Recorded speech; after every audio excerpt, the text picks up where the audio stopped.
Chapter 31. On our arrival in Denmark, we found the king and queen of that country elevated in 2 armchairs on a kitchen table, holding a court. The whole of the Danish nobility were in attendance, consisting of a noble boy in the wash-leather boots of a gigantic ancestor, a venerable peer with a dirty face, who seemed to have risen from the people late in life, and the Danish chivalry with a comb in its hair and a pair of white silk legs, and presenting on the whole a feminine appearance. My gifted townsman stood gloomily apart, with folded arms, and I could have wished that his curls and forehead had been more probable. Several curious little circumstances transpired as the action proceeded. The late king of the country not only appeared to have been troubled with a cough at the time of his decease, but to have taken it with him to the tomb, and to have brought it back. The royal phantom also carried a ghostly manuscript round its truncheon, to which it had the appearance of occasionally referring, and that, too, with an air of anxiety, and a tendency to lose the place of reference which were suggestive of a state of mortality. It was this, I conceive, which led to the shades being advised by the gallery to "turn over," a recommendation which it took extremely ill. It was likewise to be noted, of this majestic spirit, that whereas it always appeared with an air of having been out a long time, and walked an immense distance, it perceptibly came from a closely contiguous wall. This occasioned its terrors to be received derisively. The Queen of Denmark, a very buxom lady, though no doubt historically brazen, was considered by the public to have too much brass about her, her chin being attached to her diadem by a broad band of that metal, as if she had a gorgeous toothache, her waist being encircled by another, and each of her arms by another, so that she was openly mentioned as the kettle-drum.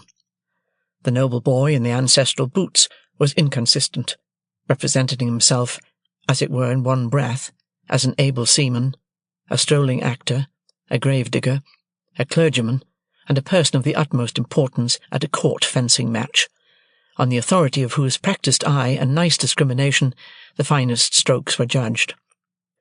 This gradually led to a want of toleration for him, and even, on his being detected in holy orders, and declining to perform the funeral service, to the general indignation taking the form of nuts.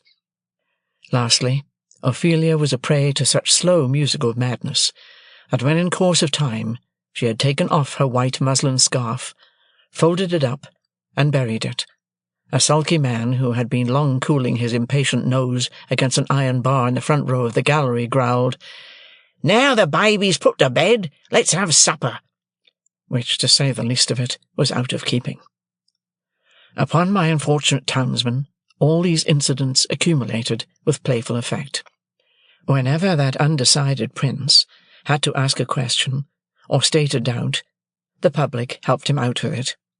As, for example, on the question whether 'twas nobler in the mind to suffer, some roared yes, and some no, and some inclining to both opinions said, "Toss up for it," and quite a debating society arose. When he asked, what should such fellows as he do, crawling between earth and heaven, he was encouraged with loud cries of "Hear, hear!" When he appeared with his stocking disordered, its disorder expressed, according to usage, by one very neat fold in the top, which I suppose to be always got up with a flat iron, a conversation took place in the gallery respecting the paleness of his leg, and whether it was occasioned by the turn the ghost had given him. On his taking the recorders, very like a little black flute that had just been played in the orchestra, and handed out at the door, he was called upon unanimously for Rule Britannia. When he recommended the player not to saw the air thus, the sulky man said, "And don't you do it neither, you're a deal worse than him," and I grieve to add that peals of laughter greeted Mr. Wopsle on every one of these occasions. But his greatest trials were in the churchyard, which had the appearance of a primeval forest, with a kind of small ecclesiastical wash-house on one side, and a turnpike gate on the other. Mr. Wopsle, in a comprehensive black cloak, being descried entering at the turnpike, the grave-digger was admonished in a friendly way. "Look out! Here's the undertaker coming to see how you're getting on with your work." I believe it is well known in a constitutional country that Mr. Wopsle could not possibly have returned the skull, after moralizing over it, without dusting his fingers on a white napkin taken from his breast. But even that innocent and indispensable action did not pass without the comment, "Waiter!" The arrival of the body for interment, in an empty black box with the lid tumbling open, was a signal for a general joy, which was much enhanced by the discovery, among the bearers, of an individual obnoxious to identification. The joy attended Mr. Wopsle through his struggle with Laertes on the brink of the orchestra and the grave, and slackened no more until he had tumbled the king off the kitchen table and had died by inches from the ankles upward. We had made some pale efforts in the beginning to applaud Mr. Wopsle, but they were too hopeless to be persisted in. Therefore we had sat, feeling keenly for him, but laughing, nevertheless, from ear to ear. I laughed in spite of myself all the time. The whole thing was so droll. And yet I had a latent impression that there was something decidedly fine in Mr. Wopsle's elocution. Not for old association's sake, I am afraid, but because it was very slow, very dreary, very uphill and downhill, and very unlike any way in which any man, in any natural circumstances of life or death, ever expressed himself about anything. When the tragedy was over, and he had been called for and hooted, I said to Herbert, "Let us go at once, or perhaps we shall meet him." We made all the haste we could downstairs, but we were not quick enough either. Standing at the door was a Jewish man, with an unnatural heavy smear of eyebrow, who caught my eyes as we advanced, and said, when we came up with him, "Mr. Pip and friend." Identity of Mr. Pip and friend confessed. "Mr. Waldengarver," said the man, "will be glad to have the honour." "Waldengarver?" I repeated, when Herbert murmured in my ear, "Probably Wopsle." "Oh," said I, "yes. Shall we follow you?" "A few steps, please." When we were in a side alley, he turned and asked, "How did you think he looked? I dressed him." I don't know what he had looked like, except a funeral, with the addition of a large Danish sun or star hanging round his neck by a blue ribbon, that had given him the appearance of being insured in some extraordinary fire office. But I said he had looked very nice. "When he come to the grave," said our conductor, "he showed his cloak beautiful, but, judging from the wing, it looked to me that when he see the ghost in the Queen's apartment, he might have made more of his stockings." I modestly assented, and we all fell through a little dirty swing door into a sort of hot packing-case immediately behind it.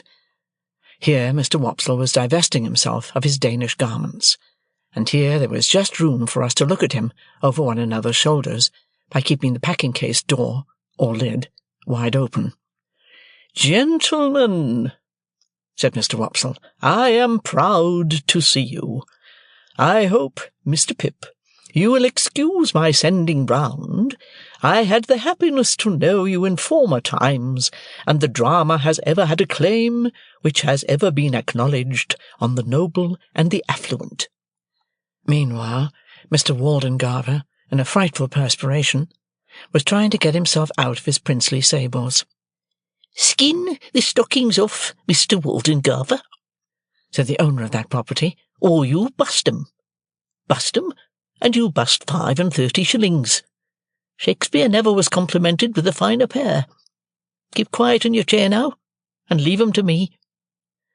With that, he went upon his knees, and began to flay his victim, who, on the first stocking coming off, would certainly have fallen over backward with his chair, but for there being no room to fall anyhow.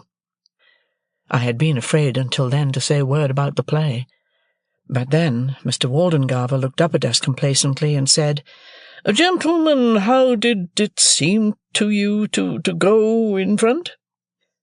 Herbert said from behind, at the same time poking me, "Capitally." So I said, "Capitally." "How did you like my reading of the character, gentlemen?" said Mr. Waldengarver, almost, if not quite, with patronage. Herbert said from behind, again poking me. "Massive and concrete." So I said boldly, as if I had originated it, and must beg to insist upon it, "Massive and concrete." "I am glad to have your approbation, gentlemen," said Mr. Waldengarver, with an air of dignity, in spite of his being ground against the wall at the time, and holding on by the seat of the chair. "But I'll tell you one thing, Mr. Waldengarver," said the man who was on his knees, "in which you're out in your reading.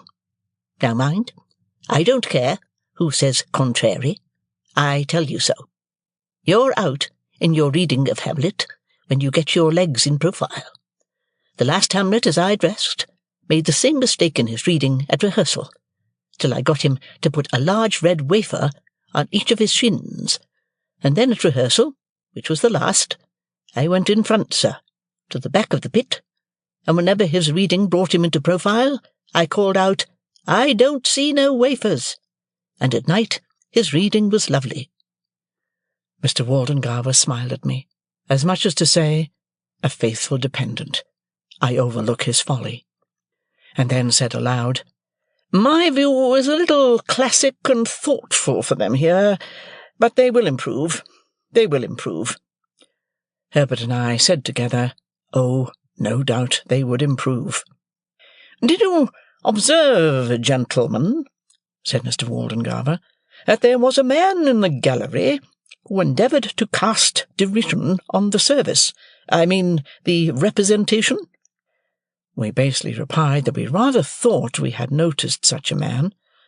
I added, "He was drunk, no doubt."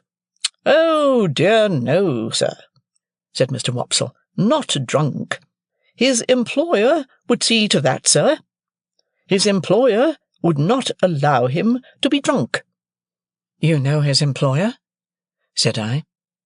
Mr. Wopsle shut his eyes, and opened them again, performing both ceremonies very slowly.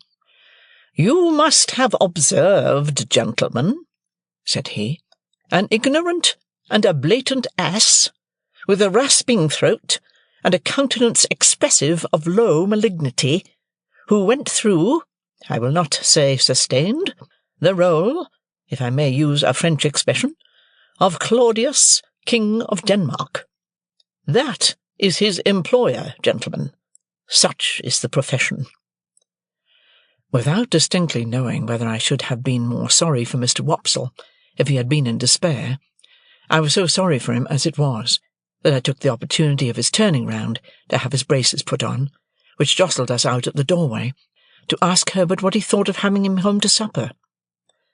Herbert said he thought it would be kind to do so. Therefore I invited him, and he went to Barnard's with us, wrapped up to the eyes, and we did our best for him, and he sat until 2 o'clock in the morning, reviewing his success and developing his plans. I forget in detail what they were, but I have a general recollection that he was to begin with reviving the drama, and to end with crushing it, inasmuch as his decease would leave it utterly bereft and without a chance or hope.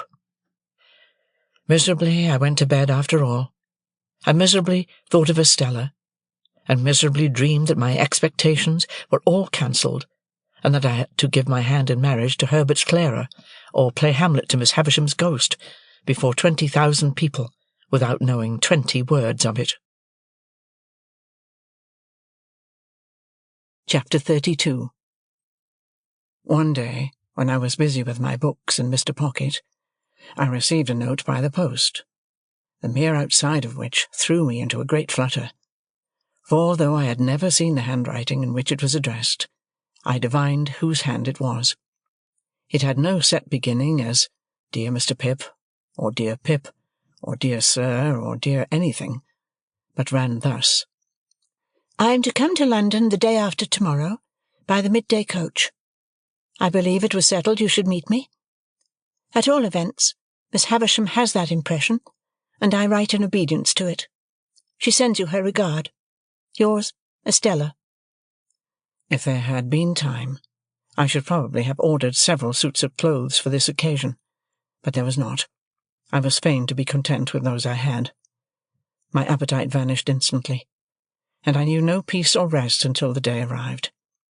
Not that its arrival brought me either, for then I was worse than ever, and began haunting the coach office in Wood Street, Cheapside, before the coach had left the Blue Boar in our town.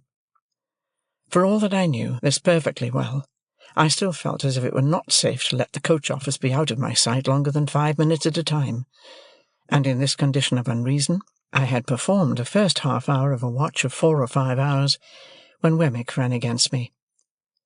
"Hello, Mr. Pip," said he. "How do you do? I should hardly have thought this was your beat." I explained that I was waiting to meet somebody who was coming up by coach, and I inquired after the castle and the aged. "Both flourishing, thank'ee," said Wemmick, "and particularly the aged. He's in wonderful feather.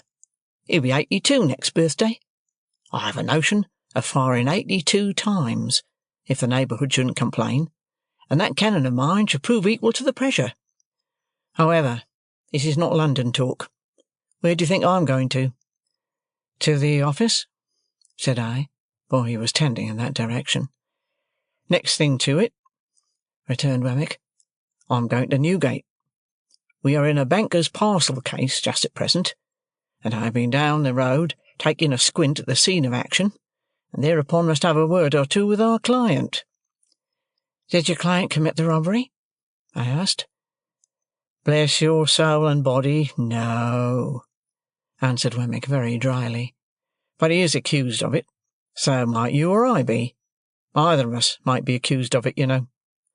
"Only neither of us is," I remarked. "Yah," said Wemmick, touching me on the breast with his forefinger. "You're a deep one, Mr. Pip. Would you like to have a look at Newgate? Have you time to spare?"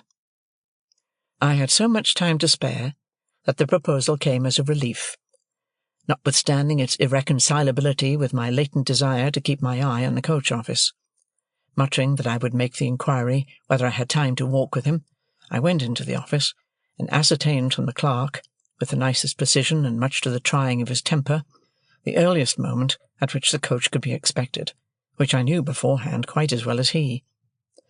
I then rejoined Mr. Wemmick, and affecting to consult my watch, and to be surprised by the information I had received, accepted his offer. We were at Newgate in a few minutes, and we passed through the lodge, where some fetters were hanging up on the bare walls among the prison rules, into the interior of the jail. At that time jails are much neglected, and the period of exaggerated reaction consequent on all public wrong-doing, and which is always its heaviest and longest punishment, was still far off.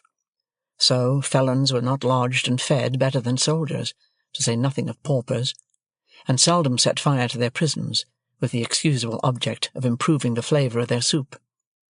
It was visiting time when Wemmick took me in, and a potman was going his rounds with beer, and the prisoners, behind bars and yards, were buying beer, and talking to friends, and a frowsy, ugly, disorderly, depressing scene it was. It struck me that Wemmick walked among the prisoners, much as a gardener might walk among his plants.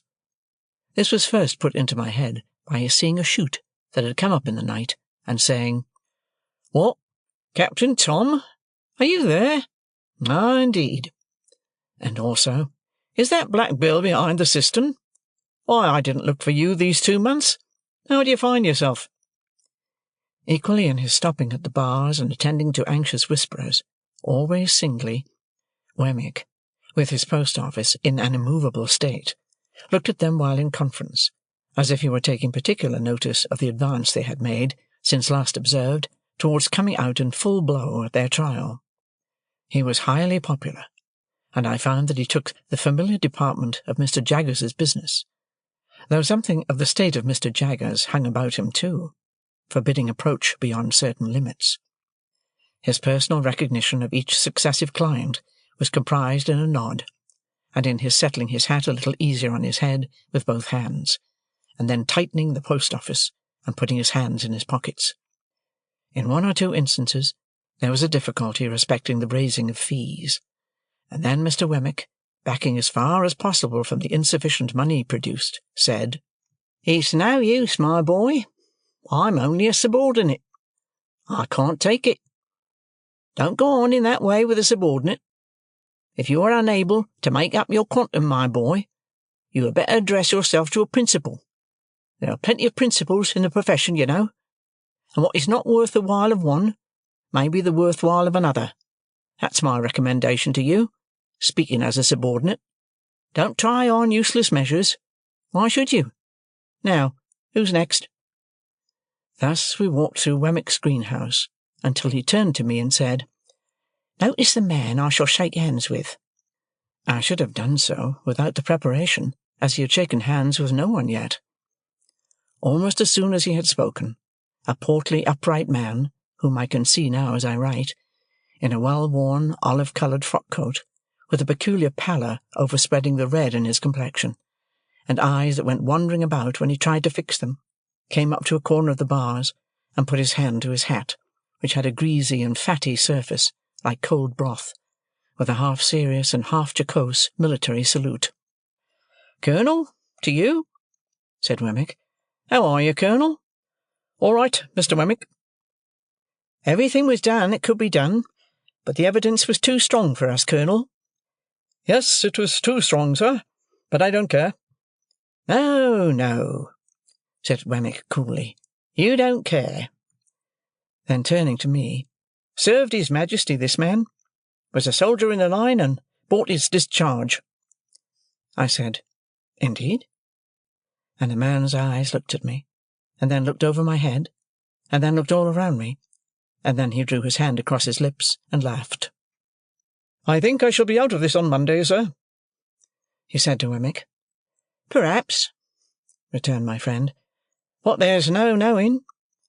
"I am glad to have the chance of bidding you good-bye, Mr. Wemmick," said the man, stretching out his hand between two bars. "Thank'ee," said Wemmick, shaking hands with him. "Same to you, Colonel." "If what I had upon me when taken had been real, Mr. Wemmick," said the man, unwilling to let his hand go, "I should have asked the favour of your wearing another ring, in acknowledgment of your attentions." "I'll accept the will for the deed," said Wemmick. "By the by, you were quite a pigeon fancier."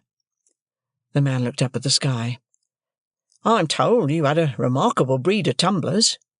Could you commission any friend of yours to bring me a pair, if you've no further use for 'em?" "It shall be done, sir." "All right," said Wemmick. "They shall be taken care of. Good afternoon, Colonel. Good-bye." They shook hands again, and as we walked away, Wemmick said to me, "A coiner. Very good workman. The recorder's report is made to-day, and he's sure to be executed on Monday. Still, you see, as far as it goes, a pair of pigeons are portable property all the same." With that, he looked back and nodded at this dead plant, and then cast his eyes about him in walking out of the yard, as if he were considering what other pot would go best in its place. As we came out of the prison through the lodge, I found that the great importance of my guardian was appreciated by the turnkeys, no less than by those whom they held in charge. "Well, Mr. Wemmick," said the turnkey, who kept us between the two studded and spiked lodge gates, and who carefully locked one before he unlocked the other, "what's Mr. Jaggers going to do with that waterside murder? Is he going to make it manslaughter, or what's he going to make of it?" "Why don't you ask him?" returned Wemmick. "Oh, yes, I dare say," said the turnkey. "Now, that's the way with them here, Mr. Pip," remarked Wemmick, turning to me with his post-office elongated. "They don't mind what they ask of me, the subordinate, but you'll never catch 'em asking any questions of my principal." "Is this young gentleman one of the 'prentices or articled ones of your office?" asked the turnkey, with a grin at Mr. Wemmick's humour. "There he goes again, you see," cried Wemmick. "I told you so. Asked another question of the subordinate before his first is dry. Well, supposing Mr. Pip is one of them." "Why, then," said the turnkey, grinning again, "he knows what Mr. Jaggers is." "Yah!" cried Mr. Wemmick, suddenly hitting out at the turnkey in a facetious way. "You're dumb as one of your own keys when you have to do with my principal. You know you are. Let us out, you old fox, or I'll get him to bring an action against you for false imprisonment." The turnkey laughed, and gave us a good day, and stood laughing at us over the spikes of the wicket when we descended the steps into the street. "Mind you, Mr. Pip," said Wemmick, gravely in my ear, as he took my arm to be more confidential, "I don't know that Mr. Jaggers does a better thing than the way in which he keeps himself so high. He's always so high. His constant height is of a piece with his immense abilities. That colonel durst no more take leave of him than that turnkey durst ask him his intentions respecting a case. Then, between his height and them, he slips in his subordinate. Don't you see? And so he has him, soul and body." I was very much impressed, and not for the first time, by my guardian's subtlety. To confess the truth, I very heartily wished, and not for the first time, that I had had some other guardian of minor abilities. Mr. Wemmick and I parted at the office in Little Britain, where suppliants for Mr. Jaggers's notice were lingering about as usual, and I returned to my watch in the street of the coach-office with some 3 hours on hand. I consumed the whole time in thinking how strange it was that I should be encompassed by all this taint of prison and crime, that in my childhood, out in our lonely marshes on a winter evening, I should have first encountered it, that it should have reappeared on 2 occasions, starting out like a stain that was faded but not gone, that it should in this new way pervade my fortune and advancement. While my mind was thus engaged, I thought of the beautiful young Estella, proud and refined, coming towards me, and I thought with absolute abhorrence of the contrast between the jail and her. I wished that Wemmick had not met me, or that I had not yielded to him and gone with him, so that, of all days in the year, on this day, I might not have had Newgate in my breath and on my clothes. I beat the prison dust off my feet as I sauntered to and fro, and I shook it out of my dress, and I exhaled its air from my lungs. So contaminated did I feel, remembering who was coming, that the coach came quickly after all, and I was not yet free from the soiling consciousness of Mr. Wemmick's conservatory, when I saw her face at the coach window, and her hand waving to me. What was the nameless shadow, which again, in that one instant, had passed? Chapter 33. In her furred travelling dress, Estella seemed more delicately beautiful than she had ever seemed yet, even in my eyes. Her manner was more winning than she had cared to let it be to me before, and I thought I saw Miss Havisham's influence in the change. We stood in the inn-yard while she pointed out her luggage to me, and when it was all collected, I remembered, having forgotten everything but herself in the meanwhile, that I knew nothing of her destination. "I am going to Richmond," she told me. "Our lesson is that there are 2 Richmonds, one in Surrey and one in Yorkshire, and that mine is the Surrey Richmond. The distance is 10 miles. I am to have a carriage, and you are to take me. This is my purse, and you are to pay my charges out of it. Oh, you must take the purse. We have no choice, you and I, but to obey our instructions. We are not free to follow our own devices, you and I." As she looked at me in giving me the purse, I hoped there was an inner meaning in her words. She said them slightingly, but not with displeasure. "A carriage will have to be sent for, Estella. Will you rest here a little?" "Yes, I am to rest here a little, and I am to drink some tea, and you are to take care of me the while." She drew her arm through mine, as if it must be done, and I requested a waiter who had been staring at the coach, like a man who had never seen such a thing in his life, to show us a private sitting-room. Upon that, he pulled out a napkin, as if it were a magic clue, without which he couldn't find the way upstairs, and led us to the black hole of the establishment, fitted up with a diminishing mirror, quite a superfluous article considering the hole's proportions, an anchovy sauce cruet, and somebody's pattens. On my objecting to this retreat, he took us into another room, with a dinner-table for 30, and in the grate a scorched leaf of a copy-book under a bushel of coal-dust. Having looked at this extinct conflagration, and shaken his head, he took my order, which, proving to be merely "Some tea for the lady," sent him out of the room in a very low state of mind. I was, and I am, sensible that the air of this chamber, in its strong combination of stable with soup-stock, might have led one to infer that the coaching department was not doing well, and that the enterprising proprietor was boiling down the horses for the refreshment department. Yet the room was all in all to me, Estella being in it. I thought that with her I could have been happy there for life. I was not at all happy there at the time, observe, and I knew it well. "Where are you going to Richmond?" I asked Estella. "I am going to live," said she, "at a great expense, with a lady there, who has the power, or says she has, of taking me about, and introducing me, and showing people to me, and showing me to people." "I suppose you will be glad of variety and admiration?" "Yes, I suppose so." She answered so carelessly that I said, "You speak of yourself as if you were someone else." "Where did you learn how I speak of others?" "Come, come," said Estella, smiling delightfully. "You must not expect me to go to school to you. I must talk in my own way. How do you thrive with Mr. Pocket?" "I live quite pleasantly there, at least—" It appeared to me that I was losing a chance. "At least?" repeated Estella.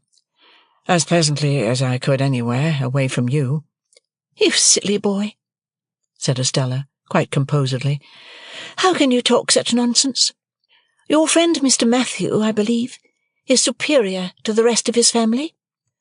"Very superior indeed. He is nobody's enemy." "Don't add but his own," interposed Estella, "for I hate that class of man. But he really is disinterested, and above small jealousy and spite, I have heard." "I am sure I have every reason to say so." "You have not every reason to say so of the rest of his people," said Estella, nodding at me with an expression of face that was at once grave and rallying. "For they beset Miss Havisham with reports and insinuations to your disadvantage. They watch you, misrepresent you, write letters about you, anonymous sometimes, and you are the torment and the occupation of their lives. You can scarcely realize to yourself the hatred those people feel for you." "They do me no harm, I hope?" Instead of answering, Estella burst out laughing. This was very singular to me, and I looked at her in considerable perplexity. When she left off, and she had not laughed languidly, but with real enjoyment, I said in my diffident way with her, "I hope I may suppose that you would not be amused if they did me any harm?" "No, no, you may be sure of that," said Estella. "You may be certain that I laugh because they fail. Oh, those people with Miss Havisham, and the tortures they undergo!" She laughed again, and even now, when she had told me why, her laughter was very singular to me, for I could not doubt its being genuine, and yet it seemed too much for the occasion. I thought there must really be something more here than I knew. She saw the thought in my mind, and answered it. "It is not easy for even you," said Estella, "to know what satisfaction it gives me to see those people thwarted, or what an enjoyable sense of the ridiculous I have when they are made ridiculous. For you were not brought up in that strange house from a mere baby. I was. You had not your little wits sharpened by their intriguing against you, suppressed and defenceless under the mask of sympathy and pity and what not, that is soft and soothing. I had. You did not gradually open your round childish eyes wider and wider to the discovery of that impostor of a woman who calculates her stores of peace of mind for when she wakes up in the night. I did." It was no laughing matter with Estella now, nor was she summoning these remembrances from any shallow place. I would not have been the cause of that look of hers for all my expectations in a heap. "2 things I can tell you," said Estella. "First, notwithstanding the proverb that constant dripping will wear away a stone, you may set your mind at rest that these people never will, never would, in 100 years, impair your ground with Miss Havisham in any particular, great or small. Second, I am beholden to you as the cause of their being so busy and so mean and vain. And there is my hand upon it." And she gave it me playfully, for her darker mood had been but momentary. I held it, and put it to my lips. "You ridiculous boy," said Estella. "Will you never take warning? Or do you kiss my hand on the same spirit in which I once let you kiss my cheek?" "What spirit was that?" said I. "I must think a moment. A spirit of contempt for the fawners and plotters." "If I say yes, may I kiss the cheek again?" "You should have asked before you touched the hand. But yes, if you like." I leaned down, and her calm face was like a statue's. "Now," said Estella, gliding away the instant I touched her cheek, "you are to take care that I have some tea, and you are to take me to Richmond." Her reverting to this tone as if our association were forced upon us, and we were mere puppets, gave me pain, but everything in our intercourse did give me pain. Whatever her tone with me happened to be, I could put no trust in it, and build no hope on it. And yet I went on against trust and against hope. Why repeat it 1,000 times? So it always was. I rang for the tea, and the waiter, reappearing with his magic clue, brought in by degrees some 50 adjuncts to that refreshment, but of tea not a glimpse. A tea-board, cups and saucers, plates, knives and forks, including carvers, spoons, various, salt-cellars, a meek little muffin confined with the utmost precaution under a strong iron cover, Moses in the bulrushes, typified by a soft bit of butter and a quantity of parsley, a pale loaf with a powdered head, 2 proof impressions of the bars of the kitchen fireplace on triangular bits of bread, and ultimately a fat family urn, which the waiter staggered in with, expressing in his countenance burden and suffering. After a prolonged absence at this stage of the entertainment, he at length came back with a casket of precious appearance, containing twigs. These I steeped in hot water, and so from the whole of these appliances extracted 1 cup of I don't know what, for Estella. The bill paid, and the waiter remembered, and the ostler not forgotten, and the chambermaid taken into consideration. In a word, the whole house bribed into a state of contempt and animosity, and Estella's purse much lightened. We got into our post-coach and drove away. Turning into Cheapside, and rattling up Newgate Street, we were soon under the walls of which I was so ashamed. "What place is that?" Estella asked me. I made a foolish pretence of not at first recognizing it, and then told her. As she looked at it, and drew in her head again, murmuring, "Wretches," I would not have confessed to my visit for any consideration. "Mr. Jaggers," said I, by way of putting it neatly on somebody else, "has the reputation of being more in the secrets of that dismal place than any man in London." "He is more in the secrets of every place, I think," said Estella in a low voice. "You have been accustomed to see him often, I suppose?" "I have been accustomed to see him at uncertain intervals, ever since I can remember. But I know him no better now than I did before I could speak plainly. What is your own experience of him? Do you advance with him?" "Once habituated to his distrustful manner," said I have done very well." "Are you intimate?" "I have dined with him at his private house." "I fancy," said Estella, shrinking, "that must be a curious place." "It is a curious place." I should have been chary of discussing my guardian too freely, even with her, but I should have gone on with the subject so far as to describe the dinner in Gerrard Street, if we had not then come into a sudden glare of gas. It seemed, while it lasted, to be all alight and alive with that inexplicable feeling that I had had before, and when we were out of it, I was as much dazed for a few moments as if I had been in lightning. So we fell into other talk, and it was principally about the way by which we were travelling, and about what parts of London lay on this side of it, and what on that. The great city was almost new to her, she told me, for she had never left Miss Havisham's neighbourhood until she had gone to France, and she had merely passed through London then in going and returning. I asked her if my guardian had any charge of her while she remained here. To that she emphatically said, "God forbid," and no more.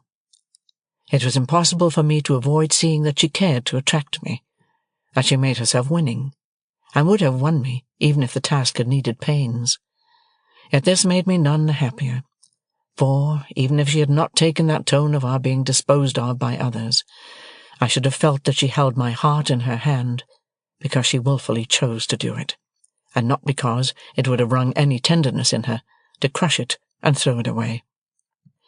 When we passed through Hammersmith, I showed her where Mr. Matthew Pocket lived, and said it was no great way from Richmond, and that I hoped I should see her sometimes. "Oh, yes, you are to see me. You are to come when you think proper. You are to be mentioned to the family. Indeed, you are already mentioned." I inquired, was it a large household she was going to be a member of? "No, there are only two, mother and daughter. The mother is a lady of some station, though not averse to increasing her income." "I wonder Miss Havisham could part with you again so soon." "It is a part of Miss Havisham's plans for me, Pip," said Estella, with a sigh, as if she were tired. "I am to write to her constantly, and see her regularly, and report how I go on, I and the jewels, for they are nearly all mine now." It was the first time she had ever called me by my name. Of course she did so purposely, and knew that I should treasure it up. We came to Richmond all too soon, and our destination there was a house by the green, a staid old house, where hoops and powder and patches, embroidered coats, rolled stockings, ruffles, and swords had had their court days many a time. Some ancient trees before the house were still cut into fashions as formal and unnatural as the hoops and wigs and stiff skirts, but their own allotted places, in the great possession of the dead, were not far off, and they would soon drop into them, and go the silent way of the rest.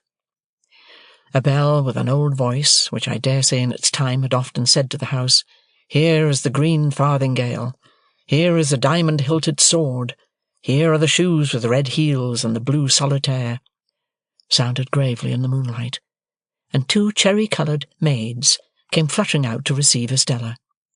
The doorway soon absorbed her boxes, and she gave me her hand and a smile, and said good night, and was absorbed likewise. And still I stood looking at the house, thinking how happy I should be if I lived there with her, and knowing that I never was happy with her, but always miserable. I got into the carriage to be taken back to Hammersmith, and I got in with a bad heartache, and I got out with a worse heartache. At our own door I found little Jane Pocket coming home from a little party, escorted by her little lover, and I envied her little lover, in spite of his being subject to Flopson. Mr. Pocket was out lecturing, for he was a most delightful lecturer on domestic economy, and his treatises on the management of children and servants were considered the very best textbooks on those themes.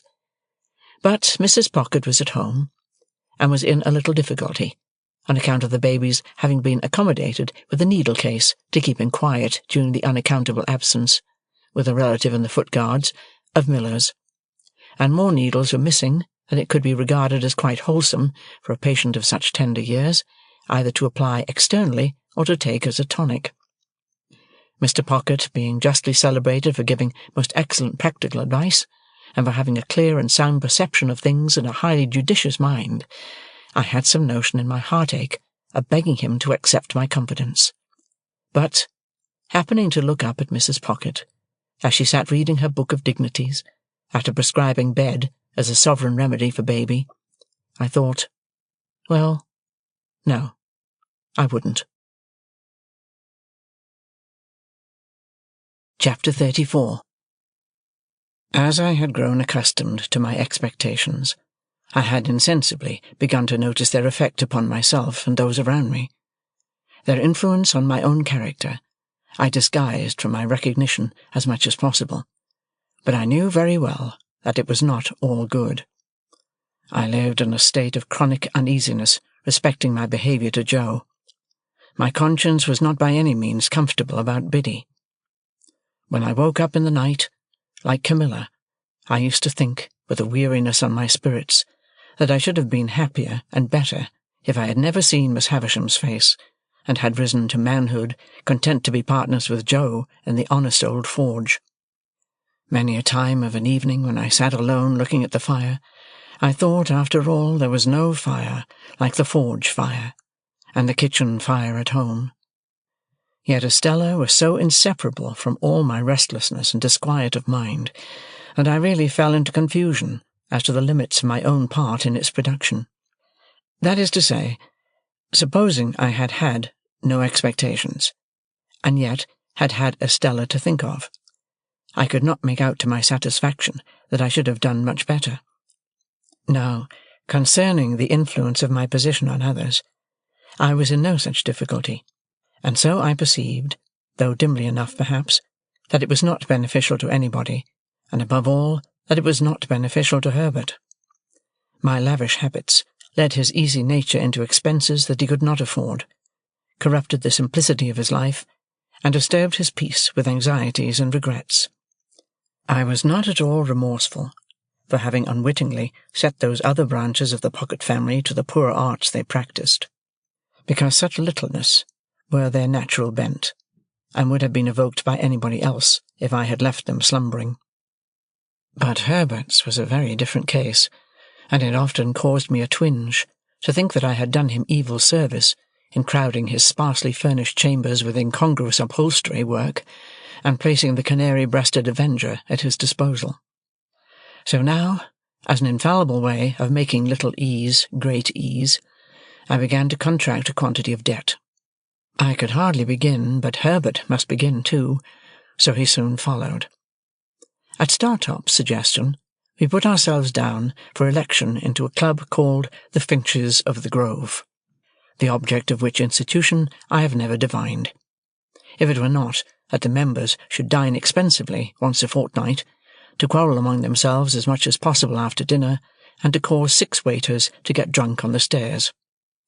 I know that these gratifying social ends were so invariably accomplished that Herbert and I understood nothing else to be referred to in the first standing toast of the society, which ran, "Gentlemen, may the present promotion of good feeling ever reign predominant among the Finches of the Grove." The Finches spent their money foolishly. The hotel we dined at was in Covent Garden, and the first Finch I saw, when I had the honour of joining the Grove, was Bentley Drummle, at that time floundering about town in a cab of his own, and doing a great deal of damage to the posts at the street corners. Occasionally he shot himself out of his equipage head foremost over the apron, and I saw him on one occasion deliver himself at the door of the Grove in this unintentional way, like Coles. But here I anticipate a little, for I was not a Finch, and could not be, according to the sacred laws of the society, until I came of age. In my confidence in my own resources, I would willingly have taken Herbert's expenses on myself, but Herbert was proud, and I could make no such proposal to him. So he got into difficulties in every direction, and continued to look about him.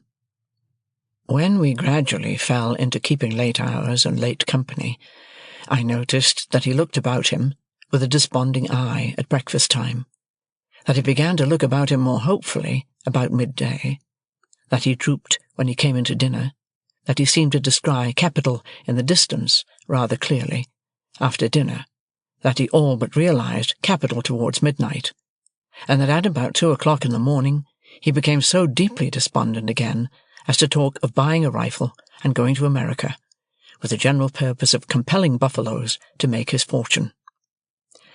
I was usually at Hammersmith about half the week, and when I was at Hammersmith I haunted Richmond, whereof separately, by and by, Herbert would often come to Hammersmith when I was there, and I think at those seasons his father would occasionally have some passing perception that the opening he was looking for had not appeared yet. But in the general tumbling up of the family, his tumbling out in life somewhere was a thing to transact itself somehow. In the meantime Mr. Pocket grew greyer, and tried oftener to lift himself out of his perplexities by the hair. while Mrs. Pocket tripped up the family with her footstool, read her book of dignities, lost her pocket-handkerchief, told us about her grandpapa, and taught the young idea how to shoot, by shooting it into bed whenever it attracted her notice. As I am now generalizing a period of my life with the object of clearing my way before me, I can scarcely do so better than by at once completing the description of our usual manners and customs at Barnard's Inn. We spent as much money as we could, and got as little for it as people could make up their minds to give us. We were always more or less miserable, and most of our acquaintance were in the same condition. There was a gay fiction among us that we were constantly enjoying ourselves, and a skeleton truth that we never did. To the best of my belief, our case was in the last aspect a rather common one. Every morning, with an air ever new, Herbert went into the city to look about him. I often paid him a visit in the dark back room in which he consorted with an ink jar, a hat peg, a coal box, a string box, an almanac, a desk, and stool, and a ruler, and I do not remember that I ever saw him do anything else but look about him. If we all did what we undertake to do, as faithfully as Herbert did, we might live in a republic of the virtues. He had nothing else to do, poor fellow, except at a certain hour of every afternoon to go to Lloyd's, in observance of a ceremony of seeing his principal, I think. He never did anything else in connection with Lloyd's that I could find out, except come back again. When he felt his case unusually serious, and that he positively must find an opening, he would go on 'change at a busy time, and walk in and out in a kind of gloomy country dance figure among the assembled magnates. "For," says Herbert to me, coming home to dinner on one of those special occasions, "I find the truth to be, Handel, that an opening won't come to one, but one must go to it. So I have been." If we had been less attached to one another, I think we must have hated one another regularly every morning. I detested the chambers beyond expression at that period of repentance, and could not endure the sight of the Avenger's livery, which had a more expensive and a less remunerative appearance then than at any other time in the 24 hours. As we got more and more into debt, breakfast became a hollower and hollower form, and, being on one occasion at breakfast-time threatened, by letter, with legal proceedings, not unwholly unconnected, as my local paper might put it, with jewellery, I went so far as to seize the Avenger by his blue collar and shake him off his feet, so that he was actually in the air, like a booted Cupid, for presuming to suppose that we wanted a roll. At certain times, meaning at uncertain times, for they depended on our humour, I would say to Herbert, as if it were a remarkable discovery, "My dear Herbert, we are getting on badly." "My dear Handel," Herbert would say to me in all sincerity, "if you will believe me, those very words are on my lips by a strange coincidence." "Then, Herbert," I would respond, "let us look into our affairs." We always derived profound satisfaction from making an appointment for this purpose. I always thought this was business. This was the way to confront the thing. This was the way to take the foe by the throat. And I know Herbert thought so too.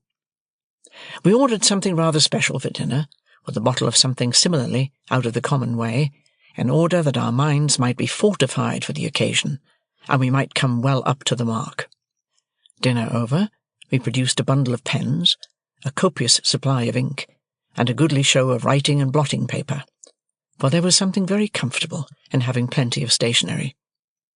I would then take a sheet of paper, and write across the top of it in a neat hand the heading, "Memorandum of Pip's Debts," with Barnard's Inn, and the date very carefully added. Herbert would also take a sheet of paper, and write across it with similar formalities, "Memorandum of Herbert's Debts."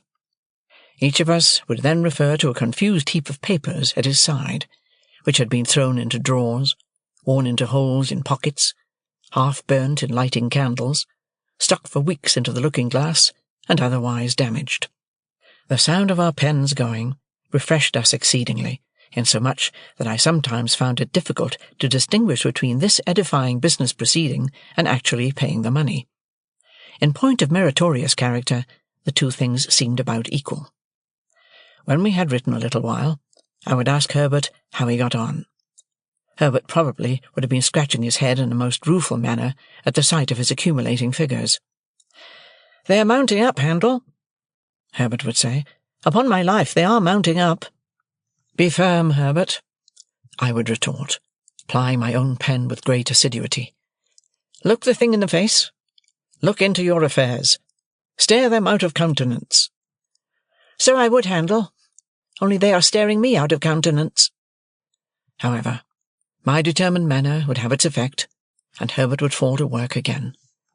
After a time he would give up once more, on the plea that he had not yet got Cobbs's bill, or Lobbs's, or Nobbs's, as the case might be. "Then, Herbert, estimate in round numbers, and put it down." "What a fellow of resource you are!" my friend would reply with admiration. "Really, your business powers are very remarkable." I thought so too. I established with myself, on these occasions, the reputation of a first-rate man of business, prompt, decisive, energetic, clear, cool-headed. When I had got all my responsibilities down upon my list, I compared each with the bill and ticked it off. My self-approval, when I ticked an entry, was quite a luxurious sensation. When I had no more ticks to make, I folded all my bills up uniformly, docketed each on the back, and tied the whole into a symmetrical bundle. Then I did the same for Herbert, who modestly said he had not my administrative genius, and felt that I had brought his affairs into a focus for him. My business habits had one other bright feature, which I called leaving a margin. For example, supposing Herbert's debts to be £164 4 and twopence, I would say, "Leave a margin and put them down at 200. Or supposing my own to be 4 times as much, I would leave a margin and put them down at 700.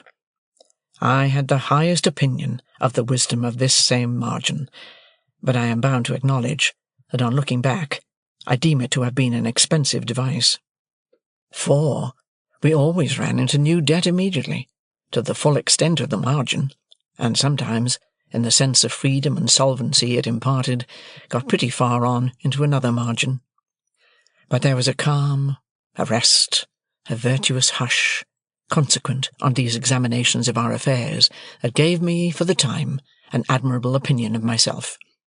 Soothed by my exertions, my method, and Herbert's compliments, I would sit with his symmetrical bundle and my own on the table before me among the stationery, and feel like a bank of some sort, rather than a private individual. We shut our outer door on these solemn occasions, in order that we might not be interrupted. I had fallen into my serene state one evening, when we heard a letter drop through the slit in the said door, and fall on the ground. "It's for you, Handel," said Herbert, going out and coming back with it, "and I hope there is nothing the matter." This was in allusion to its heavy black seal and border. The letter was signed Trabb and Co., and its contents were simply that I was an honoured sir, and that they begged to inform me that Mrs. J. Gargery had departed this life on Monday last, at 20 minutes past 6 in the evening, and that my attendance was requested at the interment on Monday next, at 3 o'clock in the afternoon. Chapter 35. It was the first time that a grave had opened in my road of life, and the gap it made in the smooth ground was wonderful. The figure of my sister in her chair by the kitchen fire haunted me night and day. That the place could possibly be without her was something my mind seemed unable to compass, and whereas she had seldom or never been in my thoughts of late, I had now the strangest ideas that she was coming towards me in the street, or that she would presently knock at the door. In my rooms, too, with which she had never been at all associated, there was at once the blankness of death, and a perpetual suggestion of the sound of her voice, or the turn of her face or figure, as if she were still alive and had been often there. Whatever my fortunes might have been, I could scarcely have recalled my sister with much tenderness, but I suppose there is a shock of regret which may exist without much tenderness. Under its influence, and perhaps to make up for the want of the softer feeling, I was seized with a violent indignation against the assailant from whom she had suffered so much, and I felt that on sufficient proof I could have revengefully pursued Orlick or anyone else to the last extremity. Having written to Joe to offer consolation, and to assure him that I should come to the funeral, I passed the intermediate days in the curious state of mind I have glanced at. I went down early in the morning, and alighted at the Blue Boar, in good time to walk over to the forge. It was fine summer weather again, and as I walked along, the times when I was a little helpless creature, and my sister did not spare me, vividly returned. But they returned with the gentle tone upon them that softened even the edge of Tickler. For now the very breath of the beans and clover whispered to my heart that the day must come when it would be well for my memory that others walking in the sunshine should be softened as they thought of me. At last I came within sight of the house, and saw that Trabb and Co. had put in a funeral execution and taken possession. 2 dismally absurd persons, each ostentatiously exhibiting a crutch done up in a black bandage, as if that instrument could possibly communicate any comfort to anybody, were posted at the front door, and in one of them I recognized the post-boy, discharged from the Boar for turning a young couple into a saw-pit on their bridal morning, in consequence of intoxication, rendering it necessary for him to ride his horse clasped round the neck with both arms.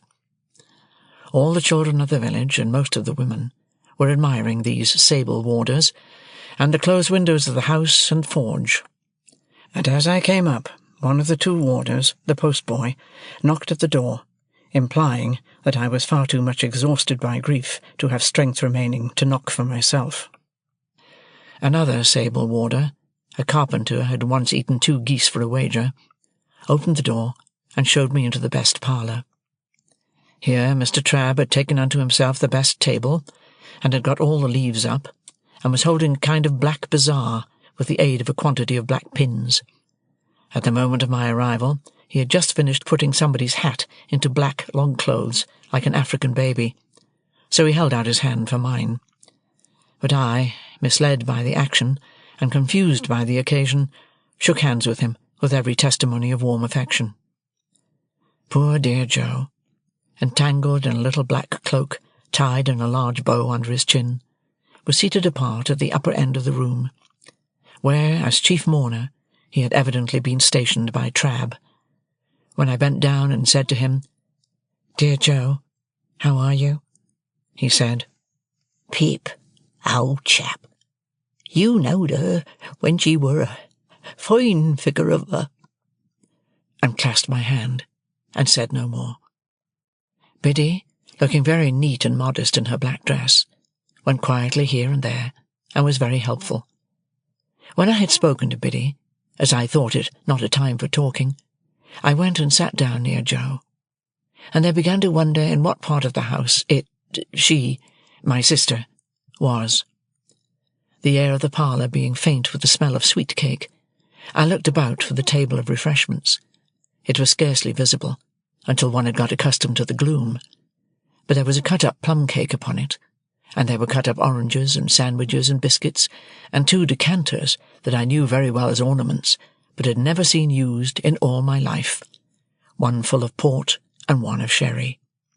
Standing at this table, I became conscious of the servile Pumblechook in a black cloak and several yards of hatband, who was alternately stuffing himself and making obsequious movements to catch my attention. The moment he succeeded, he came over to me, breathing sherry and crumbs, and said in a subdued voice, "May I, dear sir?" and did. I then descried Mr. and Mrs. Hubble, the last named, in a decent speechless paroxysm in a corner. We were all going to follow, and were all in course of being tied up separately by Trabb into ridiculous bundles. "Which I mean to say, Pip," Joe whispered to me, as we were being what Mr. Trabb called formed in the parlour, 2 and 2, and it was dreadfully like a preparation for some grim kind of dance. "Which I mean to say, sir, as I would in preference have carried her to the church myself, along with 3 or 4 friendly ones what come to it with willing hearts and arms, but it were considered what the neighbours would look down on such, and would be of opinions as it were wanting in respect. "Pocket handkerchiefs out, all!" cried Mr. Trabb at this point in a depressed, business-like voice. "Pocket handkerchiefs out! We are ready." So we all put our pocket handkerchiefs to our faces, as if our noses were bleeding, and filed out 2 and 2, Joe and I, Biddy and Pumblechook, Mr. and Mrs. Hubble.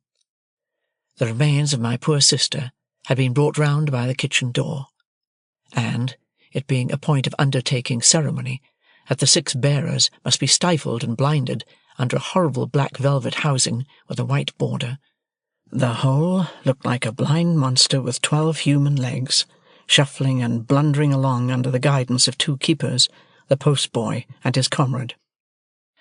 The neighbourhood, however, highly approved of these arrangements, and we were much admired as we went through the village, the more youthful and vigorous part of the community making dashes now and then to cut us off, and lying in wait to intercept us at points of vantage.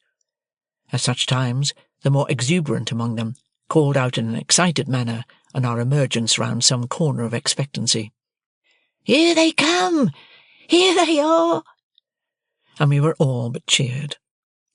In this progress I was much annoyed by the abject Pumblechook, who, being behind me, persisted all the way as a delicate attention in arranging my streaming hatband and smoothing my cloak. My thoughts were further distracted by the excessive pride of Mr. and Mrs. Hubble, who were surpassingly conceited and vainglorious in being members of so distinguished a procession. And now the range of marshes lay clear before us, with the sails of the ships on the river growing out of it, and we went into the churchyard, close to the graves of my unknown parents, Philip Pirrip, late of this parish, and also Georgiana, wife of the above. And there my sister was laid quietly in the earth, while the larks sang high above it, and the light wind strewed it with beautiful shadows of clouds and trees. Of the conduct of the worldly-minded Pumblechook while this was doing, I desire to say no more than it was all addressed to me, and that even when those noble passages were read, which remind humanity how it brought nothing into the world and can take nothing out, and how it fleeth like a shadow and never continueth long in one stay, I heard him cough a reservation of the case of a young gentleman who came unexpectedly into large property. When we got back, he had the hardihood to tell me that he wished my sister could have known I had done her so much honour, and to hint that she would have considered it reasonably purchased at the price of her death.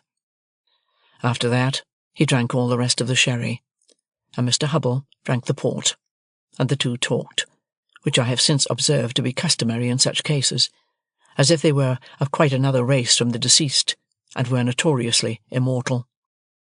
Finally, he went away with Mr. and Mrs. Hubble, to make an evening of it, I felt sure, and to tell the jolly bargemen that he was the founder of my fortunes and my earliest benefactor. When they were all gone, and when Trabb and his men, but not his boy, I looked for him, had crammed their mummery into bags, and were gone too, the house felt wholesomer. Soon afterwards, Biddy, Joe, and I had a cold dinner together, but we dined in the best parlour, not in the old kitchen, and Joe was so exceedingly particular what he did with his knife and fork and the salt-cellar and what not, and there was great restraint upon us. But after dinner, when I made him take his pipe, and when I had loitered with him about the forge, and when we sat down together on the great block of stone outside it, we got on better. I noticed that after the funeral, Joe changed his clothes so far as to make a compromise between his Sunday dress and working dress, in which the dear fellow looked natural, and like the man he was. He was very much pleased by my asking if I might sleep in my own little room, and I was pleased too, for I felt that I had done rather a great thing in making the request. When the shadows of evening were closing in, I took an opportunity of getting into the garden with Biddy for a little talk. "Biddy," said I think you might have written to me about these sad matters." "Do you, Mr. Pip?" said Biddy. "I should have written if I had thought that. Don't suppose that I mean to be unkind, Biddy, when I say I consider that you ought to have thought that." "Do you, Mr. Pip?"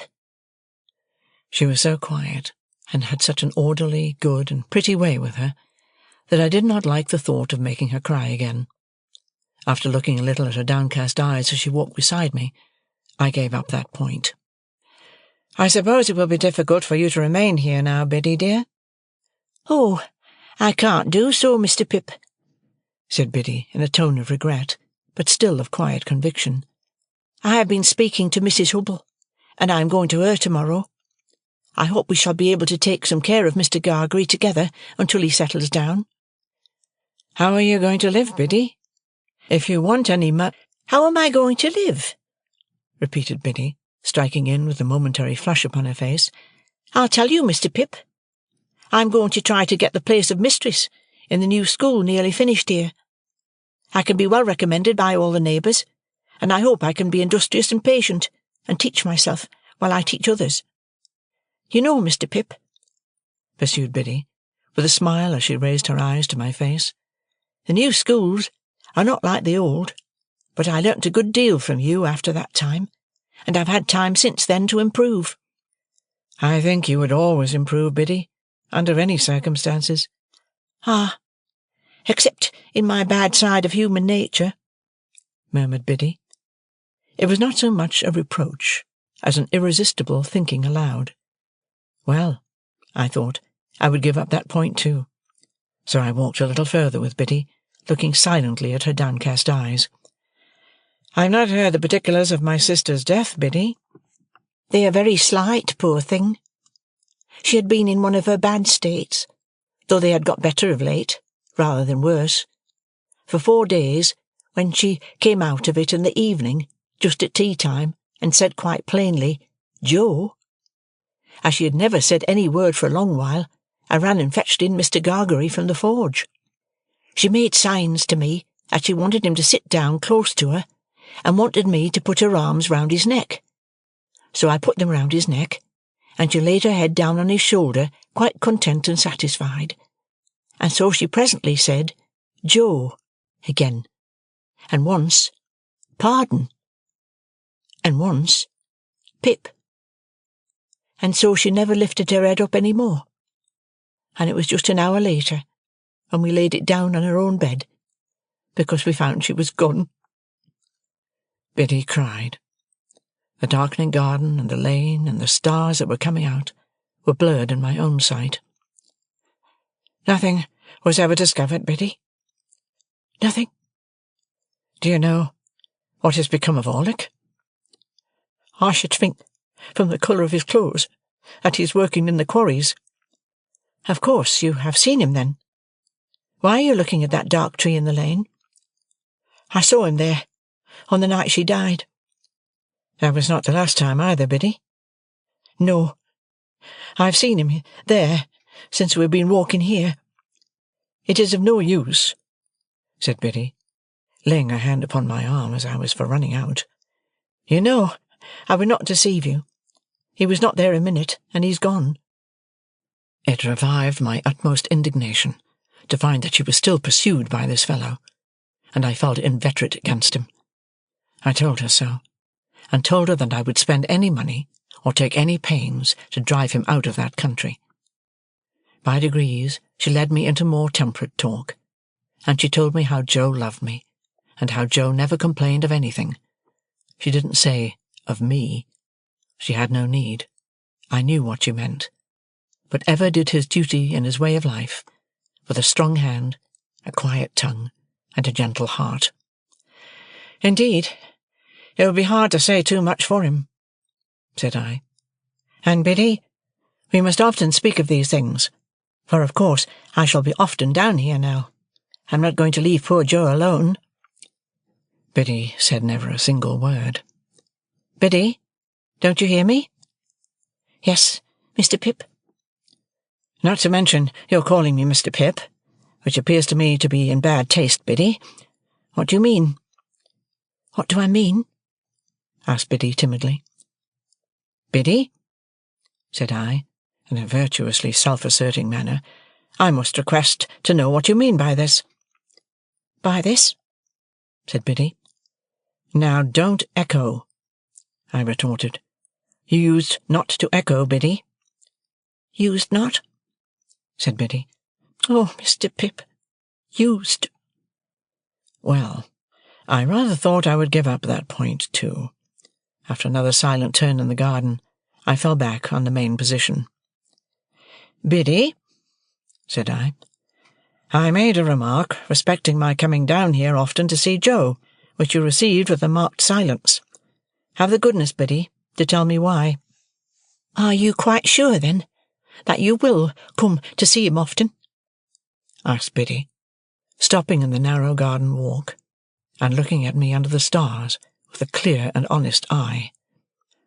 "Oh, dear me," said I, as if I found myself compelled to give up Biddy in despair. "This is really a very bad side of human nature. Don't say any more, if you please, Biddy. This shocks me very much." For which cogent reason, I kept Biddy at a distance during supper, and, when I went up to my own old little room, took as stately a leave of her as I could, in my murmuring soul deem reconcilable with the churchyard and the event of the day. As often as I was restless in the night, and that was every quarter of an hour, I reflected what an unkindness, what an injury, what an injustice Biddy had done me. Early in the morning I was to go. Early in the morning I was out, and looking in, unseen, at one of the wooden windows of the forge. There I stood, for minutes, looking at Joe, already at work, with a glow of health and strength upon his face, that made it show as if the bright sun of the life in store for him were shining on it. "Good-bye, dear Joe. No, don't wipe it off. For God's sake, give me your blackened hand. I shall be down soon and often." "Never too soon, sir," said Joe, "and never too often, Pip." Biddy was waiting for me at the kitchen door, with a mug of new milk and a crust of bread. "Biddy," said I, when I gave her my hand at parting, "I am not angry, but I am hurt." "No, don't be hurt," she pleaded quite pathetically. "Let only me be hurt, if I have been ungenerous." Once more the mists were rising as I walked away. If they disclosed to me, as I suspect they did, that I should not come back, and that Biddy was quite right, all I can say is, they were quite right too. Chapter 36. Herbert and I went on from bad to worse, in the way of increasing our debts, looking into our affairs, leaving margins, and the like exemplary transactions, and time went on, whether or no, as he has a way of doing, and I came of age, in fulfilment of Herbert's prediction that I should do so before I knew where I was. Herbert himself had come of age 8 months before me. As he had nothing else than his majority to come into, the event did not make a profound sensation in Barnard's Inn. But we had looked forward to my 21st birthday with a crowd of speculations and anticipations, for we had both considered that my guardian could hardly help saying something definite on that occasion. I had taken care to have it well understood in Little Britain when my birthday was. On the day before it, I received an official note from Wemmick, informing me that Mr. Jaggers would be glad if I would call upon him at 5 in the afternoon of the auspicious day. This convinced us that something great was to happen, and threw me into an unusual flutter when I repaired to my guardian's office, a model of punctuality. In the outer office, Wemmick offered me his congratulations, and incidentally rubbed the side of his nose with a folded piece of tissue paper that I liked the look of, but he said nothing respecting it, and motioned me with a nod into my guardian's room. It was November, and my guardian was standing before his fire, leaning his back against the chimney-piece, with his hands under his coat-tails.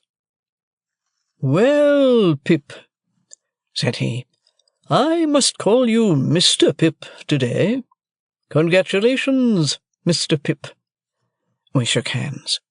He was always a remarkably short shaker, and I thanked him. "Take a chair, Mr. Pip," said my guardian. As I sat down, and he preserved his attitude and bent his brows at his boots, I felt at a disadvantage, which reminded me of that old time when I had been put upon a tombstone. The two ghastly casts on the shelf were not far from him, and their expression was as if they were making a stupid, apoplectic attempt to attend the conversation. "Now, my young friend," my guardian began, as if I were a witness in the box, "I am going to have a word or two with you." "If you please, sir." "What do you suppose," said Mr. Jaggers, bending forward to look at the ground, and throwing his head back to look at the ceiling, "what do you suppose you are living at the rate of?" "At the rate of, sir?" "At," repeated Mr. Jaggers, still looking at the ceiling, "the rate of," and then looked all round the room, and paused with his pocket-handkerchief in his hand, half-way to his nose. I had looked into my affairs so often that I had thoroughly destroyed any slight notion I might ever have had of their bearings. Reluctantly, I confessed myself quite unable to answer the question. This reply seemed agreeable to Mr. Jaggers, who said, "I thought so," and blew his nose with an air of satisfaction. "Now, I have asked you a question, my friend," said Mr. Jaggers. "Have you anything to ask me?" "Of course, it would be a great relief to me to ask you several questions, sir, but I remember your prohibition." "Ask one," said Mr. Jaggers. "Is my benefactor to be made known to me today?" "No." "Ask another." "Is that confidence to be imparted to me soon?" "Waive that a moment," said Mr. Jaggers, "and ask another." I looked about me, but there appeared to be now no possible escape from the inquiry. "Have I anything to receive, sir?" On that, Mr. Jaggers said triumphantly, "I thought we should come to it," and called to Wemmick to give him that piece of paper. Wemmick appeared, handed it in, and disappeared. "Now, Mr. Pip," said Mr. Jaggers, "attend, if you please. You have been drawing pretty freely here. Your name occurs pretty often in Wemmick's cash-book, but you are in debt, of course?" "I'm afraid I must say yes, sir." "You know you must say yes, don't you?" said Mr. Jaggers. "Yes, sir." "I don't ask you what you owe, because you don't know. And if you did know, you wouldn't tell me. You would say less. Yes, yes, my friend," cried Mr. Jaggers, waving his forefinger to stop me as I made a show of protesting. "It's likely enough that you think you wouldn't, but you would. You'll excuse me, but I know better than you. Now, take this piece of paper in your hand. You have got it? Very good. Now, unfold it, and tell me what it is." "This is a bank-note," said I, "for £500. "That is a bank-note," repeated Mr. Jaggers, "for £500, and a very handsome sum of money too, I think. You consider it so?" "How could I do otherwise?"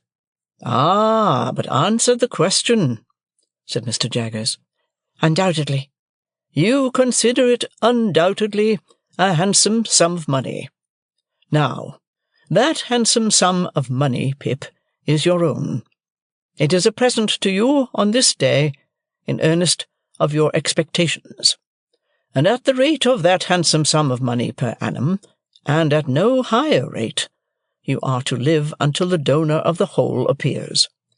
That is to say, you will now take your money affairs entirely into your own hands, and you will draw from Wemmick £125 per quarter, until you are in communication with the fountain-head, and no longer with the mere agent. As I have told you before, I am the mere agent. I execute my instructions, and I am paid for doing so. I think them injudicious, but I am not paid for giving any opinion on their merits." I was beginning to express my gratitude to my benefactor for the great liberality with which I was treated, when Mr. Jaggers stopped me. "I am not paid, Pip," said he, coolly, "to carry your words to anyone," and then gathered up his coat-tails, as he had gathered up the subject, and stood frowning at his boots, as if he suspected them of designs against him. After a pause, I hinted, "There was a question just now, Mr. Jaggers, which you desired me to waive for a moment. I hope I am doing nothing wrong in asking it again?" "What is it?" said he. I might have known that he would never help me out, but it took me aback to have to shape the question afresh, as if it were quite new. "Is it likely," I said, after hesitating, "that my patron, the fountain-head you have spoken of, Mr. Jaggers, will soon—" There I delicately stopped. "Will soon what?" asked Mr. Jaggers. "That's no question as it stands, you know." "Will soon come to London," said I, after casting about for a precise form of words, "or summon me anywhere else." "Now here," replied Mr. Jaggers, fixing me for the first time with his dark, deep-set eyes, "we must revert to the evening when we first encountered one another in your village. What did I tell you then, Pip?" "You told me, Mr. Jaggers, that it might be years hence when that person appeared." "Just so," said Mr. Jaggers. "That's my answer." As we looked full at one another, I felt my breath come quicker in my strong desire to get something out of him. And as I felt that it came quicker, and as I felt that he saw that it came quicker, I felt that I had less chance than ever of getting anything out of him. "Do you suppose it will still be years hence, Mr. Jaggers?" Mr. Jaggers shook his head, not in negativing the question, but in altogether negating the notion that he could anyhow be got to answer it. And the two horrible casts of the twitched faces looked, when my eyes strayed up to them, as if they had come to a crisis in their suspended detention, and were going to sneeze. "Come," said Mr. Jaggers, warming the backs of his legs with the backs of his warmed hands, "I'll be plain with you, my friend Pip. That's a question I must not be asked. You'll understand that better when I tell you it's a question that might compromise me. Come, I'll go a little further with you. I'll say something more." He bent down so low to frown at his boots that he was able to rub the calves of his legs in the pause he made. "When that person discloses," said Mr. Jaggers, straightening himself, "you and that person will settle your own affairs. When that person discloses, my part in this business will cease and determine. When that person discloses, it will not be necessary for me to know anything about it, and that's all I have got to say." We looked at one another until I withdrew my eyes and looked thoughtfully at the floor. From this last speech I derived the notion that Miss Havisham, for some reason or no reason, had not taken him into her confidence as to her designing me for Estella, that he resented this, and felt a jealousy about it, or that he really did object to that scheme, and would have nothing to do with it. When I raised my eyes again, I found that he had been shrewdly looking at me all the time, and was doing so still. "If that is all you have to say, sir," I remarked, "there can be nothing left for me to say." He nodded assent, and pulled out his thief-dreaded watch, and asked me where I was going to dine. I replied at my own chambers with Herbert. As a necessary sequence, I asked him if he would favour us with his company, and he promptly accepted the invitation. But he insisted on walking home with me, in order that I might make no extra preparation for him, and first he had a letter or two to write, and, of course, had his hands to wash. So I said I would go into the outer office and talk to Wemmick. The fact was, that when the £500 had come into my pocket, a thought had come into my head which had been often there before, and it appeared to me that Wemmick was a good person to advise with concerning such thought. He had already locked up his safe and made preparations for going home.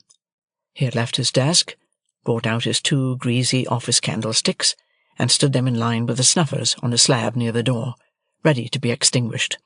He had raked his fire low, put his hat and greatcoat ready, and was beating himself all over the chest with his safe-key as an athletic exercise after business. "Mr. Wemmick," said I want to ask your opinion. I'm very desirous to serve a friend." Wemmick tightened his post-office, and shook his head, as if his opinion were dead against any fatal weakness of that sort.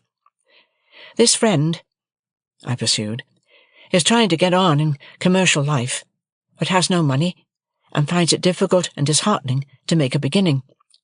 Now, I want somehow to help him to a beginning." "With money down?" said Wemmick, in a tone drier than any sawdust. "With some money down," I replied, for an uneasy remembrance shot across me of that symmetrical bundle of papers at home. "With some money down, and perhaps some anticipation of my expectations." "Mr. Pip," said Wemmick, "I should like just to run over with you, on my fingers, if you please, the names of the various bridges up as high as Chelsea Reach. Let's see.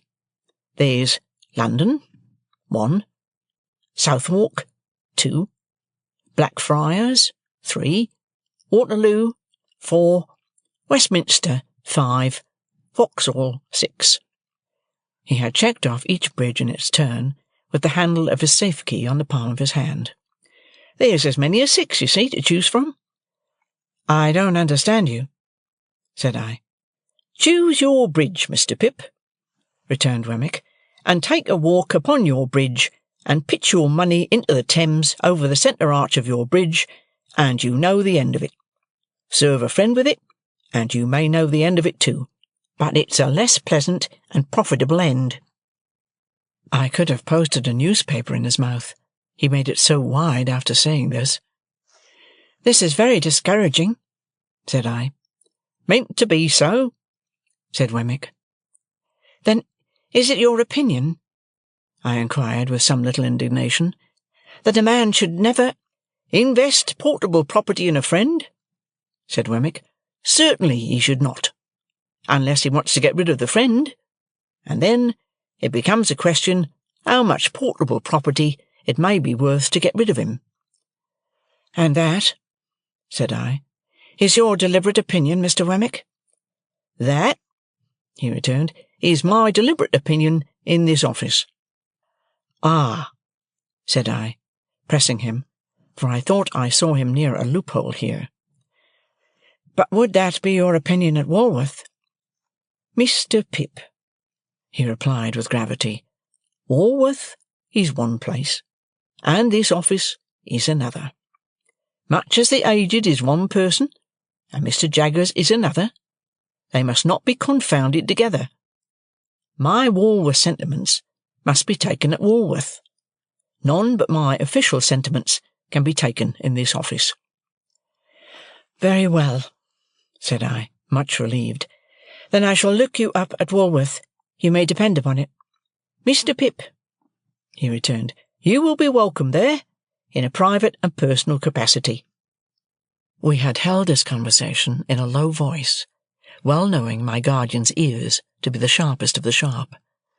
As he now appeared in his doorway, towelling his hands, Wemmick got on his greatcoat, and stood by to snuff out the candles. We all three went into the street together, and from the doorstep Wemmick turned his way, and Mr. Jaggers and I turned ours. I could not help wishing more than once that evening that Mr. Jaggers had had an aged in Gerrard Street, or a stinger, or a something or a somebody to unbend his brows a little. It was an uncomfortable consideration on a 21st birthday, that coming of age at all seemed hardly worth while in such a guarded and suspicious world as he made of it. He was 1,000 times better informed and cleverer than Wemmick, and yet I would 1,000 times rather have had Wemmick to dinner. And Mr. Jaggers made not me alone intensely melancholy, because after he was gone, Herbert said of himself, with his eyes fixed on the fire, that he thought he must have committed a felony, and forgotten the details of it, he felt so dejected and guilty. Chapter 37. Deeming Sunday the best day for taking Mr. Wemmick's Walworth sentiments, I devoted the next ensuing Sunday afternoon to a pilgrimage to the castle. On arriving before the battlements, I found the Union Jack flying and the drawbridge up, but undeterred by this show of defiance and resistance, I rang at the gate, and was admitted in a most pacific manner by the aged. "My son, sir," said the old man, after securing the drawbridge, "rather had it in his mind that you might happen to drop in, and he left word that he would soon be home from his afternoon's walk. He is very regular in his walks, is my son. Very regular in everything, is my son." I nodded at the old gentleman, as Wemmick himself might have nodded, and we went in and sat down by the fireside. "You made acquaintance with my son, sir," said the old man in his chirping way, while he warmed his hands at the blaze. "At his office, I expect." I nodded. "Ah, I have heard my son is a wonderful hand at his business, sir." I nodded hard. "Yes, so they tell me. His business is the law?" I nodded harder. "Which makes it more surprising in my son," said the old man, "for he was not brought up to the law, but to the wine-coopering."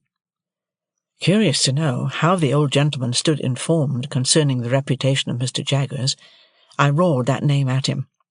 He threw me into the greatest confusion by laughing heartily, and replying in a very sprightly manner, No, to be sure, you're right." And to this hour I have not the faintest notion what he meant, or what joke he thought I had made. As I could not sit there nodding at him perpetually, without making some other attempt to interest him, I shouted an inquiry whether his own calling in life had been the wine-coopering.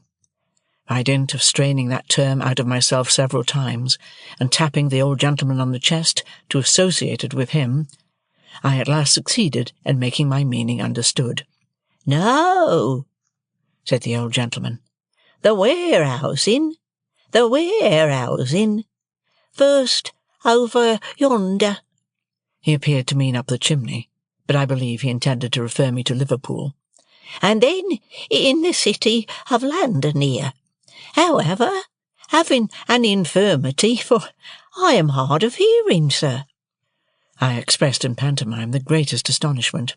"Yes, hard of hearing. Having that infirmity coming upon me, my son, he went into the law, and he took charge of me, and he, by little and little, made out this elegant and beautiful property.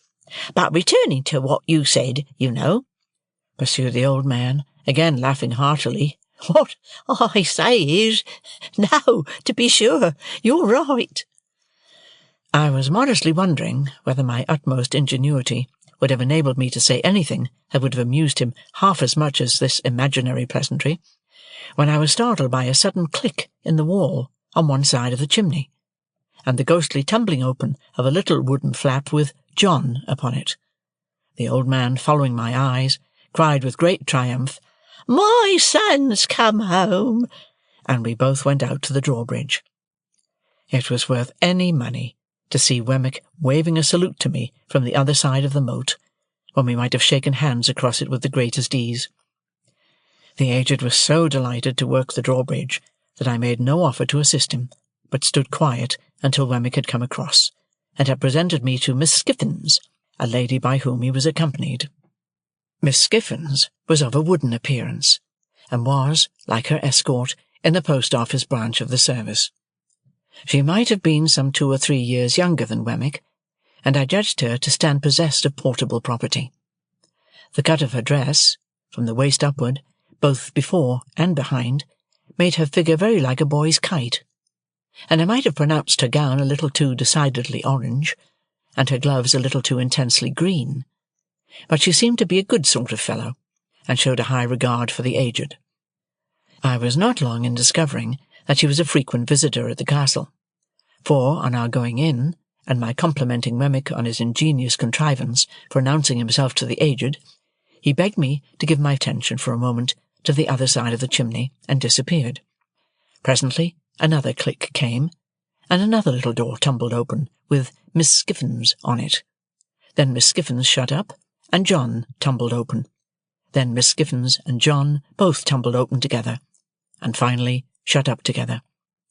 On Wemmick's return from working these mechanical appliances, I expressed the great admiration with which I regarded them, and he said, "Well, you know, they're both pleasant and useful to the aged. And by George, sir, it's a thing worth mentioning that of all the people who come to this gate, the secret of those pulls is only known to the aged, Miss Skiffins, and me." "And Mr. Wemmick made them," added Miss Skiffins, "with his own hands, out of his own head." While Miss Skiffins was taking off her bonnet, she retained her green gloves during the evening as an outward and visible sign that there was company. Wemmick invited me to take a walk with him round the property, and see how the island looked in winter-time.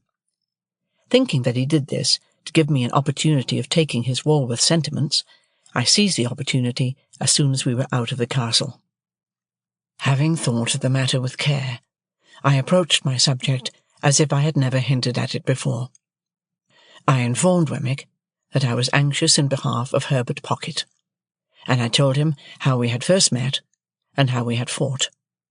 I glanced at Herbert's home, and at his character, and at his having no means but such as he was dependent on his father for, those uncertain and unpunctual. I alluded to the advantages I had derived in my first rawness and ignorance from his society, and I confessed that I feared I had but ill repaid them, and that he might have done better without me and my expectations. Keeping Miss Havisham in the background at a great distance, I still hinted at the possibility of my having competed with him in his prospects, and at the certainty of his possessing a generous soul, and being far above any mean distrusts, retaliations, or designs. For all these reasons, I told Wemmick, and because he was my young companion and friend, and I had a great affection for him, I wished my own good fortune to reflect some rays upon him, and therefore I sought advice from Wemmick's experience and knowledge of men and affairs, how I could best try with my resources to help Herbert to some present income, say of 100 a year, to keep him in good hope and heart, and gradually to buy him on to some small partnership. I begged Wemmick, in conclusion, to understand that my help must always be rendered without Herbert's knowledge or suspicion, and that there was no one else in the world with whom I could advise. I wound up by laying my hand upon his shoulder and saying, "I can't help confiding in you, though I know it must be troublesome to you, but that is your fault in having ever brought me here." Wemmick was silent for a little while, and then said, with a kind of start, "Well, you know, Mr. Pip, I must tell you one thing. This is devilish good of you." "Say you'll help me to be good, then?" said I. "Egad," replied Wemmick, shaking his head, "that's not my trade." "Nor is this your trading place," said I. "You are right," he returned. "You hit the nail on the head. Mr. Pip, I'll put on my considering cap, and I think all you want to do may be done by degrees. Skiffins, that's her brother, is an accountant and agent. I'll look him up and go to work for you." "I thank you 10,000 times." "On the contrary," said he, "I thank you. For though we are strictly in our private and personal capacity, still it may be mentioned that there are Newgate cobwebs about, and it brushes them away." After a little further conversation to the same effect, we returned into the castle, where we found Miss Skiffins preparing tea. The responsible duty of making the toast was delegated to the aged, and that excellent old gentleman was so intent upon it that he seemed to me in some danger of melting his eyes. It was no nominal meal that we were going to make, but a vigorous reality. The aged prepared such a haystack of buttered toast that I could scarcely see him over it, as it simmered on an iron stand hooked onto the top bar, while Miss Skiffins brewed such a jorum of tea that the pig in the back premises became strongly excited, and repeatedly expressed his desire to participate in the entertainment. The flag had been struck, and the gun had been fired at the right moment of time, and I felt as snugly cut off from the rest of Walworth as if the moat were 30 feet wide by as many deep. Nothing disturbed the tranquillity of the castle but the occasional tumbling open of John and Miss Skiffins, which little doors were a prey to some spasmodic infirmity that made me sympathetically uncomfortable until I got used to it. I inferred from the methodical nature of Miss Skiffins' arrangements that she made tea there every Sunday night, and I rather suspected that a classic brooch she wore, representing the profile of an undesirable female with a very straight nose and a very new moon, was a piece of portable property that had been given her by Wemmick. We ate the whole of the toast, and drank tea in proportion, and it was delightful to see how warm and greasy we all got after it. The aged especially might have passed for some clean old chief of a savage tribe, just oiled. After a short pause for repose, Miss Skiffins, in the absence of the little servant who, it seemed, retired to the bosom of her family on Sunday afternoons, washed up the tea-things in a trifling, ladylike, amateur manner that compromised none of us. Then she put on her gloves again, and we drew round the fire, and Wemmick said, "Now, aged parent, tip us the paper." Wemmick explained to me, while the aged got his spectacles out, that this was according to custom, and that it gave the old gentleman infinite satisfaction to read the news aloud. "I won't offer an apology," said Wemmick, "for he isn't capable of many pleasures. Are you, aged P?" "All right, John, all right," returned the old man, seeing himself spoken to. "Only tip him a nod every now and then when he looks off his paper," said Wemmick, "and he'll be happy as a king. We're all attention, aged one." "All right, John, all right," returned the cheerful old man, so busy and so pleased that it really was quite charming. The aged reading reminded me of the classes at Mr. Wopsle's great-aunt's, with the pleasanter peculiarity that it seemed to come through a keyhole. As he wanted the candles close to him, and as he was always on the verge of putting either his head or the newspaper into them, he required as much watching as a powder-mill. But Wemmick was equally untiring and gentle in his vigilance, and the aged read on, quite unconscious of his many rescues. Whenever he looked at us, we all expressed the greatest interest and amazement, and nodded until he resumed again. As Wemmick and Miss Skiffins sat side by side, and as I sat in a shadowy corner, I observed a slow and gradual elongation of Mr. Wemmick's mouth, powerfully suggestive of his slowly and gradually stealing his arm round Miss Skiffins' waist. In course of time, I saw his hand appear on the other side of Miss Skiffins, but at that moment Miss Skiffins neatly stopped him with the green glove, unwound his arm again, as if it were an article of dress, and with the greatest deliberation laid it on the table before her. Miss Skiffins' composure, while she did this, was one of the most remarkable sights I have ever seen, and if I could have thought the act consistent with abstraction of mind, I should have deemed that Miss Skiffins performed it mechanically. By and by, I noticed Wemmick's arm beginning to disappear again, and gradually fading out of view. Shortly afterwards, his mouth began to widen again. After an interval of suspense on my part, that was quite enthralling and almost painful, I saw his hand appear on the other side of Miss Skiffins. Instantly, Miss Skiffins stopped it with the neatness of a placid boxer, took off that girdle or cestus as before, and laid it on the table. Taking the table to represent the path of virtue, I am justified in stating that during the whole time of the aged's reading, Wemmick's arm was straying from the path of virtue and being recalled to it by Miss Skiffins. At last, the aged read himself into a light slumber. This was the time for Wemmick to produce a little kettle, a tray of glasses, and a black bottle with a porcelain-topped cork representing some clerical dignitary of a rubicund and social aspect.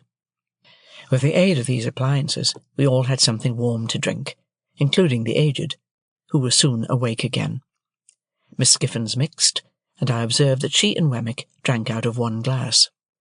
Of course I knew better than to offer to see Miss Skiffins home, and under the circumstances I thought I had best go first, which I did, taking a cordial leave of the aged, and having passed a pleasant evening. Before a week was out, I received a note from Wemmick, dated Walworth, stating that he hoped he had made some advance in that matter appertaining to our private and personal capacities, and that he would be glad if I could come and see him again upon it. So I went out to Walworth again, and yet again, and yet again, and I saw him by appointment in the city several times, but never held any communication with him on the subject in or near Little Britain. The upshot was that we found a worthy young merchant or shipping broker, not long established in business, who wanted intelligent help, and who wanted capital, and who in due course of time and receipt would want a partner.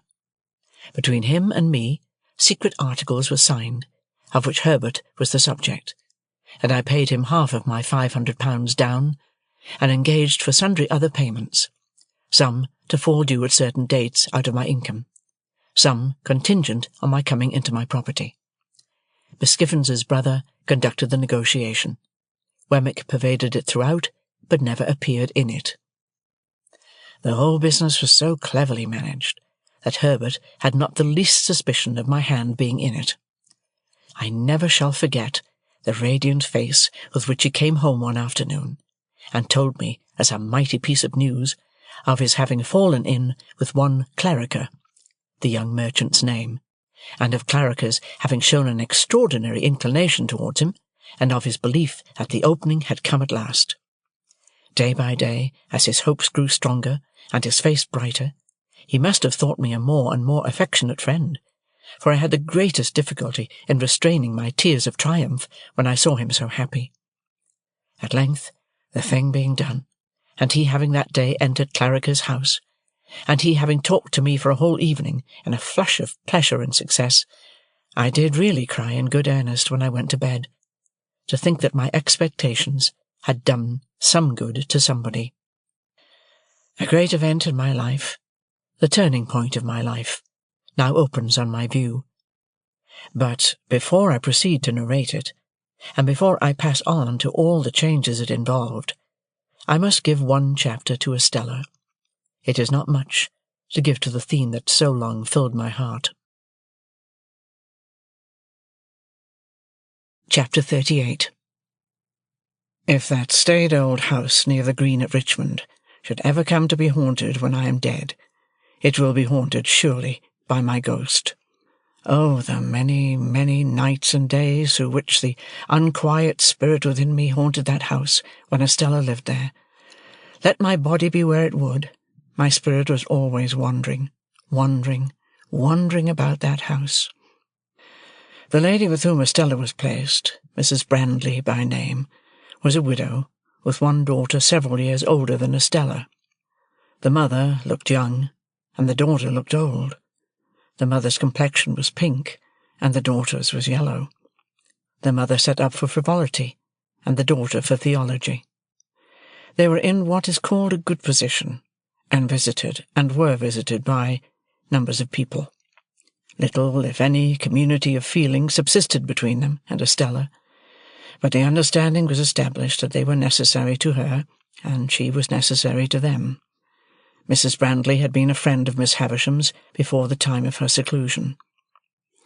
In Mrs. Brandley's house, and out of Mrs. Brandley's house, I suffered every kind and degree of torture that Estella could cause me. The nature of my relations with her, which placed me on terms of familiarity without placing me on terms of favour, conduced to my distraction. She made use of me to tease other admirers, and she turned the very familiarity between herself and me to the account of putting a constant slight on my devotion to her. If I had been her secretary, steward, half-brother, poor relation, if I had been a younger brother of her appointed husband, I could not have seemed to myself further from my hopes when I was nearest to her.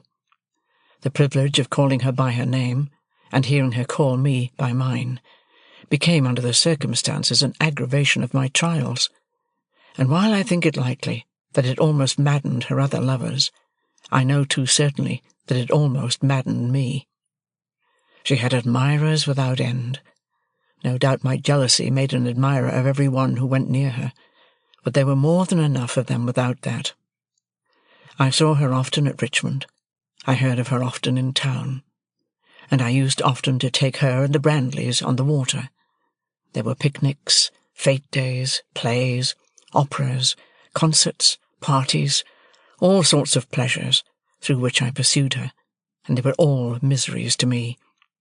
I never had 1 hour's happiness in her society, and yet my mind all round the 24 hours was harping on the happiness of having her with me unto death. Throughout this part of our intercourse, and it lasted, as will presently be seen, for what I then thought a long time, she habitually reverted to that tone which expressed that our association was forced upon us. There were other times when she would come to a sudden check in this tone, and in all her many tones, and would seem to pity me. "Pip, Pip," she said one evening, coming to such a check when we sat apart at a darkening window of the house in Richmond. "Will you never take warning?" "Of what?" "Of me." "Warning not to be attracted by you, do you mean, Estella?" "Do I mean? If you don't know what I mean, you're blind." I should have replied that love was commonly reputed blind, but for the reason that I always was restrained, and this was not the least of my miseries, by a feeling that it was ungenerous to press myself upon her, when she knew that she could not choose but obey Miss Havisham. My dread always was that this knowledge on her part laid me under a heavy disadvantage with her pride, and made me the subject of a rebellious struggle in her bosom. "At any rate," said I have no warning given me just now, for you wrote to me to come to you this time." "That's true," said Estella, with a cold, careless smile that always chilled me. After looking at the twilight without for a little while, she went on to say, "The time has come round when Miss Havisham wishes to have me for a day at Sartis. You are to take me there, and bring me back, if you will. She would rather I did not travel alone, and objects to receiving my maid, for she has a sensitive horror of being talked of by such people. Can you take me?" "Can I take you, Estella?" "You can, then. The day after tomorrow, if you please. You are to pay all charges out of my purse. You hear the condition of your going?" "And must obey," said I. This was all the preparation I received for that visit, or for others like it. Miss Havisham never wrote to me, nor had I ever so much as seen her handwriting. We went down on the next day but one, and we found her in the room where I had first beheld her, and it is needless to add that there was no change in Sartis House. She was even more dreadfully fond of Estella than she had been when I last saw them together. I repeat the word advisedly, for there was something positively dreadful in the energy of her looks and embraces. She hung upon Estella's beauty, hung upon her words, hung upon her gestures, and sat mumbling her own trembling fingers while she looked at her, as though she were devouring the beautiful creature she had reared. From Estella she looked at me, with a searching glance that seemed to pry into my heart and probe its wounds. "How does she use you, Pip? How does she use you?" she asked me again, with her witch-like eagerness, even in Estella's hearing. But when we sat by her flickering fire at night, she was most weird. For then, keeping Estella's hand drawn through her arm, and clutched in her own hand, she extorted from her, by dint of referring back to what Estella had told her in her regular letters, the names and conditions of the men whom she had fascinated. And as Miss Havisham dwelt upon this role, with the intensity of a mind mortally hurt and diseased, she sat with her other hand on her crutch-stick, and her chin on that, and her one bright eyes glaring at me, a very spectre. I saw in this, wretched though it made me, and bitter the sense of dependence and even of degradation that it awakened, I saw in this that Estella was set to wreak Miss Havisham's revenge on men, and that she was not to be given to me until she had gratified it for a term. I saw in this a reason for her being beforehand assigned to me. Sending her out to attract and torment and do mischief, Miss Havisham sent her with the malicious assurance that she was beyond the reach of all admirers, and that all who staked upon that cast were secured to lose. I saw in this that I, too, was tormented by a perversion of ingenuity, even while the prize was reserved for me. I saw in this the reason for my being staved off so long, and the reason for my late guardian's declining to commit himself to the formal knowledge of such a scheme. In a word, I saw in this Miss Havisham as I had her then and there before my eyes, and always had her before my eyes, and I saw in this the distinct shadow of the darkened and unhealthy house in which her life was hidden from the sun. The candles that lighted that room of hers were placed in sconces on the wall. They were high from the ground, and they burnt with the steady dullness of artificial light in air that is seldom renewed. As I looked around at them, and at the pale gloom they made, and at the stopped clock, and at the withered articles of bridal dress upon the table and the ground, and at her own awful figure, with its ghostly reflection thrown large by the fire upon the ceiling and the wall, I saw in everything the construction that my mind had come to, repeated and thrown back to me. My thoughts passed into the great room across the landing, where the table was spread, and I saw it written, as it were, in the falls of the cobwebs from the centrepiece, in the crawlings of the spiders on the cloth, in the tracks of the mice as they betook their little quickened hearts behind the panels, and in the gropings and pausings of the beetles on the floor. It happened on the occasion of this visit that some sharp words arose between Estella and Miss Havisham. It was the first time I had ever seen them opposed. We were seated by the fire, as just now described, and Miss Havisham still had Estella's arm drawn through her own, and still clutched Estella's hand in hers, when Estella gradually began to detach herself. She had shown a proud impatience more than once before, and had rather endured that fierce affection than accepted or returned it. "What?" said Miss Havisham, flashing her eyes upon her. "Are you tired of me?" "Only a little tired of myself," replied Estella, disengaging her arm, and moving to the great chimney-piece, where she stood looking down at the fire. "Speak the truth, you ingrate!" cried Miss Havisham passionately, striking her stick upon the floor. "You are tired of me!" Estella looked at her with perfect composure, and again looked down at the fire. Her graceful figure and her beautiful face expressed a self-possessed indifference to the wild heat of the other that was almost cruel. "You stock and stone!" exclaimed Miss Havisham. "You cold, cold heart!" "What?" said Estella, preserving her attitude of indifference, as she leaned against the great chimney-piece, and only moving her eyes. "Do you reproach me for being cold? You? Are you not?" was the fierce retort. "You should know," said Estella. "I am what you have made me. Take all the praise, take all the blame, take all the success, take all the failure. In short, take me."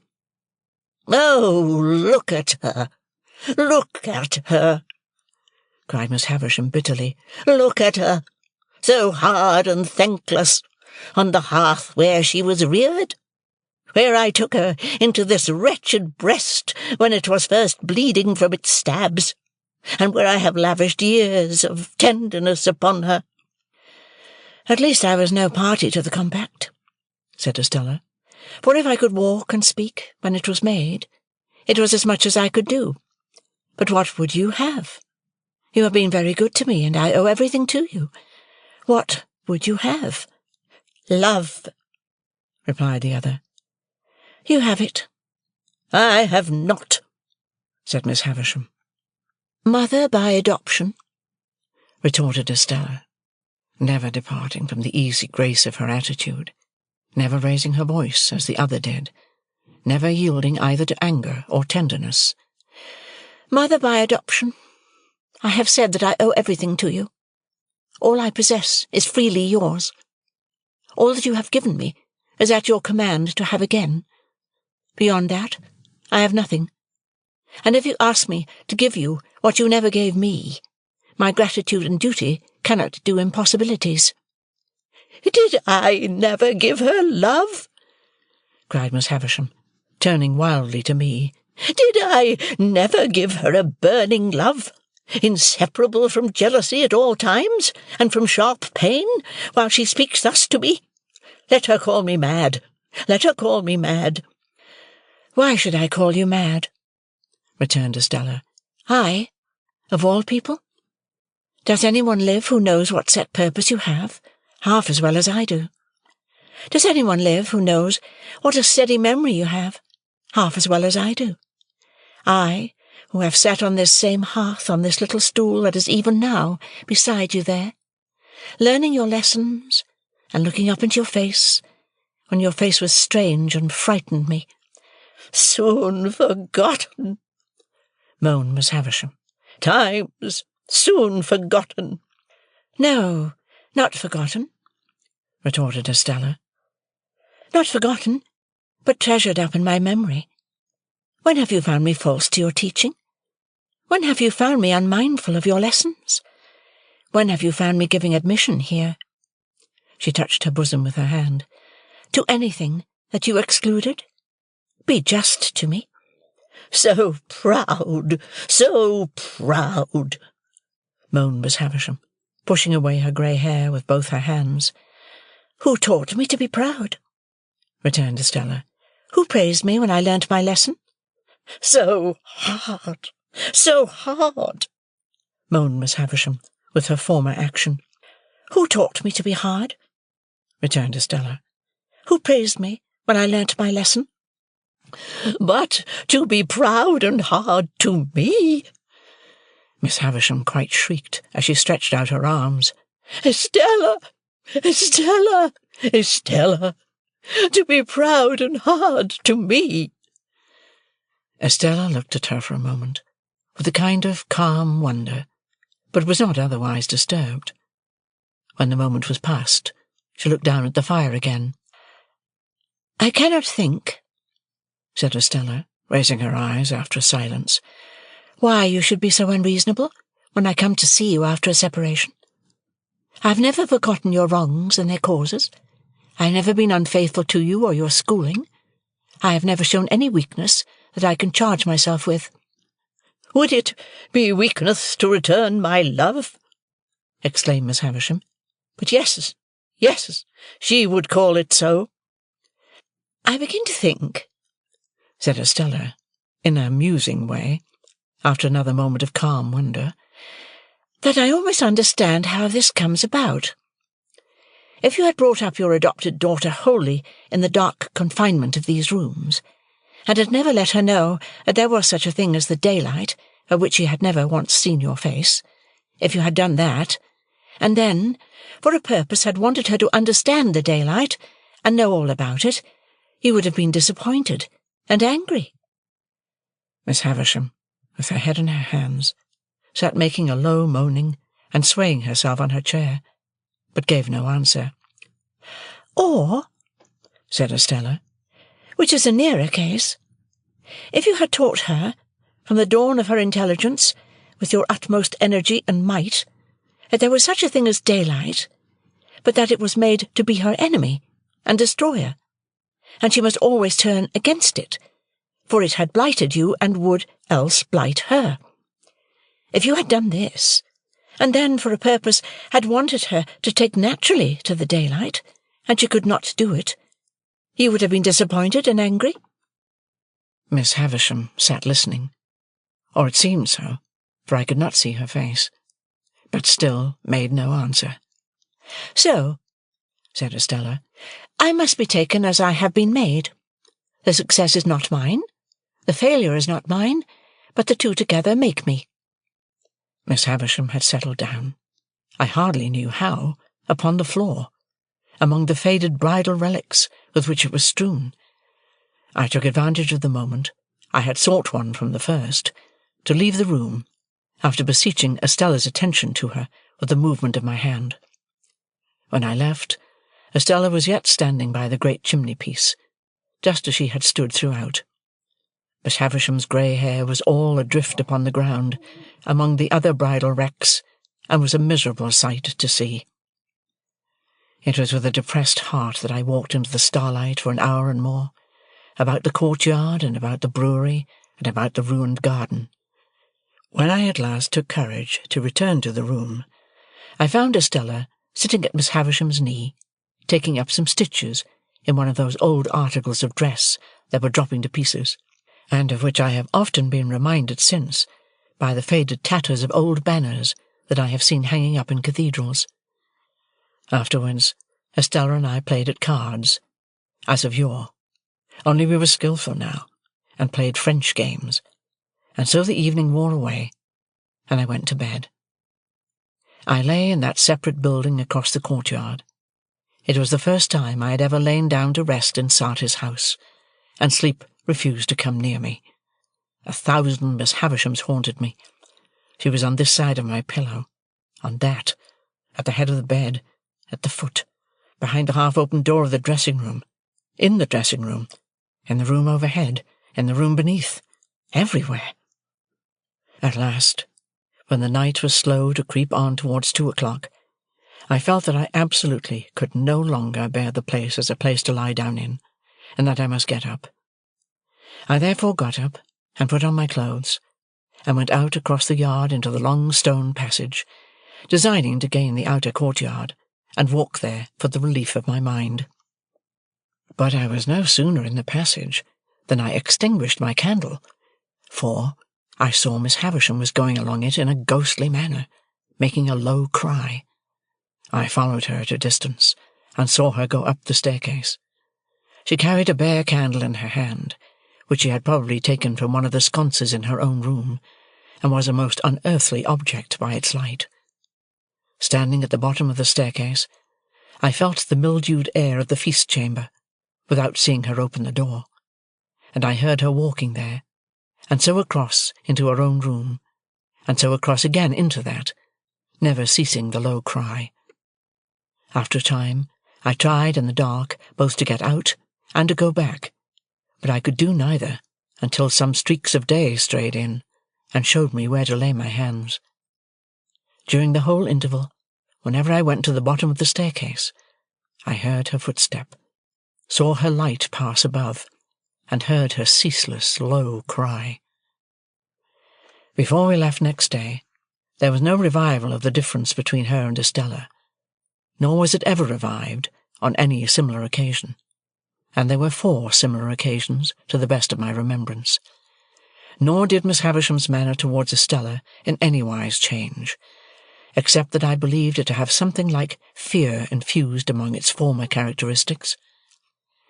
It is impossible to turn this leaf of my life without putting Bentley Drummle's name upon it, or I would, very gladly. On a certain occasion, when the Finches were assembled in force, and when good feeling was being promoted in the usual manner by nobody's agreeing with anybody else, the presiding Finch called the Grove to order, forasmuch as Mr. Drummle had not yet toasted a lady, which, according to the solemn constitution of the society, it was the brute's turn to do that day. I thought I saw him leer in an ugly way at me, while the decanters were going round, but as there was no love lost between us, that might easily be. What was my indignant surprise, when he called upon the company to pledge him to Estella. "Estella who?" said I. "Never you mind," retorted Drummle. "Estella of where?" said I. "You are bound to say of where." Which he was, as a Finch. "Of Richmond, gentlemen," said Drummle, putting me out of the question. "And a peerless beauty." Much he knew about peerless beauties, a mean, miserable idiot, I whispered Herbert. "I know that lady," said Herbert across the table, when the toast had been honoured. "Do you?" said Drummle. "And so do I," I added with a scarlet face. "Do you?" said Drummle. "Oh, Lord!" This was the only retort, except glass or crockery, that the heavy creature was capable of making. But I became as highly incensed by it as if it had been barbed with wit, and I immediately rose in my place and said that I could not but regard it as being like the Honourable Finch's impudence to come down to that grove, We always talked about coming down to that grove as a neat parliamentary turn of expression. Down to that grove, proposing a lady of whom he knew nothing. Mr. Drummle, upon this, starting up, demanded what I meant by that, whereupon I made him the extreme reply that I believed he knew where I was to be found. Whether it was possible in a Christian country to get on without blood, after this, was a question on which the Finches were divided. The debate upon it grew so lively, indeed, that at least 6 more honourable members told 6 more, during the discussion, that they believed they knew where they were to be found. However, it was decided at last, the grove being a court of honour, that if Mr. Drummle would bring never so slight a certificate from the lady, importing that he had the honour of her acquaintance, Mr. Pip must express his regret as a gentleman and a Finch for having been betrayed into a warmth which. Next day was appointed for the production, lest our honour should take cold from delay, and next day Drummle appeared with a polite little avowal in Estella's hand that she had had the honour of dancing with him several times. This left me no course but to regret that I had been betrayed into a warmth which, and on the whole to repudiate as untenable the idea that I was to be found anywhere. Drummle and I then sat snorting at one another for an hour, while the grove engaged in indiscriminate contradiction, and finally the promotion of good feeling was declared to have gone ahead at an amazing rate. I tell this lightly, but it was no light thing to me, for I cannot adequately express what pain it gave me to think that Estella should show any favour to a contemptible, clumsy, sulky booby, so very far below the average. To the present moment, I believe it to have been referable to some pure fire of generosity and disinterestedness in my love for her, that I could not endure the thought of her stooping to that hound. No doubt I should have been miserable, whomsoever she had favoured, but a worthier object would have caused me a different kind and degree of distress. It was easy for me to find out, and I did soon find out, that Drummle had begun to follow her closely, and that she allowed him to do it. A little while, and he was always in pursuit of her, and he and I crossed one another every day. He held on, in a dull, persistent way, and Estella held him on, now with encouragement, now with discouragement, now almost flattering him, now openly despising him, now knowing him very well, now scarcely remembering who he was. The spider, as Mr. Jaggers had called him, was used to lying in wait, however, and had the patience of his tribe. Added to that, he had a blockhead confidence in his money and in his family greatness, which sometimes did him good service, almost taking the place of concentration and determined purpose. So, the spider, doggedly watching Estella, outwatched many brighter insects, and would often uncoil himself and drop at the right nick of time. At a certain assembly ball at Richmond, there used to be assembly balls at most places then, where Estella had outshone all other beauties, this blundering Drummle so hung about her, and with so much toleration on her part, that I resolved to speak to her concerning him. I took the next opportunity, which was when she was waiting for Mrs. Brandley to take her home, and was sitting apart among some flowers, ready to go. I was with her, for I almost always accompanied them to and from such places. "Are you tired, Estella?" "Rather, Pip." "You should be." "Say rather I should not be, for I have my letter to Sarti's house to write before I go to sleep." "Recounting to-night's triumph?" said I. "Surely a very poor one, Estella." "What do you mean? I didn't know there had been any." "Estella," said I, "do look at that fellow in the corner yonder, who is looking over here at us." "Why should I look at him?" returned Estella, with her eyes on me instead. "What is there in that fellow in the corner yonder, to use your words, that I need look at?" "Indeed, that is the very question I want to ask you," said I, "for he has been hovering about you all night." "Moths, and all sorts of ugly creatures," replied Estella, with a glance towards him, "hover about a lighted candle. Can the candle help it? "No," I returned. "But cannot the Estella help it?" "Well," said she, laughing, after a moment, "perhaps. Yes. Anything you like." "But, Estella, do hear me speak. It makes me wretched that you should encourage a man so generally despised as Drummle. You know he is despised." "Well?" said she. "You know he is as ungainly within as without. A deficient, ill-tempered, lowering, stupid fellow." "Well?" said she. "You know he has nothing to recommend him but money, and a ridiculous roll of addle-headed predecessors. Now, don't you?" "Well?" said she again, and each time she said it, she opened her lovely eyes the wider. To overcome the difficulty of getting past that monosyllable, I took it from her, and said, repeating it with emphasis, "Well? Then that is why it makes me wretched." Now, if I could have believed that she favoured Drummle with any idea of making me, wretched, I should have been in better heart about it. But in that habitual way of hers, she put me so entirely out of the question that I could believe nothing of the kind. "Pip," said Estella, casting a glance over the room, "don't be foolish about its effect on you. It may have its effect on others, and may be meant to have. It's not worth discussing."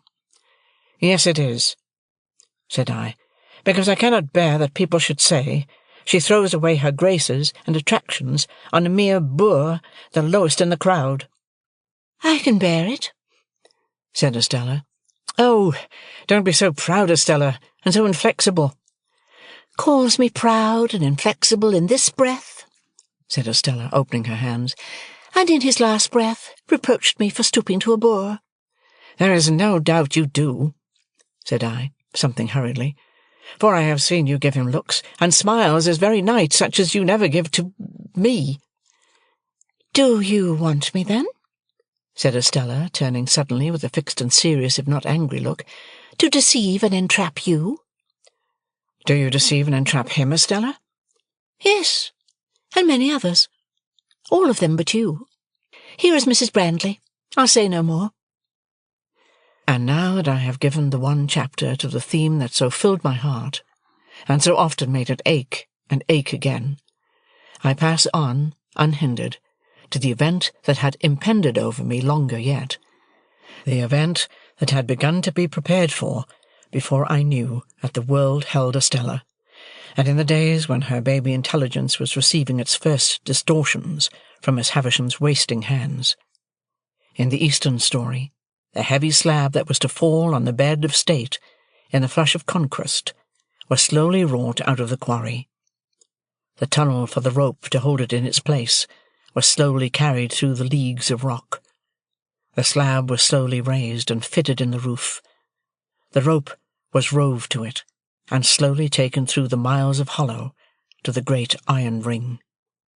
All being made ready with much labour, and the hour come, the Sultan was aroused in the dead of the night, and the sharpened axe that was to sever the rope from the great iron ring was put into his hand, and he struck with it, and the rope parted and rushed away, and the ceiling fell.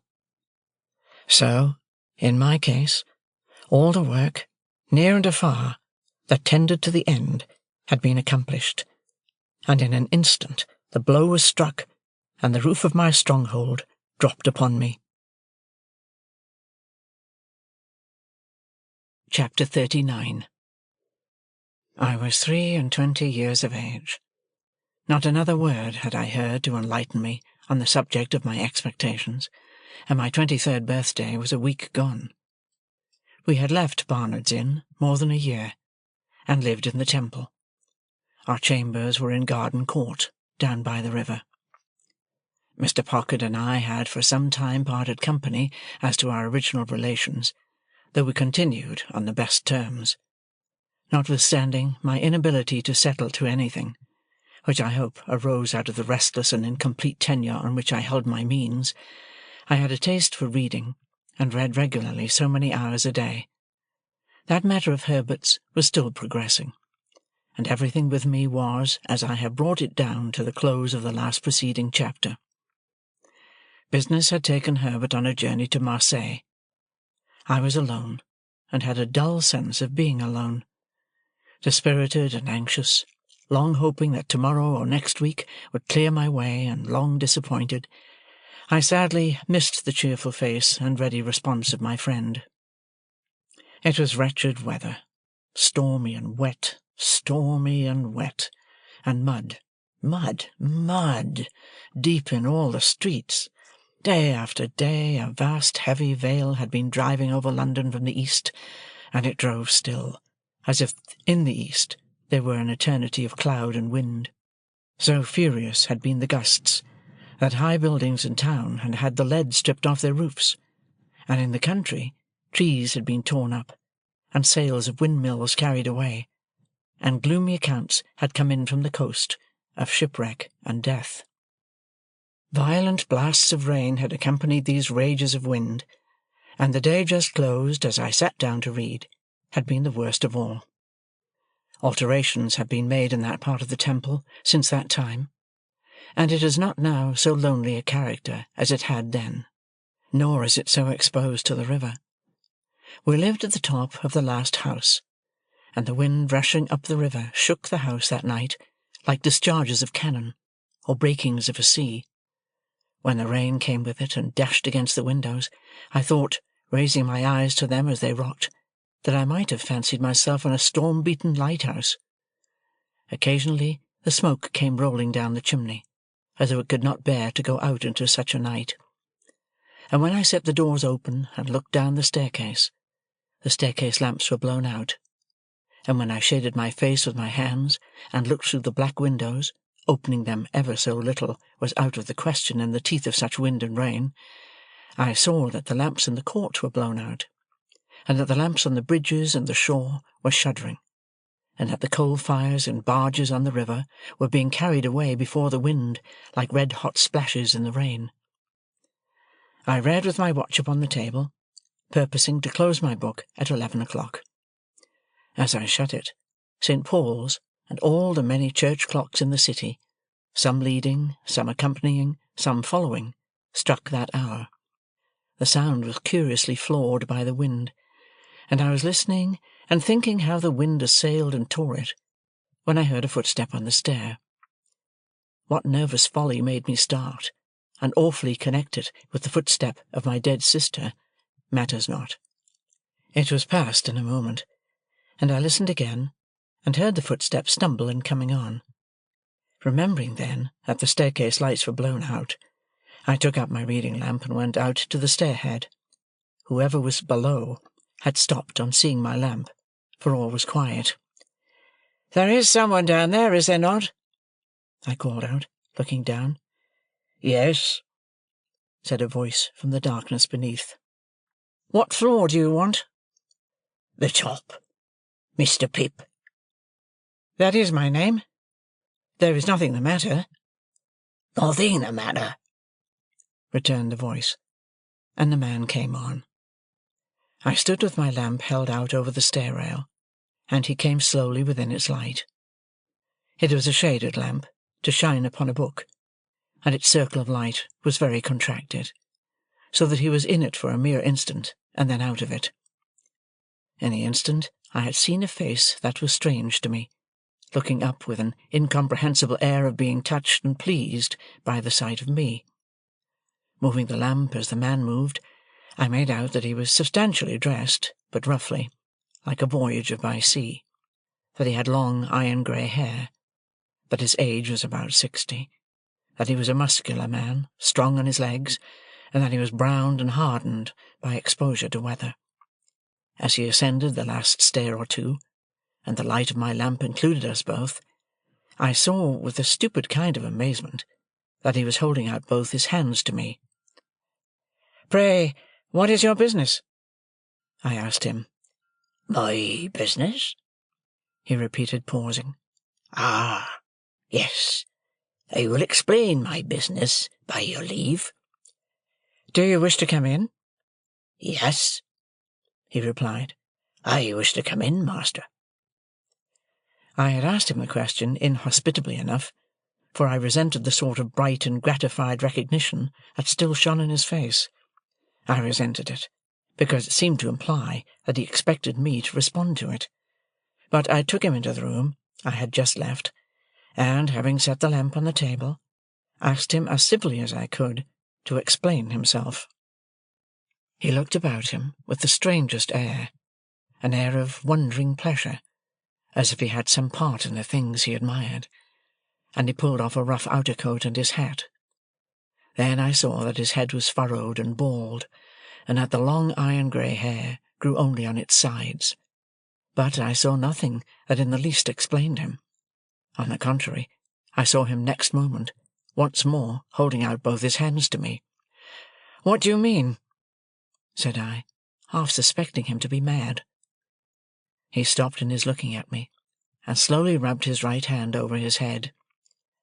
"It's disappointing to a man," he said in a coarse, broken voice, "arter having looked for'ard so distant, and come so fur.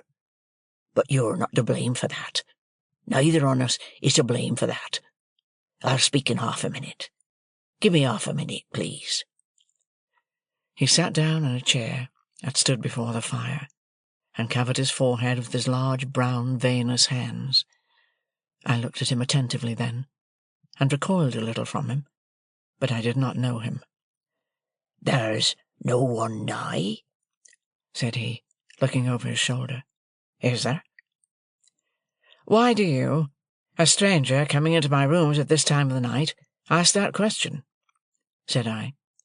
"You're a game one," he returned, shaking his head at me with a deliberate affection, at once most unintelligible and most exasperating.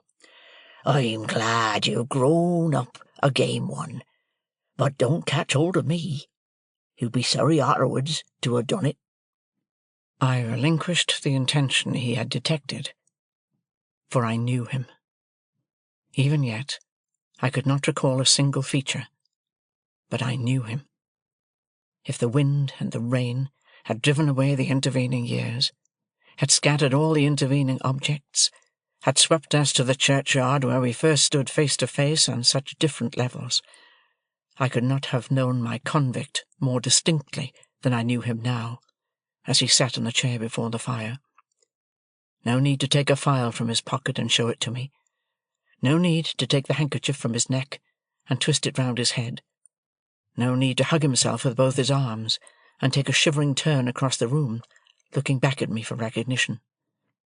I knew him before he gave me one of those aids, though a moment before I had not been conscious of remotely suspecting his identity. He came back to where I stood, and again held out both his hands. Not knowing what to do, for, in my astonishment, I had lost my self-possession, I reluctantly gave him my hands. He grasped them heartily, raised them to his lips, kissed them, and still held them. "You acted noble, my boy," said he. "Noble Pip, and I have never forgot it." At a change in his manner, as if he were even going to embrace me, I laid a hand upon his breast and put him away.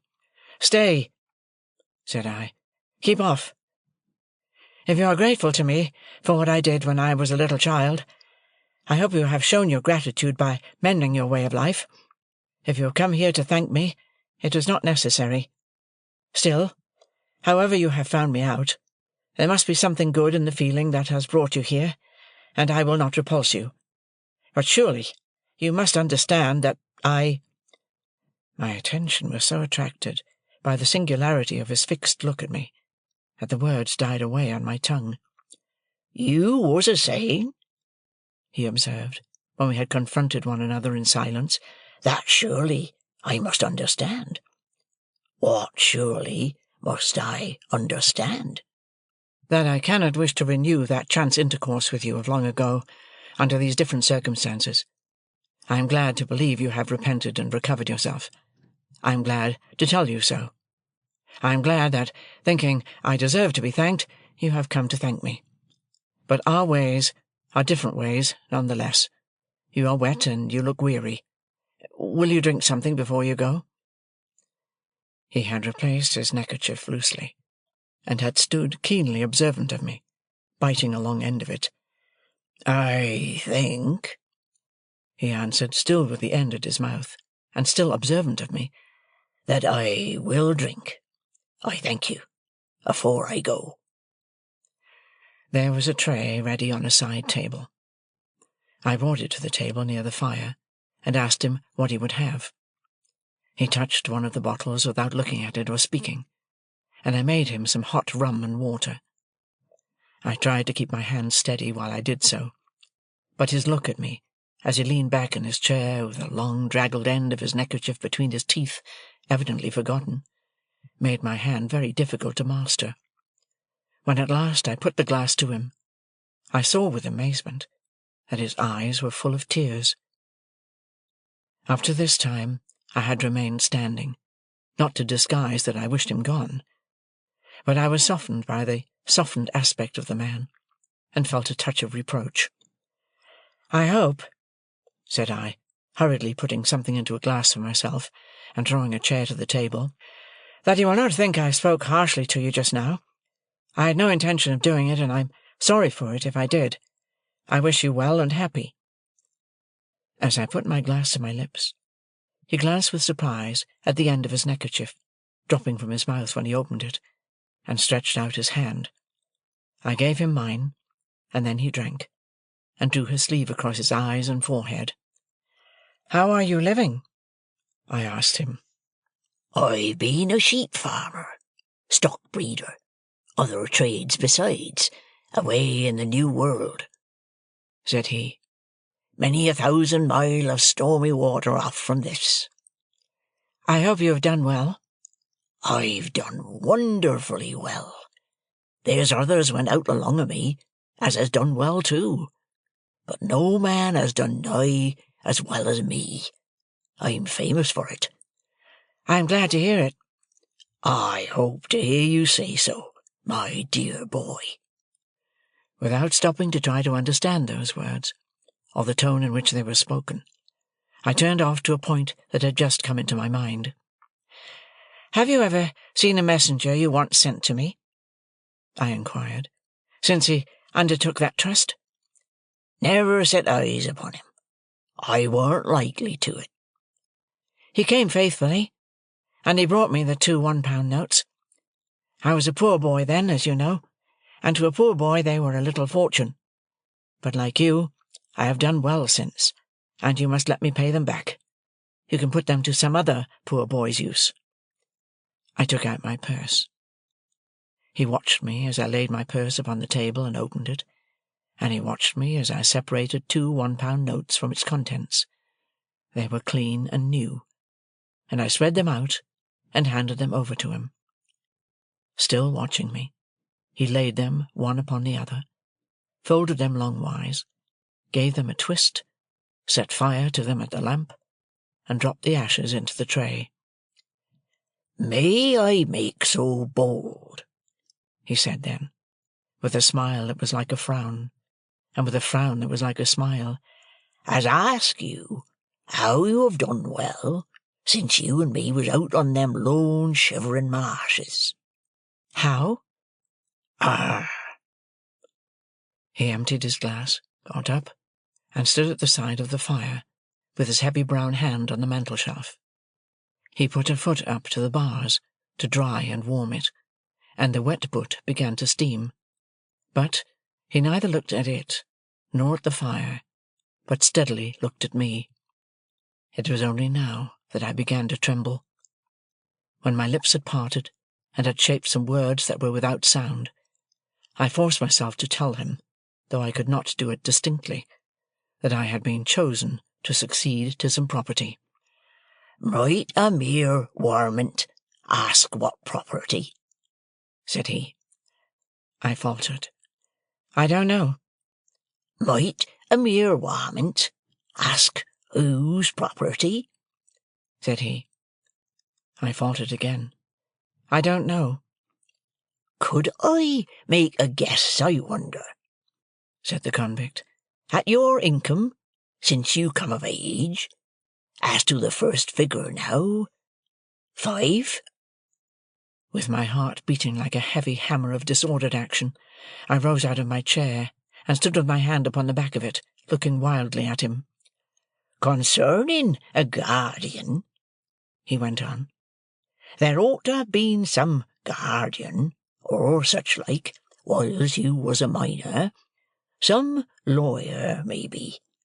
As to the first letter of that lawyer's name, now, would it be J?" All the truth of my position came flashing on me, and its disappointments, dangers, disgraces, consequences of all kinds, rushed in such a multitude that I was borne down by them, and had to struggle for every breath I drew. "Put it," he resumed, "as the employer of that lawyer whose name begun with a J, and might be Jaggers. Put it as he had come oversea to Portsmouth, and had landed there, and had wanted to come on to you. However, you have found me out, you says just now. Well, however did I find you out? Why, I wrote from Portsmouth to a person in London for particulars of your address. That person's name? Why, Wemmick." I could not have spoken one word, though it had been to save my life. I stood with a hand on the chair back, and a hand on my breast, where I seemed to be suffocating. I stood so, looking wildly at him, until I grasped at the chair, when the room began to surge and turn. He caught me, drew me to the sofa, put me up against the cushions, and bent on one knee before me, bringing the face that I now well remembered, and that I shuddered at, very near to mine. "Yes, Pip, dear boy, I've made a gentleman on you. It's me what has done it. I swore that time, sure as ever I earned a guinea, that guinea should go to you. I swore arterwards, sure as ever I speculated, and got rich, you should get rich. I lived rough, that you should live smooth. I worked hard, that you should be above work. What odds, dear boy? Do I tell it for you to feel obligation? Not a bit. I tell it for you to know as that there hunted dunghill dog, what you kep in life, got his head so high that he could make a gentleman. And, Pip, you're him." The abhorrence in which I held the man, the dread I had of him, the repugnance with which I shrank from him, could not have been exceeded if he had been some terrible beast. "Look'ee here, Pip, I'm your second father. You're my son, more to me nor any son. I've put away money, only for you to spend. When I was a hired-out shepherd in a solitary hut, not seeing no faces but faces of sheep, till I half forgot what men's and women's faces was like, I see yourn. I drops my knife many a time in that hut when I was a-eating my dinner or my supper, and I says, 'Here's the boy again, a-looking at me, whiles I eats and drinks.' I see you there, and many times, as plain as ever I see you on them misty marshes. 'Lord strike me dead,' I says each time, and I goes out in the air to say it under the open heavens. But what if I gets liberty and money? I'll make that boy a gentleman. And I done it. Why, look at you, dear boy. Look at these here lodgings of yourn, fit for a lord. A lord? Ah, you shall show money with lords for wagers, and beat 'em." In his heat and triumph, and in his knowledge that I had been nearly fainting, he did not remark on my reception of all this. It was the one grain of relief I had. "Look'ee here," he went on, taking my watch out of my pocket, and turning towards him a ring on my finger, while I recoiled from his touch as if he had been a snake. "A golden and a booty. That's a gentleman's, I hope. A diamond all set round with rubies. That's a gentleman's, I hope. Look at your linen, fine and beautiful. Look at your clothes, better ain't to be got. And your books, too," turning his eyes round the room, "mounting up on their shelves by hundreds. And you read 'em, don't you? I see you'd been a-reading of 'em when I come in. You shall read 'em to me, dear boy, and if they're in foreign languages what I don't understand, I shall be just as proud as if I did." Again he took both my hands and put them to his lips, while my blood ran cold within me. "Don't you mind talking, Pip," said he, after again drawing his sleeve over his eyes and forehead, as the click came in his throat, which I well remembered. And he was all the more horrible to me that he was so much in earnest. "You can't do better nor keep quiet, dear boy. You ain't looked slowly forward to this as I have. You wasn't prepared for this, as I was. But didn't you never think it might be me?" "Oh, no, no, no," I returned. "Never, never." "Well, you see it was me, and single-handed. Never a soul in it but my own self and Mr. Jaggers." "Was there no one else?" I asked. "No," said he, with a glance of surprise. "Who else should there be? And, dear boy, how good-looking you have growed. There's bright eyes somewheres, eh? Isn't there bright eyes somewheres what you love the thoughts on?" "Oh, Estella, Estella!" "They shall be yourn, dear boy, if money can buy 'em. Not that a gentleman like you, so well set up as you, can't win 'em off of his own game, but money shall back you. Let me finish what I was a-telling you, dear boy. From that there hut, and that there hiring out, I got money left me by my master, which died and had been the same as me, and got my liberty, and went for myself. In every single thing I went for you. Lord, strike a blight upon it, I says, whatever it was I went for. If it ain't for him, it all prospered wonderful. As I give you to understand just now, I'm famous for it. It was the money left me, and the gains of the first few years, what I sent home to Mr. Jaggers. All for you, when he first come arter you, agreeable to my letter." Oh, that he had never come! That he had left me at the forge, far from contented, yet, by comparison, happy. "And then, dear boy, it was a recompense to me, look'ee here, to know in secret that I was making a gentleman. The blood-horses of them colonists might fling up the dust over me as I was walking. What do I say? I says to myself, I'm making a better gentleman nor ever you'll be. When one of 'em says to another, he was a convict a few year ago, and is a ignorant, common feller now, for all he's lucky. What do I say? I says to myself, if I ain't a gentleman, nor yet ain't got no learning, I'm the owner of such. All on you owns stock and land, which on you owns a brought-up London gentleman. This way I kept myself a-going, and this way I held steady afore my mind, that I would for certain come one day and see my boy, and make myself known to him on his own ground." He laid his hand on my shoulder. I shuddered at the thought that for anything I knew, his hand might be stained with blood. "It warn't easy, Pip, for me to leave them parts, nor yet it warn't safe. But I held to it, and the harder it was, the stronger I held, for I was determined, and my mind firm made up. At last I done it. Dear boy, I done it." I tried to collect my thoughts, but I was stunned. Throughout, I had seemed to myself to attend more to the wind and the rain than to him. Even now, I could not separate his voice from those voices, though those were loud, and his was silent. Where will you put me?"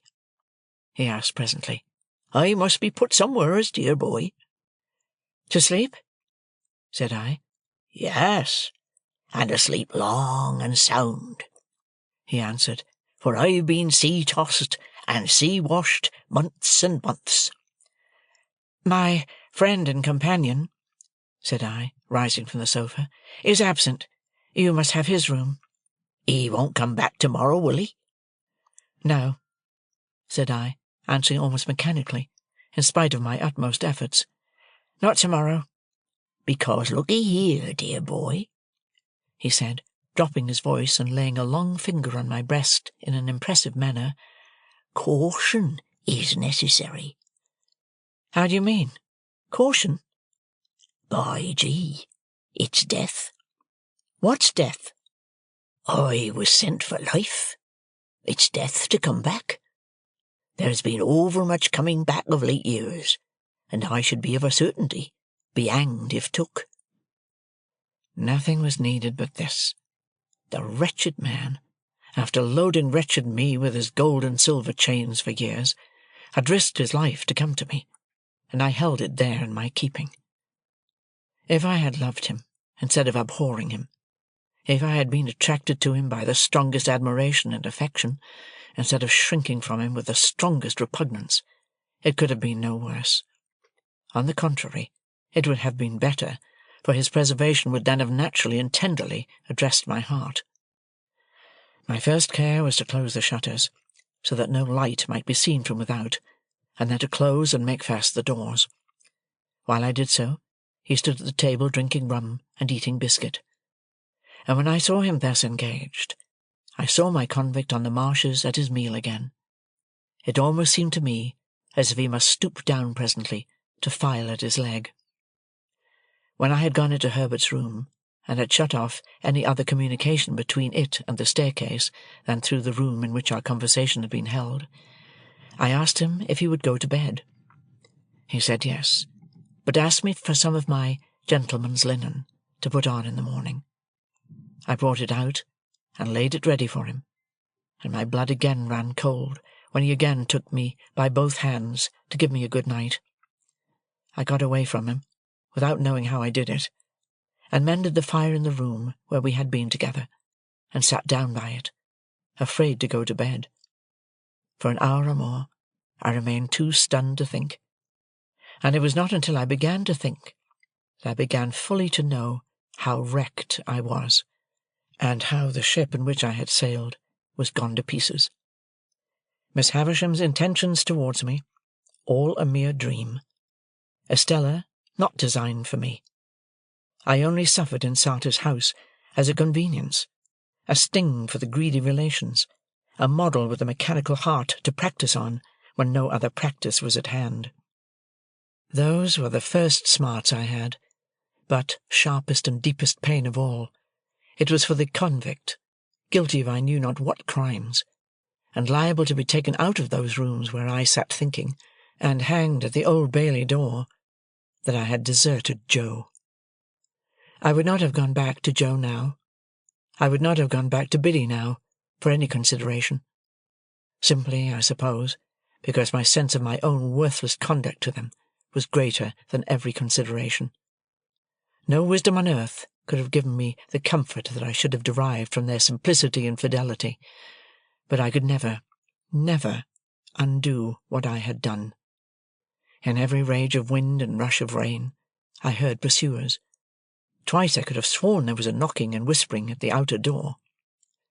With these fears upon me, I began either to imagine or recall that I had had mysterious warnings of this man's approach, that for weeks gone by I had passed faces in the streets which I had thought like his, that these likenesses had grown more numerous as he, coming over the sea, had drawn nearer, that his wicked spirit had somehow sent these messengers to mine, and that now on this stormy night he was as good as his word, and with me.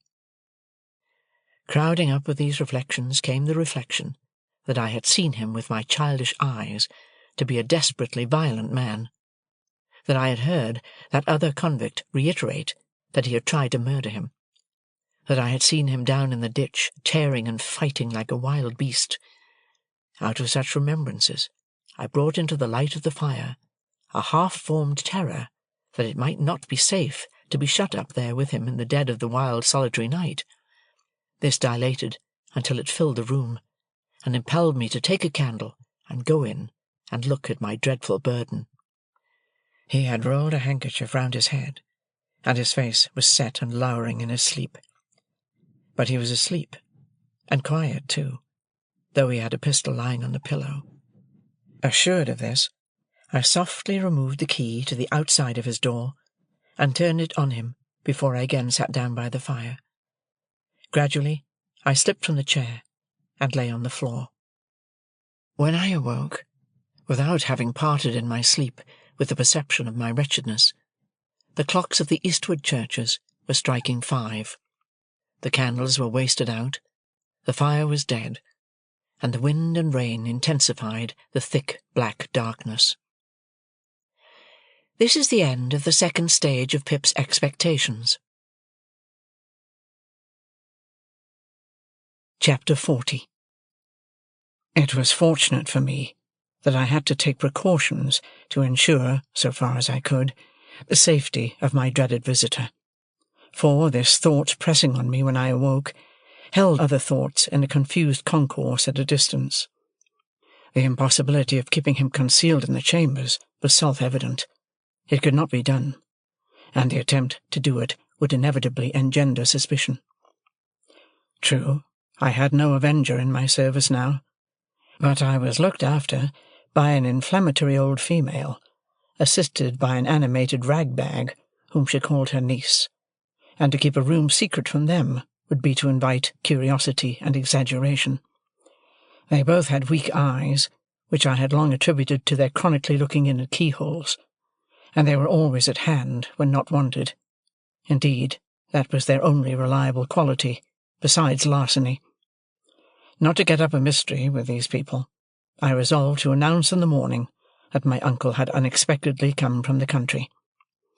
This course I decided on while I was yet groping about in the darkness for the means of getting a light. Not stumbling on the means after all, I was fain to go out to the adjacent lodge and get the watchman there to come with his lantern. Now, in groping my way down the black staircase, I fell over something, and that something was a man crouching in a corner. As the man made no answer when I asked him what he did there, but eluded my touch in silence, I ran to the lodge and urged the watchman to come quickly, telling him of the incident on the way back. The wind being as fierce as ever, we did not care to endanger the light in the lantern by rekindling the extinguished lamps on the staircase, but we examined the staircase from the bottom to the top, and found no one there. It then occurred to me as possible that the man might have slipped into my rooms. So, lighting my candle at the watchman's, and leaving him standing at the door, I examined them carefully, including the room in which my dreaded guest lay asleep. All was quiet, and assuredly no other man was in those chambers. It troubled me that there should have been a lurker on the stairs, on that night of all nights in the year, and I asked the watchman, on the chance of eliciting some hopeful explanation, as I handed him a dram at the door, whether he had admitted at his gate any gentleman who had perceptibly been dining out. Yes, he said, at different times of the night, 3. One lived in Fountain Court, and the other 2 lived in the lane, and he had seen them all go home. Again, the only other man who dwelt in the house, of which my chambers formed a part, had been in the country for some weeks, and he certainly had not returned in the night, because we had seen his door with his seal on it as we came upstairs. "The night being so bad, sir," said the watchman, as he gave me back my glass, "uncommon few have come in at my gate. Besides them 3 gentlemen that I have named, I don't call to mind another since about 11 o'clock, when the stranger asked for you." "My uncle," I muttered. "Yes." "You saw him, sir?" "Yes. Oh, yes." "Likewise the person with him?" "Person with him?" I repeated. "I judged the person to be with him," returned the watchman. "The person stopped when he stopped to make inquiry of me, and the person took this way when he took this way." "What sort of person?" The watchman had not particularly noticed. He should say a working person, to the best of his belief. He had a dust-coloured kind of clothes on, under a dark coat. The watchman made more light of the matter than I did, and naturally, not having my reason for attaching weight to it. When I had got rid of him, which I thought it well to do without prolonging explanations, my mind was much troubled by these two circumstances taken together. Whereas they were easy of innocent solution apart, as, for instance, some diner out or diner at home, who had not gone near this watchman's gate, might have strayed to my staircase and dropped asleep there, and my nameless visitor might have brought someone with him to show him the way. Still, joined, they had an ugly look to one as prone to distrust and fear as the changes of a few hours had made me. I lighted my fire, which burned with the raw pale flare at that time of the morning, and fell into a doze before it. I seemed to have been dozing a whole night when the clocks struck 6. As there was full an hour and a half between me and daylight, I dozed again. Now, waking up uneasily, with prolix conversations about nothing, in my ears, now making thunder of the wind in the chimney, at length falling off into a profound sleep, from which the daylight woke me with a start. All this time I had never been able to consider my own situation, nor could I do so yet. I had not the power to attend to it. I was greatly dejected and distressed, but in an incoherent, wholesale sort of way. As to forming any plan for the future, I could as soon have formed an elephant. When I opened the shutters and looked out at the wet, wild morning, all of a leaden hue, when I walked from room to room, when I sat down again shivering before the fire, waiting for my laundress to appear, I thought how miserable I was, but hardly knew why, or how long I had been so, or on what day of the week I made the reflection, or even who I was that made it. At last the old woman and the niece came in, the latter with a head not easily distinguishable from her dusty broom, and testified surprise at sight of me and the fire, to whom I imparted how my uncle had come in the night and was then asleep, and how the breakfast preparations were to be modified accordingly. Then I washed and dressed, while they knocked the furniture about and made a dust, and so, in a sort of dream or sleep-waking, I found myself sitting by the fire again, waiting for him to come to breakfast. By and by his door opened and he came out. I could not bring myself to bear the sight of him, and I thought he had a worse look by daylight. "I do not even know," said I, speaking low as he took his seat at the table, "by what name to call you. I have given out that you are my uncle." "That's it, dear boy. Call me uncle." "You assumed some name, I suppose, on board ship?"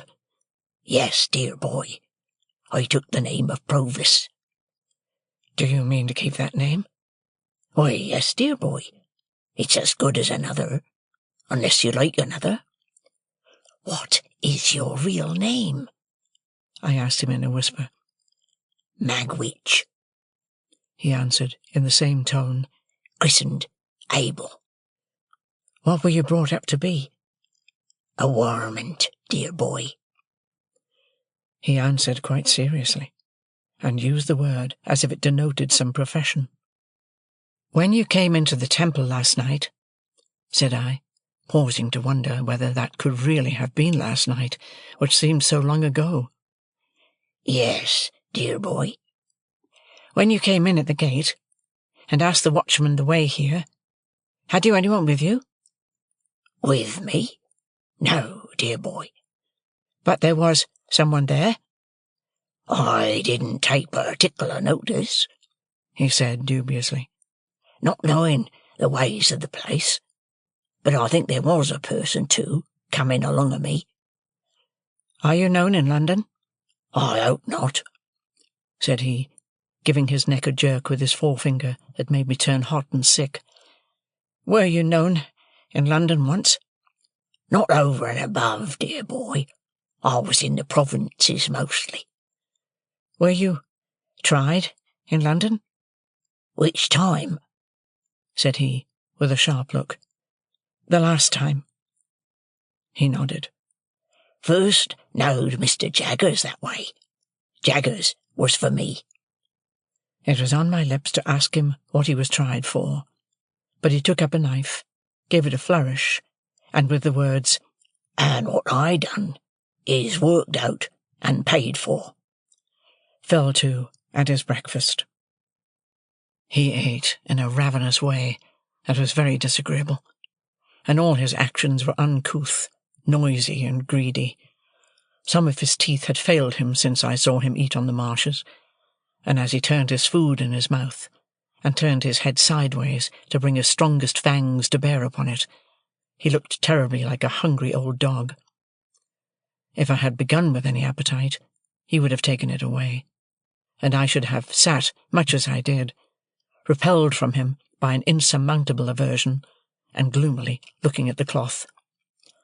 "I'm a heavy grubber, dear boy," he said, as a polite kind of apology, when he made an end of his meal. "But I always was. If it had been in my constitution to be a lighter grubber, I might have got into lighter trouble. Similarly, I must have me smoke. When I was first hired out as shepherd's t'other side the world, it's my belief I should have turned into a melancholy mad sheep myself if I hadn't had my smoke." As he said so, he got up from the table, and putting his hand into the breast of the pea-coat he wore, brought out a short black pipe, and a handful of loose tobacco, of the kind that is called negro head. Having filled his pipe, he put the surplus tobacco back again, as if his pocket were a drawer. Then he took a live coal from the fire with the tongs, and lighted his pipe at it, and then turned round on the hearthrug with his back to the fire, and went through his favourite action of holding out both his hands for mine. "And this," said he, dandling my hands up and down in his as he puffed at his pipe, "and this the gentleman what I made, the real genuine one. It does me good for to look at you, Pip. All I stipulate is to stand by and look at you, dear boy." I released my hands as soon as I could, and found that I was beginning slowly to settle down to the contemplation of my condition. What I was chained to, and how heavily, became intelligible to me, as I heard his hoarse voice, and sat looking up at his furrowed bald head, with its iron-grey hair at the sides. "I mustn't see my gentleman a-foot in it in the mire of the streets. There mustn't be no mud on his boots. My gentleman must have horses, Pip. Horses to ride, and horses to drive, and horses for his servant to ride and drive as well. Shall colonists have their horses? And blood 'uns, if you please, good Lord, and not my London gentleman? No, no, we'll show 'em another pair of shoes than that, Pip, won't us?" He took out of his pocket a great thick pocket-book, bursting with papers, and tossed it on the table. "There's something worth spending in that there book, dear boy. It's yourn. All I've got ain't mine. It's yourn. Don't you be afeard on it. There's more where that come from. I've come to the old country for to see my gentleman spend his money like a gentleman. That'll be my pleasure. My pleasure'll be for to see him do it. And blast you all," he wound up, looking round the room and snapping his fingers once with a loud snap, "blast you every one, from the judge and his wig to the colonist a-stirring up the dust.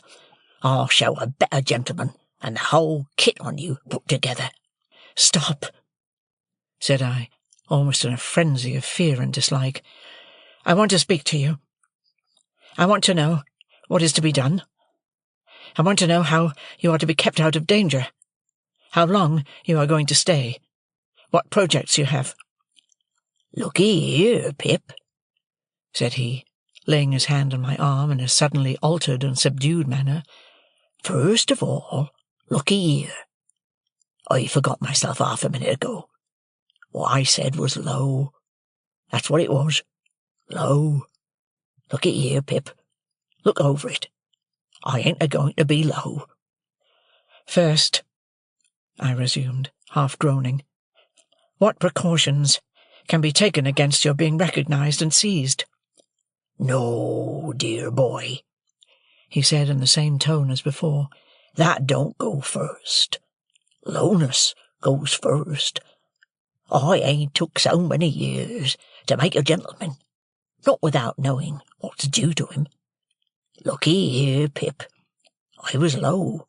That's what I was. Low. Look over it, dear boy." Some sense of the grimly ludicrous moved me to a fretful laugh as I replied, "I have looked over it. In heaven's name, don't harp upon it." "Yes, but look'ee here," he persisted. "Dear boy, I ain't come so fur, not fur to be low. Now, go on, dear boy. You was a-saying." "How are you to be guarded from the danger you have incurred?" "Well, dear boy, the danger ain't so great. Without I was informed again, the danger ain't so much to signify. There's Jaggers, and there's Wemmick, and there's you. Who else is there to inform?" "Is there no chance person who might identify you in the street?" said I. "Well," he returned, "there ain't many. Nor yet I don't intend to advertise myself in the newspaper by the name of A.M., come back for Botany Bay, and years have rolled away, and who's to gain by it? Still, look'ee here, Pip. If the danger had been 50 times as great, I should have come to see you, mind you, just the same." "And how long do you remain?" "How long?" said he, taking his black pipe from his mouth and dropping his jaw as he stared at me. "I'm not a-going back. I've come for good." "Where are you to live?" said I. "What is to be done with you? Where will you be safe?" "Dear boy," he returned, "there's disguise and wigs can be bought for money, and there's hair powder, and spectacles, and black clothes, shorts, and what not. Others has done it safe afore, and what others has done afore, others can do again. As to the where and how of living, dear boy, give me your own opinions on it." "You take it smoothly now," said I. "But you were very serious last night, when you swore to his death." "And so I swear it is death," said he, putting his pipe back in his mouth. "And death by the rope, in the open street, not fur from this. And it's serious that you should fully understand it to be so. What then, when that's once done? Here I am. To go back now would be as bad as to stand ground. Worse. Besides, Pip, I'm here, because I've meant it by you, years and years. As to what I dare, I'm a old bird now, as has dared all manner of traps since first he was fledged, and I'm not afeard to perch upon a scarecrow. If there's death hid inside of it, there is, and let him come out, and I'll face him, and then I'll believe in him, and not afore. And now, let me have a look at my gentleman again." Once more he took me by both hands, and surveyed me with an air of admiring proprietorship, smoking with great complacency all the while. It appeared to me that I could do no better than secure him some quiet lodging hard by, of which he might take possession when Herbert returned, whom I expected in 2 or 3 days. That the secret must be confided to Herbert, as a matter of unavoidable necessity, even if I could have put the immense relief I should derive from sharing it with him out of the question, was plain to me. but it was by no means so plain to Mr. Provis (I resolved to call him by that name), who reserved his consent to Herbert's participation until he should have seen him and formed a favourable judgment of his physiognomy. "And even then, dear boy," said he, pulling a greasy little clasped black Testament out of his pocket, "we'll have him on his oath."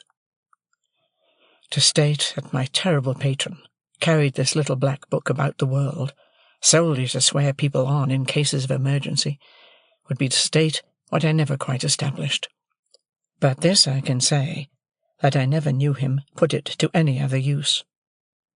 The book itself had the appearance of having been stolen from some court of justice, and perhaps his knowledge of its antecedents, combined with his own experience in that wise, gave him a reliance on its powers as a sort of legal spell or charm.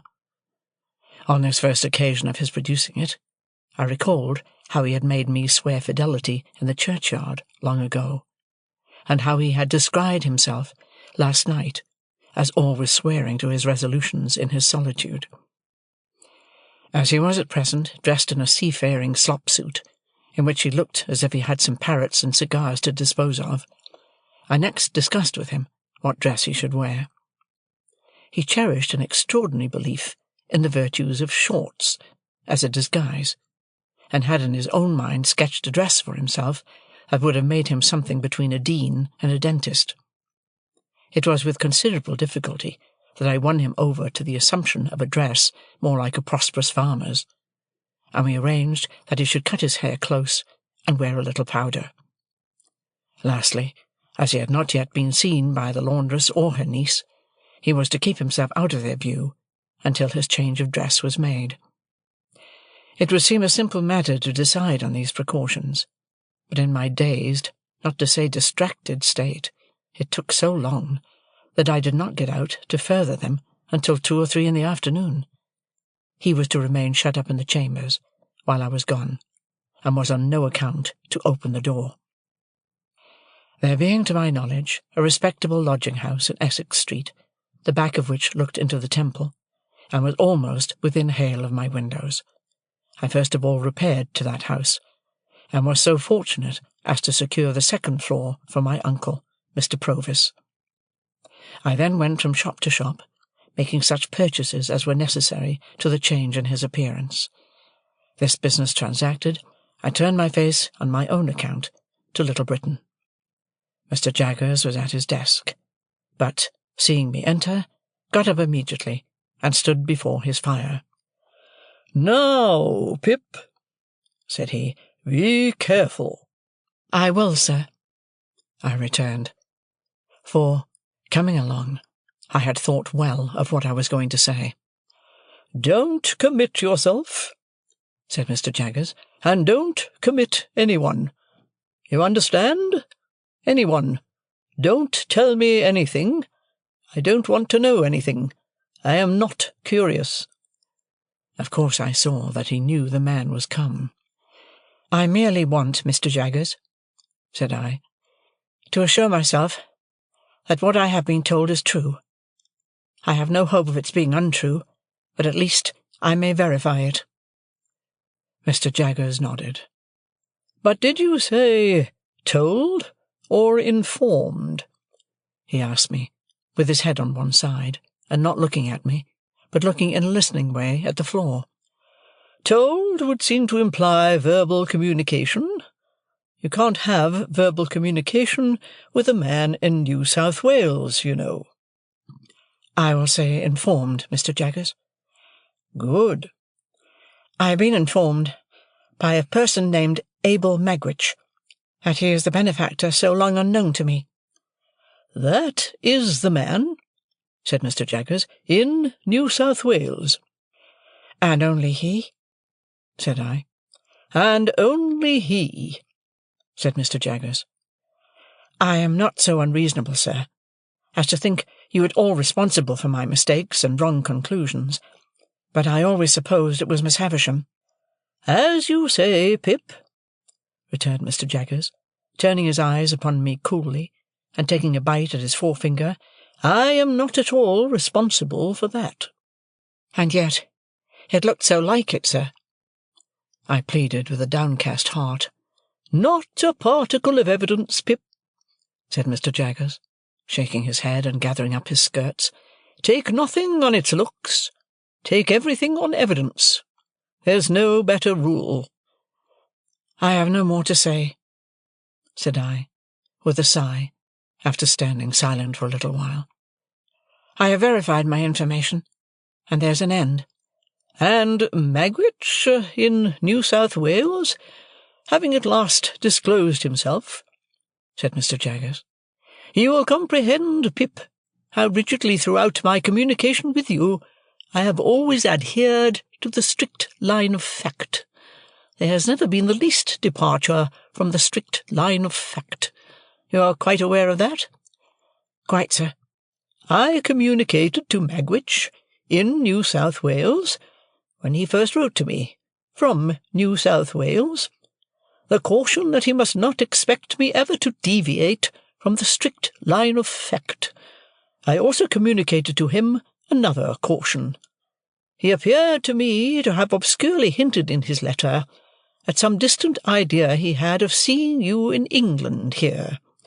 I cautioned him that I must hear no more of that, that he was not at all likely to obtain a pardon, that he was expatriated for the term of his natural life, and that his presenting himself in this country would be an act of felony, rendering him liable to the extreme penalty of the law. I gave Magwitch that caution," said Mr. Jaggers, looking hard at me. "I wrote it to New South Wales. He guided himself by it, no doubt?" "No doubt," said I. "I have been informed by Wemmick," pursued Mr. Jaggers, still looking hard at me, "that he has received a letter, under date Portsmouth, from a colonist of the name of Purvis, or Provis," I suggested. "Or Provis. Thank you, Pip. Perhaps it is Provis? Perhaps you know it's Provis?"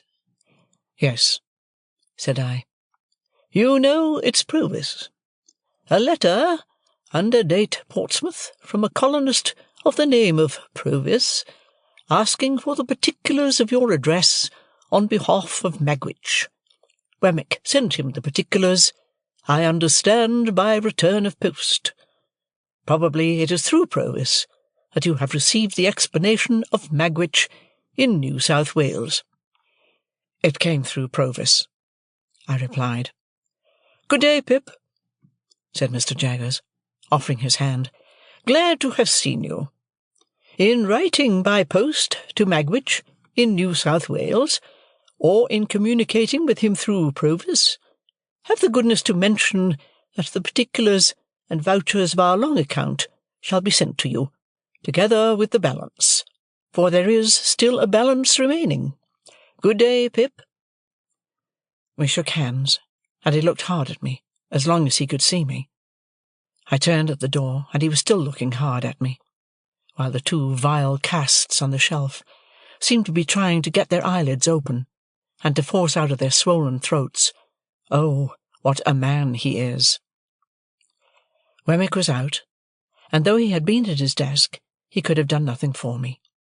I went straight back to the Temple, where I found the terrible Provis drinking rum and water and smoking negro head in safety.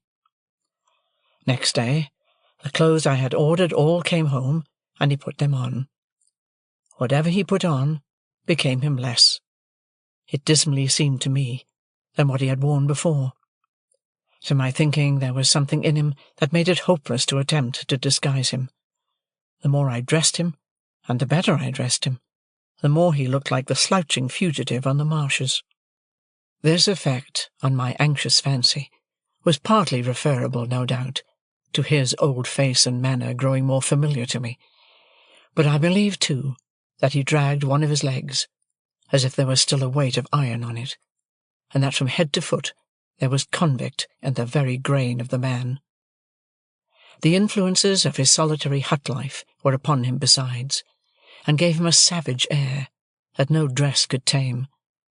Added to these were the influences of his subsequent branded life among men, and crowning all, his consciousness that he was dodging and hiding now. In all his ways of sitting and standing, and eating and drinking, of brooding about in a high-shouldered reluctant style, of taking out his great horn-handled jackknife and wiping it on his legs and cutting his food, of lifting light glasses and cups to his lips as if they were clumsy pannikins, of chopping a wedge off his bread and soaking up with it the last fragments of gravy round and round his plate, as if to make the most of an allowance, and then drying his finger ends on it, and then swallowing it. In these ways, and 1,000 other small nameless instances arising every minute in the day, there was prisoner, felon, bondsman, plain as plain could be. It had been his own idea to wear that touch of powder, and I had conceded the powder after overcoming the shorts, but I can compare the effect of it, when on, to nothing but the probable effect of rouge upon the dead. So awful was the manner in which everything in him, that it was the most desirable to repress, started through that thin layer of pretence, and seemed to come blazing out at the crown of his head. It was abandoned as soon as tried, and he wore his grizzled hair cut short. Words cannot tell what a sense I had, at the same time, of the dreadful mystery that he was to me. When he fell asleep of an evening, with his knotted hands clenching the sides of the easy-chair, and his bald head tattooed with deep wrinkles falling forward on his breast, I would sit and look at him, wondering what he had done, and loading him with all the crimes in the calendar, until the impulse was powerful on me to start up and fly from him. Every hour so increased my abhorrence of him, that I even think I might have yielded to this impulse in the first agonies of being so haunted, notwithstanding all he had done for me, and the risk he ran, but for the knowledge that Herbert must soon come back. Once I actually did start out of bed in the night, and begin to dress myself in my worst clothes, hurriedly intending to leave him there with everything else I possessed, and enlist for India as a private soldier. I doubt if a ghost could have been more terrible to me, up in those lonely rooms in the long evenings and long nights, with the wind and the rain always rushing by. A ghost could not have been taken and hanged on my account, and the consideration that he could be, and the dread that he would be, were no small addition to my horrors. When he was not asleep, or playing a complicated kind of patience with a ragged pack of cards of his own, a game that I never saw before or since, and in which he recorded his winnings by sticking his jackknife into the table. When he was not engaged in either of these pursuits, he would ask me to read to him. "Foreign language, dear boy." While I complied, he, not comprehending a single word, would stand before the fire, surveying me with the air of an exhibitor, and I would see him, between the fingers of the hand with which I shaded my face, appealing in dumb show to the furniture to take notice of my proficiency. The imaginary student, pursued by the misshapen creature he had impiously made, was not more wretched than I, pursued by the creature who had made me, and recoiling from him with a stronger repulsion, the more he admired me, and the fonder he was of me. This is written of, I am sensible, as if it had lasted a year. It lasted about 5 days. Expecting Herbert all the time, I dared not go out, except when I took Provis for an airing after dark. At length, one evening, when dinner was over, and I had dropped into a slumber quite worn out, for my nights had been agitated, and my rest broken by fearful dreams, I was roused by the welcome footstep on the staircase. Provis, who had been asleep too, staggered up at the noise I made, and in an instant I saw his jackknife shining in his hand. "Quiet! It's Herbert," I said, and Herbert came bursting in, with the airy freshness of 600 miles of France upon him. "Handel, my dear fellow, how are you? And again, how are you? And again, how are you? I seem to have been gone a 12-month. Why, so I must have been, for you have grown quite thin and pale. Handel, my— Hello! I beg your pardon." He was stopped in his running on, and in his shaking hands with me, by seeing Provis. Provis regarded him with a fixed attention, was slowly putting up his jackknife, and groping in another pocket for something else. "Herbert, my dear friend," said I, shutting the double doors, while Herbert stood staring and wondering, "something very strange has happened. This is a visitor of mine." "It's all right, dear boy," said Provis, coming forward with his little clasped black book, and then addressing himself to Herbert. "Take it in your right hand. Lord strike you dead on the spot, if ever you split in any way somever. Kiss it." "Do so as he wishes it," I said to Herbert. So, Herbert, looking at me with a friendly uneasiness and amazement, complied, and Provis immediately shaking hands with him, said, "Now you're on your oath, you know, and never believe me on mine, if Pip shan't make a gentleman on you." Chapter 41.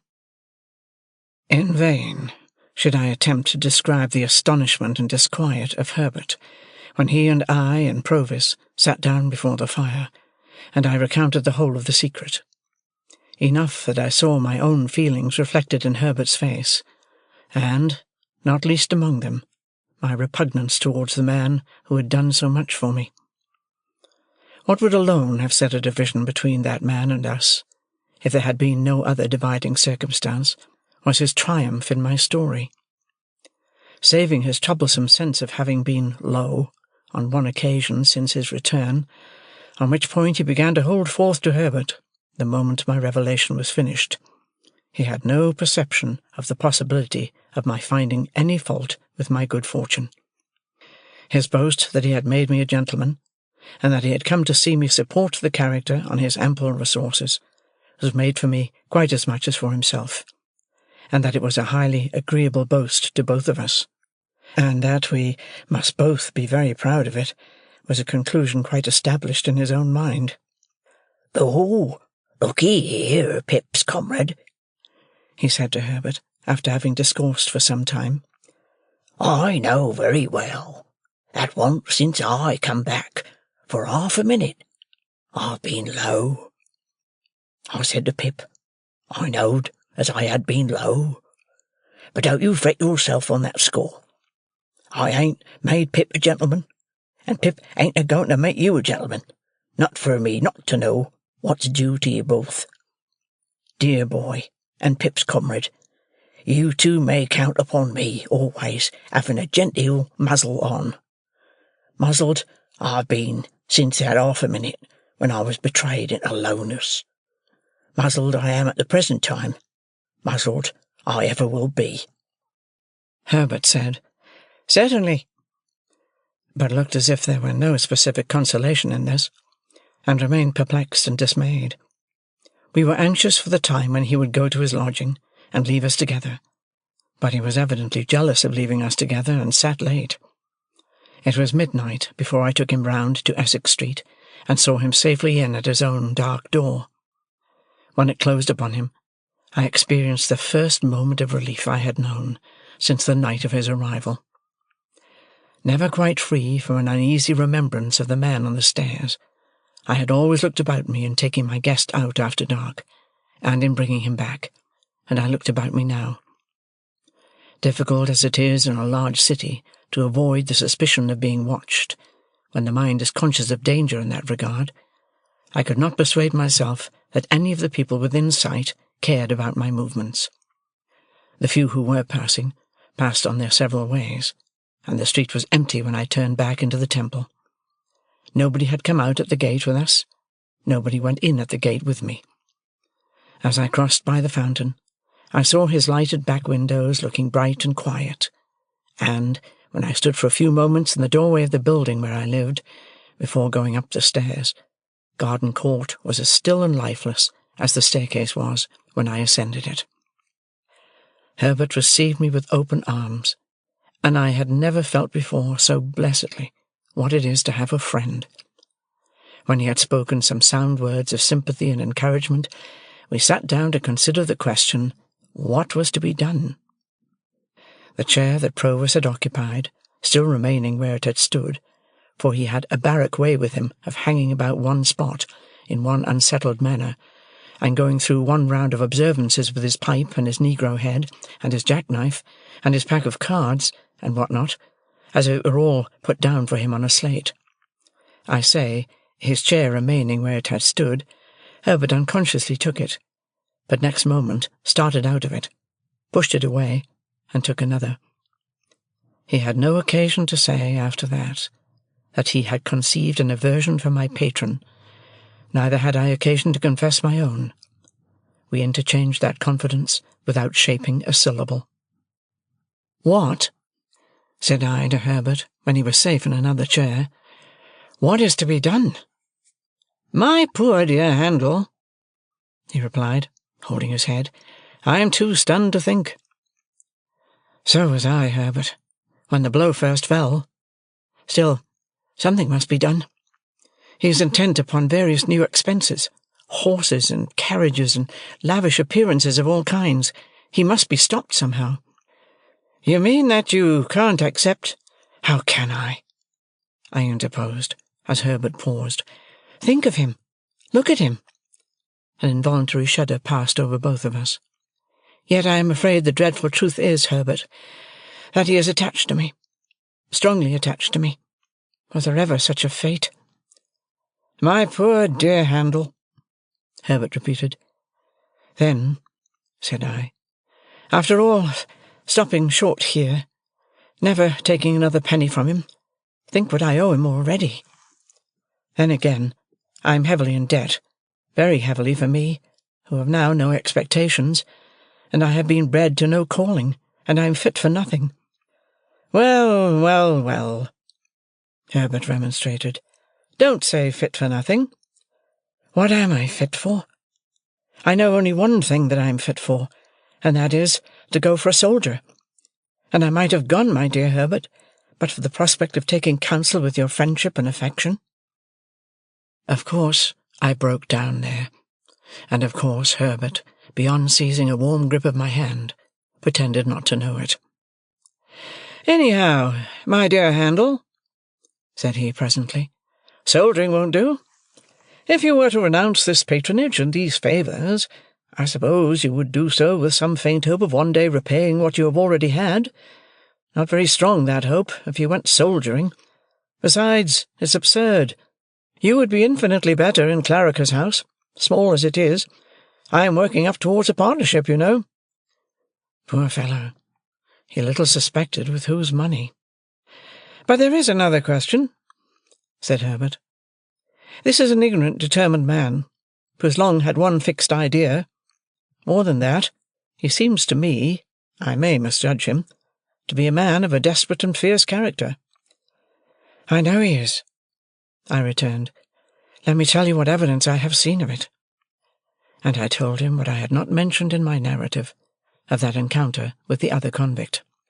"See, then," said Herbert. "Think of this. He comes here at the peril of his life, for the realization of his fixed idea. In the moment of realization, after all his toil and waiting, you cut the ground from under his feet, destroy his idea, and make his gains worthless to him. Do you see nothing that he might do under the disappointment?" "I have seen it, Herbert, and dreamed of it, ever since the fatal night of his arrival. Nothing has been in my thoughts so distinctly as his putting himself in the way of being taken."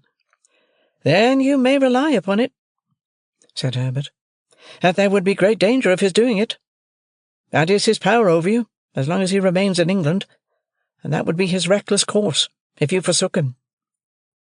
I was so struck by the horror of this idea, which had weighed upon me from the first, and the working out of which would make me regard myself, in some sort, as his murderer, that I could not rest in my chair, but began pacing to and fro.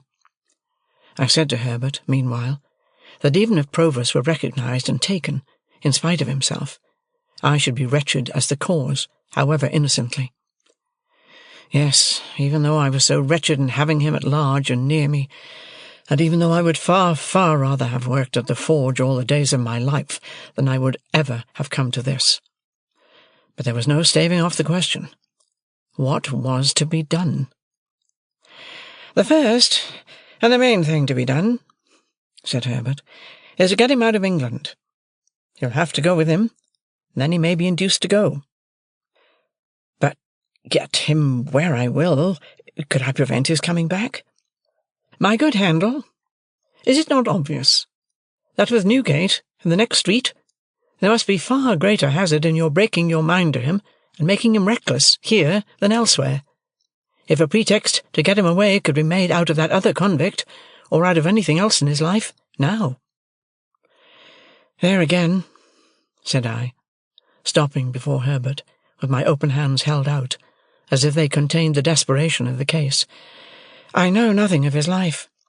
It has always made me mad to sit here of a night, and see him before me, so bound up with my fortunes and misfortunes, and yet so unknown to me, except as the miserable wretch who terrified me 2 days in my childhood. Herbert got up, and linked his arm in mine, and we slowly walked to and fro together, studying the carpet. Handel, said Herbert, stopping, you feel convinced that you can take no further benefits from him, do you? Fully. Surely you would, too, if you were in my place. And you feel convinced that you must break with him? Herbert, can you ask me? And you have, and are bound to have, that tenderness for the life he has risked on your account, that you must save him, if possible, from throwing it away. Then you must get him out of England before you stir a finger to extricate yourself. That done, extricate yourself in heaven's name, and we'll see it out together, dear old boy. It was a comfort to shake hands upon it, and walk up and down again, with only that done. Now, Herbert, said I, with reference to gaining some knowledge of his history, there is but one way that I know of. I must ask him point blank. Yes, ask him, said Herbert, when we sit at breakfast in the morning, for he had said on taking leave of Herbert that he would come to breakfast with us. With this project formed, we went to bed. I had the wildest dreams concerning him, and woke unrefreshed. I woke, too, to recover the fear which I had lost in the night, of his being found out as a returned transport. Waking, I never lost that fear. He came round at the appointed time, took out his jackknife, and sat down to his meal. He was full of plans for his gentleman's coming out strong and like a gentleman, and urged me to begin speedily upon the pocket-book which he had left in my possession. He considered the chambers and his own lodging as temporary residences, and advised me to look out at once for a fashionable crib near Hyde Park, in which he could have a shake-down. When he had made an end of his breakfast, and was wiping his knife on his leg, I said to him, without a word of preface, After you were gone last night, I told my friend of the struggle that the soldiers found you engaged in on the marshes when we came up. You remember? Remember? Said he. I think so. We want to know something about that man, and about you. It is strange to know no more about either, and particularly you, than I was able to tell last night. Is not this as good a time as another for our knowing more? Well, he said, after consideration, you're on your oath, you know, Pip's Conrad. Assuredly, replied Herbert. As to anything I say, you know, he insisted. The oath applies to all. I understand it to do so. And looky here. Whatever I done is worked out and paid for, he insisted again. So be it. He took out his black pipe, and was going to fill it with negro head, when, looking at the tangle of tobacco in his hand, he seemed to think it might perplex the thread of his narrative. He put it back again, stuck his pipe in a buttonhole of his coat, spread a hand on each knee, and, after turning an angry eye on the fire for a few silent moments, looked round at us, and said what follows. Chapter 42. Dear boy, and Pip's comrade, I am not a-going for to tell you my life, like a song, or a story-book, but to give it to you short and handy. I'll put it at once into a mouthful of English. In jail and out of jail, in jail and out of jail, in jail and out of jail. There, You got it. That's my life, pretty much, down to such times as I got shipped off arter Pip stood my friend. I've been done everything to, pretty well, except hanged. I've been locked up, as much as a silver tea kettle. I've been carted here and carted there, and put out of this town, and put out of that town, and stuck in the stocks, and whipped, and worried, and drove. I've no more notion where I was born than you have, if so much. I first became aware of myself down in Essex, a-thieving turnips for my living. Someone had run away from me, a man, a tinker, and he took the fire with him, and left me worry cold. I knowed my name to be Magwitch, christened Abel. How did I know it? Much as I knowed the birds' names and the hedges, to be chaffinch, sparrow, thrush. I might have thought it was all lies together, only as the birds' names come out true, I suppose mine did. So far as I could find, there warn't a soul that see young Abel Magwitch, with as little on him as in him, but what caught frighted him, and either drove him off or took him up. I was took up, to that extent that I regularly growed up, took up. This is the way it was, that when I was a ragged little creetur, as much to be pitied as ever, I see. Not that I looked in the glass, for there warn't many insides of furnished houses known to me. I got the name of being hardened. This is a terrible hardened one, they says to prison visitors, picking out me. May be said to live in jails, this boy. Then they looked at me, and I looked at them, and they measured my head, some on 'em. They had better measured my stomach, and others on 'em give me tracts what I couldn't read, and made me speeches what I couldn't understand. They always went on again me about the devil. But what the devil was I to do? I must put something in my stomach, mustn't I? Howsoever, I'm a-getting low, and I know what's due.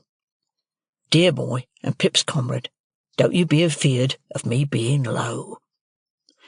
Tramping, begging, thieving, working sometimes when I could, though that warn't as often as you might think, till you put the question whether you would have been over ready to give me work yourselves. A bit of a poacher, a bit of a labourer, a bit of a waggoner, a bit of a haymaker, a bit of a hawker, a bit of most things that don't pay and lead to trouble. I got to be a man. A deserting soldier in a traveller's rest, what lay hid up to the chin under a lot of taters, learnt me to read. And a travelling giant, what signed his name at a penny a time, learnt me to write. I warn't locked up as often now as formerly, but I wore out my good share of key metals still.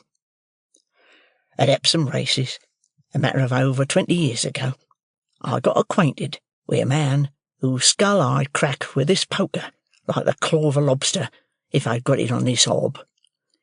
His right name was Compayson, and that's the man, dear boy, what you see me a-pounding in the ditch, according to what you truly told your comrade arter I was gone last night. He set up for a gentleman, this Compayson, and he'd been to a public boarding school, and had learning. He was a smooth one to talk, and was a dab at the ways of gentlefolks. He was good-looking, too. It was the night afore the great race, when I found him on the heath, in a booth that I knowed on. Him, and some more, was a-sitting among the tables when I went in, and the landlord, which had a knowledge of me and was a sporting one, called him out and said, "I think this is a man that might suit you," meaning I was. Compayson, he looks at me very noticing, and I look at him. He has a watch and a chain and a ring and a breastpin and a handsome suit of clothes. "To judge from appearances, you're out of luck," says Compayson to me. "Yes, master, and I've never been in it much. I had come out of Kingston jail last on a vagrancy committal, not but what it might have been for something else, but it warn't." "Luck changes," says Compayson. "Perhaps yours is going to change." I says, "I hope it may be so," There's room." "What can you do?" says Compeyson. "Eat and drink," I says, "if you'll find the materials." Compeyson laughed, looked at me again, very noticing, give me 5 shillings, and appointed me for next night, same place. I went to Compeyson next night, same place, and Compeyson took me on to be his man and pardner. And what was Compayson's business in which we was to go pardners? Compayson's business was the swindling, handwriting, forging, stolen banknote passing, and such like. All sorts of traps as Compeyson could set with his head, and keep his own legs out of, and get the profits from, and let another man in for, was Compayson's business. He'd no more heart than an iron file. He was as cold as death, and he had the head of the devil aforementioned.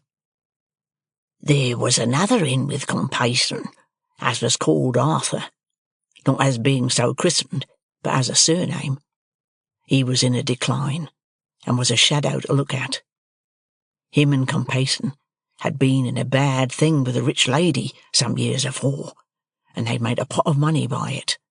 But Compeyson betted and gamed, and he'd have run through the king's taxes.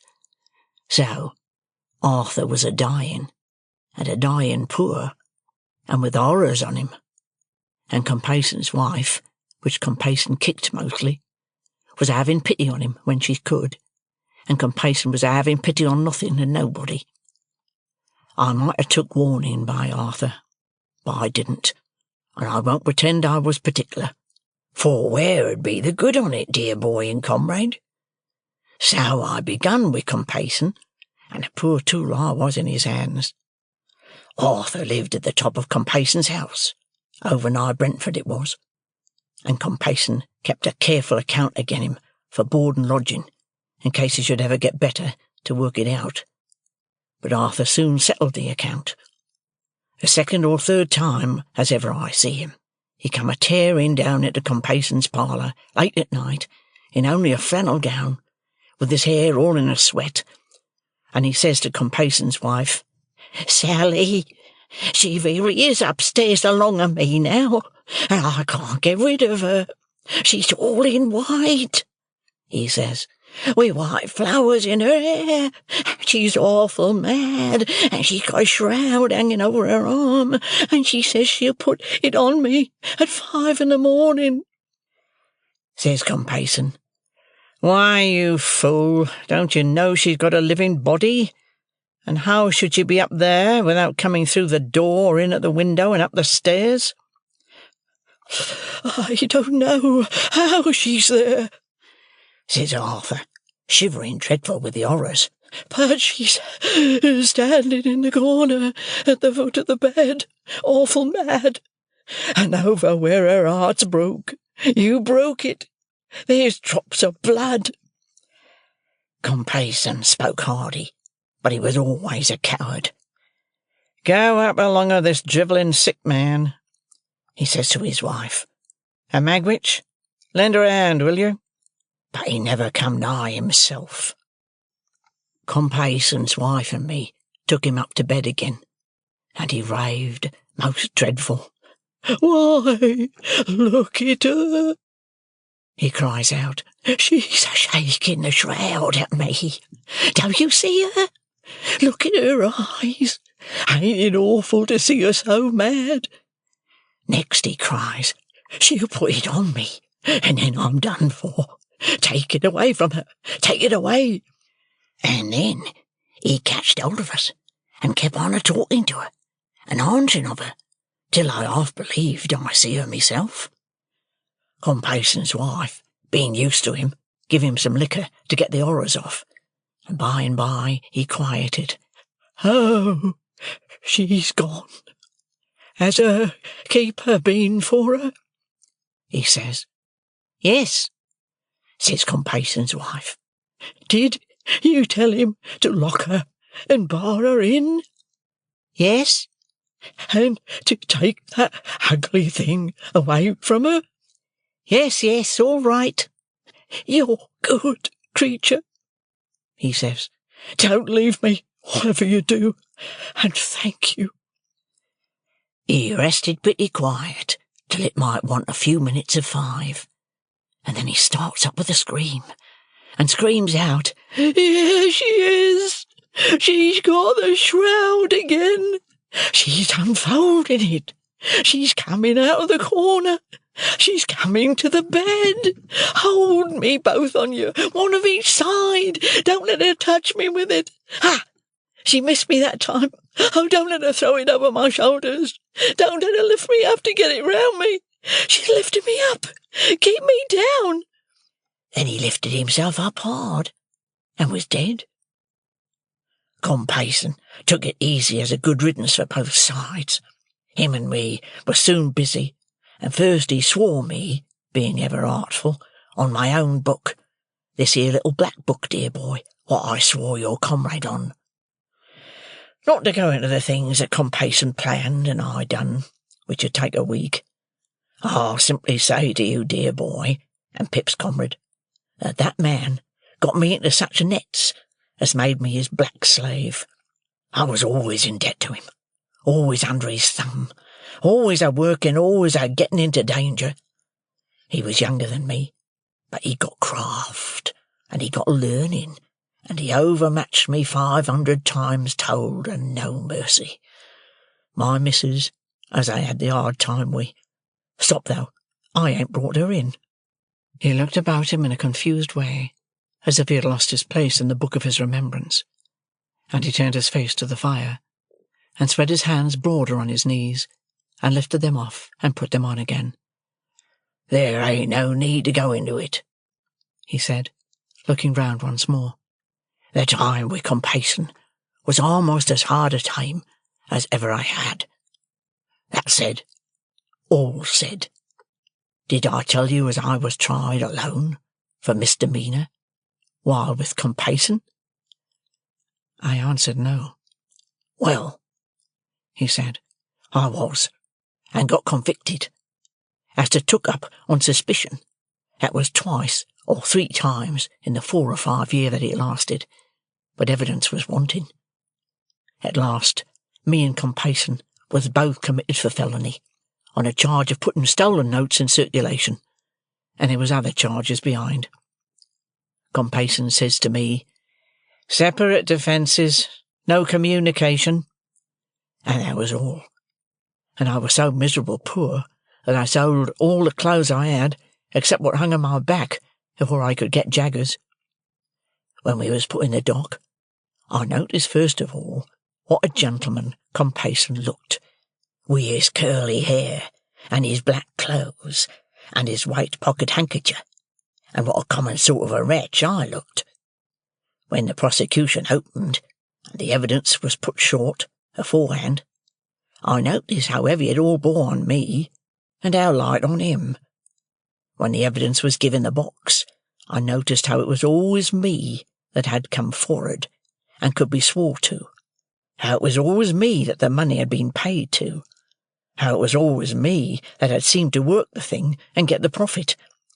But when the defence come on, then I see the plan plainer.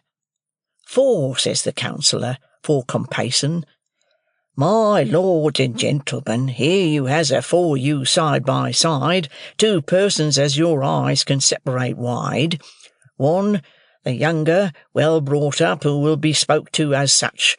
One, the elder, ill broke up, who will be spoke to as such. One, the younger, seldom if ever seen in this here transactions, and only suspected. T'other, the elder, always seen in 'em, and always wi' his guilt brought home. Can you doubt if there is but one in it, which is the one, and if there is 2 in it, which is much the worst one?' And such like. And when it come to character, warn't it Compayson as had been to the school, and warn't it his schoolfellows as was in this position and that, and warn't it him as had been knowed by witnesses in such clubs and societies, and nowt to his disadvantage? And warn't it me as had been tried afore, and as had been knowed up hill and down dale in bridewells and lock-ups? And when it comes to speech-making, wanted compayson as could speak to him, with his face dropping every now and then into his white pocket-handkercher. Ah, and with verses in his speech too, and wanted me as could only say, 'Gentlemen, this man at my side is a most precious rascal.' And when the verdict come, wanted compayson as was recommended to mercy on account of good character and bad company, and giving up all the information he could again me, and wanted me as got never a word but guilty. And when I says to compayson, 'Once out of this court I'll smash that face of yourn,' ain't it compayson as prays the judge to be protected, and gets 2 turnkeys stood betwixt us?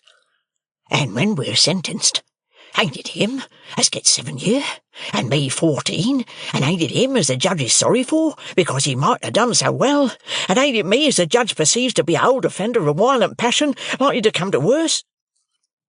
He had worked himself into a state of great excitement, but he checked it, took 2 or 3 short breaths, swallowed as often, and stretching out his hand towards me, said, in a reassuring manner, "I ain't a-going to be low, dear boy." He had so heated himself that he took out his handkerchief and wiped his face and head and neck and hands before he could go on. "I'd said to compayson that I'd smash that face of his, and I swore, Lord smash mine, to do it. We was in the same prison ship, but I couldn't get him for long, though I tried.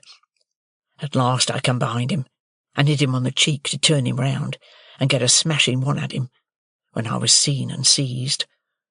The black hole of that ship warn't a strong one, to a judge of black holes that could swim and dive. I escaped to the shore, and I was a-hiding among the graves there, envying them, as was in 'em, and all over, when I first see my boy." He regarded me with a look of affection that made him almost abhorrent to me again, though I had felt great pity for him. "By my boy, I was give to understand as compayson was out on them marshes too. Upon my soul, I half believe he escaped in his terror to get quit of me, not knowing it was me as had gone ashore. I hunted him down. I smashed his face. And now, says I, as the worst thing I can do, caring nothing for myself, I'll drag you back. And I'd have some off towing him by the hair, if it had come to that, and I'd have got him aboard without the soldiers. Of course, he'd much the best of it to the last. His character was so good. He had escaped when he was made half wild by me and my murderous intentions, and his punishment was light. I was put in irons, brought to trial again, and sent for life. I didn't stop for life, dear boy and Pip's comrade, being here." He wiped himself again, as he had done before, and then slowly took his tangle of tobacco from his pocket, and plucked his pipe from his buttonhole, and slowly filled it, and began to smoke. "Is he dead?" I asked, after a silence. "Is who dead, dear boy?" "Compayson?" "He hopes I am, if he's alive, you may be sure." With a fierce look. "I never heard no more of him." Herbert had been writing with his pencil in the cover of a book. He softly pushed the book over to me, as Provis stood smoking with his eyes on the fire, and I read in it, "Young Havisham's name was Arthur. Compayson is the man who professed to be Miss Havisham's lover." I shut the book, and nodded slightly to Herbert, and put the book by, but we neither of us said anything, and both looked at Provis as he stood smoking by the fire. Chapter 43. Why should I pause to ask how much of my shrinking from Provis might be traced to Estella? Why should I loiter on my road to compare the state of mind in which I had tried to rid myself of the stain of the prison before meeting her at the coach-office, with the state of mind in which I now reflected on the abyss between Estella in her pride and beauty, and the return transport whom I harboured? The road would be none the smoother for it. The end would be none the better for it. he would not be helped, nor I extenuated. A new fear had been engendered in my mind by his narrative, or rather, his narrative had given form and purpose to the fear that was already there. If Compeyson were alive, and should discover his return, I could hardly doubt the consequence. That Compeyson stood in mortal fear of him, neither of the two could know much better than I. And that any such man as that man had been described to be, would hesitate to release himself for good from a dreaded enemy by the safe means of becoming an informer, was scarcely to be imagined. Never had I breathed, and never would I breathe, or so I resolved, a word of Estella to Provis. But I said to Herbert that before I could go abroad, I must see both Estella and Miss Havisham. This was when we were left alone on the night of the day when Provis told us his story. I resolved to go out to Richmond next day, and I went. On my presenting myself at Mrs. Brandley's, Estella's maid was called to tell that Estella had gone into the country. Where? To Sarti's house, as usual. Not as usual, I said, for she had never yet gone there without me. When was she coming back? There was an air of reservation in the answer, which increased my perplexity, and the answer was that her maid believed she was only coming back at all for a little while. I could make nothing of this, except that it was meant that I should make nothing of it, and I went home again in complete discomfiture. Another night consultation with Herbert, after Provis was gone home, I always took him home, and always looked well about me, led us to the conclusion that nothing should be said about going abroad until I came back from Miss Havisham's. In the meantime, Herbert and I were to consider separately what it would be best to say, whether we should devise any pretence of being afraid that he was under suspicious observation, or whether I, who had never yet been abroad, should propose an expedition.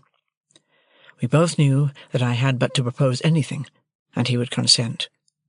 We agreed that his remaining many days in his present hazard was not to be thought of. Next day I had the meanness to feign that I was under a binding promise to go down to Joe, but I was capable of almost any meanness towards Joe or his name. Provis was to be strictly careful while I was gone, and Herbert was to take the charge of him that I had taken. I was to be absent only one night, and, on my return, the gratification of his impatience for my starting as a gentleman on a greater scale was to be begun. It occurred to me then, and as I afterwards found to Herbert also, that he might be best got away across the water, on that pretence as to make purchases or the like. Having thus cleared the way for my expedition to Miss Havisham's, I set off by the early morning coach before it was yet light, and was out on the open country road when the day came creeping on, halting and whimpering and shivering, and wrapped in patches of cloud and rags of mist, like a beggar. When we drove up to the Blue Boar, after a drizzly ride, whom should I see come out under the gateway, toothpick in hand, to look at the coach, but Bentley Drummle. As he pretended not to see me, I pretended not to see him. It was a very lame pretence on both sides. The lamer because we both went into the coffee-room, where he had just finished his breakfast, and where I ordered mine. It was poisonous to me to see him in the town, for I very well knew why he had come there. Pretending to read a smeary newspaper, long out of date, which had nothing half so legible in its local news as the foreign matter of coffee, pickles, fish sauces, gravy, melted butter, and wine, with which it was sprinkled all over, as if it had taken the measles in a highly irregular form, I sat at my table while he stood before the fire. By degrees, it became an enormous injury to me that he stood before the fire, and I got up, determined to have my share of it. I had to put my hand behind his legs for the poker when I went up to the fireplace to stir the fire, but still pretended not to know him. "Is this a cut?" said Mr. Drummle. "Oh," said I, poker in hand. "It's you, is it? How do you do? I was wondering who it was who kept the fire off." With that, I poked tremendously, and having done so, planted myself side by side with Mr. Drummle, my shoulders squared, and my back to the fire. "You have just come down?" said Mr. Drummle, edging me a little away with his shoulder. "Yes," said I, edging him a little away with my shoulder. "Beastly place," said Drummle. "Your part of the country, I think?" "Yes," I assented. "I am told it's very like your Shropshire." "Not in the least like it," said Drummle. Here Mr. Drummle looked at his boots, and I looked at mine, and then Mr. Drummle looked at my boots, and I looked at his. "Have you been here long?" I asked, determined not to yield an inch of the fire. "Long enough to be tired of it," returned Drummle, pretending to yawn, but equally determined. "Do you stay here long?" "Can't say," answered Mr. Drummle. "Do you?" "Can't say," said I. I felt here, through a tingling in my blood, that if Mr. Drummle's shoulder had claimed another hair's breadth of room, I should have jerked him into the window. Equally, that if my own shoulder had urged a similar claim, Mr. Drummle would have jerked me into the nearest box. He whistled a little. So did I. "Large tract of marshes about here, I believe," said Drummle. "Yes, what of that?" said I. Mr. Drummle looked at me, and then at my boots, and then said, "Oh," and laughed. "Are you amused, Mr. Drummle?" "No," said he, "not particularly. I'm going out for a ride in the saddle. I mean to explore those marshes for amusement. Out-of-the-way villages there, they tell me. Curious little public houses, and smithies, and that. Waiter!" "Yes, sir." "Is that horse of mine ready?" "Brought round to the door, sir." "I say, look here, you, sir. The lady won't ride to-day. The weather won't do." "Very good, sir." "And I don't dine, because I'm going to dine at the lady's." "Very good, sir." Then Drummle glanced at me, with an insolent triumph on his great jowled face that cut me to the heart, dull as he was, and so exasperated me, that I felt inclined to take him in my arms, as the robber in the story-book is said to have taken the old lady, and seat him on the fire. One thing was manifest to both of us, and that was, that until relief came, neither of us could relinquish the fire. There we stood, well squared up before it, shoulder to shoulder and foot to foot, with our hands behind us, not budging an inch. The horse was visible outside in the drizzle of the door. My breakfast was put out on the table. Drummle's was cleared away. The waiter invited me to begin. I nodded. We both stood our ground. "Have you been to the Grove since?" said Drummle. "No," said I. "I had quite enough of the Finches the last time I was there." "Was that when we had a difference of opinion?" "Yes," I replied very shortly. "Come, come. They let you off easily enough," sneered Drummle. "You shouldn't have lost your temper." "Mr. Drummle," said I, "you are not competent to give advice on that subject. When I lose my temper, not that I admit having done so on that occasion, I don't throw glasses." "I do," said Drummle. After glancing at him once or twice, in an increased state of smouldering ferocity, I said, "Mr. Drummle, I did not seek this conversation, and I don't think it an agreeable one." "I'm sure it's not," said he, superciliously over his shoulder. "I don't think anything about it. And therefore," I went on, "with your leave, I will suggest that we hold no kind of communication in future."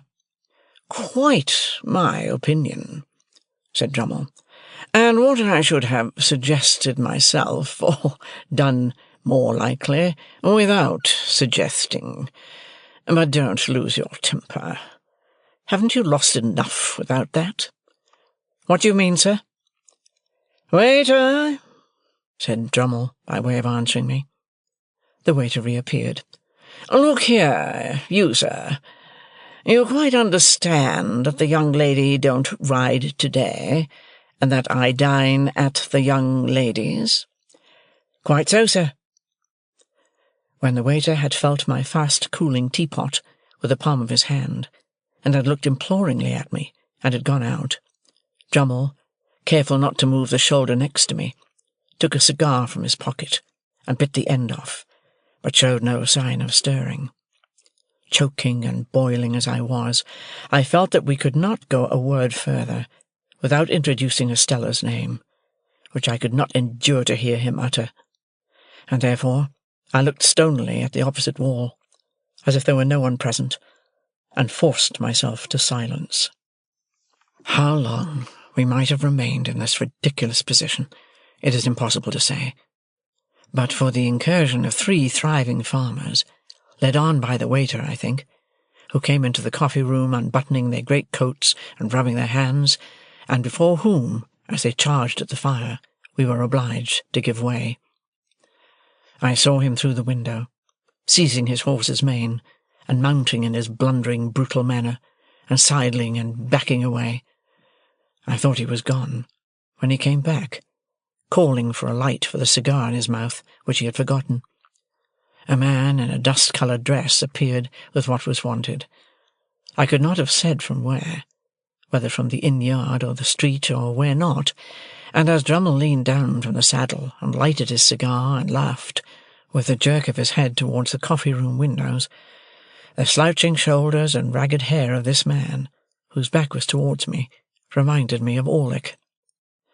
Too heavily out of sorts to care much at the time, whether it were he or no, or after all to touch the breakfast, I washed the weather and the journey from my face and hands, and went out to the memorable old house that it would have been so much the better for me never to have entered, never to have seen. Chapter 44. In the room where the dressing-table stood, and where the wax candles burned on the wall, I found Miss Havisham and Estella. Miss Havisham seated on a settee near the fire, and Estella on a cushion at her feet. Estella was knitting, and Miss Havisham was looking on. They both raised their eyes as I went in, and both saw an alteration in me. I derived that from the look they interchanged. "And what wind," said Miss Havisham, "blows you here, Pip?" Though she looked steadily at me, I saw that she was rather confused. Estella, pausing a moment in her knitting, with her eyes upon me, and then going on, I fancied that I read in the action of her fingers, as plainly as if she had told me in the dumb alphabet, that she perceived I had discovered my real benefactor. "Miss Havisham," said I went to Richmond yesterday, to speak to Estella, and finding that some wind had blown her here, I followed." Miss Havisham motioning to me for the 3rd or 4th time to sit down, I took the chair by the dressing-table, which I had often seen her occupy.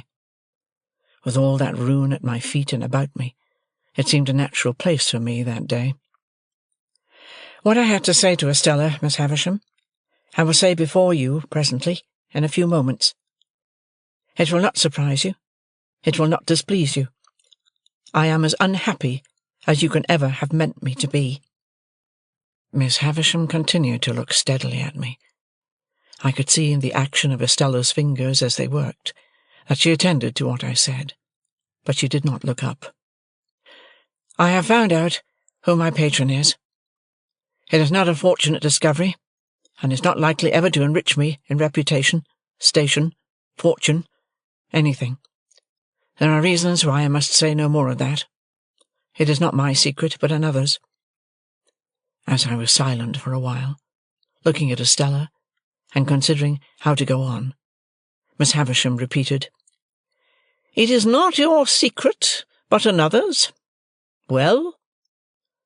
"When you first caused me to be brought here, Miss Havisham, when I belonged to the village over yonder, that I wish I had never left.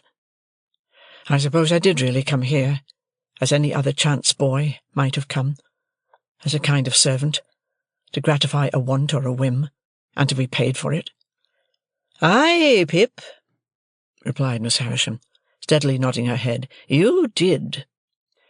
"And that Mr. Jaggers—" "Mr. Jaggers," said Miss Havisham, taking me up in a firm tone, "had nothing to do with it, and knew nothing of it. His being my lawyer, and his being the lawyer of your patron, is a coincidence. He holds the same relation towards a number of people, and it might easily arise. Be that as it may, it did arise, and was not brought about by any one."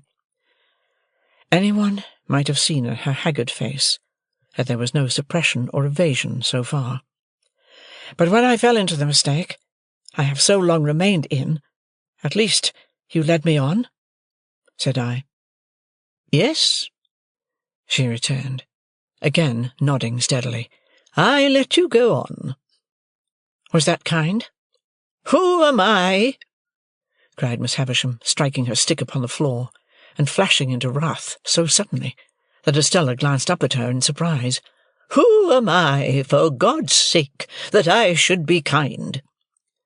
It was a weak complaint to have made, and I had not meant to make it. I told her so, as she sat brooding after this outburst.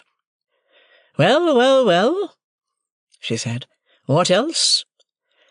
"I was liberally paid for my old attendance here," I said to soothe her, "in being apprenticed, and I have asked these questions only for my own information. What follows has another, and I hope more disinterested purpose. In humouring my mistake, Miss Havisham, you punished, practised on, perhaps you will supply whatever term expresses your intention, without offence, your self-seeking relations." "I did. Why, they would have it so. So would you. What has been my history, that I should be at the pains of entreating either them or you not to have it so? You made your own snares. I never made them." Waiting until she was quiet again, for this too flashed out of her in a wild and sudden way, I went on. "I have been thrown among one family of your relations, Miss Havisham, and have been constantly among them since I went to London. I know them to have been as honestly under my delusion as I myself, and I should be false and base if I did not tell you, whether it is acceptable to you or no, and whether you are inclined to give credence to it or no, that you deeply wrong both Mr. Matthew Pocket and his son Herbert, if you suppose them to be otherwise than generous, upright, open, and incapable of anything designing or mean." "They are your friends," said Miss Havisham. "They made themselves my friends," said I, "when they supposed me to have superseded them, and when Sarah Pocket, Miss Georgiana, and Mistress Camilla were not my friends, I think." This contrasting of them with the rest seemed, I was glad to see, to do them good with her. She looked at me keenly for a little while, and then said quietly, "What do you want for them?" "Only," said I, "that you would not confound them with the others. They may be of the same blood, but, believe me, they are not of the same nature." Still looking at me keenly, Miss Havisham repeated, "What do you want for them?" "I am not so cunning, you see," I said, in answer, conscious that I reddened a little, "as that I could hide from you, even if I desired, that I do want something. Miss Havisham, if you would spare the money to do my friend Herbert a lasting service in life, but which, from the nature of the case, must be done without his knowledge, I could show you how." "Why must it be done without his knowledge?" she asked, settling her hands upon her stick, that she might regard me the more attentively. "Because," said I began the service myself, more than 2 years ago, without his knowledge, and I don't want to be betrayed. Why I fail in my ability to finish it, I cannot explain, It is a part of the secret which is another person's, and not mine." She gradually withdrew her eyes from me, and turned them on the fire. After watching it for what appeared in the silence, and by the light of the slowly wasting candles, to be a long time, she was roused by the collapse of some of the red coals, and looked towards me again, at first vacantly, then with a gradually concentrating attention. All this time Estella knitted on.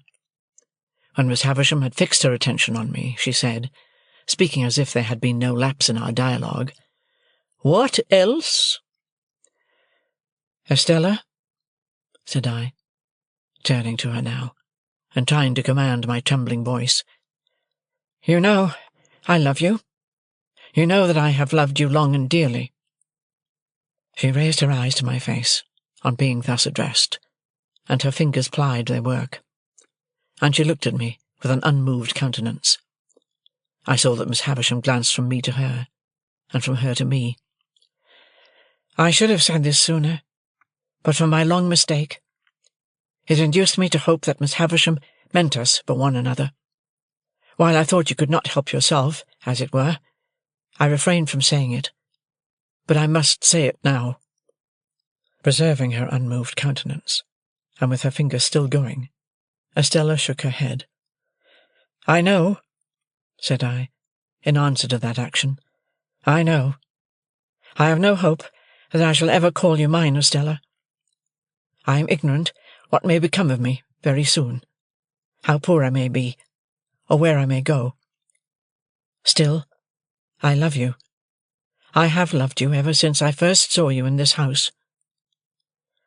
Looking at me perfectly unmoved, and with her fingers busy, she shook her head again. "It would have been cruel in Miss Havisham, horribly cruel, to practice on the susceptibility of a poor boy, and to torture me, through all these years, with a vain hope and an idle pursuit, if she had reflected on the gravity of what she did. But I think she did not. I think that in the endurance of her own trial, she forgot mine, Estella." I saw Miss Havisham put her hand to her heart and hold it there, as she sat looking by turns at Estella and at me. "It seems," said Estella very calmly, "that there are sentiments, fancies, I don't know how to call them, which I am not able to comprehend. When you say you love me, I know what you mean, as a form of words, but nothing more.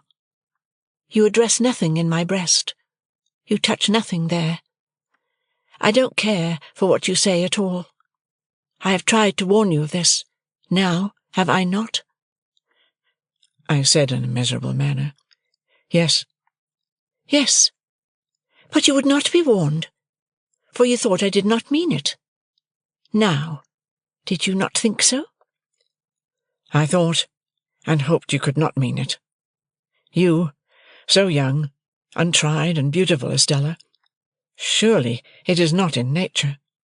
"It is in my nature," she returned, and then she added with a stress upon the words, "It is in the nature formed within me.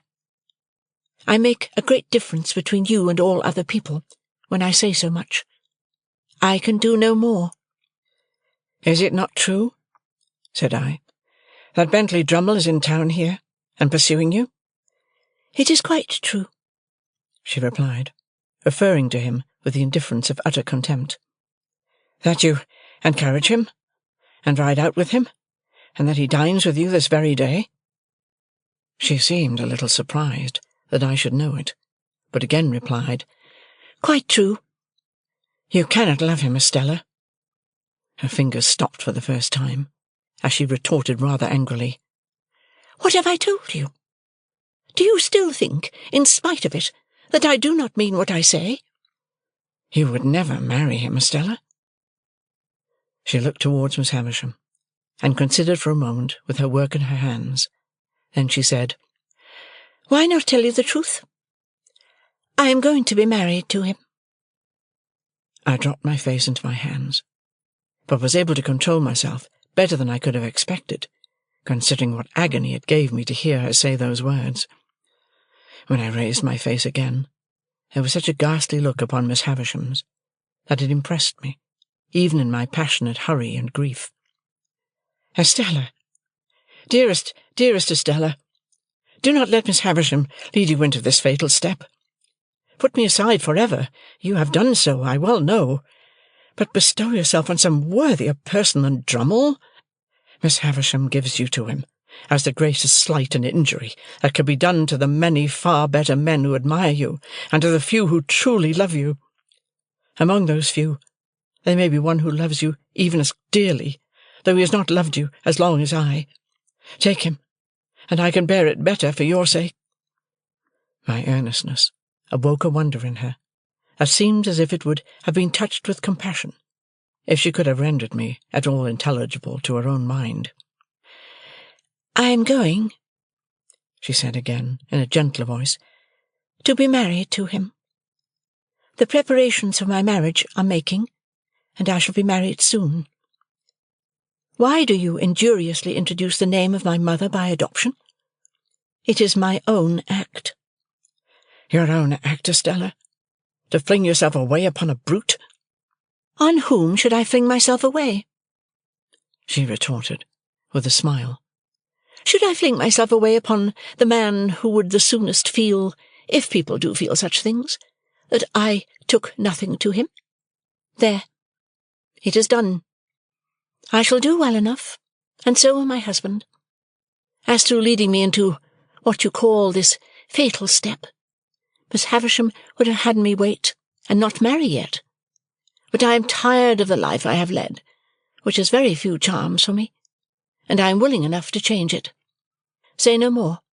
We shall never understand each other." "Such a mean brute! Such a stupid brute!" I urged in despair. "Don't be afraid of my being a blessing to him," said Estella. "I shall not be that. Come, here is my hand. Do we part on this, you visionary boy, or man?" "Oh, Estella," I answered, as my bitter tears fell fast on her hand, do what I would to restrain them. "Even if I remained in England, and could hold my head up with the rest, how could I see you Drummle's wife?" "Nonsense," she returned. "Nonsense. This will pass in no time." "Never, Estella." "You will get me out of your thoughts in a week." "Out of my thoughts? You are part of my existence, part of myself. You have been in every line I have ever read, since I first came here, the rough, common boy, whose poor heart you wounded even then. You have been in every prospect I have ever seen since, on the river, on the sails of the ships, on the marshes, in the clouds, in the light, in the darkness, in the wind, in the woods, in the sea, in the streets. You have been the embodiment of every graceful fancy that my mind has ever become acquainted with. The stones of which the strongest London buildings are made are not more real, or more impossible to be displaced by your hands, than your presence and influence have been to me, there and everywhere, and will be. Estella, to the last hour of my life, you cannot choose but to remain part of my character, part of the little good in me, part of the evil. But in this separation I associate you only with the good, and I will faithfully hold you to that always, for you must have done me far more good than harm. Let me feel now what sharp distress I may. Oh, God bless you! God forgive you!" In what ecstasy of unhappiness I got these broken words out of myself, I don't know. The rhapsody welled up within me, like blood from an inward wound, and gushed out. I held her hand to my lips some lingering moments, and so I left her. But ever afterwards I remembered, and soon afterwards with stronger reason, that while Estella looked at me merely with incredulous wonder, the spectral figure of Miss Havisham, her hand still covering her heart, seemed all resolved into a ghastly stare of pity and remorse. All done. All gone. So much was done and gone, that when I went out at the gate, the light of the day seemed of a darker colour than when I went in. For a while I hid myself among some lanes and by-paths, and then struck off to walk all the way to London.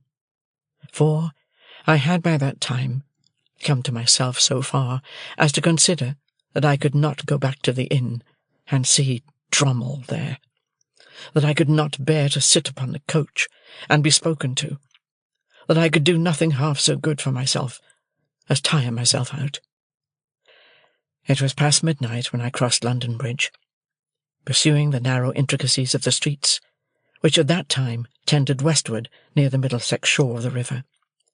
My readiest access to the Temple was close by the riverside, through Whitefriars. I was not expected till tomorrow, but I had my keys, and, if Herbert were gone to bed, could get to bed myself without disturbing him. As it seldom happened that I came in at that Whitefriars gate after the Temple was closed, and as I was very muddy and weary, I did not take it ill that the night porter examined me with much attention as he held the gate a little way open for me to pass in. To help his memory, I mentioned my name. "I was not quite sure, sir, but I thought so. Here's a note, sir. The messenger that brought it said would you be so good as read it by my lantern." Much surprised by the request, I took the note.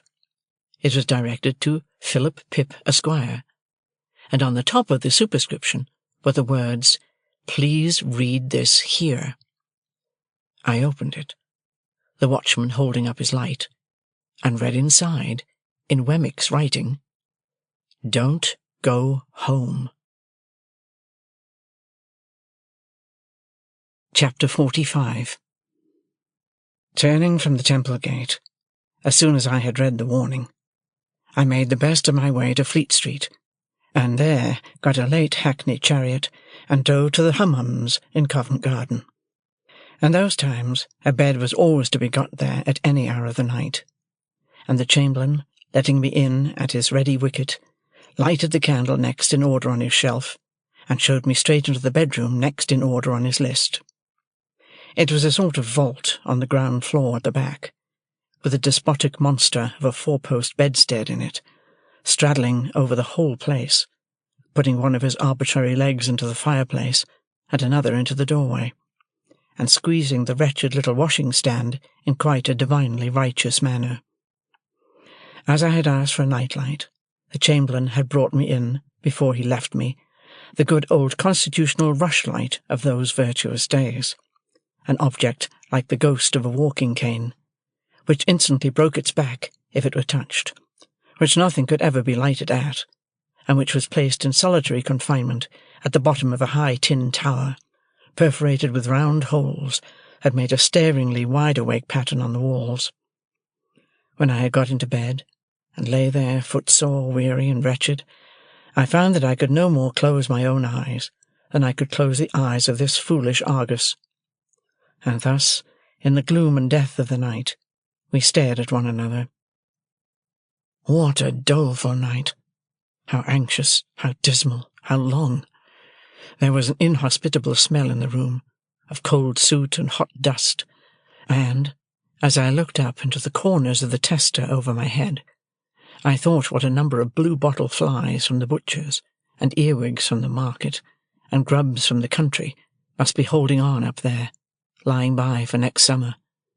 This led me to speculate whether any of them ever tumbled down, and then I fancied that I felt light falls on my face, a disagreeable turn of thought, suggesting other and more objectionable approaches up my back. When I had lain awake a little while, those extraordinary voices with which silence teems began to make themselves audible. The closet whispered, the fireplace sighed, the little washing-stand ticked, and one guitar string played occasionally in the chest of drawers. And about the same time the eyes on the wall acquired a new expression, and in every one of those staring rounds I saw written, "Don't go home. Whatever night fancies and night noises crowded on me, they never warded off this "don't go home." It plaited itself into whatever I thought of as a bodily pain would have done. Not long before, I had read in the newspapers how a gentleman, unknown, had come to the Hummums in the night, and had gone to bed, and had destroyed himself, and had been found in the morning weltering in blood. It came into my head that he must have occupied this very vault of mine, and I got out of bed to assure myself that there were no red marks about, then opened the door to look out into the passages, and cheer myself with the companionship of a distant light, near which I knew the chamberlain to be dozing. But all this time, why I was not to go home, and what had happened at home, and when I should go home, and whether Provis was safe at home, were questions occupying my mind so busily that one might have supposed there could be no more room in it for any other theme. Even when I thought of Estella, and how we had parted that day for ever, and when I recalled all the circumstances of our parting, and all her looks and tones, and the action of her fingers while she knitted, even then I was pursuing, here and there and everywhere, the caution, "Don't go home." When at last I dozed, in sheer exhaustion of mind and body, it became a vast shadowy verb which I had to conjugate. Imperative mood, present tense. Do not thou go home. Let him not go home. Let us not go home. Do not ye or you go home. Let not them go home. Then, potentially, I may not, and I cannot go home, and I might not, could not, would not, and should not go home, until I felt that I was going distracted, and rolled over on the pillow, and looked at the staring rounds upon the wall again. I had left directions that I was to be called at 7, for it was plain that I must see Wemmick before seeing anyone else, and equally plain that this was a case in which his Walworth sentiments only could be taken. It was a relief to get out of the room where the night had been so miserable, and I needed no second knocking at the door to startle me from my uneasy bed. The castle battlements arose upon my view at 8 o'clock. The little servant happening to be entering the fortress with 2 hot rolls, I passed through the postern and crossed the drawbridge, in her company, and so came without announcement into the presence of Wemmick, as he was making tea for himself and the aged. An open door afforded a perspective view of the aged in bed. "Hello, Mr. Pip," said Wemmick. "You did come home, then?" "Yes," I returned, "but I didn't go home." "That's all right," said he, rubbing his hands. "I left a note for you at each of the temple gates on the chance. Which gate did you come to?" I told him. "I'll go round to the others in the course of the day, and destroy the notes," said Wemmick. "It's a good rule never to leave documentary evidence if you can help it, because you don't know when it may be put in. I'm going to take a liberty with you. Would you mind toasting this sausage for the aged P?" I said I should be delighted to do it. "Then you can go about your work, Mary Ann," said Wemmick to the little servant. "Which leaves us to ourselves, don't you see, Mr. Pip?" he added, winking as she disappeared. I thanked him for his friendship and caution, and our discourse proceeded in a low tone while I toasted the aged's sausage, and he buttered the crumb of the aged's roll. "Now, Mr. Pip, you know," said Wemmick, "you and I understand one another. We are in our private and personal capacities, and we have been engaged in a confidential transaction before to-day. Official sentiments are one thing. We are extra-official." I cordially assented. I was so very nervous that I had already lighted the aged's sausage like a torch, and been obliged to blow it out. "I accidentally heard, yesterday morning," said Wemmick, "being in a certain place where I once took you, even between you and me, it's as well not to mention names when avoidable." "Much better not," said I. "I understand you." "I heard there by chance yesterday morning," said Wemmick, "that a certain person, not altogether of uncolonial pursuits, and not unpossessed of portable property, I don't know who it may really be. We won't name this person." "Not necessary," said I. "Had made some little stir in a certain part of the world where a good many people go, not always in gratification of their own inclinations, and not quite irrespective of the government expense." In watching his face, I made quite a firework of the aged sausage, and greatly discomposed both my own attention and Wemmick's, for which I apologized. "By disappearing from such place, and being no more heard of thereabouts, from which," said Wemmick, "conjectures had been raised, and theories formed, I also heard that you at your chambers in Garden Court, Temple, had been watched, and might be watched again." "By whom?" said I. "I wouldn't go into that," said Wemmick evasively. "It might clash with official responsibilities. I heard it, as I have in my time heard other curious things in the same place. I don't tell it you on information received. I heard it." He took the toasting fork and sausage from me as he spoke, and set forth the aged's breakfast neatly on a little tray.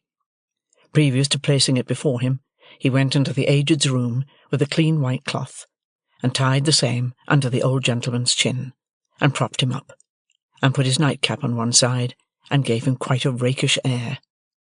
Then he placed his breakfast before him with great care, and said, "All right, ain't you, Aged P?" To which the cheerful aged reply, "All right, John, my boy, all right." As there seemed to be a tacit understanding that the aged was not in a presentable state, and was therefore to be considered invisible, I made a pretence of being in complete ignorance of these proceedings. "This watching of me at my chambers, which I have once had reason to suspect," I said to Wemmick when he came back, "is inseparable from the person to whom you have adverted, is it?" Wemmick looked very serious. "I couldn't undertake to say that, of my own knowledge. I mean, I couldn't undertake to say it was at first. But it either is, or it will be, or it's in great danger of being." As I saw that he was restrained by fealty to Little Britain from saying as much as he could, and as I knew with thankfulness to him how far out of his way he went to say what he did, I could not press him. But I told him, after a little meditation over the fire, that I would like to ask him a question, subject to his answering or not answering as he deemed right, and sure that his course would be right. He paused in his breakfast, and crossing his arms, and pinching his shirt-sleeves (his notion of indoor comfort was to sit without any coat), he nodded to me once to put my question. "You have heard of a man of bad character, whose true name is Compeyson?" He answered with one other nod.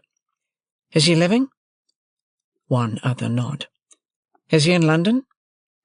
He gave me one other nod, compressed the post-office exceedingly, gave me one last nod, and went on with his breakfast. "Now," said Wemmick, "questioning being over," which he emphasized and repeated for my guidance, "I come to what I did after hearing what I heard. I went to Garden Court to find you. Not finding you, I went to Clarriker's to find Mr. Herbert." "And him you found?" said I, with great anxiety. "And him I found. Without mentioning any names, or going into any details, I gave him to understand that if he was aware of anybody, Tom, Jack, or Richard, being about the chambers or about the immediate neighbourhood, he had better get Tom, Jack, or Richard out of the way while you were out of the way." "He would be greatly puzzled what to do." "He was puzzled what to do. Not the less, because I gave him my opinion that it was not safe to try to get Tom, Jack, or Richard too far out of the way at present. Mr. Pip, I'll tell you something. Under existing circumstances, there's no place like a great city when you are at once in it. Don't break cover too soon. Lie close. Wait till things slacken before you try the open, even for foreign air." I thanked him for his valuable advice, and asked him what Herbert had done. "Mr. Herbert," said Wemmick, "after being all of a heap for half an hour, struck out a plan. He mentioned to me as a secret that he is courting a young lady who has, as no doubt you are aware, a bedridden pa, which pa, having been in the purser line of life, lies abed in a bow window where he can see the ships sail up and down the river. You are acquainted with the young lady, most probably?" "Not personally," said I. The truth was that she had objected to me as an expensive companion who did Herbert no good, and that, when Herbert had first proposed to present me to her, she had received the proposal with such very moderate warmth that Herbert had felt himself obliged to confide the state of the case to me, with a view to the lapse of a little time before I made her acquaintance. When I had begun to advance Herbert's prospects by stealth, I had been able to bear this with cheerful philosophy. He and his affianced, for their part, had naturally not been very anxious to introduce a third person into their interviews, and thus, although I was assured that I had risen in Clara's esteem, and although the young lady and I had long regularly interchanged messages and remembrances by Herbert, I had never seen her. However, I did not trouble Wemmick with these particulars. "The house with the bow window," said Wemmick, "being by the river-side, down the pool there, between Limehouse and Greenwich, and being kept, it seems, by a very respectable widow, who has furnished up a floor to let. Mr. Herbert put it to me, what did I think of that as a temporary tenement for Tom, Jack, or Richard? Now, I thought very well of it, for these 3 reasons I'll give you. That is to say, firstly, it's altogether out of all your beats, and is well away from the usual heap of streets, great and small. Secondly, without going near it yourself, you could always hear of the safety of Tom, Jack, or Richard through Mr. Herbert. Thirdly, after a while, and when it might be prudent, if you should want to slip Tom, Jack, or Richard on board a foreign packet-boat, there he is, ready." Much comforted by these considerations, I thanked Wemmick again and again, and begged him to proceed. "Well, sir, Mr. Herbert threw himself into the business with a will, and by 9 o'clock last night he housed Tom, Jack, or Richard, whichever it may be, you and I don't want to know, quite successfully. At the old lodgings it was understood that he was summoned to Dover, and in fact he was taken down the Dover road and cornered out of it. Now, another great advantage of all this is that it was done without you, and when, if any one was concerning himself about your movements, you must be known to be ever so many miles off, and quite otherwise engaged. This diverts suspicion and confuses it, and for the same reason I recommended that even if you came back last night, you should not go home. It brings in more confusion, and you want confusion."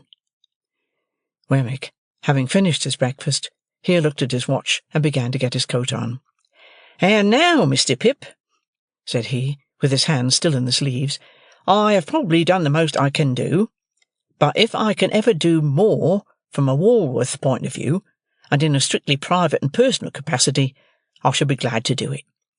Here's the address. There can be no harm in your going here to-night, and seeing for yourself that all is well with Tom, Jack, or Richard before you go home, which is another reason for your not going home last night. But after you have gone home, don't go back here. You're very welcome, I'm sure, Mr. Pip." His hands were now out of his sleeves, and I was shaking them. "And let me finally impress one important point upon you." He laid his hands upon my shoulders, and added in a solemn whisper, "Avail yourself of this evening to lay hold of his portable property. You don't know what may happen to him. Don't let anything happen to the portable property." Quite despairing of making my mind clear to Wemmick on this point, I forbore to try. "Time's up," said Wemmick, "and I must be off. If you had nothing more pressing to do than to keep here till dark, that's what I should advise. You look very much worried, and it would do you good to have a perfectly quiet day with the aged. He'll be up presently, and a little bit of— You remember the pig?" "Of course," said I. "Well, and a little bit of him. That sausage you toasted was his, and he was in all respects a first-rater. Do try him, if it is only for old acquaintance' sake. Good-bye, aged parent," in a cheery shout. "All right, John, all right, my boy," piped the old man from within.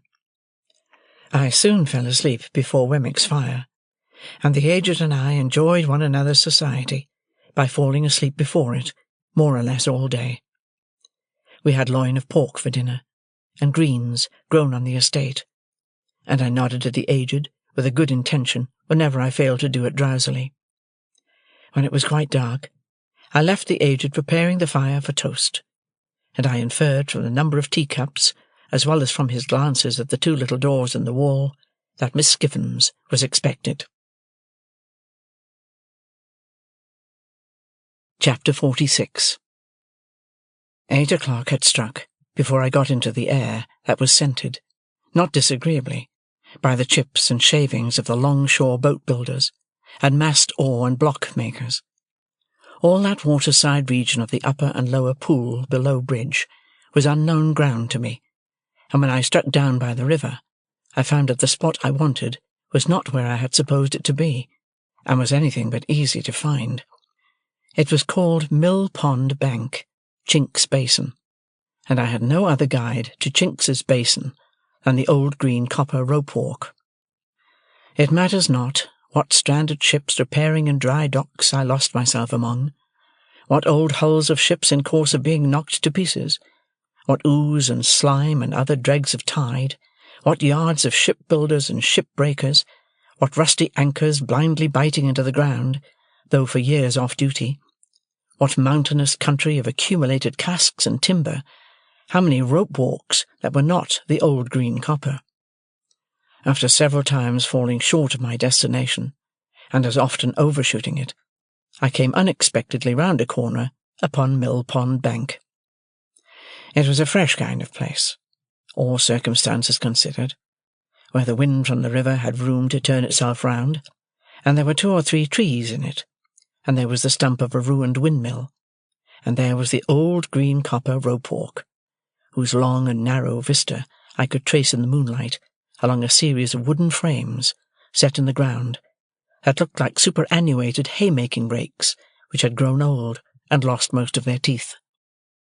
Selecting from the few queer houses upon Mill Pond Bank a house with a wooden front and 3 stories of bow-window, not bay-window, which is another thing, I looked at the plate upon the door, and read there, Mrs. Whimple. That being the name I wanted, I knocked, and an elderly woman of a pleasant and thriving appearance responded. She was immediately deposed, however, by Herbert, who silently led me into the parlour and shut the door.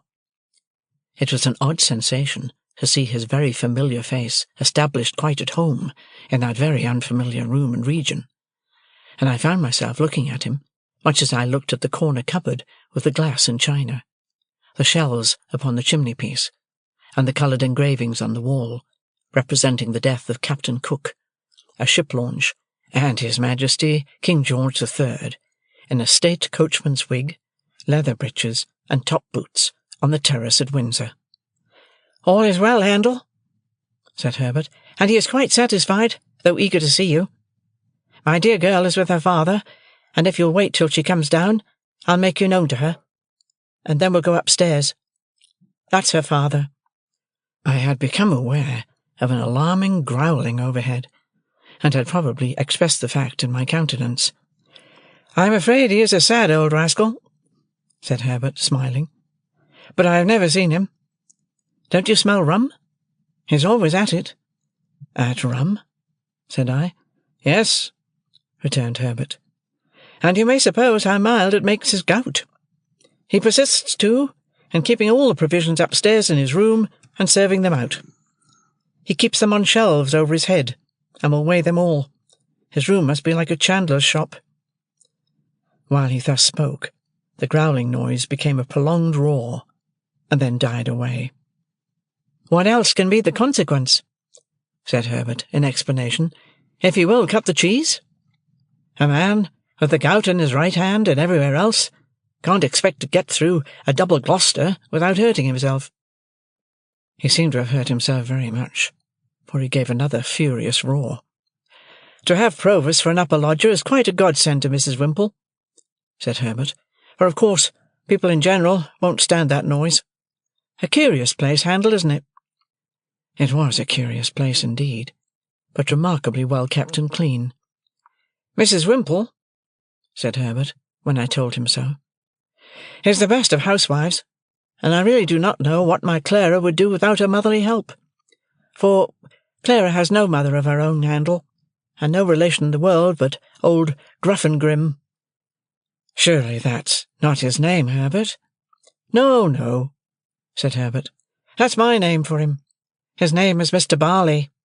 But what a blessing it is for the son of my father and mother to love a girl who has no relations, and who can never bother herself or anybody else about her family." Herbert had told me on former occasions, and now reminded me, that he first knew Miss Clara Barley when she was completing her education at an establishment at Hammersmith, and that on her being recalled home to nurse her father, he and she had confided their affection to the motherly Mrs. Whimple, by whom it had been fostered and regulated with equal kindness and discretion ever since. It was understood that nothing of a tender nature could possibly be confided to old Barley, by reason of his being totally unequal to the consideration of any subject more psychological than gout, rum, and purser's stores.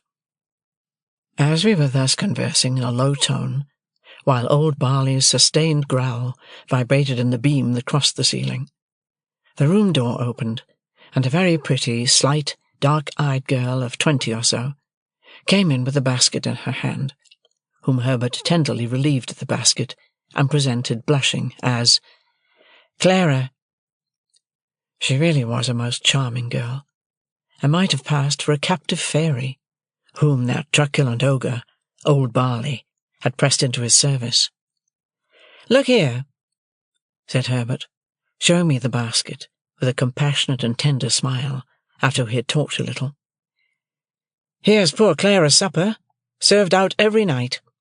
Here's her allowance of bread, and here's her slice of cheese, and here's her rum, which I drink. This is Mr. Barley's breakfast for tomorrow, served out to be cooked. 2 mutton chops, 3 potatoes, some split peas, a little flour, 2 ounces of butter, a pinch of salt, and all this black pepper. It's stewed up together and taken hot, and it's a nice thing for the gout, I should think."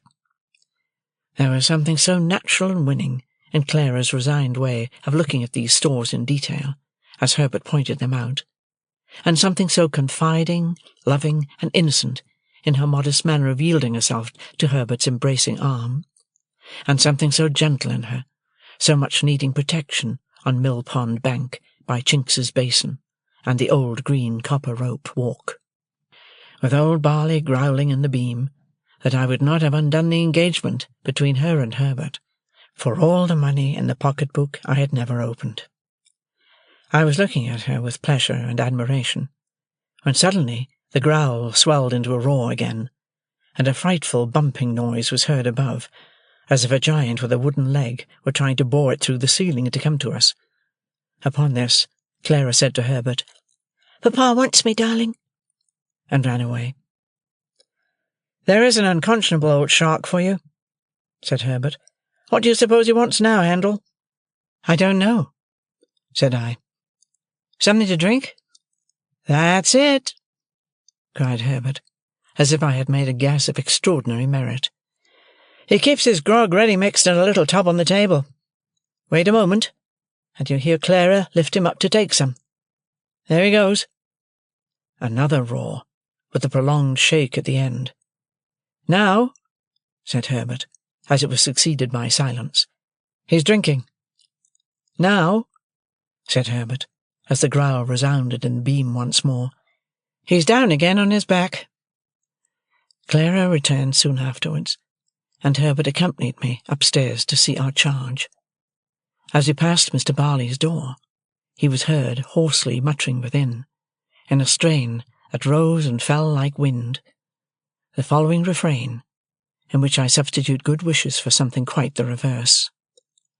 Ahoy, bless your eyes, here's old Bill Barley, here's old Bill Barley, bless your eyes.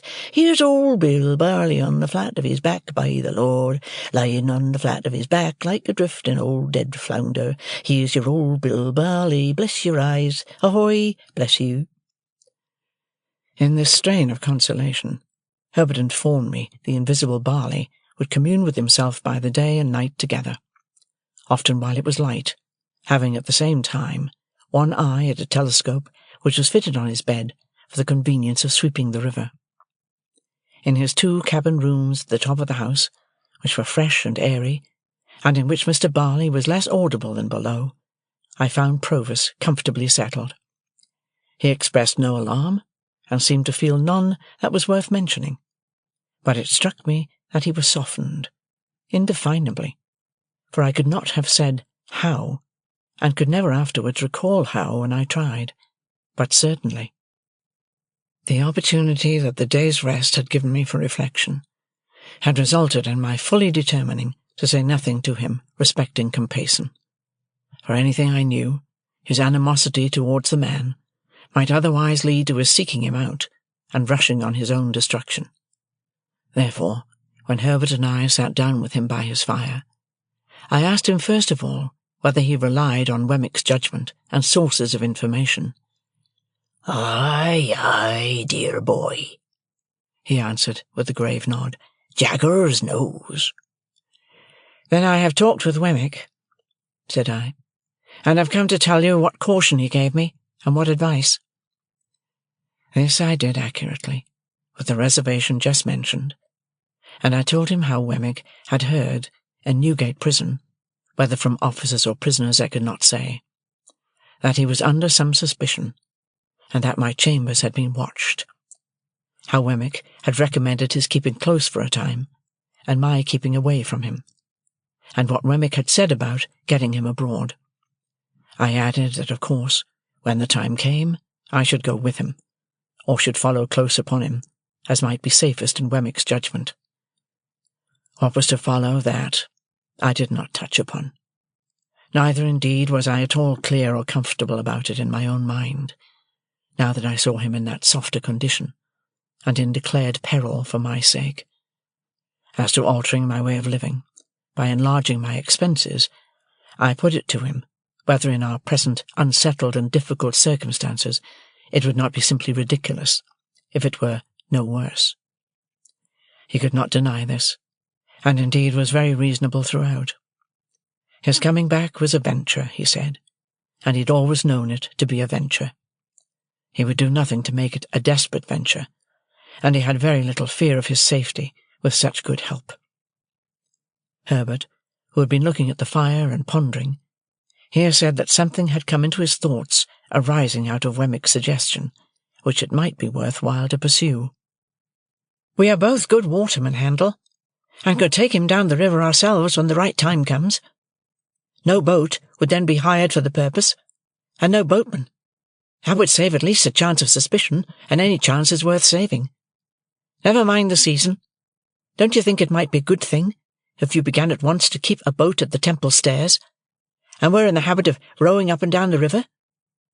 You fall into that habit, and then who notices or minds? Do it 20 or 50 times, and there is nothing special in your doing it the 21st or 51st. I liked this scheme, and Provis was quite elated by it.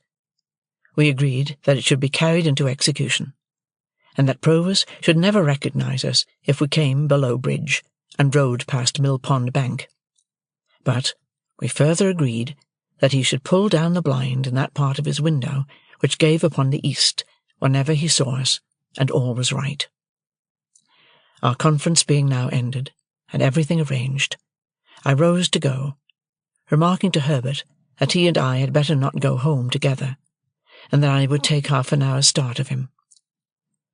"I don't like to leave you here," I said to Provis, "though I cannot doubt your being safer here than near me. Good-bye." "Dear boy," he answered, clasping my hands. "I don't know when we may meet again, and I don't like good-bye. Say good night." Good night. Herbert will go regularly between us, and when the time comes you may be certain I shall be ready. Good night. Good night. We thought it best that he should stay in his own rooms, and we left him on the landing outside his door, holding a light over the stair-rail to light us downstairs. Looking back at him, I thought of the first night of his return, when our positions were reversed, and when I little supposed my heart could ever be as heavy and anxious at parting from him as it was now. Old Barley was growling and swearing when we repassed his door, with no appearance of having ceased or of meaning to cease. When we got to the foot of the stairs, I asked Herbert whether he had preserved the name of Provis. He replied, certainly not, and that the lodger was Mr. Campbell. He also explained that the utmost known of Mr. Campbell there was that he, Herbert, had Mr. Campbell consigned to him, and felt a strong personal interest in his being well cared for, and living a secluded life. So, when we went into the parlour, where Mrs. Whimple and Clara were seated at work, I said nothing of my own interest in Mr. Campbell, but kept it to myself. When I had taken leave of the pretty, gentle, dark-eyed girl, and of the motherly woman who had not outlived her honest sympathy with the little affair of true love, I felt as if the old green copper rope-walk had grown quite a different place. Old Barley might be as old as the hills, and might swear like a whole field of troopers, but there were redeeming youth and trust and hope enough in Chink's basin to fill it to overflowing. And then I thought of Estella, and of our parting, and went home very sadly. All things were as quiet in the temple as ever I had seen them. The windows of the rooms on that side, lately occupied by Provis, were dark and still, and there was no lounger in Garden Court. I walked past the fountain twice or thrice before I descended the steps that were between me and my rooms, but I was quite alone. Herbert coming to my bedside when he came in, for I went straight to bed, dispirited and fatigued, made the same report. Opening one of the windows after that, he looked out into the moonlight, and told me that the pavement was as solemnly empty as the pavement of any cathedral at that same hour. Next day I set myself to get the boat. It was soon done, and the boat was brought round to the temple stairs, and lay where I could reach her within a minute or two. Then I began to go out as for training and practice, sometimes alone, sometimes with Herbert. I was often out in cold, rain, and sleet, but nobody took much note of me after I had been out a few times. At first I kept above Blackfriars Bridge, but as the hours of the tide changed, I took towards London Bridge. It was old London Bridge in those days, and at certain states of the tide there was a race and fall of water there which gave it a bad reputation. But I knew well enough how to shoot the bridge after seeing it done, and so began to row about among the shipping in the Pool, and down to Erith. The first time I passed Mill Pond Bank, Herbert and I were pulling a pair of oars, and, both in going and returning, we saw the blind towards the east come down. Herbert was rarely there less frequently than 3 times in a week, and he never brought me a single word of intelligence that was at all alarming. Still, I knew that there was cause for alarm, and I could not get rid of the notion of being watched. Once received, it is a haunting idea. How many undesigning persons I suspected of watching me, it would be hard to calculate. In short, I was always full of fears for the rash man who was in hiding. Herbert had sometimes said to me that he found it pleasant to stand at one of our windows after dark, when the tide was running down, and to think that it was flowing, with everything it bore, towards Clara. But I thought with dread that it was flowing towards Magwitch, and that any black mark on its surface might be his pursuers, going swiftly, silently, and surely to take him. Chapter 47.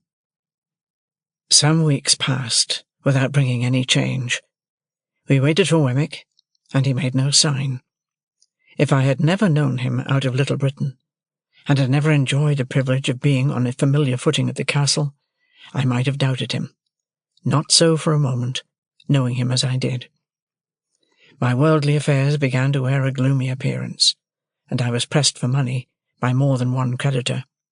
Even I myself began to know the want of money, I mean of ready money in my own pocket, and to relieve it by converting some easily spared articles of jewellery into cash. But I had quite determined that it would be a heartless fraud to take more money from my patron in the existing state of my uncertain thoughts and plans. Therefore, I had sent him the unopened pocket-book by Herbert, to hold in his own keeping, and I felt a kind of satisfaction, whether it was a false kind or a true, I hardly know, in not having profited by his generosity since his revelation of himself. As the time wore on, an impression settled heavily upon me that Estella was married. Fearful of having it confirmed, though it was all but a conviction, I avoided the newspapers, and begged Herbert, to whom I had confided the circumstances of our last interview, never to speak of her to me. Why I hoarded up this last wretched little rag of the robe of hope that was rent and given to the winds, how do I know? Why did you, who read this, commit that not dissimilar inconsistency of your own, last year, last month, last week?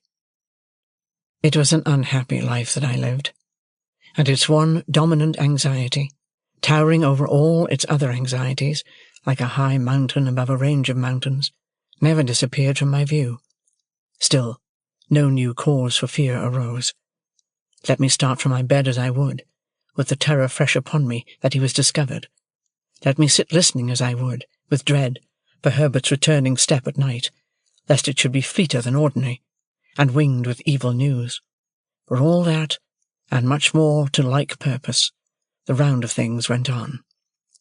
Condemned to inaction, and a state of constant restlessness and suspense, I rowed about in my boat and waited, as I best could.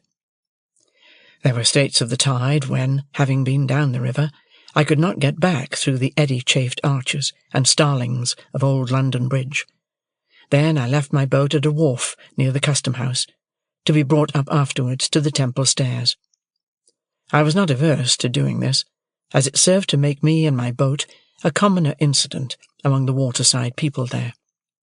From this slight occasion sprang two meetings that I have now to tell of. One afternoon, late in the month of February, I came ashore at the wharf at dusk. I had pulled down as far as Greenwich with the ebb tide, and had turned with the tide. It had been a fine, bright day, but had become foggy as the sun dropped, and I had to feel my way back among the shipping pretty carefully. Both in going and returning, I had seen the signal in his window. All well. As it was a raw evening and I was cold, I thought I would comfort myself with dinner at once, and as I had hours of dejection and solitude before me if I went home to the Temple, I thought I would afterwards go to the play. The theatre where Mr. Wopsle had achieved his questionable triumph was in that waterside neighbourhood. It is nowhere now, and to that theatre I resolved to go. I was aware that Mr. Wopsle had not succeeded in reviving the drama, but, on the contrary, had rather partaken of its decline. He had been ominously heard of, through the playbills, as a faithful black, in connection with a little girl of noble birth and a monkey. And Herbert had seen him as a predatory Tartar of comic propensities, with a face like a red brick, and an outrageous hat all over bells. I dined at what Herbert and I used to call a geographical chop-house, where there were maps of the world in porter-pot rims on every half-yard of the tablecloths, and charts of gravy on every one of the knives. To this day there is scarcely a single chop-house within the Lord Mayor's dominions which is not geographical, and wore out the time in dozing over crumbs, staring at gas, and baking in a hot blast of dinners. By and by, I roused myself and went to the play. There I found a virtuous boatswain in His Majesty's service, a most excellent man, though I could have wished his trousers not quite so tight in some places, and not quite so loose in others, who knocked all the little men's hats over their eyes, though he was very generous and brave, and who wouldn't hear of anybody's paying taxes, though he was very patriotic. He had a bag of money in his pocket, like a pudding in the cloth, and on that property married a young person in bed furniture, with great rejoicings, the whole population of Portsmouth, 9 in number at the last census, turning out on the beach to rub their own hands and shake everybody else's and sing "Fill, fill." A certain dark-complexioned swab, however, who wouldn't fill or do anything else that was proposed to him, and whose heart was openly stated by the boatswain to be as black as his figurehead, proposed to 2 other swabs to get all mankind into difficulties, which was so effectually done, the swab family having considerable political influence, that it took half the evening to set things right, and then it was only brought about through an honest little grocer with a white hat, black gaiters, and red nose, getting into a clock with a gridiron, and listening, and coming out, and knocking everybody down from behind with the gridiron, whom he couldn't confute with what he had overheard. This led to Mr. Wopsle's, who had never been heard of before, coming in with the star and garter on, as a plenipotentiary of great power, direct from the Admiralty, to say that the swabs were all to go to prison on the spot, and that he had brought the boatswain down the Union Jack, as a slight acknowledgment of his public services. The boatswain, unmanned for the first time, respectfully dried his eyes on the Jack, and then, cheering up, and addressing Mr. Wopsle as Your Honour, solicited permission to take him by the fin. Mr. Wopsle, conceding his fin with a gracious dignity, was immediately shoved into a dusty corner, while everybody danced a hornpipe, and from that corner, surveying the public with a discontented eye, became aware of me. The second piece was the last new grand comic Christmas pantomime, in the first scene of which it pained me to suspect that I detected Mr. Wopsle, with red worsted legs, under a highly magnified phosphoric countenance, and a shock of red curtain fringe for his hair, engaged in the manufacture of thunderbolts in a mine, and displaying great cowardice when his gigantic master came home, very hoarse, to dinner. But he presently presented himself under worthier circumstances, for, the genius of youthful love being in want of assistance, on account of the parental brutality of an ignorant farmer who opposed the choice of his daughter's heart by purposely falling upon the object, in a flour-sack, out of the first-floor window, summoned a sententious enchanter, and he, coming up from the Antipodes, rather unsteadily, after an apparently violent journey, proved to be Mr. Wopsle, in a high-crowned hat, with a necromantic work in 1 volume under his arm. The business of this enchanter on earth being principally to be talked at, sung at, buttered at, danced at, and flashed at with fires of various colours, he had a good deal of time on his hands. And I observed with great surprise that he devoted it to staring in my direction, as if he were lost in amazement. There was something so remarkable in the increasing glare of Mr. Wopsle's eye, and he seemed to be turning so many things over in his mind, and to grow so confused that I could not make it out. I sat thinking of it, long after he had ascended to the clouds in a large watch-case, and still I could not make it out. I was still thinking of it when I came out of the theatre an hour afterwards, and found him waiting for me near the door. "How do you do?" said I, shaking hands with him as we turned down the street together. "I saw that you saw me." "Saw you, Mr. Pip?" he returned. "Yes, of course I saw you. But who else was there?" "Who else?" "It is the strangest thing," said Mr. Wopsle, drifting into his lost look again, "and yet I could swear to him." Becoming alarmed, I entreated Mr. Wopsle to explain his meaning. "Whether I should have noticed him at first but for your being there," said Mr. Wopsle, going on in the same lost way, "I can't be positive, yet I think I should." Involuntarily, I looked round me, as I was accustomed to look round me when I went home, for these mysterious words gave me a chill. "Oh, he can't be in sight," said Mr. Wopsle. "He went out before I went off. I saw him go." Having the reason that I had for being suspicious, I even suspected this poor actor. I mistrusted a design to entrap me into some admission. Therefore, I glanced at him as we walked on together, but said nothing. "I had a ridiculous fancy that he must be with you, Mr. Pip, till I saw that you were quite unconscious of him sitting behind you there, like a ghost." My former chill crept over me again, but I was resolved not to speak yet, for it was quite consistent with his words that he might be set on to induce me to connect these references with Provis. Of course, I was perfectly sure and safe that Provis had not been there. "I dare say you wonder at me, Mr. Pip. Indeed, I see you do. But it is so very strange. You'll hardly believe what I am going to tell you. I could hardly believe it myself, if you told me." "Indeed?" said I. "No, indeed. Mr. Pip, you remember in old times a certain Christmas day, when you were quite a child, and I dined at Gargery's, and some soldiers came to the door to get a pair of handcuffs mended." "I remember it very well."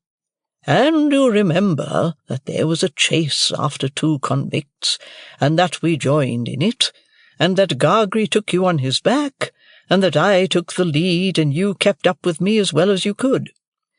"I remember it all very well." Better than he thought, except the last clause. "And you remember that we came up with the 2 in a ditch, and that there was a scuffle between them, and that one of them had been severely handled and much mauled about the face by the other?" "I see it all before me." "And that the soldiers lighted torches and put the 2 in the centre, and that we went on to see the last of them over the black marshes with the torchlight shining on their faces. I am particular about that, with the torchlight shining on their faces, when there was an outer ring of dark night all about us?" "Yes," said I. "I remember all that." "Then, Mr. Pip, one of those 2 prisoners sat behind you to-night. I saw him over your shoulder." Steady, I thought. I asked him then, "Which of the 2 do you suppose you saw?" "The one who had been mauled," he answered readily, "and I'll swear I saw him. The more I think of him, the more certain I am of him." "This is very curious," said I, with the best assumption I could put on of its being nothing more to me. "Very curious indeed." I cannot exaggerate the enhanced disquiet into which this conversation threw me, or the special and peculiar terror I felt at Compayson's having been behind me, like a ghost. For, if he had ever been out of my thoughts for a few moments together since the hiding had begun, it was in those very moments when he was closest to me, and to think that I should be so unconscious and off my guard after all my care was as if I had shut an avenue of 100 doors to keep him out, and then had found him at my elbow. I could not doubt either that he was there, because I was there, and that, however slight an appearance of danger there might be about us, danger was always near and active. I put such questions to Mr. Wopsle as, "When did the man come in?" He could not tell me that. He saw me, and over my shoulder he saw the man. It was not until he had seen him for some time that he began to identify him, but he had from the first vaguely associated him with me, and known him as somehow belonging to me in the old village time. How was he dressed? Prosperously, but not noticeably otherwise. He thought in black. Was his face at all disfigured? No, he believed not. I believed not too, for although in my brooding state I had taken no especial notice of the people behind me, I thought it likely that a face at all disfigured would have attracted my attention. When Mr. Wopsle had imparted to me all that he could recall, or I extract, and when I had treated him to a little appropriate refreshment after the fatigues of the evening, we parted. It was between 12 and 1 o'clock when I reached the temple, and the gates were shut. No one was near me when I went in and went home. Herbert had come in, and we held a very serious council by the fire. But there was nothing to be done, saving to communicate to Wemmick what I had that night found out, and to remind him that we waited for his hint. As I thought that I might compromise him if I went too often to the castle, I made this communication by letter. I wrote it before I went to bed, and went out and posted it, and again no one was near me. Herbert and I agreed that we could do nothing else but be very cautious, and we were very cautious indeed, more cautious than before, if that were possible. And I, for my part, never went near Chinks's basin, except when I rode by, and then I only looked at Mill Pond Bank as I looked at anything else. Chapter 48. The second of the two meetings referred to in the last chapter occurred about a week after the first. I had again left my boat at the wharf below bridge. The time was an hour earlier in the afternoon, and, undecided where to dine, I had strolled up into Cheapside, and was strolling along it, surely the most unsettled person in all the busy concourse, when a large hand was laid upon my shoulder by someone overtaking me.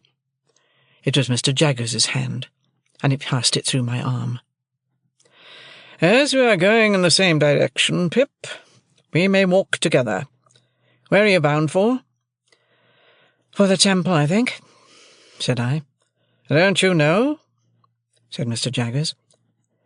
"Well," I returned, glad for once to get the better of him in cross-examination, "I do not know, for I have not made up my mind." "You are going to dine?" said Mr. Jaggers. "You don't mind admitting that, I suppose?" "No," I returned, "I don't mind admitting that." "And are not engaged?"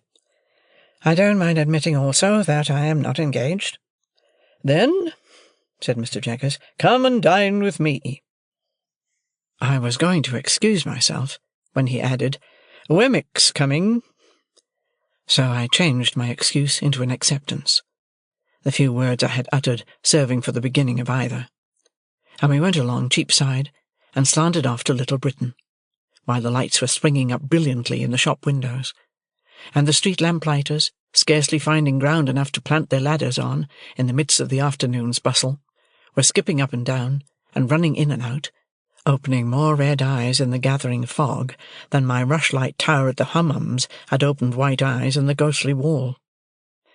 At the office in Little Britain there was the usual letter-writing, hand-washing, candle-snuffing, and safe-locking that closed the business of the day. As I stood idle by Mr. Jaggers's fire, its rising and falling flame made the two casts on the shelf look as if they were playing a diabolical game at bo-peep with me, while the pair of coarse fat office candles that dimly lighted Mr. Jaggers as he wrote in a corner were decorated with dirty winding sheets, as if in remembrance of a host of hanged clients. We went to Gerrard Street, all three together, in a hackney coach, and as soon as we got there, dinner was served. Although I should not have thought of making, in that place, the most distant reference by so much as a look to Wemmick's Walworth sentiments, yet I should have had no objection to catching his eye now and then, in a friendly way. But it was not to be done. He turned his eyes on Mr. Jaggers whenever he raised them from the table, and was as dry and distant to me as if there were twin Wemmicks, and this was the wrong one. "Did you send that note of Miss Havisham's to Mr. Pip, Wemmick?" Mr. Jaggers asked, soon after we began dinner. "No, sir," returned Wemmick. "He was going by post when you brought Mr. Pip into the office. Here it is." He handed it to his principal, instead of to me. "It's a note of 2 lines, Pip," said Mr. Jaggers, handing it on. "Sent up to me by Miss Havisham on account of her not being sure of your address. She tells me that she wants to see you on a little matter of business you mentioned to her. You'll go down?"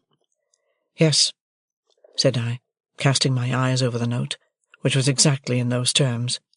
"When do you think of going down?" "I have an impending engagement," said I, glancing at Wemmick, who was putting fish into the post-office. "That renders me rather uncertain of my time. At once, I think." "If Mr. Pip has the intention of going at once," said Wemmick to Mr. Jaggers, "he needn't write an answer, you know." Receiving this as an intimation that it was best not to delay, I settled I would go tomorrow, and said so. Wemmick drank a glass of wine, and looked with a grimly satisfied air at Mr. Jaggers, but not at me. "So, Pip, our friend the spider," said Mr. Jaggers, "has played his cards. He has won the pool." It was as much as I could do to assent. "Ha! He is a promising fellow in his way, but he may not have it all his own way. The stronger will win in the end, but the stronger has to be found out first. If he should turn to and beat her—" "Surely," I interrupted with a burning face and heart, "you do not seriously think that he is scoundrel enough for that, Mr. Jaggers?" "I didn't say so, Pip. I am putting a case. If he should turn to and beat her, he may possibly get the strength on his side. If it should be a question of intellect, he certainly will not. It would be chance work to give an opinion how a fellow of that sort will turn out in such circumstances, because it's a toss-up between two results." "May I ask what they are?" "A fellow like our friend the spider," answered Mr. Jaggers, "either beats or cringes. He may cringe and growl, or cringe and not growl, but he either beats or cringes. Ask Wemmick his opinion." "Either beats or cringes," said Wemmick, not at all addressing himself to me. "So, here's to Mrs. Bentley Drummle," said Mr. Jaggers, taking a decanter of choicer wine from his dumb-waiter, and filling for each of us and for himself. "And may the question of supremacy be settled to the lady's satisfaction. To the satisfaction of the lady and the gentleman it never will be. Now, Molly, Molly, Molly, Molly, how slow you are to-day." She was at his elbow when he addressed her, putting a dish upon the table. As she withdrew her hands from it, she fell back a step or two, nervously muttering some excuse, and a certain action of her fingers as she spoke arrested my attention. "What's the matter?" said Mr. Jaggers. "Nothing. Only the subject we were speaking of," said I, "was rather painful to me." The action of her fingers was like the action of knitting. She stood looking at her master, not understanding whether she was free to go, or whether he had more to say to her, and would call her back if she did go. Her look was very intent. Surely I had seen exactly such eyes and such hands, on a memorable occasion, very lately. He dismissed her, and she glided out of the room, but she remained before me, as plainly as if she were still there. I looked at those hands, I looked at those eyes, I looked at that flowing hair, and I compared them with other hands, other eyes, other hair that I knew of, and with what those might be after 20 years of a brutal husband and a stormy life. I looked again at those hands and eyes of the housekeeper, and thought of the inexplicable feeling that had come over me when I last walked, not alone, in the ruined garden, and through the deserted brewery. I thought how the same feeling had come back when I saw a face looking at me, and a hand waving to me from a stagecoach window, and how it had come back again, and had flashed about me like lightning when I had passed in a carriage, not alone, through a sudden glare of light in a dark street. I thought how one link of association had helped that identification in the theatre, and how such a link, wanting before, had been riveted for me now, when I had passed by a chance swift from Estella's name to the fingers for their knitting action, and the attentive eyes, and I felt absolutely certain that this woman was Estella's mother. Mr. Jaggers had seen me with Estella, and was not likely to have missed the sentiments I had been at no pains to conceal. He nodded when I said the subject was painful to me, clapped me on the back, put round the wine again, and went on with his dinner. Only twice more did the housekeeper reappear, and then her stay in the room was very short, and Mr. Jaggers was sharp with her. But her hands were Estella's hands, and her eyes were Estella's eyes, and if she had reappeared 100 times, I could have been neither more sure nor less sure that my conviction was the truth. It was a dull evening, for Wemmick drew his wine when it came round, quite as a matter of business, just as he might have drawn his salary when that came round, and with his eyes on his chief, sat in a state of perpetual readiness for cross-examination. As to the quantity of wine, his post-office was as indifferent and ready as any other post-office for its quantity of letters. From my point of view, he was the wrong twin all the time, and only externally like the Wemmick of Walworth. We took our leave early, and left together. Even when we were groping among Mr. Jaggers's stock of boots for our hats, I felt that the right twin was on his way back, and we had not gone 6 yards down Gerrard Street in the Walworth direction before I found that I was walking arm in arm with the right twin, and that the wrong twin had evaporated into the evening air. "Well," said Wemmick, "that's over. He's a wonderful man, without his living likeness, but I feel that I have to screw myself up when I dine with him, and I dine more comfortably unscrewed." I felt that this was a good statement of the case, and told him so. "Wouldn't say it to anybody but yourself," he answered. "I know that what is said between you and me goes no further." I asked him if he had ever seen Miss Havisham's adopted daughter, Mrs. Bentley Drummle. He said no. To avoid being too abrupt, I then spoke of the aged and of Miss Skiffins. He looked rather sly when I mentioned Miss Skiffins, and stopped in the street to blow his nose, with a roll of the head and a flourish not quite free from latent boastfulness. "Wemmick," said I, "do you remember telling me, before I first went to Mr. Jaggers's private house, to notice that housekeeper?" "Did I?" he replied. "Ah, I dare say I did. Deuce take me," he added suddenly. "I know I did. I find I'm not quite unscrewed yet. A wild beast tamed, you called her. And what do you call her?" "The same. How did Mr. Jaggers tame her, Wemmick?" "That's his secret. She's been with him many a long year." "I wish you would tell me her story. I feel a particular interest in being acquainted with it. You know that what is said between you and me goes no further." "Well," Wemmick replied, "I don't know her story. That is, I don't know all of it. But what I do know, I'll tell you. We are in our private and personal capacities, of course." "Of course." "A score or so of years ago, that woman was tried at the Old Bailey for murder, and was acquitted. She was a very handsome young woman, and I believe had some gipsy blood in her. Anyhow, it was hot enough when it was up, as you may suppose." "But she was acquitted." "Mr. Jaggers was for her," pursued Wemmick, with a look full of meaning, "and worked the case in a way quite astonishing. It was a desperate case, and it was comparatively early days with him then, and he worked it to general admiration. In fact, it may almost be said to have made him. He worked it himself at the police office, day after day, for many days, contending against even a committal. And at the trial, where he couldn't work it himself, sat under counsel and, every one knew, put in all the salt and the pepper. The murdered person was a woman a good 10 years older, very much larger, and very much stronger. It was a case of jealousy. They both led tramping lives, and this woman in Gerrard Street here had been married very young, over the broomstick, as we say, to a tramping man, and was a perfect fury in point of jealousy.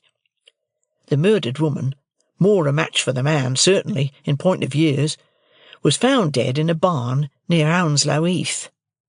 There had been a violent struggle, perhaps a fight. She was bruised and scratched and torn, and had been held by the throat at last and choked.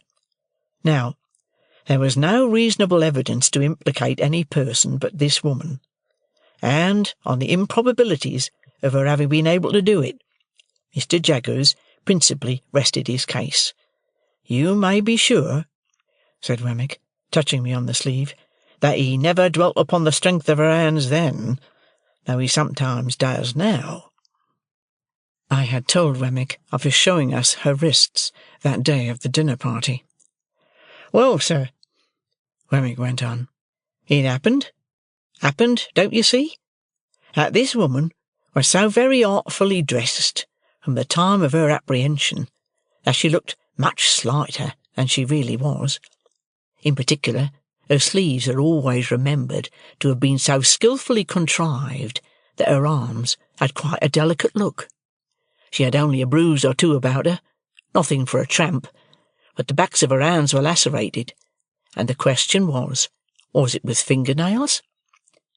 Now, Mr. Jaggers showed that she had struggled through a great lot of brambles, which were not as high as her face, but which she could not have got through and kept her hands out of, and bits of those brambles were actually found in her skin, and put in evidence, as well as the fact that the brambles in question were found on examination to have been broken through, and to have little shreds of her dress and little spots of blood upon them here and there. But the boldest point he made was this. It was attempted to be set up in proof of her jealousy that she was under strong suspicion of having, at about the time of the murder, frantically destroyed her child by this man, some 3 years old, to revenge herself upon him. Mr. Jaggers worked that in this way. We say these are not marks of finger-nails, but marks of brambles, and we show you the brambles. You say they are marks of finger-nails, and you set up the hypothesis that she destroyed her child.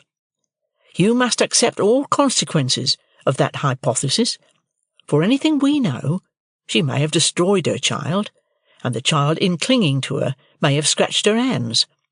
What then? You are not trying her for the murder of her child. Why don't you? As to this case, if you will have scratches, we say that, for anything we know, you may have accounted for them, assuming for the sake of argument that you have not invented them. To sum up, sir, said Wemmick, Mr. Jaggers was altogether too many for the jury, and they gave in. Has she been in his service ever since? Yes, but not only that, said Wemmick. She went into his service immediately after her acquittal, tamed as she is now. She has since been taught one thing and another in the way of her duties, but she was tamed from the beginning. Do you remember the sex of the child? Said to have been a girl. You have nothing more to say to me tonight? Nothing. I got your letter and destroyed it. Nothing. We exchanged a cordial good night, and I went home with new matter for my thoughts, though with no relief from the old. Chapter 49. Putting Miss Havisham's note in my pocket, that it might serve as my credentials for so soon reappearing at Sartor's house, in case her waywardness should lead her to express any surprise at seeing me, I went down again by the coach next day. But I alighted at the halfway house, and breakfasted there, and walked the rest of the distance, for I sought to get into the town quietly by the unfrequented ways, and to leave it in the same manner. The best light of the day was gone when I passed along the quiet, echoing courts behind the High Street, the nooks of ruin where the old monks had once had their refectories and gardens, and where the strong walls were now pressed into the service of humble sheds and stables, were almost as silent as the old monks in their graves. The cathedral chimes had at once a sadder and a more remote sound to me, as I hurried on avoiding observation, than they had ever had before. So the swell of the old organ was borne to my ears like funeral music, and the rooks, as they hovered about the grey tower and swung in the bare high trees of the priory garden, seemed to call to me that the place was changed, and that Estella was gone out of it for ever. An elderly woman, whom I had seen before, as one of the servants, who lived in the supplementary house across the back courtyard, opened the gate. The lighted candle stood in the dark passage within, as of old, and I took it up and ascended the staircase alone. Miss Havisham was not in her own room, but was in the larger room across the landing. Looking in at the door, after knocking in vain, I saw her sitting on the hearth in a ragged chair, close before, and lost in the contemplation of the ashy fire. Doing as I had often done, I went in, and stood, touching the old chimney-piece, where she could see me when she raised her eyes. There was an air of utter loneliness upon her that would have moved me to pity, though she had wilfully done me a deeper injury than I could charge her with.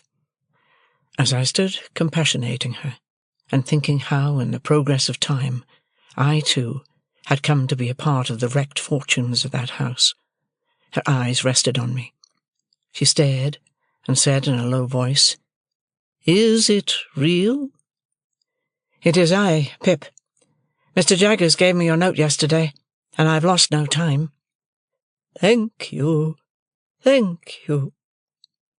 As I brought another of the ragged chairs to the hearth, and sat down, I remarked a new expression on her face, as if she were afraid of me.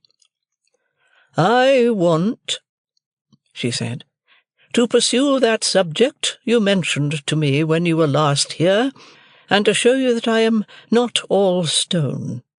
But perhaps you can never believe now that there is anything human in my heart." When I said some reassuring words, she stretched out her tremulous right hand, as though she was going to touch me, but she recalled it again before I understood the action, or knew how to receive it. "You said, speaking for your friend, that you could tell me how to do something useful and good, something that you would like done, is it not?" "Something that I would like done very much." "What is it?" I began explaining to her that secret history of the partnership. I had not got far into it, when I judged from her looks that she was thinking in a discursive way of me, rather than of what I said. It seemed to be so, for, when I stopped speaking, many moments passed before she showed that she was conscious of the fact. "Do you break off?" she asked then, with her former air of being afraid of me, "because you hate me too much to bear to speak to me?" "No, no," I answered. "How can you think so, Miss Havisham? I stopped because I thought you were not following what I said." "Perhaps I was not," she answered, putting a hand to her head. "Begin again, and let me look at something else. Stay. Now, tell me." She set her hand upon her stick, in the resolute way that sometimes was habitual to her, and looked at the fire with a strong expression of forcing herself to attend. I went on with my explanation, and told her how I had hoped to complete the transaction out of my means, but how in this I was disappointed. That part of the subject, I reminded her, involved matters which could form no part of my explanation, for they were the weighty secrets of another. "So," said she, assenting with her head, but not looking at me, "and how much money is wanting to complete the purchase?" I was rather afraid of stating it, for it sounded a large sum. £900. "If I give you the money for this purpose, will you keep my secret as you have kept your own?" "Quite as faithfully." "And your mind will be more at rest?" "Much more at rest." "Are you very unhappy now?" She asked me this question, still without looking at me, but in an unwonted tone of sympathy. I could not reply at the moment, for my voice failed me. She put her left arm across the head of her stick, and softly laid her forehead on it. "I am far from happy, Miss Havisham, but I have other causes of disquiet than any you know of. They are the secrets I have mentioned." After a little while, she raised her head and looked at the fire again. "It is noble in you to tell me that you have other causes of unhappiness. Is it true?" "Too true." "Can I only serve you, Pip, by serving your friend? Regarding that as done, is there nothing I can do for you yourself?" "Nothing. I thank you for the question. I thank you even more for the tone of the question. But there is nothing." She presently rose from her seat, and looked about the blighted room for the means of writing. There were none there, and she took from her pocket a yellow set of ivory tablets, mounted in tarnished gold, and wrote upon them with a pencil in a case of tarnished gold that hung from her neck. "You are still on friendly terms with Mr. Jaggers?" "Quite. I dined with him yesterday." "This is an authority to him to pay you that money, to lay out at your irresponsible discretion for your friend. I keep no money here, but if you would rather Mr. Jaggers knew nothing of the matter, I will send it to you." "Thank you, Miss Havisham. I have not the least objection to receiving it from him." She read me what she had written, and it was direct and clear, and evidently intended to absolve me from any suspicion of profiting by the receipt of the money. I took the tablets from her hand, and it trembled again, and it trembled more as she took off the chain to which the pencil was attached, and put it in mine. All this she did without looking at me. "My name is on the first leaf. If you can ever write under my name, I forgive her, though ever so long after my broken heart is dust. Pray do it." "Oh, Miss Havisham," said I can do it now. There have been sore mistakes, and my life has been a blind and thankless one, and I want forgiveness and direction far too much to be bitter with you." She turned her face to me for the first time since she had averted it, and, to my amazement, I may even add to my terror, dropped on her knees at my feet, with her folded hands raised to me in the manner in which, when her poor heart was young and fresh and whole, they must often have been raised to heaven from her mother's side. To see her, with her white hair and her worn face, kneeling at my feet, gave me a shock through all my frame. I entreated her to rise, and got my arms about her to help her up, but she only pressed that hand of mine which was nearest to her grasp, and hung her head over it, and wept. I had never seen her shed a tear before, and, in the hope that the relief might do her good, I bent over her without speaking. She was not kneeling now, but was down upon the ground. "Oh," she cried despairingly, "what have I done? What have I done?" "If you mean, Miss Havisham, what have you done to injure me, let me answer. Very little. I should have loved her under any circumstances. Is she married?" "Yes." It was a needless question, for a new desolation in the desolate house had told me so. "What have I done? What have I done?" She wrung her hands and crushed her white hair, and returned to this cry over and over again. "What have I done?" I knew not how to answer, or how to comfort her. That she had done a grievous thing in taking an impressionable child to mould into the form that her wild resentment, spurned affection, and wounded pride found vengeance in, I knew full well. But that, in shutting out the light of day, she had shut out infinitely more. That, in seclusion, she had secluded herself from 1,000 natural and healing influences. That her mind, brooding solitary, had grown diseased, as all minds do, and must, and will, that reverse the appointed order of their Maker, I knew equally well. And could I look upon her without compassion, seeing her punishment in the ruin she was, in her profound unfitness for this earth on which she was placed, in the vanity of sorrow which had become a master mania, like the vanity of penitence, the vanity of remorse, the vanity of unworthiness, and other monstrous vanities that have been curses in this world? "Until you spoke to her the other day, and until I saw in you a looking-glass that showed me what I once felt myself, I did not know what I had done. What have I done? What have I done? And so again, 20, 50 times over. What had she done? "Miss Havisham," I said, when her cry had died away, "you may dismiss me from your mind and conscience, but Estella is a different case, and if you can ever undo any scrap of what you have done amiss, in keeping a part of her right nature away from her, it will be better to do that than to bemoan the past through 100 years.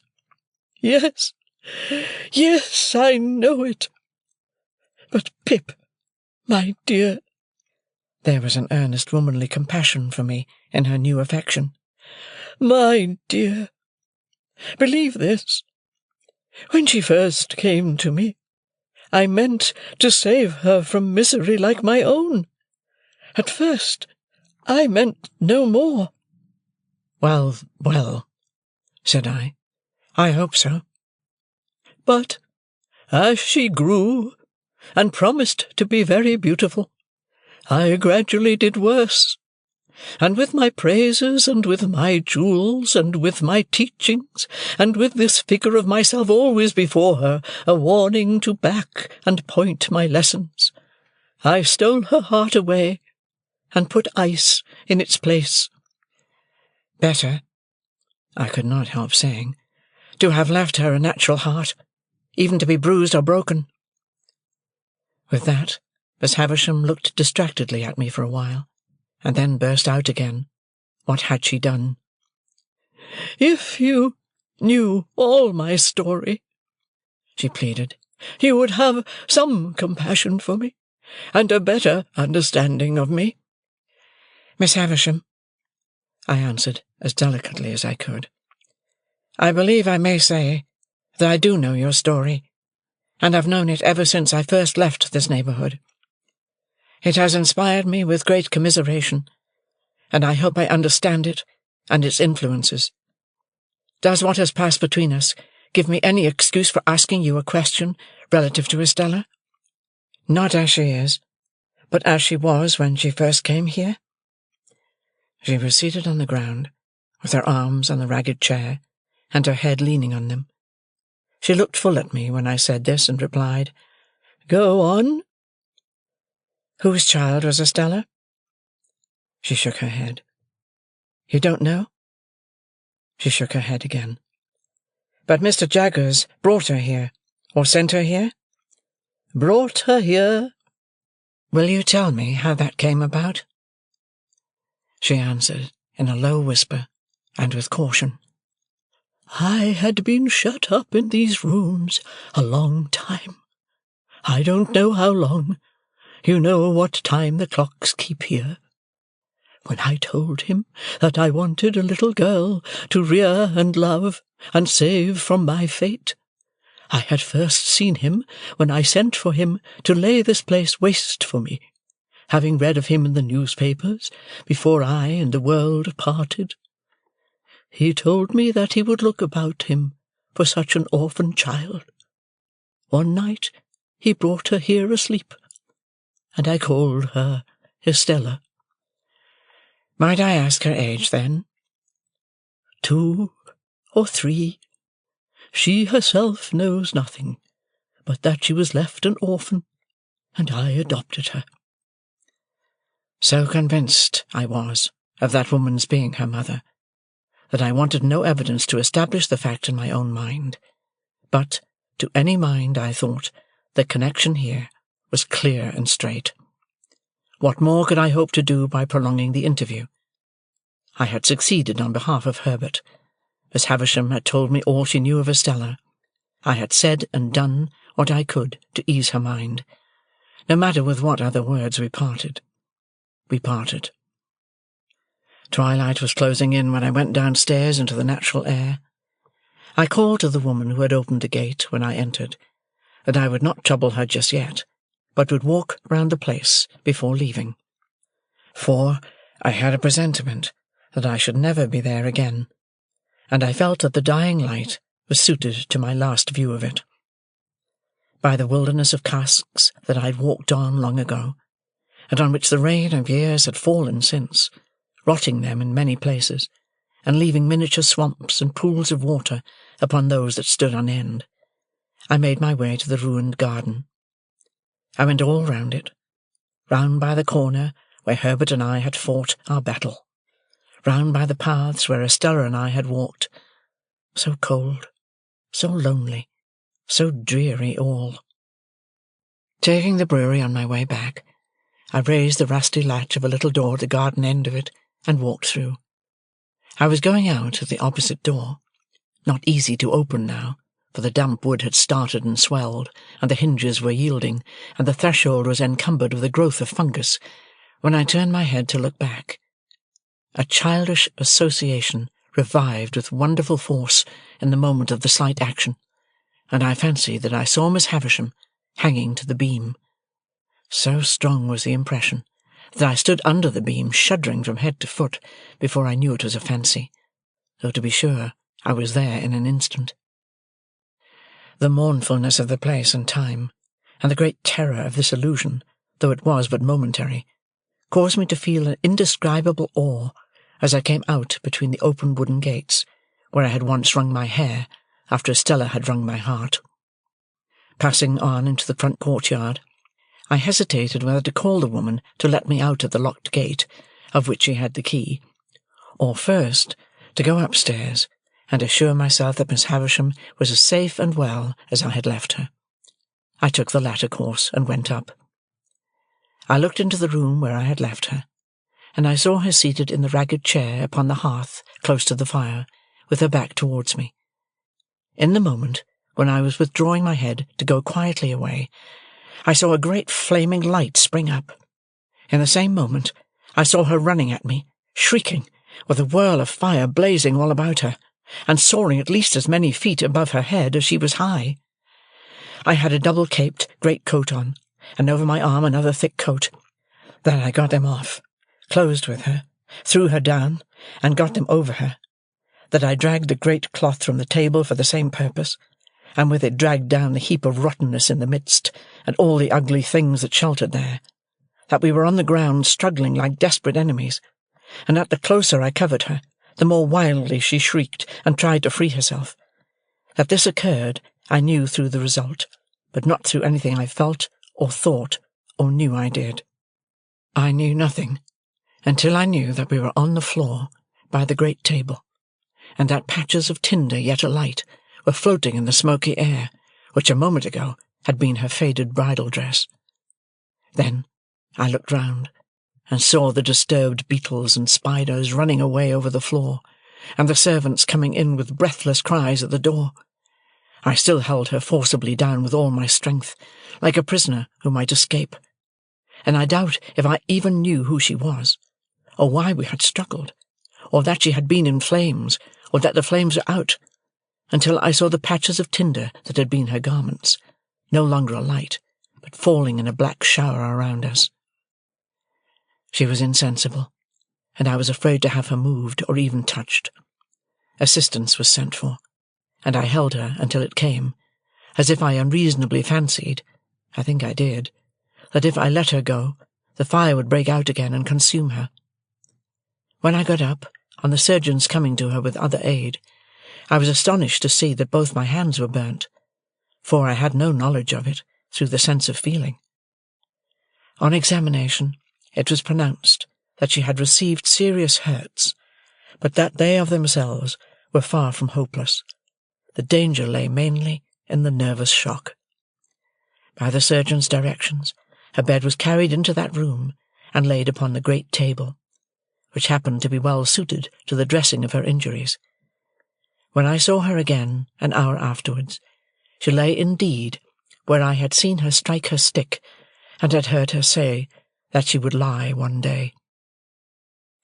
Though every vestige of her dress was burnt, as they told me, she still had something of her old ghastly bridal appearance, for they had covered her to the throat with white cotton wool, and as she lay with the white sheet loosely overlying that, the phantom air of something that had been and was changed was still upon her. I found, on questioning the servants, that Estella was in Paris, and I got a promise from the surgeon that he would write to her by the next post. Miss Havisham's family, I took upon myself, intending to communicate with Mr. Matthew Pocket only, and leave him to do as he liked about informing the rest. This I did next day, through Herbert, as soon as I returned to town. There was a stage, that evening, when she spoke collectedly of what had happened, though with a certain terrible vivacity. Towards midnight, she began to wander in her speech, and after that it gradually set in that she said innumerable times, in a low, solemn voice, "What have I done?" And then, "When she first came, I meant to save her from misery like mine." And then, "Take the pencil and write under my name, I forgive her."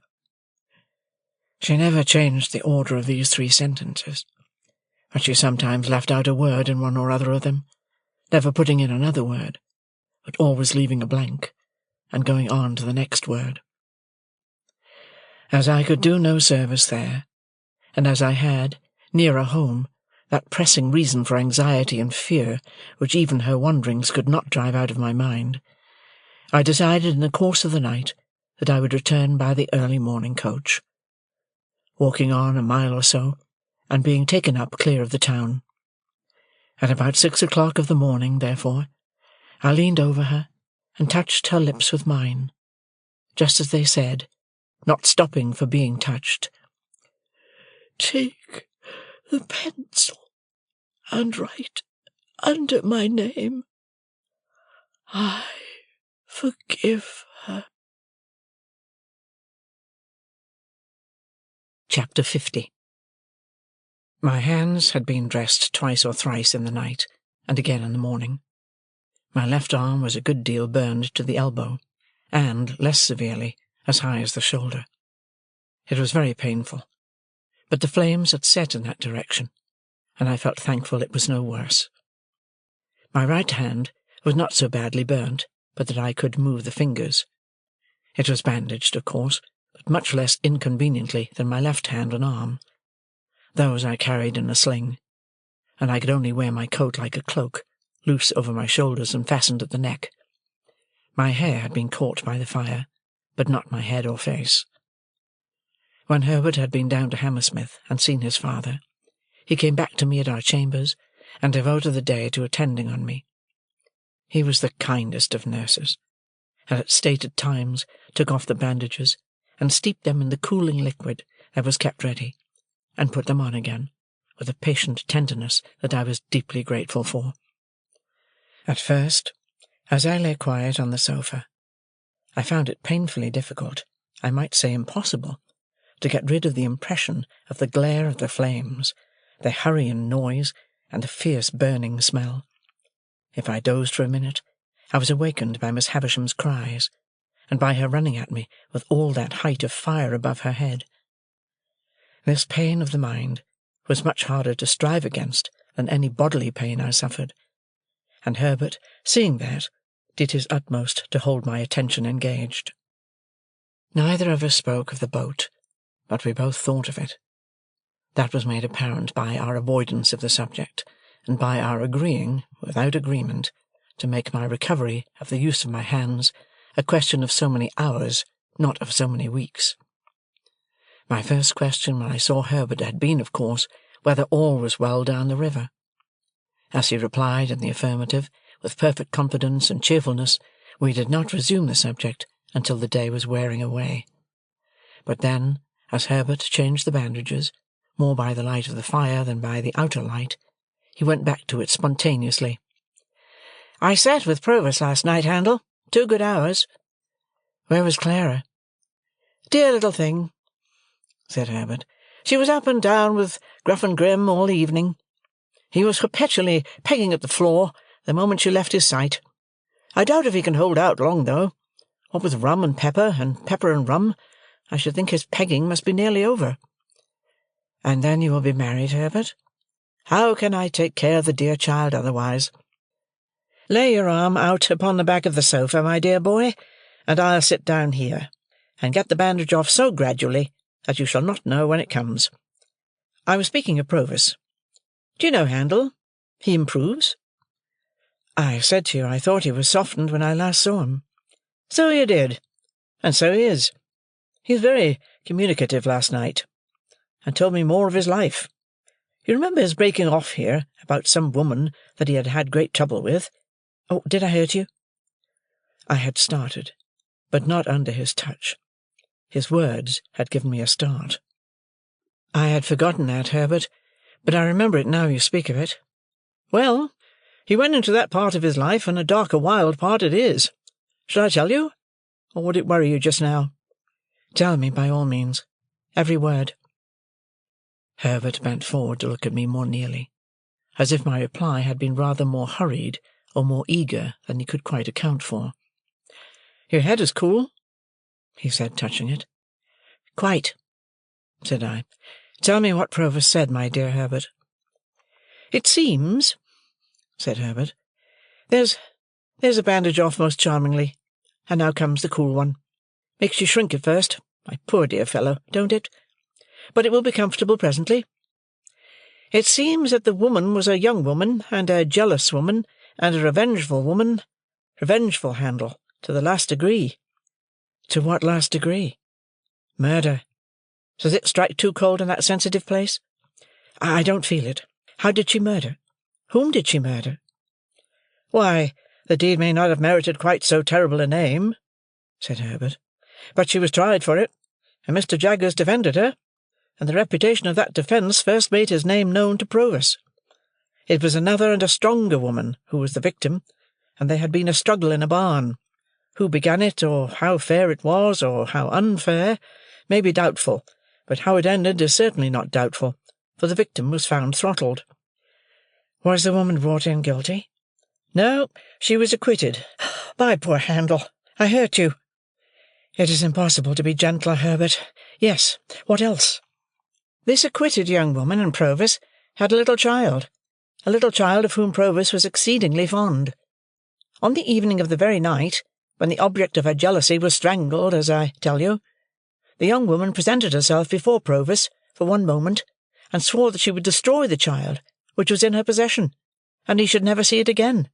Then she vanished. There's the worst. I'm comfortably in the sling once more, and now there remains but the right hand, which is a far easier job. I can do it better by this light than by a stronger, for my hand is steadiest when I don't see the poor blistered patches too distinctly. You don't think your breathing is affected, my dear boy? You seem to breathe quickly. Perhaps I do, Herbert. Did the woman keep her oath? Here comes the darkest part of Provis's life. She did. That is, he says she did.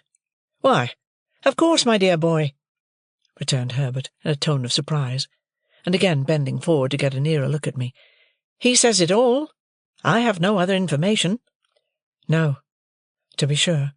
Now whether, pursued Herbert, he had used the child's mother ill, or whether he had used the child's mother well, Provis doesn't say. But she had shared some 4 or 5 years of the wretched life he described to us at his fireside, and he seems to have felt pity for her, and forbearance towards her. Therefore, fearing he should be called upon to depose about this destroyed child, and so be the cause of her death, he hid himself, much as he grieved for the child, kept himself dark, as he says, out of the way and out of the trial, and was only vaguely talked of as a certain man called Abel, out of whom the jealousy arose. After the acquittal she disappeared, and thus he lost the child and the child's mother. I want to ask— A moment, my dear boy, and I have done. That evil genius, Compeyson, the worst of scoundrels among many scoundrels, knowing of his keeping out of the way at that time, and of his reasons for doing so, of course afterwards held the knowledge over his head as a means of keeping him poorer and working him harder. It was clear last night that this barbed the point of Provis's animosity. I want to know, said I, and particularly, Herbert, whether he told you when this happened? Particularly? Let me remember, then, what he said as to that.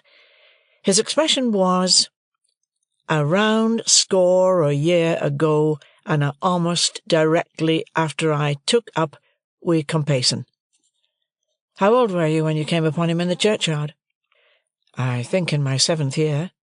"Aye, it had happened some 3 or 4 years then, he said, and you brought into his mind the little girl so tragically lost, who would have been about your age." "Herbert," said I, after a short silence, in a hurried way, "can you see me best by the light of the window, or the light of the fire?" "By the firelight," answered Herbert, coming close again. "Look at me." "I do look at you, my dear boy." "Touch me." "I do touch you, my dear boy." "You are not afraid that I am in any fever, or that my head is much disordered by the accident of last night?" "No, my dear boy," said Herbert, after taking time to examine me. "You are rather excited, but you are quite yourself." "I know I am quite myself. And the man we have in hiding down the river is Estella's father." Chapter 51. What purpose I had in view when I was hot on tracing out and proving Estella's parentage, I cannot say. It will presently be seen that the question was not before me in a distinct shape, until it was put before me by a wiser head than my own. But when Herbert and I had held our momentous conversation, I was seized with a feverish conviction that I ought to hunt the matter down, that I ought not to let it rest, but that I ought to see Mr. Jaggers and come at the bare truth. I really do not know whether I felt that I did this for Estella's sake, or whether I was glad to transfer to the man in whose preservation I was so much concerned some rays of the romantic interest that had so long surrounded her. Perhaps the latter possibility may be the nearer to the truth. Anyway, I could scarcely be withheld from going out to Gerrard Street that night. Herbert's representations that if I did, I should probably be laid up and stricken useless, when our fugitive's safety would depend upon me, alone restrained my impatience. On the understanding, again and again reiterated, that come what would, I was to go to Mr. Jaggers tomorrow, I at length submitted to keep quiet, and to have my hurts looked after, and to stay at home. Early next morning we went out together, and at the corner of Giltspur Street by Smithfield, I left Herbert to go his way into the city, and took my way to Little Britain. There were periodical occasions when Mr. Jaggers and Wemmick went over the office accounts, and checked off the vouchers, and put all things straight. On these occasions Wemmick took his books and papers into Mr. Jaggers's room, and one of the upstairs clerks came down into the outer office.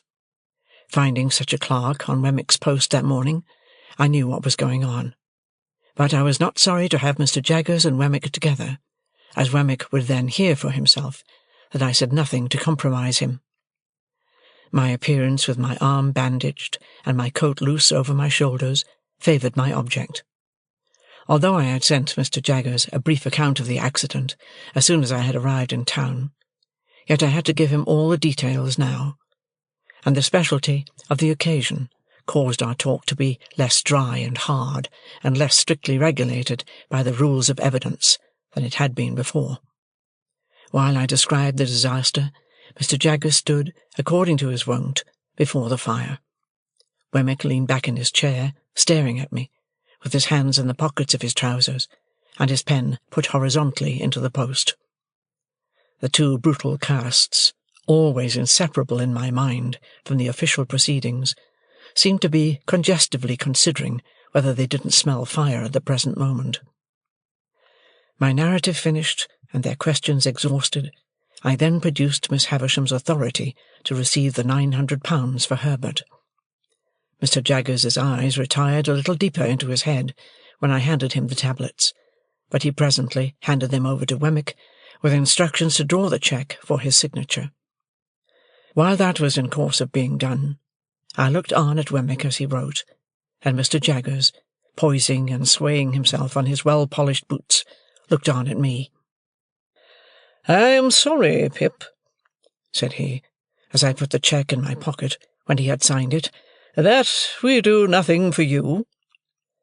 "Miss Havisham was good enough to ask me," I returned, "whether she could do nothing for me, and I told her no. "Everybody should know his own business," said Mr. Jaggers, and I saw Wemmick's lips form the words, "portable property." "I should not have told her no, if I had been you," said Mr. Jaggers, "but every man ought to know his own business best."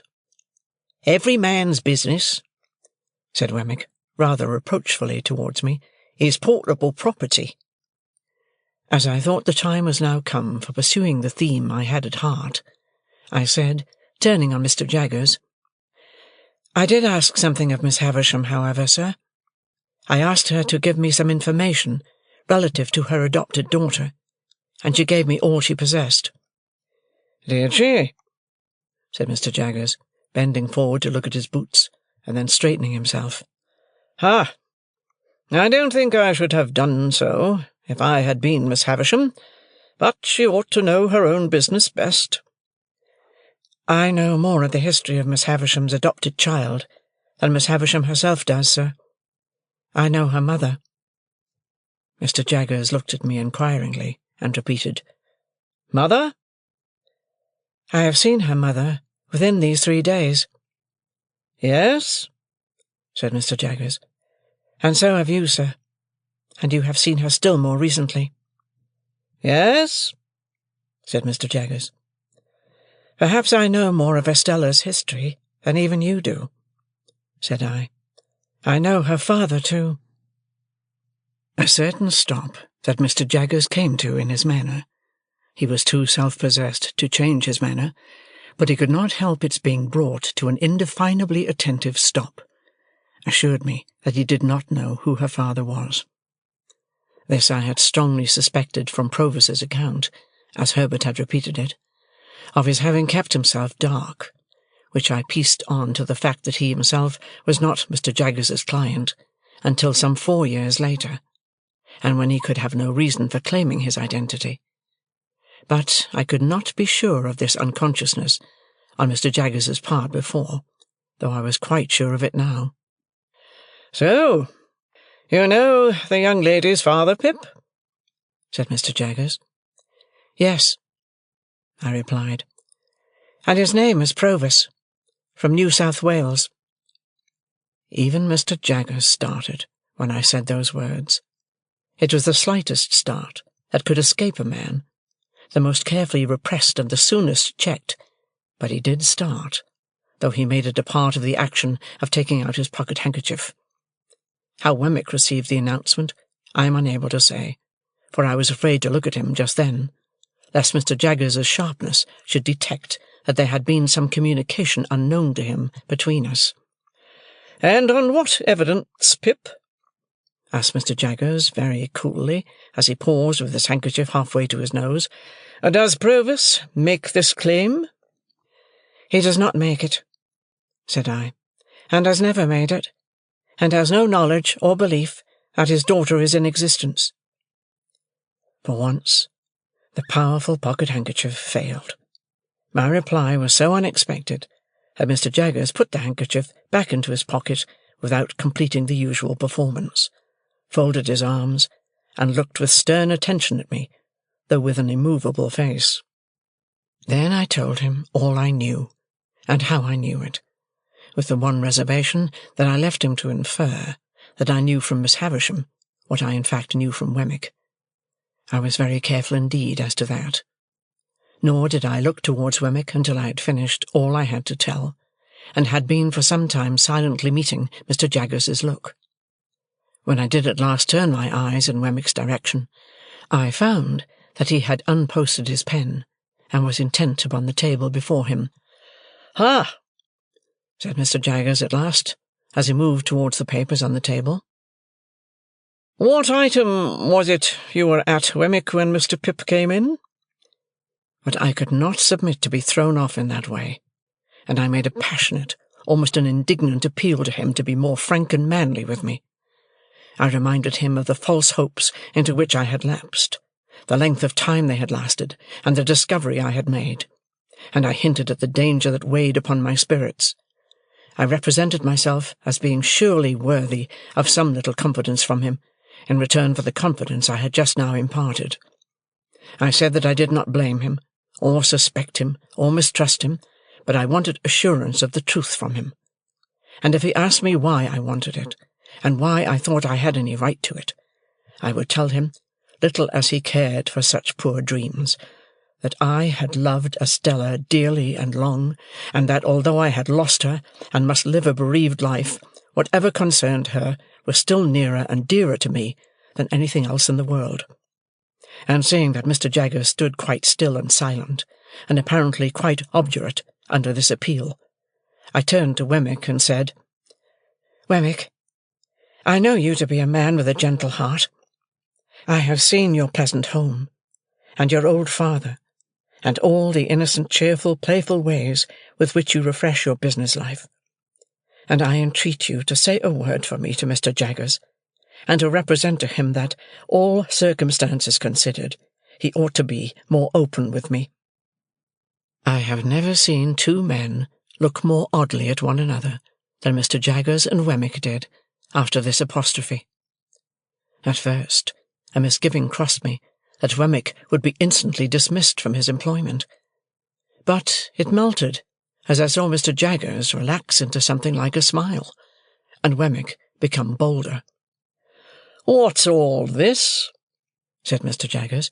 "You with an old father, and you with pleasant and playful ways?"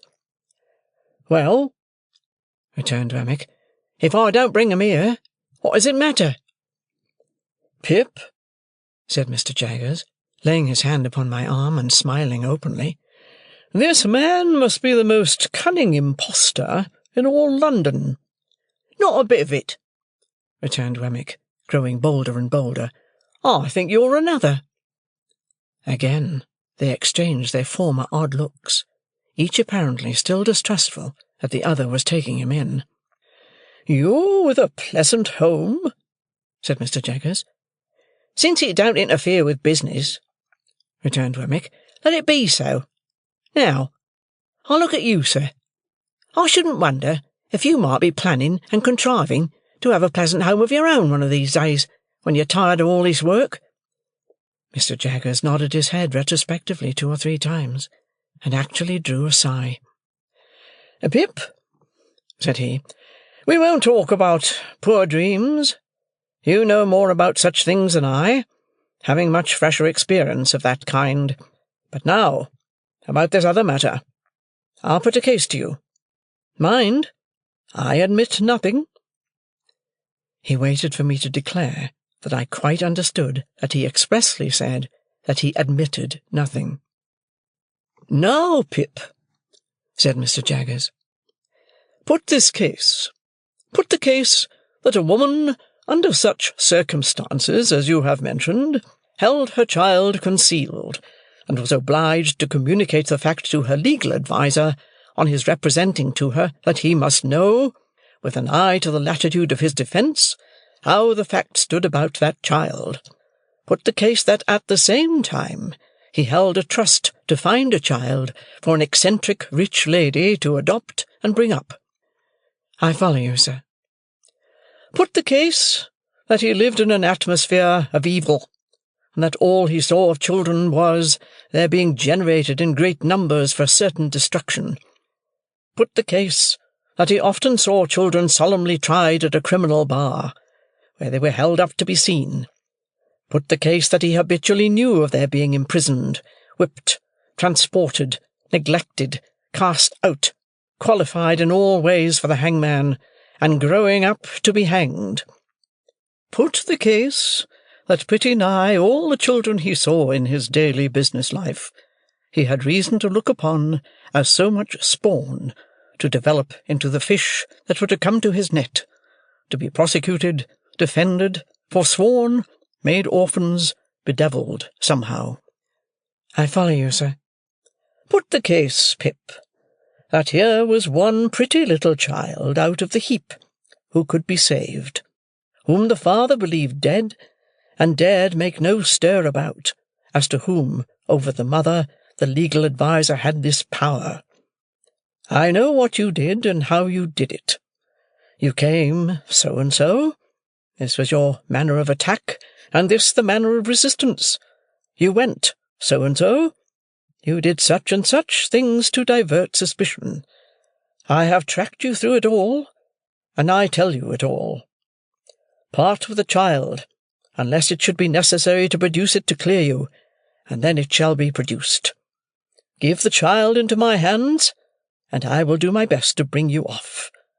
If you are saved, your child is saved too. If you are lost, your child is still saved. Put the case that this was done, and that the woman was cleared." "I understand you perfectly." "But that I make no admissions?" "That you make no admissions." And Wemmick repeated, "No admissions." "Put the case, Pip, that passion and the terror of death had a little shaken the woman's intellect, and that when she was set at liberty, she was scared out of the ways of the world, and went to him to be sheltered. Put the case that he took her in, and that he kept down the old, wild, violent nature, whenever he saw an inkling of its breaking out, by asserting his power over her in the old way. Do you comprehend the imaginary case?" "Quite." "Put the case that the child grew up, and was married for money, that the mother was still living, that the father was still living, that the mother and father, unknown to one another, were dwelling within so many miles, furlongs, yards, if you like, of one another, that the secret was still a secret, except that you had got wind of it. Put that last case to yourself very carefully." "I do." "I ask Wemmick to put it to himself very carefully." And Wemmick said, "I do." "For whose sake would you reveal the secret? For the father's? I think he would not be much the better for the mother. For the mother's? I think if she had done such a deed, she would be safer where she was. For the daughter's? I think it would hardly serve her to establish her parentage for the information of her husband, and to drag her back to disgrace after an escape of 20 years, pretty secure to last for life. But add the case that you had loved her, Pip, and had made her the subject of those poor dreams, which have, at one time or another, been in the heads of more men than you think likely, and I tell you that you had better, and would much sooner, when you had thought well of it, chop off that bandaged left hand of yours with your bandaged right hand, and then pass the chopper on to Wemmick there, to cut that off too." I looked at Wemmick, whose face was very grave. He gravely touched his lips with his forefinger. I did the same. Mr. Jaggers did the same. "Now, Wemmick," said the latter, then resuming his usual manner, "what item was it you were at when Mr. Pip came in?" Standing by for a little while they were at work, I observed that the odd looks they had cast at one another were repeated several times, with this difference now, that each of them seemed suspicious, not to say conscious, of having shown himself in a weak and unprofessional light to the other. For this reason, I suppose they were now inflexible with one another, Mr. Jaggers being highly dictatorial, and Wemmick obstinately justifying himself whenever there was the smallest point in abeyance for a moment. I had never seen them on such ill terms, but generally they got on very well indeed together. But they were both happily relieved by the opportune appearance of Mike, the client with the fur cap, and the habit of wiping his nose on his sleeve, whom I had seen on the very first day of my appearance within those walls. This individual, who, either in his own person or in that of some member of his family, seemed to be always in trouble, which in that place meant Newgate, called to announce that his eldest daughter was taken up on suspicion of shoplifting. As he imparted this melancholy circumstance to Wemmick, Mr. Jaggers, standing magisterially before the fire, and taking no share in the proceedings, Mike's eye happened to twinkle with the tear. "What are you about?" demanded Wemmick, with the utmost indignation. What do you come snivelling here for?" "I didn't go to do it, Mr. Wemmick." "You did," said Wemmick. "How dare you? You're not in a fit state to come here. If you can't come here without spluttering like a bad pen, what do you mean by it?" "A man can't help his feelings, Mr. Wemmick," pleaded Mike. "His what?" demanded Wemmick, quite savagely. "Say that again." "Now look here, my man," said Mr. Jaggers, advancing a step and pointing to the door. "Get out of this office. I have no feelings here. Get out." "He serves you right," said Wemmick. "Get out." So the unfortunate Mike very humbly withdrew, and Mr. Jaggers and Wemmick appeared to have re-established their good understanding, and went to work again with an air of refreshment upon them, as if they had just had lunch. Chapter 52. From Little Britain, I went with my cheque in my pocket to Miss Skiffins' brother, the accountant, and Miss Skiffins' brother, the accountant, going straight to Clarriker's, and bringing Clarriker to me, I had the great satisfaction of concluding that arrangement. It was the only good thing I had done, and the only completed thing I had done, since I was first apprised of my great expectations. Clarriker informing me on that occasion that the affairs of the house were steadily progressing, that he would now be able to establish a small branch house in the East, which was much wanted for the extension of the business, and that Herbert, in his new partnership capacity, would go out and take charge of it. I found that I must have prepared for a separation from my friend, even though my own affairs had been more settled. And now, indeed, I felt as if my last anchor were loosening its hold, and I should soon be driving with the winds and waves.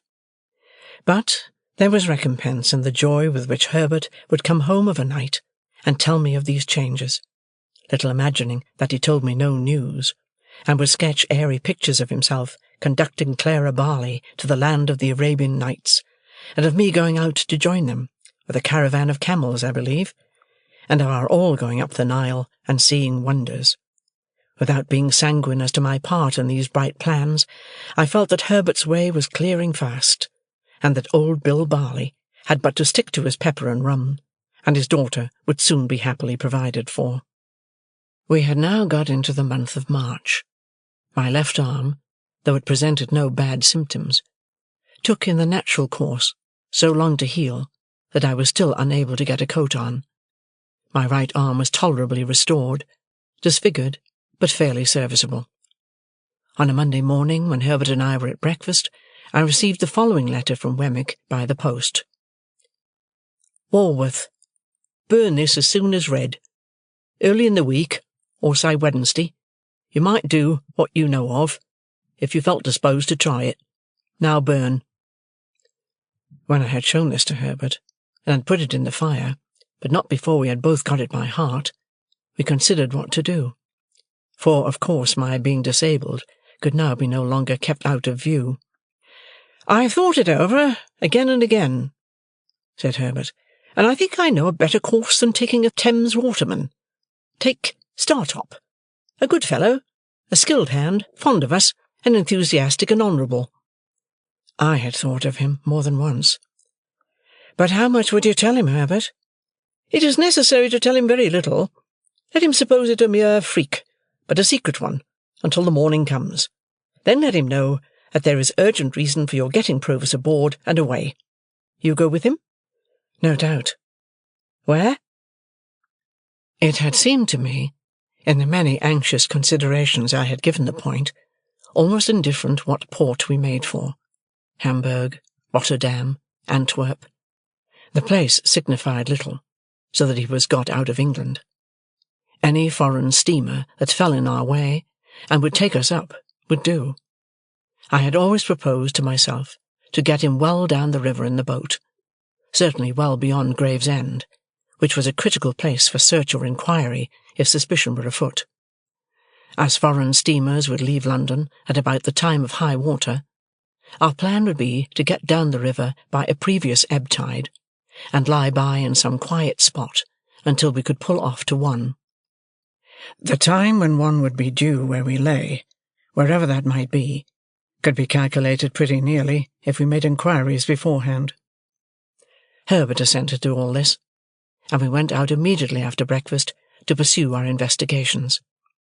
We found that a steamer for Hamburg was likely to suit our purpose best, and we directed our thoughts chiefly to that vessel. But we noted down what other foreign steamers would leave London with the same tide, and we satisfied ourselves that we knew the build and colour of each. We then separated for a few hours, I to get at once such passports as were necessary, Herbert to see Start-up at his lodgings. We both did what we had to do without any hindrance, and when we met again at 1 o'clock, reported it done. I, for my part, was prepared with passports. Herbert had seen Start-up, and he was more than ready to join. Those two should pull a pair of oars, we settled, and I would steer. Our charge would be sitter, and keep quiet. As speed was not our object, we should make way enough. We arranged that Herbert should not come home to dinner before going to Mill Pond Bank that evening, that he should not go there at all tomorrow evening, Tuesday, that he should prepare Provis to come down to some stairs hard by the house on Wednesday, when he saw us approach, and not sooner, that all the arrangements with him should be concluded that Monday night, and that he should be communicated with no more in any way until we took him on board. These proportions, well understood by both of us, I went home. On opening the outer door of our chambers with my key, I found a letter in the box, directed to me. A very dirty letter, though not ill-written. It had been delivered by hand, of course, since I left home, and its contents were these.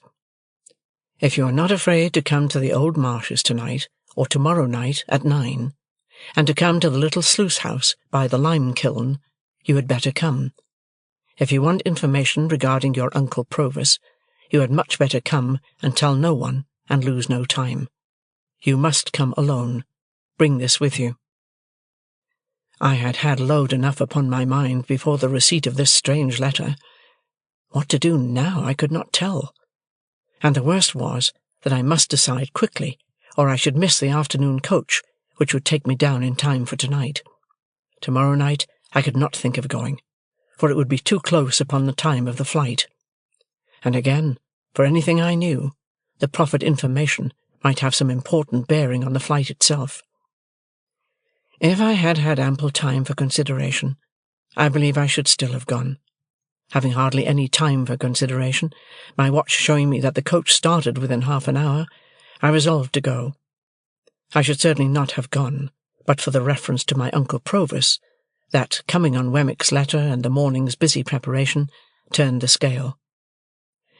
It is so difficult to become clearly possessed of the contents of almost any letter in a violent hurry, that I had to read this mysterious epistle again, twice, before its injunction to me to be secret got mechanically into my mind. Yielding to it in the same mechanical kind of way, I left a note in pencil for Herbert, telling him that as I should be soon going away, I knew not for how long, I had decided to hurry down and back to ascertain for myself how Miss Havisham was faring. I had then barely time to get my great-coat, lock up the chambers, and make for the coach office by the short byways.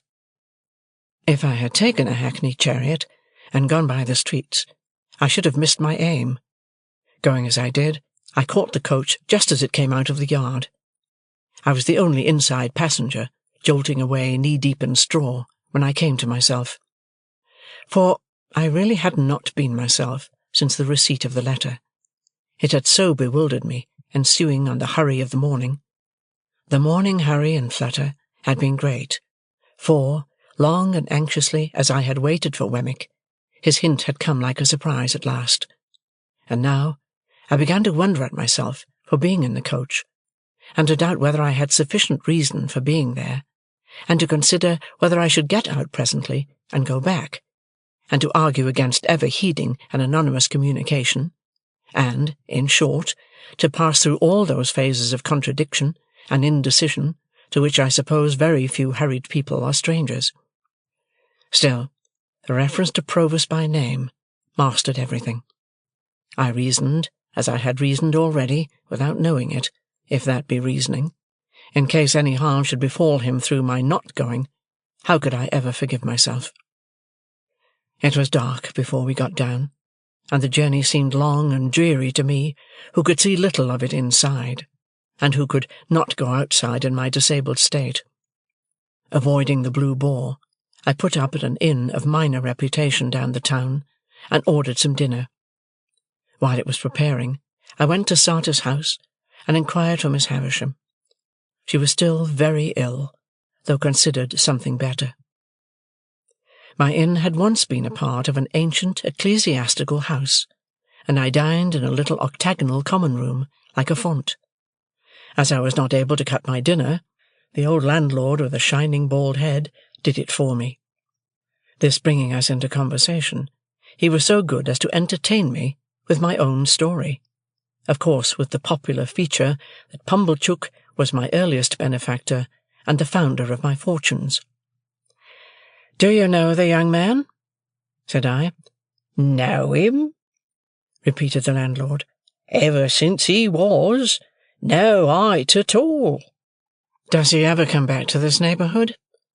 "Aye, he comes back," said the landlord, "to his great friends now and again, and gives the cold shoulder to the man that made him." "What man is that?"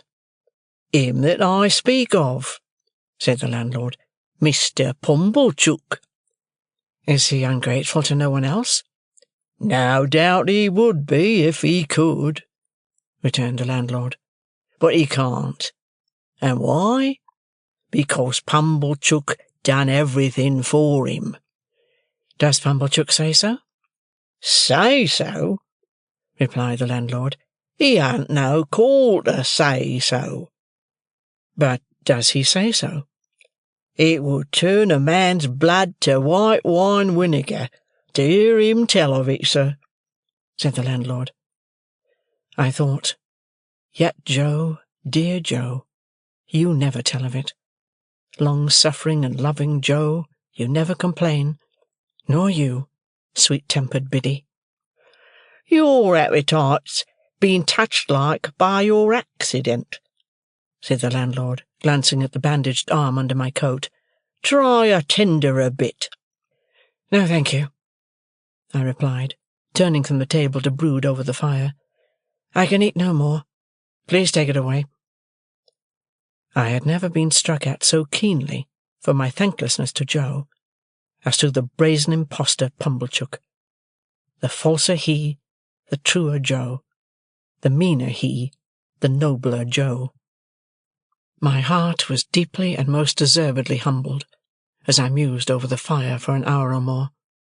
The striking of the clock aroused me, but not from my dejection or remorse, and I got up and had my coat fastened round my neck and went out.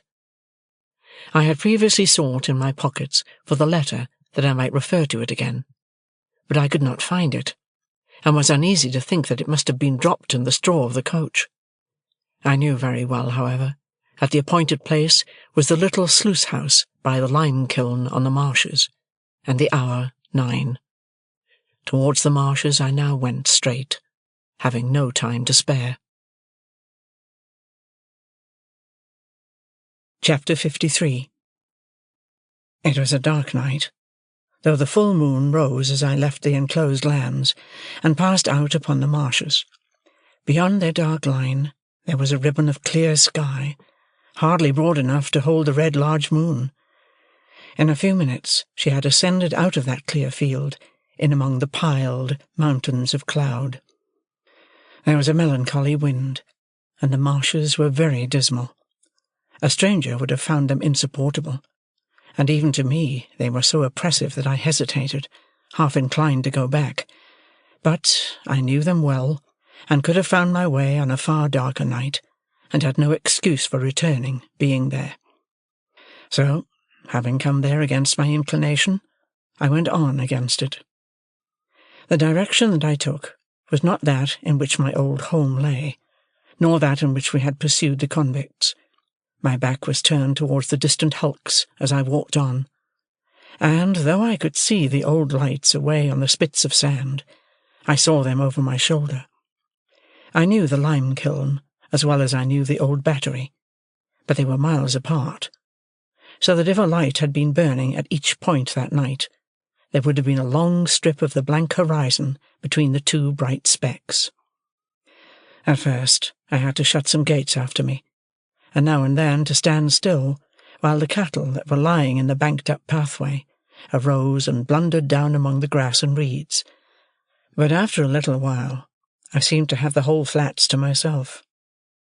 It was another half-hour before I drew near to the kiln.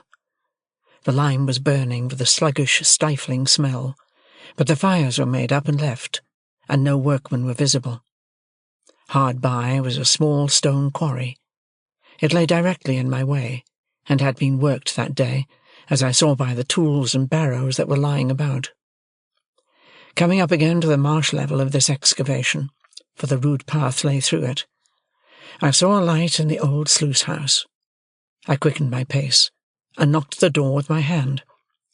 Waiting for some reply, I looked about me, noticing how the sluice was abandoned and broken, and how the house, of wood with a tiled roof, would not be proof against the weather much longer, if it were so even now, and how the mud and ooze were coated with lime, and how the choking vapour of the kiln crept in a ghostly way towards me. Still there was no answer, and I knocked again. No answer still, and I tried the latch. It rose under my hand, and the door yielded. Looking in, I saw a lighted candle on a table, a bench, and a mattress on a truckle bedstead. As there was a loft above, I called, "Is there anyone here?" But no voice answered.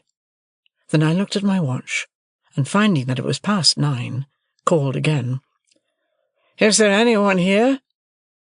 There being still no answer, I went out at the door, irresolute what to do. It was beginning to rain fast. Seeing nothing save what I had seen already, I turned back into the house, and stood just within the shelter of the doorway, looking out into the night. While I was considering that someone must have been there lately, and must soon be coming back, or the candle would not be burning, it came into my head to look if the wick were long. I turned round to do so, and had taken up the candle in my hand, when it was extinguished by some violent shock, and the next thing I comprehended was that I had been caught in a strong running noose thrown over my head from behind. "Now," said a suppressed voice with an oath, "I've got you." What is this?" I cried, struggling. "Who is it? Help! Help! Help!" Not only were my arms pulled close to my sides, but the pressure on my bad arm caused me exquisite pain. Sometimes a strong man's hand, sometimes a strong man's breast, was set against my mouth to deaden my cries, and with a hot breath always close to me, I struggled ineffectually in the dark, while I was fastened tight to the wall. "And now," said the suppressed voice with another oath, "call out again, and I'll make short work of you." Faint and sick with the pain of my injured arm, bewildered by the surprise, and yet conscious how easily this threat could be put in execution, I desisted, and tried to ease my arm were it ever so little. But it was bound too tight for that. I felt as if, having been burnt before, it were now being boiled. The sudden exclusion of the night, and the substitution of black darkness in its place, warned me that the man had closed a shutter. After groping about a little, he found the flint and steel he wanted, and began to strike a light. I strained my sight upon the sparks that fell among the tinder, and upon which he breathed and breathed, match in hand, but I could only see his lips, and the blue point of the match, even those but fitfully. The tinder was damp, no wonder there, and one after another the sparks died out. The man was in no hurry, and struck again with the flint and steel. As the sparks fell thick and bright about him, I could see his hands, and touches of his face, and could make out that he was seated and bending over the table, but nothing more. Presently I saw his blue lips again, breathing on the tinder, and then a flare of light flashed up and showed me Orlick. Whom I had looked for, I don't know.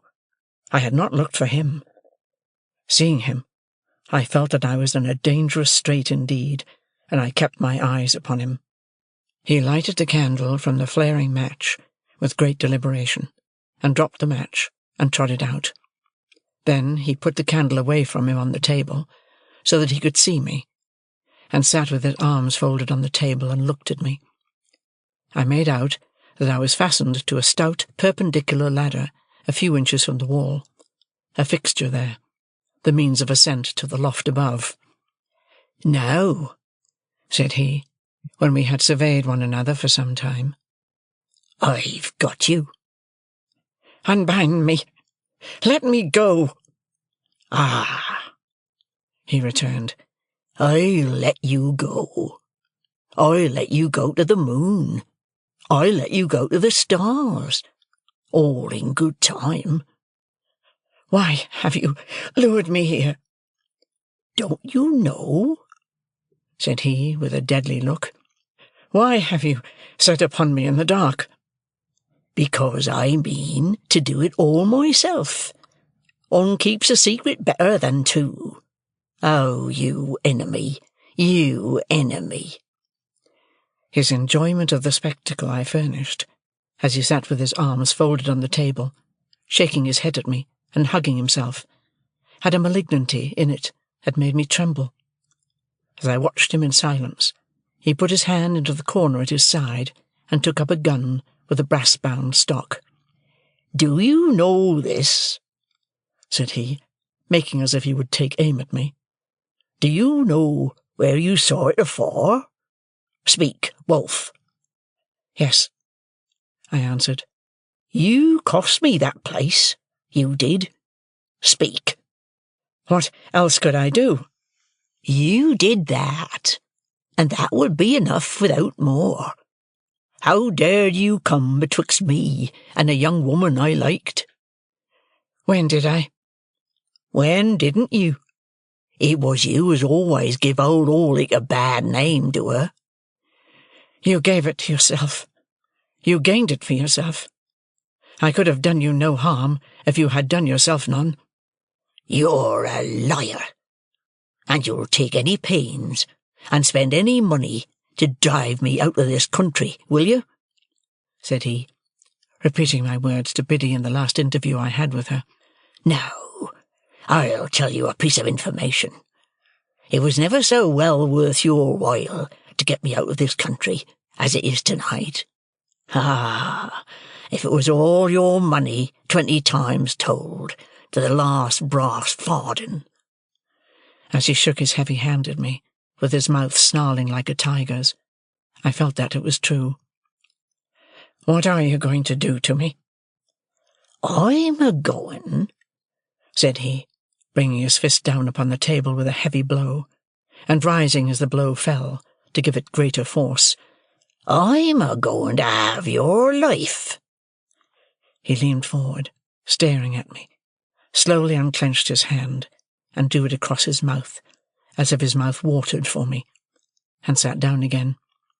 "You was always in old Orlick's way, since ever you was a child. You goes out of his way this present night. He'll have no more on you. You're dead." I felt that I had come to the brink of my grave. For a moment I looked wildly round my trap for any chance of escape, but there was none.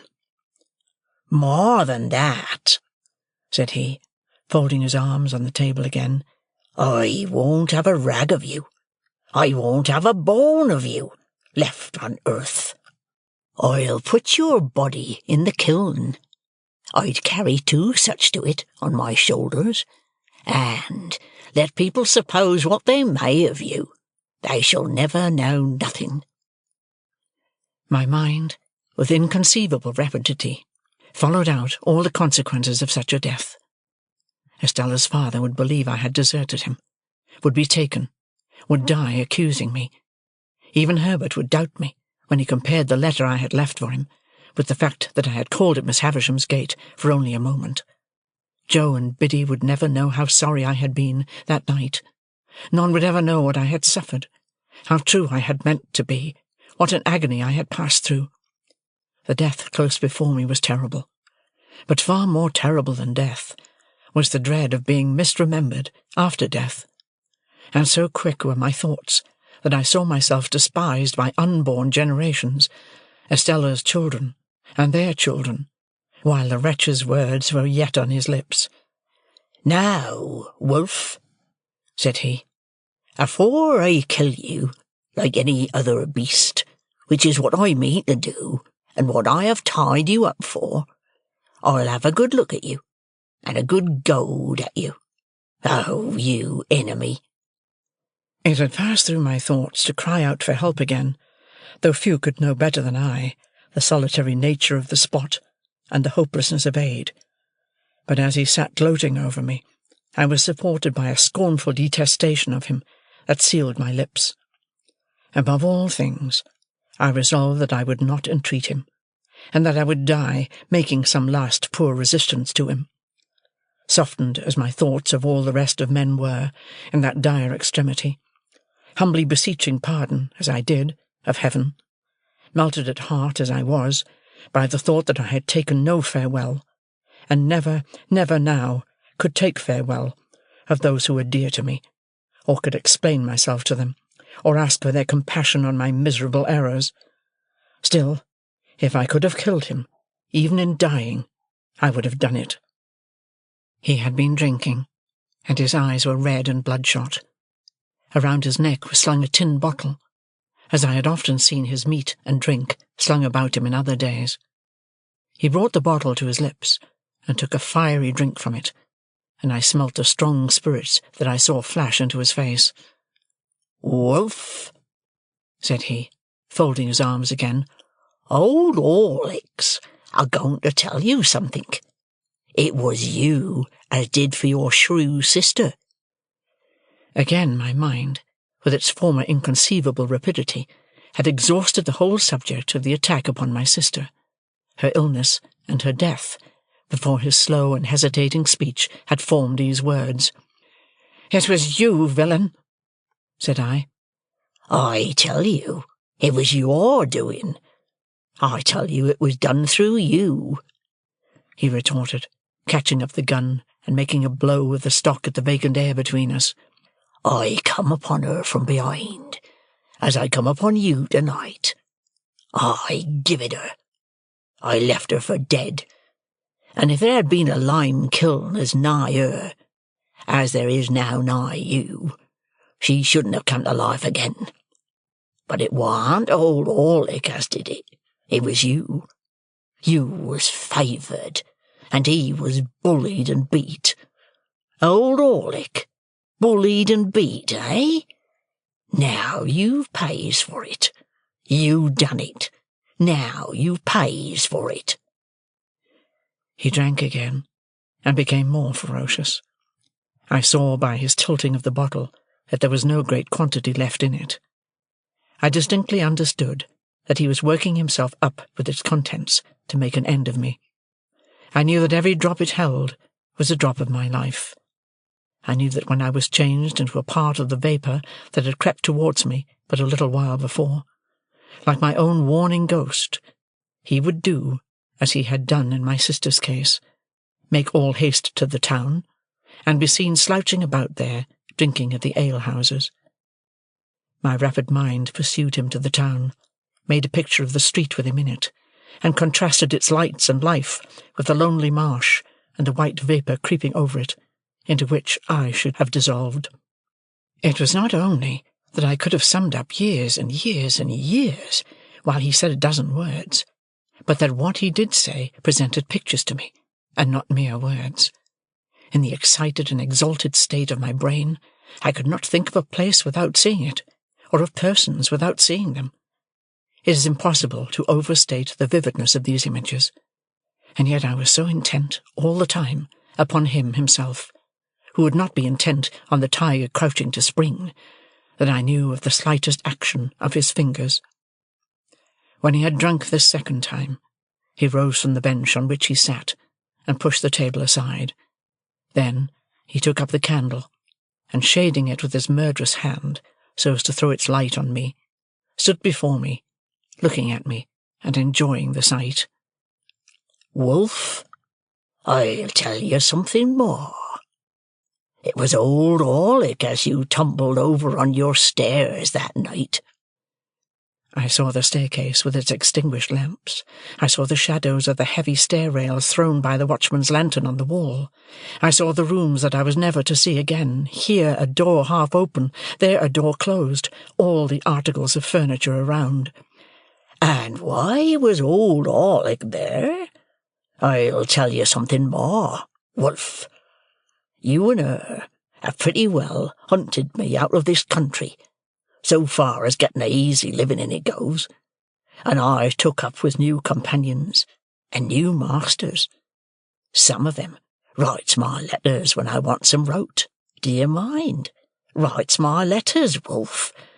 They writes 50 hands. They're not like sneaking you, as writes but one. I've had a firm mind, and a firm will, to have your life since you was down here at your sister's burying. I han't seen a way to get you safe, and I've looked after you to know your ins and outs. For, says old Orlick to himself, somehow or another, I'll have him. What? When I looks for you, I find your Uncle Provis, eh?" Mill Pond Bank, and Chinks's Basin, and the old green copper rope-walk, all so clear and plain. Provis in his rooms, the signal whose use was over. Pretty Clara, the good motherly woman, old Bill Barley on his back, all drifting by, as on the swift stream of my life fast running out to sea. "You with a uncle too? Why, I knowed you at Gargery's when you was so small a wolf that I could have took your weazen betwixt this finger and thumb and chucked you away dead, as I'd thoughts o' doing odd times when I see you loitering amongst the pollards on a Sunday. And you hadn't found no uncles then. No, not you. But when old Orlick come for to hear that your Uncle Provis had most like wore the leg iron what old Orlick had picked up, filed asunder on these meshes ever so many years ago, and what he kept by him till he dropped your sister with it, like a bullock, as he means to drop you. Hey? When he come for to hear that, hey?" In his savage taunting, he flared the candle so close at me that I turned my face aside to save it from the flame. "Ha ha!" he cried, laughing after doing it again. "The burnt child dreads the fire. Old Orlick knowed you was burnt. Old Orlick knowed you were smuggling your Uncle Provis away. Old Orlick's a match for you, and knowed you'd come tonight. Now I'll tell you something more, Wolf, and this ends it. There's them that's as good a match for your Uncle Provis as old Orlick has been for you. Let him wear them when he's lost his nevy. Let him wear them when no man can't find a rag of his dear relation's clothes, nor yet a bone of his body. There's them that can't, and that won't, have Magwitch. Yes, I know the name. Alive in the same land with them, and that's had such sure information of him when he was alive in another land, as that he couldn't and shouldn't leave it unbeknown and put them in danger. Perhaps it's them that writes 50 hands, and that's not like sneaking you as writes but one. Where, Compayson, Magwitch, and the gallows?" He flared the candle at me again, smoking my face and hair, and for an instant blinding me, and turned his powerful back as he replaced the light on the table. I had thought a prayer, and had been with Joe and Biddy and Herbert, before he turned towards me again. There was a clear space of a few feet between the table and the opposite wall. Within this space he now slouched backwards and forwards. His great strength seemed to sit stronger upon him than ever before, As he did this with his hands hanging loose and heavy at his sides, and with his eyes scowling at me, I had no grain of hope left. Wild as my inward hurry was, and wonderful the force of the pictures that rushed by me instead of thoughts, I could yet clearly understand that unless he had resolved that I was within a few moments of surely perishing out of all human knowledge, he would never have told me what he had told. Of a sudden, he stopped, took the cork out of his bottle, and tossed it away. Light as it was, I heard it fall like a plummet. He swallowed slowly, tilting up the bottle by little and little, and now he looked at me no more. The last few drops of liquor he poured into the palm of his hand, and licked up. Then, with a sudden hurry of violence and swearing horribly, he threw the bottle from him, and stooped, and I saw in his hand a stone hammer with a long heavy handle. The resolution I had made did not desert me, for, without uttering one vain word of appeal to him, I shouted out with all my might, and struggled with all my might. It was only my head and my legs that I could move, but to that extent I struggled with all the force, until then unknown, that was within me. In the same instant I heard responsive shouts, saw figures and a gleam of light dash in at the door, heard voices in tumult, and saw Orlick emerge from a struggle of men, as if it were tumbling water, clear the table at a leap, and fly out into the night. After a blank, I found that I was lying unbound, on the floor, in the same place, with my head on someone's knee. My eyes were fixed on the ladder against the wall, when I came to myself, had opened on it before my mind saw it, and thus, as I recovered consciousness, I knew that I was in the place where I had lost it. Too indifferent at first, even to look round and ascertain who supported me, I was lying looking at the ladder, when there came between me and it a face, the face of Trabb's boy. "I think he's all right," said Trabb's boy, in a sober voice, "but ain't he just pale, though?" At these words, the face of him who supported me looked over into mine, and I saw my supporter to be Herbert. Great heaven! "Softly," said Herbert. "Gently, Handel. Don't be too eager." "And our old comrade Startup?" I cried, as he too bent over me. "Remember what he is going to assist us in," said Herbert, "and be calm." The illusion made me spring up, though I dropped again from the pain in my arm. "The time has not gone by, Herbert, has it? What night is it tonight? How long have I been here?" For I had a strange and strong misgiving that I had been lying there a long time, a day and a night, 2 days and nights more. "The time has not gone by. It is still Monday night." "Thank God!" "And you have all tomorrow, Tuesday, to rest in," said Herbert. "But you can't help groaning, my dear Handel. What hurt have you got? Can you stand?" Yes, said I. "I can walk. I have no hurt but in this throbbing arm." They laid it bare, and did what they could. It was violently swollen and inflamed, and I could scarcely endure to have it touched.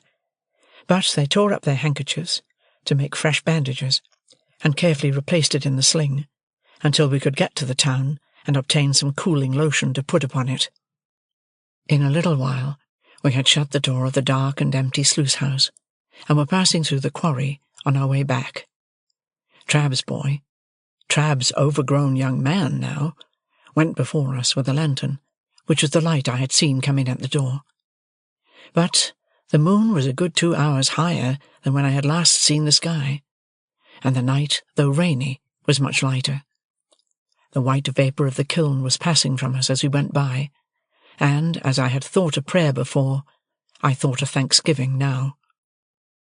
Entreating Herbert to tell me how he had come to my rescue, which at first he had flatly refused to do, but had insisted on my remaining quiet, I learnt that I had in my hurry dropped the letter open in our chambers, where he, coming home to bring with him Startup, whom he had met in the street on his way to me, found it very soon after I was gone. Its tone made him uneasy, and the more so because of the inconsistency between it and the hasty letter I had left for him. His uneasiness increasing instead of subsiding, after a quarter of an hour's consideration, he set off for the coach office with Startup, who volunteered his company, to make inquiry when the next coach went down. Finding that the afternoon coach was gone, and finding that his uneasiness grew into positive alarm as obstacles came in his way, he resolved to follow in a post-chaise. So, he and Startup arrived at the Blue Boar, fully expecting there to find me, or tidings of me, but, finding neither, went on to Miss Havisham's, where they lost me. Hereupon they went back to the hotel, doubtless at about the time when I was hearing the popular local version of my own story, to refresh themselves, and to get someone to guide them out upon the marshes. Among the loungers, under the Boar's archway, happened to be Trabb's boy, true to his ancient habit of happening to be everywhere where he had no business, and Trabb's boy had seen me passing from Miss Havisham's in the direction of my dining-place. Thus Trabb's boy became their guide, and with him they went out to the sluice-house, though by the town way to the marshes, which I had avoided. Now, as they went along, Herbert reflected that I might, after all, have been brought there on some genuine and serviceable errand, tending to Provis's safety, and, bethinking himself that in that case interruption must be mischievous, left his guide and Startup on the edge of the quarry, and went on by himself, and stole round the house 2 or 3 times, endeavouring to ascertain whether all was right within. As he could hear nothing but indistinct sounds of one deep, rough voice, this was while my mind was so busy, he even at last began to doubt whether I was there, when suddenly I cried out loudly, and he answered the cries and rushed in, closely followed by the other 2. When I told Herbert what had passed within the house, he was for our immediately going before a magistrate in the town, late at night as it was, and getting out a warrant. But I had already considered that such a course, by detaining us there, or binding us to come back, might be fatal to Provis. There was no gainsaying this difficulty, and we relinquished all thoughts of pursuing Orlick at that time. For the present, under the circumstances, we deemed it prudent to make rather light of the matter to Trabb's boy, who, I am convinced, would have been much affected by disappointment if he had known that his intervention saved me from the lime-kiln. Not that Trabb's boy was of a malignant nature, but that he had too much spare vivacity, and it was in his constitution to want variety and excitement at anybody's expense. When we parted, I presented him with 2 guineas, which seemed to meet his views, and told him that I was very sorry ever to have had an ill opinion of him, which made no impression on him at all. Wednesday being so close upon us, we determined to go back to London that night, 3 in the post-chaise, the rather as we should then be clear away before the night's adventure began to be talked of. Herbert got a large bottle of stuff for my arm, and by dint of having the stuff dropped over it all the night through, I was just able to bear its pain on the journey. It was daylight when we reached the Temple, and I went at once to bed, and lay in bed all day. My terror, as I lay there, of falling ill and being unfitted for tomorrow, was so besetting that I wonder it did not disable me of itself. It would have done so, pretty surely, in conjunction with the mental wear and tear I had suffered, but for the unnatural strain upon me that tomorrow was. So anxiously looked forward to, charged with such consequences, its result so impenetrably hidden, though so near. No precaution could have been more obvious than our refraining from communication with him that day, yet this again increased my restlessness. I started at every footstep and every sound, believing that he was discovered and taken, and this was the messenger to tell me so. I persuaded myself that I knew he was taken, that there was something more upon my mind than a fear or a presentiment, that the fact had occurred, and I had a mysterious knowledge of it. As the day wore on, and no ill news came, as the day closed in and darkness fell, my overshadowing dread of being disabled by illness before tomorrow morning altogether mastered me.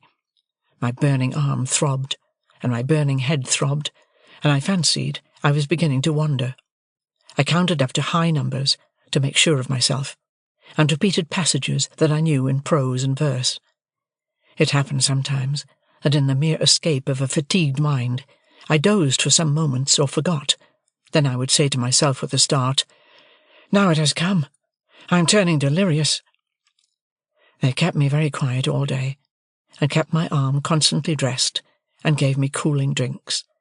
Whenever I fell asleep, I awoke with the notion I had had in the sluice-house, that a long time had elapsed, and the opportunity to save him was gone. About midnight I got out of bed and went to Herbert, with the conviction that I had been asleep for 24 hours, and that Wednesday was past. It was the last self-exhausting effort of my fretfulness, for after that I slept soundly.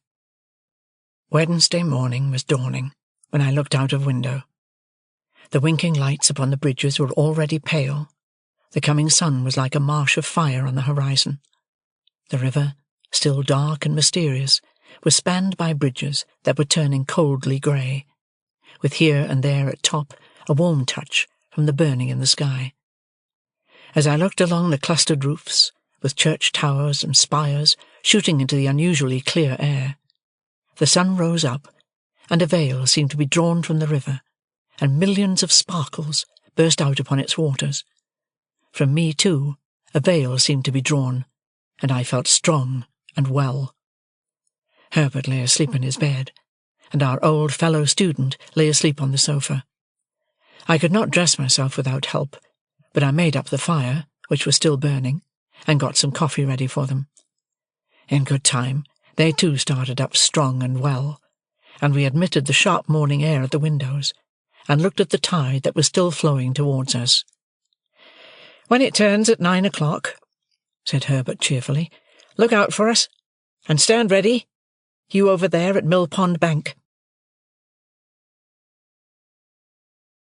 Chapter 54. It was one of those March days, when the sun shines hot and the wind blows cold, when it is summer in the light and winter in the shade. We had our pea-coats with us, and I took a bag. Of all my worldly possessions, I took no more than the few necessaries that filled the bag. Where I might go, what I might do, or when I might return, were questions utterly unknown to me, nor did I vex my mind with them, for it was wholly set on Provis's safety. I only wondered for the passing moment, as I stopped at the door and looked back, under what altered circumstances I should next see those rooms, if ever. We loitered down to the temple stairs, and stood loitering there, as if we were not quite decided to go upon the water at all. Of course I had taken care that the boat should be ready, and everything in order. After a little show of indecision, which there were none to see, but the 2 or 3 amphibious creatures belonging to our temple stairs, we went on board, and cast off. Herbert in the bow, I steering. It was then about high water, 8:30. Our plan was this. The tide beginning to run down at 9, and being with us until 3, we intended still to creep on after it had turned, and row against it until dark. We should then be well in those long reaches below Gravesend, between Kent and Essex, where the river is broad and solitary, where the waterside inhabitants are very few, and where lone public houses are scattered here and there, of which we could choose one for a resting-place. There we meant to lie by all night. The steamer for Hamburg and the steamer for Rotterdam would start from London at about 9 on Thursday morning. We should know at what time to expect them, according to where we were, and would hail the first, so that if by any accident we were not taken aboard, we should have another chance. We knew the distinguishing marks of each vessel. The relief of being at last engaged in the execution of the purpose was so great to me that I felt it difficult to realize the condition in which I had been a few hours before. The crisp air, the sunlight, the movement on the river, and the moving river itself, the road that ran with us, seeming to sympathize with us, animate us, and encourage us on, freshened me with new hope. I felt mortified to be of so little use in the boat, but there were few better oarsmen than my 2 friends, and they rowed with a steady stroke that was to last all day. At that time The steam traffic on the Thames was far below its present extent, and watermen's boats were far more numerous. Of barges, sailing colliers, and coasting traders, there were perhaps as many as now, but of steamships, great and small, not a tithe or a 20th part so many. Early as it was, there were plenty of scullers going here and there that morning, and plenty of barges dropping down with the tide. The navigation of the river between bridges in an open boat was a much easier and commoner matter in those days than it is in these, and we went ahead among many skiffs and wherries briskly. Old London Bridge was soon passed, and old Billingsgate Market with its oyster boats and Dutchmen, and the White Tower and Traitor's Gate, and we were in among the tiers of shipping. Here were the Leith, Aberdeen, and Glasgow steamers, loading and unloading goods, and looking immensely high out of the water as we passed alongside. Here were colliers by the score and score, with the coal-whippers plunging off stages on deck as counterweights to measures of coal swinging up, which were then rattled over the side into barges. Here, at her moorings, was tomorrow's steamer for Rotterdam, of which we took good notice, and here tomorrow's for Hamburg, under whose bowsprit we crossed. And now, I, sitting in the stern, could see with a faster beating heart Mill Pond Bank and Mill Pond Stairs. "Is he there?" said Herbert. "Not yet." "Right. He was not to come down till he saw us. Can you see his signal?" "Not well from here, but I think I see it. Now I see him. Pull both. Easy, Herbert. Oars." We touched the stairs lightly for a single moment, and he was on board, and we were off again. He had a boat cloak with him, and a black canvas bag, and he looked as like a river pilot as my heart could have wished. "Dear boy," he said, putting his arm on my shoulder as he took his seat. "Faithful dear boy. Well done. Thank'ee, thank'ee." Again among the tiers of shipping, in and out, avoiding rusty chain cables, frayed hempen hawsers, and bobbing buoys, sinking for the moment floating broken baskets, scattering floating chips of wood and shaving, cleaving floating scum of coal, in and out, under the figurehead of the John of Sunderland, making a speech to the winds, as is done by many Johns, and the Betsy of Yarmouth, with a firm formality of bosom, and her knobby eyes starting 2 inches out of her head, in and out, hammers going in shipbuilders' yards, saws going at timber, clashing engines going at things unknown, pumps going in leaky ships, capstans going, ships going out to sea, and unintelligible sea creatures roaring curses over the bulwarks at respondent lightermen, in and out at last upon the clearer river, where the ship's boys might take their fenders in, no longer fishing in troubled waters with him over the side, and where the festooned sails might fly out to the wind. At the stairs, where we had taken him aboard, and ever since, I had looked warily for any token of our being suspected. I had seen none. We certainly had not been, and at that time as certainly we were not, either attended or followed by any boat. If we had been waited on by any boat, I should have run in to shore, and have obliged her to go on, or to make her purpose evident. But we held our own, without any appearance of molestation. He had his boat cloak on him, and looked, as I have said, a natural part of the scene.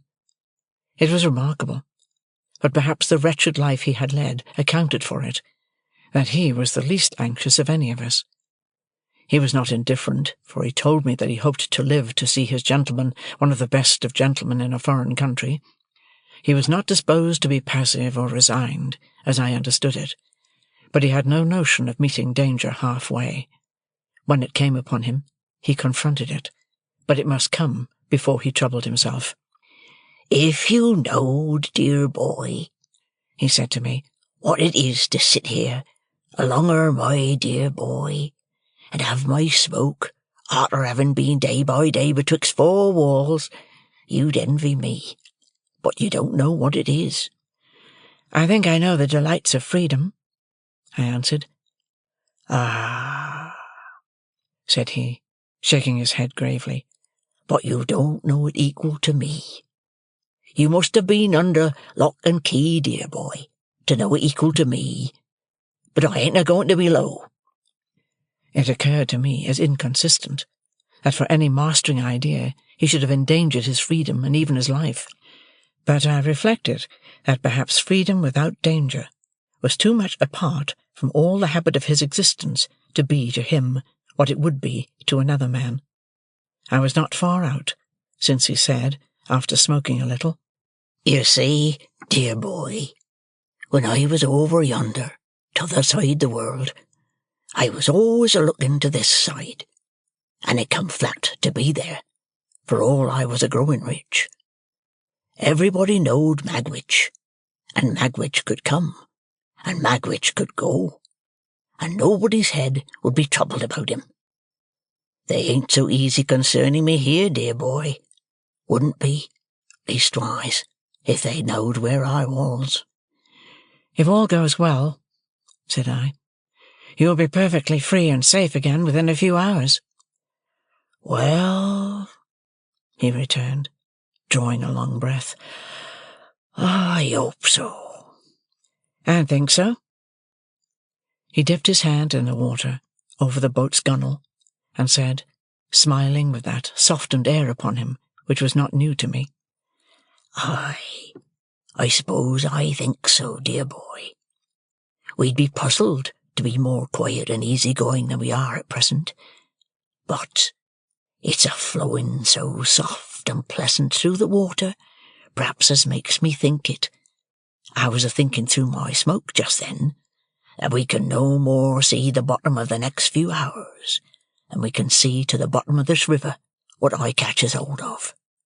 Nor yet we can't no more hold their tide than I can hold this, and it's run through my fingers and gone, you see," holding up his dripping hand. "But your face, I should think you were a little despondent," said I. "Not a bit on it, dear boy. It comes a-flowing on so quiet, and of that there rippling at the boat's head, making a sort of a Sunday tune. Maybe I'm growing a trifle old besides." He put his pipe back in his mouth with an undisturbed expression of face, and sat as composed and contented as if we were already out of England. Yet he was as submissive to a word of advice as if he had been in constant terror, for when we ran ashore to get some bottles of beer into the boat, and he was stepping out, I hinted that I thought he would be safest where he was, and he said, "Do you, dear boy?" and quietly sat down again. The air felt cold upon the river, but it was a bright day, and the sunshine was very cheering. The tide ran strong. I took care to lose none of it, and our steady stroke carried us on thoroughly well. By imperceptible degrees, as the tide ran out, we lost more and more of the nearer woods and hills, and dropped lower and lower between the muddy banks, but the tide was yet with us when we were off Gravesend. As our charge was wrapped in his cloak, I purposely passed within a boat or two's length of the floating custom-house, and so out to catch the stream, alongside of 2 emigrant ships, and under the bows of a large transport with troops on the forecastle looking down at us. And soon the tide began to slacken, and the craft lying at anchor to swing, and presently they had all swung round, and the ships that were taking advantage of the new tide to get up to the pool began to crowd upon us in a fleet, and we kept under the shore, as much out of the strength of the tide now as we could, standing carefully off from low shallows and mud banks. Our oarsman was so fresh, by dint of having occasionally let her drive with the tide for a minute or two, that a quarter of an hour's rest proved full as much as they wanted.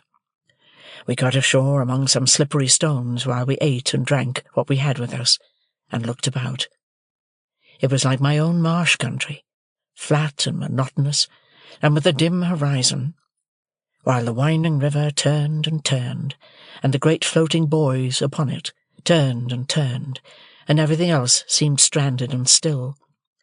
For now, the last of the fleet of ships was round the last low point we had headed, and the last green barge, straw-laden, with a brown sail, had followed, and some ballast lighters, shaped like a child's first rude imitation of a boat, lay low in the mud, and a little squat shoal lighthouse on open piles stood crippled in the mud on stilts and crutches, and slimy stakes stuck out of the mud, and slimy stones stuck out of the mud, and red landmarks and tide marks stuck out of the mud, and an old landing stage and an old roofless building slipped into the mud, and all about us was stagnation and mud.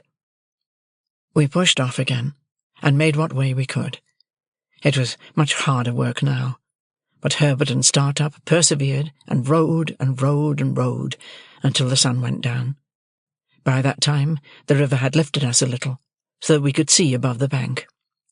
There was the red sun on the low level of the shore in a purple haze, fast deepening into black, and there was the solitary flat marsh, and far away there were the rising grounds, between which and us there seemed to be no life, save here and there in the foreground a melancholy gull.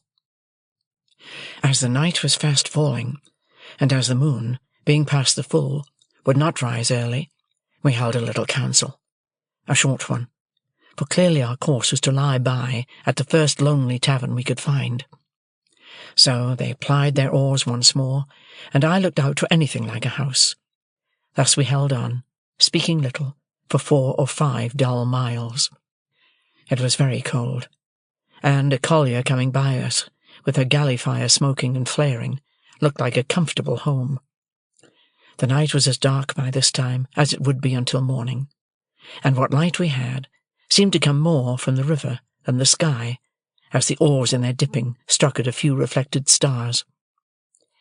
At this dismal time we were evidently all possessed by the idea that we were followed. As the tide made, it flapped heavily at irregular intervals against the shore, and whenever such a sound came, one or other of us was sure to start and look in that direction. Here and there, the set of the current had worn down the bank into a little creek, and we were all suspicious of such places, and eyed them nervously. Sometimes, "What was that, Ripple?" one of us would say in a low voice, or another, "Is that a boat yonder?" And afterwards we would fall into a dead silence, and I would sit impatiently thinking with what an unusual amount of noise the oars worked in the thowels. At length we descried a light and a roof, and presently afterwards ran alongside a little causeway made of stones that had been picked up hard by. Leaving the rest in the boat, I stepped ashore, and found the light to be in a window of a public house. It was a dirty place enough, and I dare say not unknown to smuggling adventurers, but there was a good fire in the kitchen, and there were eggs and bacon to eat, and various liquors to drink. Also, there were 2 double-bedded rooms. "Such as they were," the landlord said. No other company was in the house than the landlord, his wife, and a grizzled male creature, the Jack of the little causeway, who was as slimy and smeary as if he had been low-water mark too. With this assistant I went down to the boat again, and we all came ashore, and brought out the oars and rudder and boat-hook and all else, and hauled her up for the night. We made a very good meal by the kitchen fire, and then apportioned the bedrooms. Herbert and Startup were to accompany one, I and our charge the other.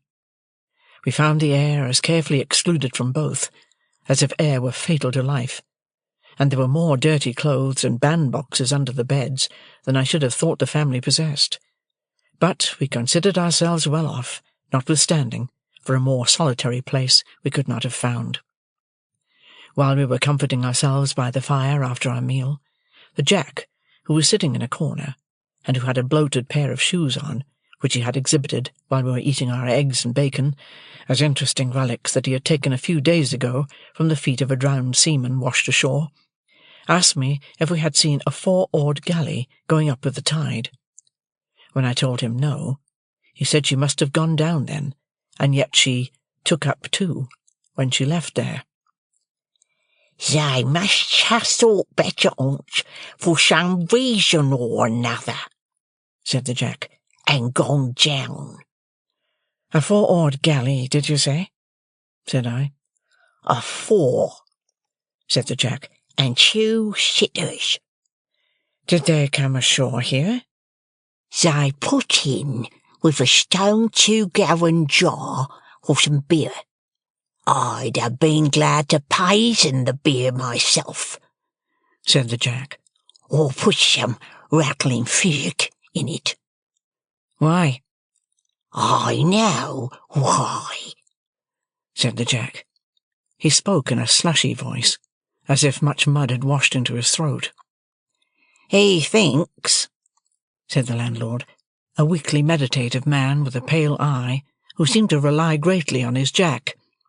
"He thinks they was what they wasn't." "I knows what I thinks," observed the Jack. "You thinks custom house, Jack," said the landlord. "I do," said the Jack. "Then you're wrong, Jack." "Am I?" In the infinite meaning of his reply, and his boundless confidence in his views, the Jack took one of his bloated shoes off, looked into it, knocked a few stones out of it on the kitchen floor, and put it on again. He did this with the air of a Jack who was so right that he could afford to do anything. "Why, what do you make out that they done with their buttons then, Jack?" asked the landlord, vacillating weakly. "Done with their buttons?" returned the Jack. "Chucked 'em overboard, swallowed 'em, sold 'em to come up small salad. Done with their buttons." "Don't be cheeky, Jack," remonstrated the landlord, in a melancholy and pathetic way. "A custom house officer knows what to do with his buttons," said the Jack, repeating the obnoxious word with the greatest contempt. "When they comes betwixt him and his own light, a 4 and 2 sitters don't go hanging and hovering, up with one tide and down with another, and both with and against another, without there being custom house at the bottom of it." Saying which, he went out in disdain, and the landlord, having no one to rely upon, found it impracticable to pursue the subject. This dialogue made us all uneasy, and me very uneasy. A dismal wind was muttering round the house, the tide was flapping at the shore, and I had a feeling that we were caged and threatened. A 4-oared galley, hovering about in so unusual a way as to attract this notice, was an ugly circumstance that I could not get rid of.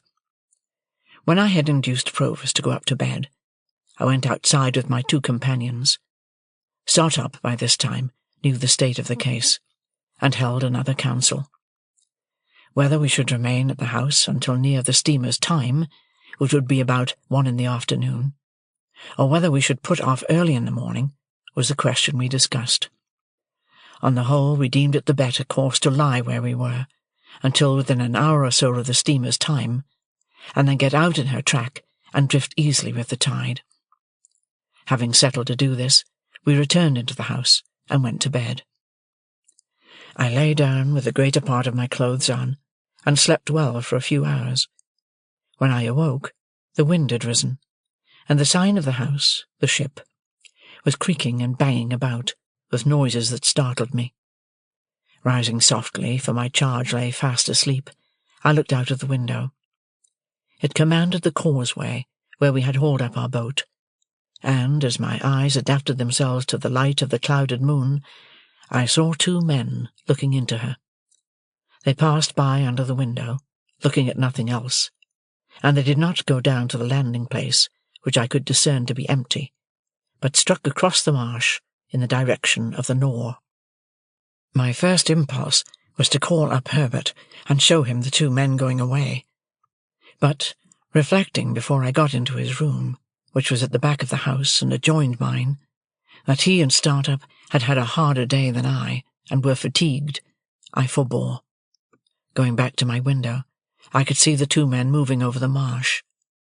In that light, however, I soon lost them, and feeling very cold, lay down to think of the matter, and fell asleep again. We were up early. As we walked to and fro, all four together, before breakfast, I deemed it right to recount what I had seen. Again our charge was the least anxious of the party. It was very likely that the men belonged to the custom-house, he said quietly, and that they had no thought of us. I tried to persuade myself that it was so, as indeed it might easily be. However, I proposed that he and I should walk away together to a distant point we could see, and that the boat should take us aboard there, or as near there as might prove feasible, at about noon.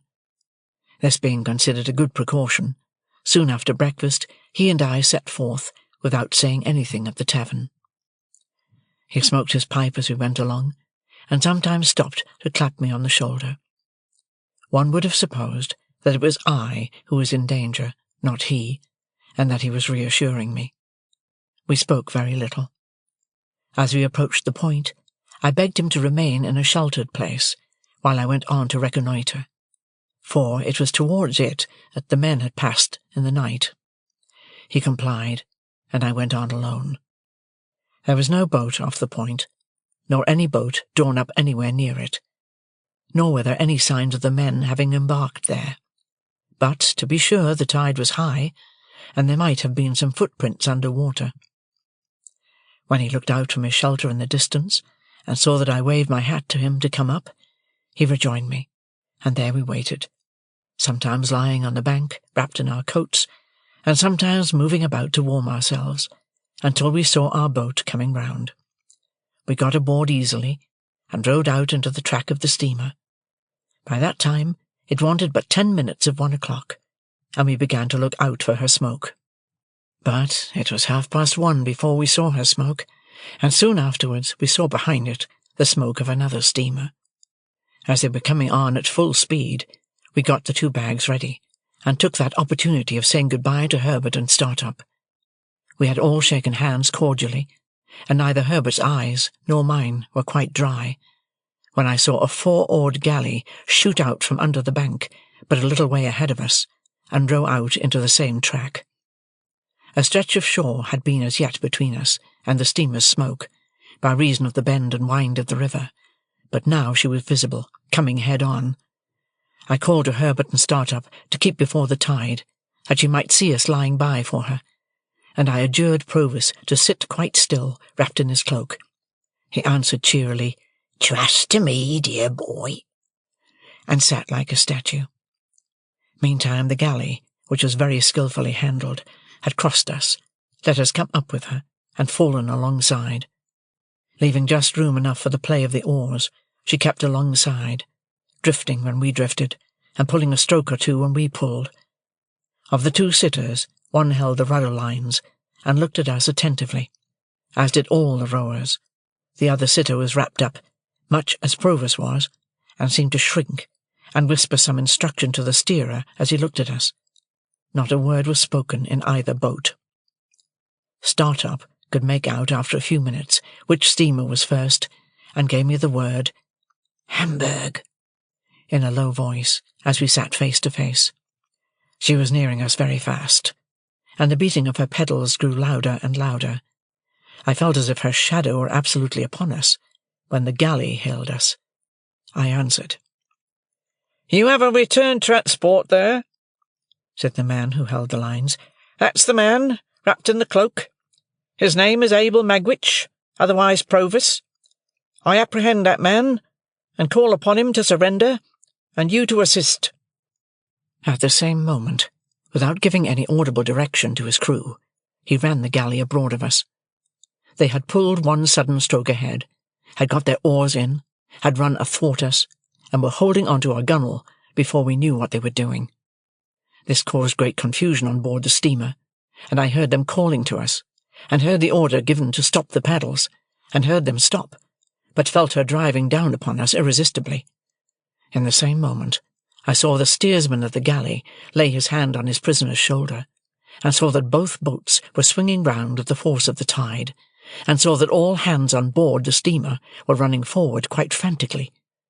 Still in the same moment, I saw the prisoner start up, lean across his captor, and pull the cloak from the neck of the shrinking sitter in the galley. Still in the same moment, I saw that the face disclosed was the face of the other convict of long ago. Still in the same moment, I saw the face tilt backward with white terror on it that I shall never forget, and hear a great cry on board the steamer and a loud splash in the water, and felt the boat sink from under me. It was but for an instant that I seemed to struggle with 1,000 mill-weirs and 1,000 flashes of light. That instant past, I was taken on board the galley. Herbert was there, and Startup was there, but our boat was gone, and the 2 convicts were gone. What with the cries aboard the steamer, and the furious blowing off of her steam, and her driving on, and our driving on, I could not at first distinguish sky from water, or shore from shore, but the crew of the galley righted her with great speed, and, pulling certain swift strong strokes ahead, lay upon their oars, every man looking silently and eagerly at the water astern. Presently a dark object was seen in it, bearing towards us on the tide.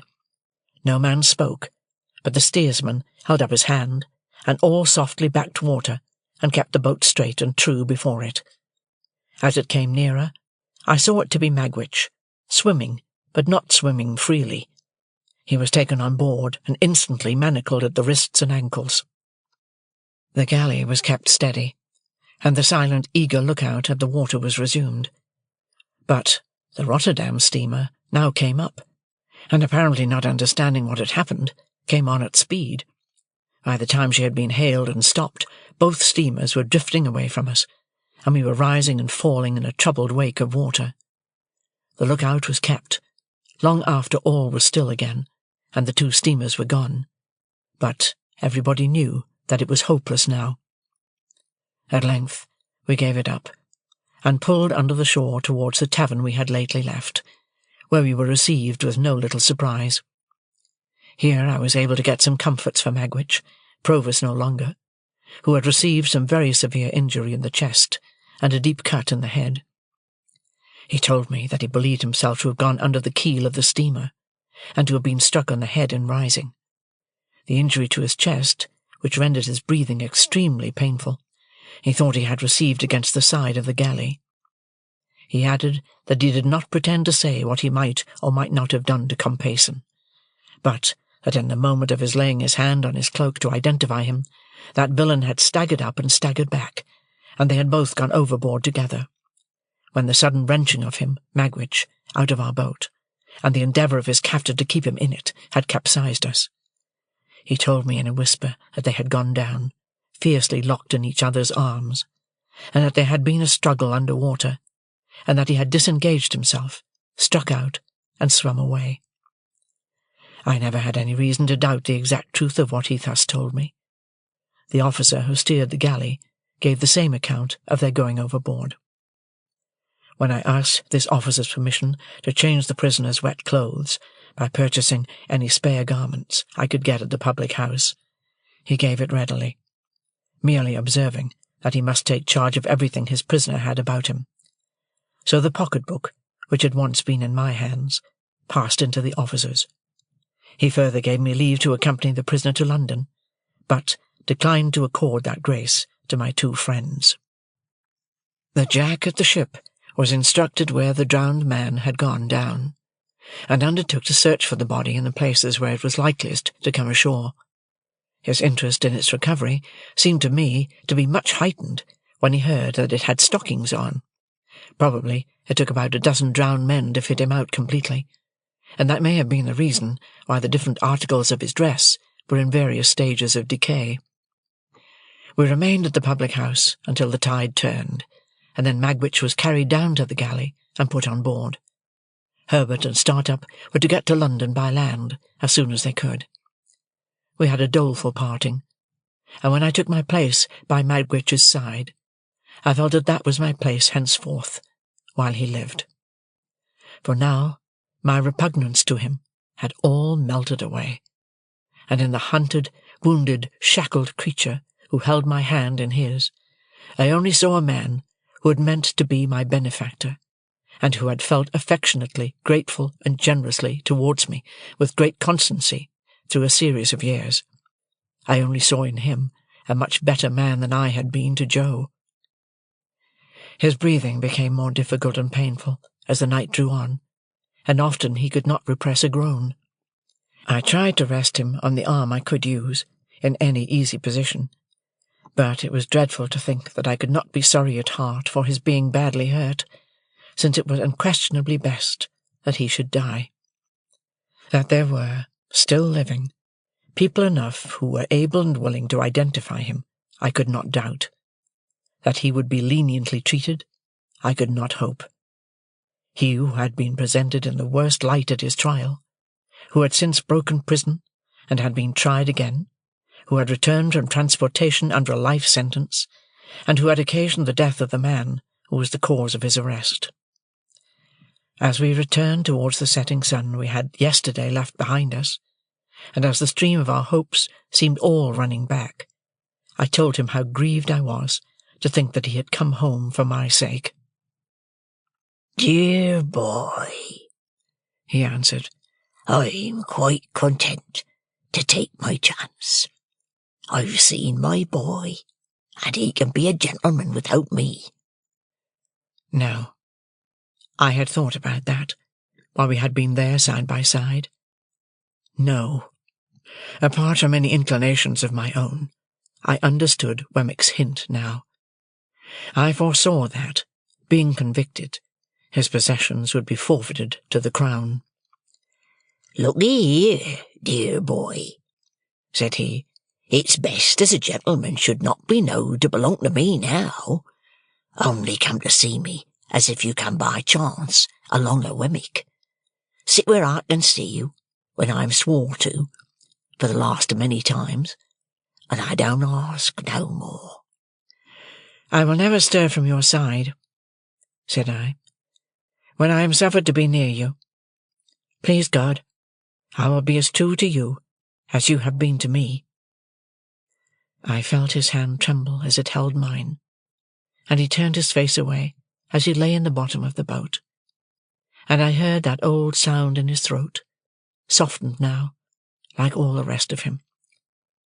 It was a good thing that he had touched this point, for it put into my mind what I might not otherwise have thought of until too late, that he need never know how his hopes of enriching me had perished. Chapter 55. He was taken to the police court next day, and would have been immediately committed for trial, but that it was necessary to send down for an old officer of the prison ship from which he had once escaped, to speak to his identity. Nobody doubted it, but Compeyson, who had meant to depose to it, was tumbling on the tides, dead, and it happened that there was not at that time any prison officer in London who could give the required evidence. I had gone direct to Mr. Jaggers at his private house, on my arrival overnight, to retain his assistance, and Mr. Jaggers, on the prisoner's behalf, would admit nothing. It was the sole resource, for he told me that the case must be over in 5 minutes when the witness was there, and that no power on earth could prevent its going against us. I imparted to Mr. Jaggers my design of keeping him in ignorance of the fate of his wealth. Mr. Jaggers was querulous and angry with me for having let it slip through my fingers, and said we must memorialize by and by, and try at all events for some of it. But he did not conceal from me that although there might be many cases in which the forfeiture would not be exacted, there were no circumstances in this case to make it one of them.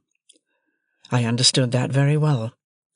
I was not related to the outlaw, or connected with him by any recognizable tie. He had put his hand to no writing or settlement in my favour before his apprehension, and to do so now would be idle. I had no claim, and I finally resolved, and ever afterwards abided by the resolution, that my heart should never be sickened with the hopeless task of attempting to establish one. There appeared to be reason for supposing that the drowned informer had hoped for a reward out of this forfeiture, and had obtained some accurate knowledge of Magwitch's affairs. When his body was found, many miles from the scene of his death, and so horribly disfigured that he was only recognizable by the contents of his pockets, Notes were still legible, folded in a case he carried. Among these were the name of a banking house in New South Wales, where a sum of money was, and the designation of certain lands of considerable value. Both these heads of information were in a list that Magwitch, while in prison, gave to Mr. Jaggers, of the possessions he supposed I should inherit. His ignorance, poor fellow, at last served him. He never mistrusted but that my inheritance was quite safe, with Mr. Jaggers's aid.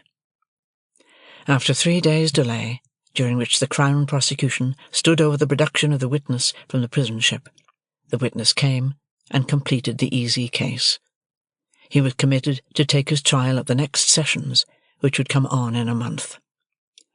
It was at this dark time of my life that Herbert returned home one evening, a good deal cast down, and said, "My dear Handel, I fear I shall soon have to leave you." His partner having prepared me for that, I was less surprised than he thought. "We shall lose a fine opportunity if I put off going to Cairo, and I'm very much afraid I must go, Handel, when you most need me." "Herbert, I shall always need you, because I shall always love you. But my need is no greater now than at another time." "You'll be so lonely." "I have not leisure to think of that," said I. "You know that I am always with him, to the full extent of the time allowed, and that I should be with him all day long if I could. And when I come away from him, you know that my thoughts are with him." The dreadful condition to which he was brought was so appalling to both of us that we could not refer to it in plainer words. "My dear fellow," said Herbert, "let the near prospect of our separation, for it is very near, be my justification for troubling you about yourself. Have you thought of your future?" "No, for I have been afraid to think of any future." "But yours cannot be dismissed." "Indeed, my dear Handel, it must not be dismissed. I wish you would enter on it now, as far as a few friendly words go, with me." "I will," said I. "In this branch house of ours, Handel, we must have a—" I saw that his delicacy was avoiding the right word, so I said, "A clerk." "A clerk, and I hope it is not at all unlikely that he may expand, as a clerk of your acquaintance has expanded, into a partner. Now, Handel, in short, my dear boy, will you come to me?"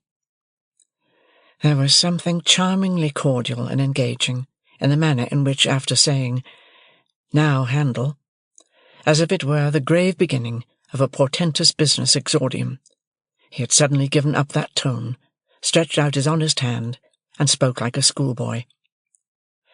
"Clara and I have talked about it again and again," Herbert pursued, "and the dear little thing begged me only this evening, with tears in her eyes, to say to you that if you will live with us when we come together, she will do her best to make you happy, and to convince her husband's friend that he is her friend too. We should get on so well, Handel." I thanked her heartily, and I thanked him heartily, but said I could not yet make sure of joining him, as he so kindly offered. Firstly, my mind was too preoccupied to be able to take in the subject clearly. Secondly, there was a vague something lingering in my thoughts that will come out very near the end of this slight narrative. "But if you thought, Herbert, that you could, without doing any injury to your business, leave the question open for a little while—" "For any while," cried Herbert. "6 months, a year?" "Not so long as that," said I. 2 or 3 months at most."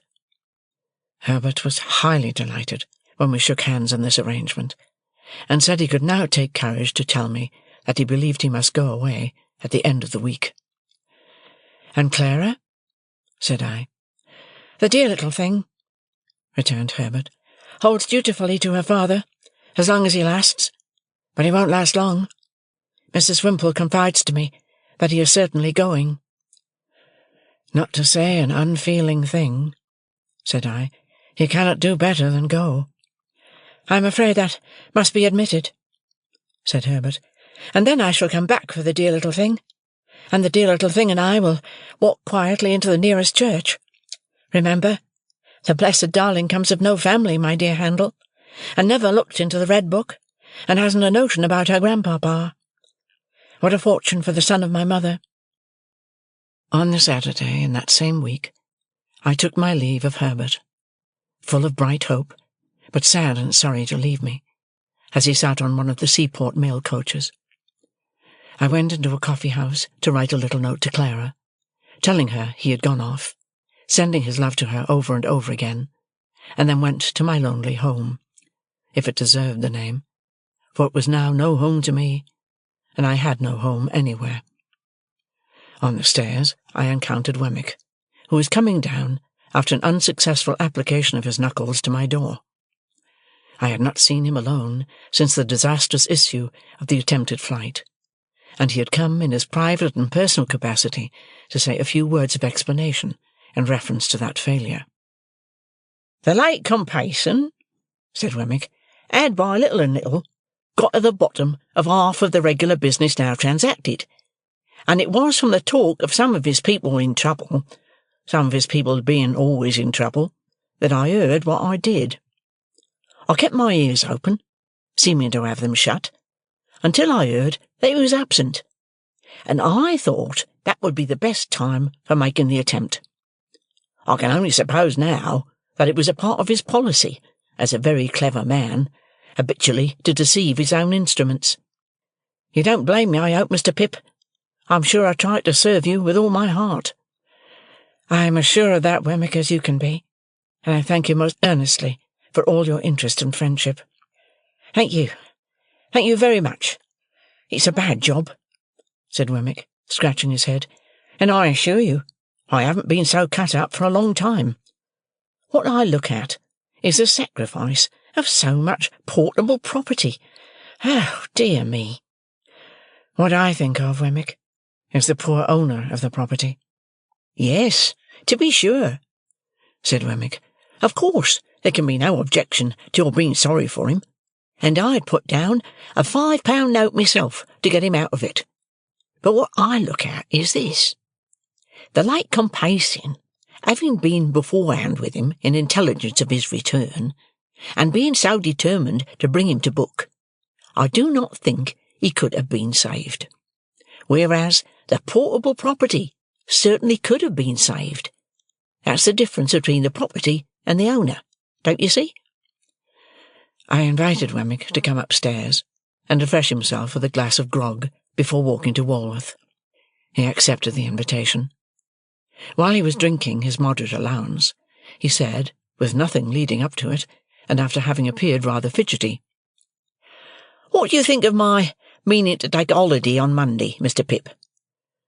"Why, I suppose you've not done such a thing these 12 months?" "These 12 years, more likely," said Wemmick. "Yes, I'm going to take a holiday. More than that, I'm going to take a walk. More than that, I'm going to ask you to take a walk with me." I was about to excuse myself as being but a bad companion just then, when Wemmick anticipated me. "I know your engagements," said he, "and I know you're out of sorts, Mr. Pip, but if you could oblige me, I should take it as a kindness. It ain't a long walk, and it's an early one. Say it might occupy you, including breakfast on the walk, from 8 to 12. Couldn't you stretch a point and manage it?" He had done so much for me at various times that this was very little to do for him. I said I could manage it, would manage it, and he was so very much pleased by my acquiescence that I was pleased too. At his particular request, I appointed to call for him at the castle at 8:30 on Monday morning, and so we parted for the time. Punctual to my appointment, I rang at the castle gate on the Monday morning, and was received by Wemmick himself, who struck me as looking tighter than usual, and having a sleeker hat on. Within, there were 2 glasses of rum and milk prepared, and 2 biscuits. The aged must have been stirring with the lark, for, glancing into the perspective of his bedroom, I observed that his bed was empty. When we had fortified ourselves with the rum and milk and biscuits, and were going out for the walk, with that training preparation on us, I was considerably surprised to see Wemmick take up a fishing rod, and put it over his shoulder. "Why, we're not going fishing," said I. "No," returned Wemmick, "but I like to walk with one." I thought this odd. However, I said nothing, and we set off. We went towards Camberwell Green, and when we were thereabouts, Wemmick said suddenly, "Hello! Here's a church." There was nothing very surprising in that, but again I was rather surprised when he said, as if he were animated by a brilliant idea, "Let's go in." We went in, Wemmick leaving his fishing-rod in the porch, and looked all round. In the meantime, Wemmick was diving into his coat pockets and getting something out of paper there. "Hello," said he. "Here's a couple of pair of gloves. Let's put 'em on." As the gloves were white kid gloves, and as the post-office was widened to its utmost extent, I now began to have my strong suspicions. They were strengthened into certainty when I beheld the aged enter at a side door, escorting a lady. "Hello," said Wemmick. "Here's Miss Skiffins. Let's have a wedding." That discreet damsel was attired as usual, except that she was now engaged in substituting for her green kid gloves a pair of white. The aged was likewise occupied in preparing a similar sacrifice for the altar of Hymen. The old gentleman, however, experienced so much difficulty in getting his gloves on, that Wemmick found it necessary to put him with his back against a pillar, and then to get behind the pillar himself and pull away at them, while I, for my part, held the old gentleman round the waist, that he might present an equal and safe resistance. By dint of this ingenious scheme, his gloves were got on to perfection. The clerk and clergyman then appearing, we arranged in order at those fatal rails. True to his notion of seeming to do it all without preparation, I heard Wemmick say to himself, as he took something out of his waistcoat pocket before the service began, "Hello, here's a ring." I acted in the capacity of backer, or best man, to the bridegroom, while a little limp pew-opener, in a soft bonnet like a baby's, made a feint of being the bosom friend of Miss Skiffins. The responsibility of giving the lady away devolved upon the aged, which led to the clergyman's being unintentionally scandalized, and it happened thus. When he said, "Who giveth this woman to be married to this man?" the old gentleman, not in the least knowing what point of the ceremony we had arrived at, stood most amiably beaming at the 10 Commandments, upon which the clergyman said again, "Who giveth this woman to be married to this man?" The old gentleman being still in a state of most estimable unconsciousness, the bridegroom cried out in his accustomed voice, "Now, aged P., you know who giveth." To which the aged replied with great briskness, before saying that he gave, "All right, John, all right, my boy." And the clergyman came to so gloomy a pause upon it, that I had doubts for the moment whether we should get completely married that day. It was completely done, however, and when we were going out of church, Wemmick took the cover off the font, and put his white gloves in it, and put the cover on again. Mrs. Wemmick, more heedful of the future, put her white gloves in her pocket, and assumed her green. "Now, Mr. Pip," said Wemmick, triumphantly shouldering the fishing-rod as we came out, "let me ask you whether anybody would suppose this to be a wedding party?" Breakfast had been ordered at a pleasant little tavern, a mile or so away, upon the rising ground beyond the green, and there was a bagatelle board in the room, in case we should desire to unbend our minds after the solemnity. It was pleasant to observe that Mrs. Wemmick no longer unwound Wemmick's arm when it adapted itself to her figure, but sat in a high-backed chair against the wall, like a violoncello in its case, and submitted to be embraced as that melodious instrument might have done. We had an excellent breakfast, and when any one declined anything on the table, Wemmick said, "Provided by contract, you know. Don't be afraid of it." I drank to the new couple, drank to the aged, drank to the castle, saluted the bride at parting, and made myself as agreeable as I could. Wemmick came down to the door with me, and I again shook hands with him and wished him joy. "Thank'ee," said Wemmick, rubbing his hands. She's such a manager of fowls, you have no idea. You shall have some eggs, and judge for yourself. I say, Mr. Pip," calling me back and speaking low, "this is altogether a war with sentiment, please." "I understand. Not to be mentioned in Little Britain," said I. Wemmick nodded. "After what you let out the other day, Mr. Jaggers may as well not know of it. He might think my brain was softening, or something of the kind." Chapter 56. He lay in prison, very ill, during the whole interval between his committal for trial and the coming round of the sessions. He had broken 2 ribs, they had wounded one of his lungs, and he breathed with great pain and difficulty, which increased daily. It was a consequence of his hurt that he spoke so low as to be scarcely audible. Therefore he spoke very little. But he was ever ready to listen to me, and it became the first duty of my life to say to him, and read to him, what I knew he ought to hear. Being far too ill to remain in the common prison, he was removed, after the first day or so, into the infirmary. This gave me opportunities of being with him that I could not otherwise have had. And but for his illness, he would have been put in irons, for he was regarded as a determined prison-breaker, and I know not what else. Although I saw him every day, it was for only a short time. Hence the regularly recurring spaces of our separation were long enough to record on his face any slight changes that occurred in his physical state. I do not recollect that I once saw any change in it for the better. He wasted, and became slowly weaker and worse, day by day, from the day when the prison door closed upon him. The kind of submission or resignation that he showed was that of a man who was tired out. I sometimes derived an impression from his manner, or from a whispered word or two which escaped him, that he pondered over the question whether he might have been a better man under better circumstances. But he never justified himself by a hint tending that way, or tried to bend the past out of its eternal shape. It happened, on 2 or 3 occasions in my presence, that his desperate reputation was alluded to by one or other of the people in attendance on him.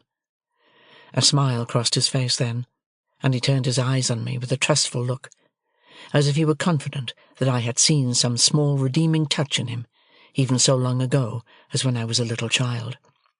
As to all the rest, he was humble and contrite, and I never knew him complain. When the sessions came round, Mr. Jaggers caused an application to be made for the postponement of his trial until the following sessions. It was obviously made with the assurance that he could not live so long, and was refused. The trial came on at once, and when he was put to the bar, he was seated in a chair. No objection was made to my getting close to the dock, on the outside of it, and holding the hand that he stretched forth to me. The trial was very short and very clear. Such things as could be said for him were said. How he had taken to industrious habits, and had thriven lawfully and reputably.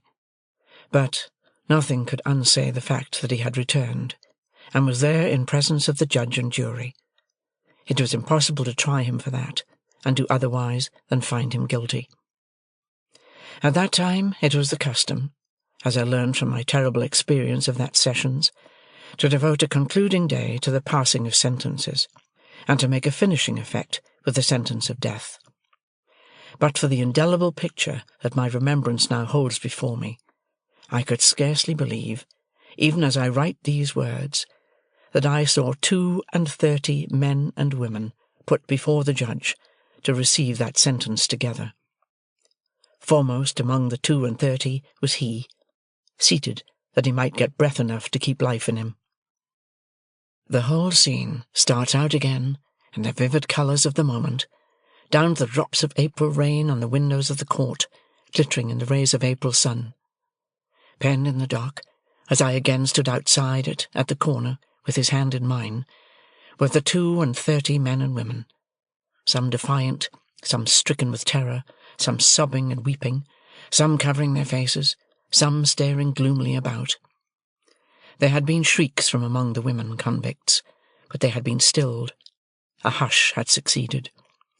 The sheriffs, with their great chains and nosegays, other civic gewgaws and monsters, criers, ushers, a great gallery full of people, a large theatrical audience, looked on, as the 32 and the judge were solemnly confronted. Then the judge addressed them.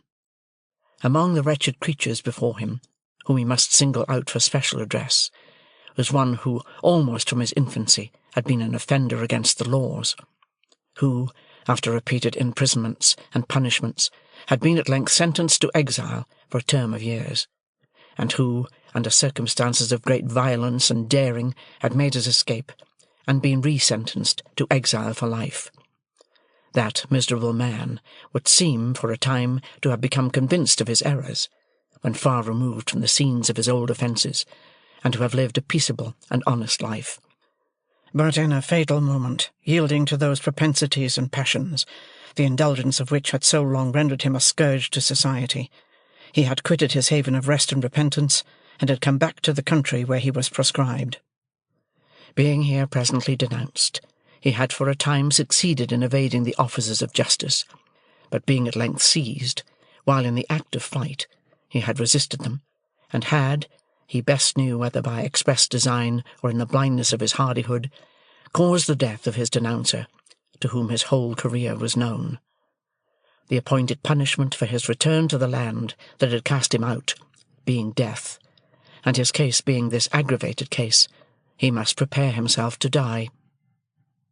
The sun was striking in at the great windows of the court, through the glittering drops of rain upon the glass, and it made a broad shaft of light between the 32 and the judge, linking both together, and perhaps reminding some among the audience how both were passing on, with absolute equality, to the greater judgment that knoweth all things and cannot err. Rising for a moment, a distinct speck of face in this way of light, the prisoner said, "My lord, I have received my sentence of death from the Almighty, but I bow to yours," and sat down again. There was some hushing, and the judge went on with what he had to say to the rest.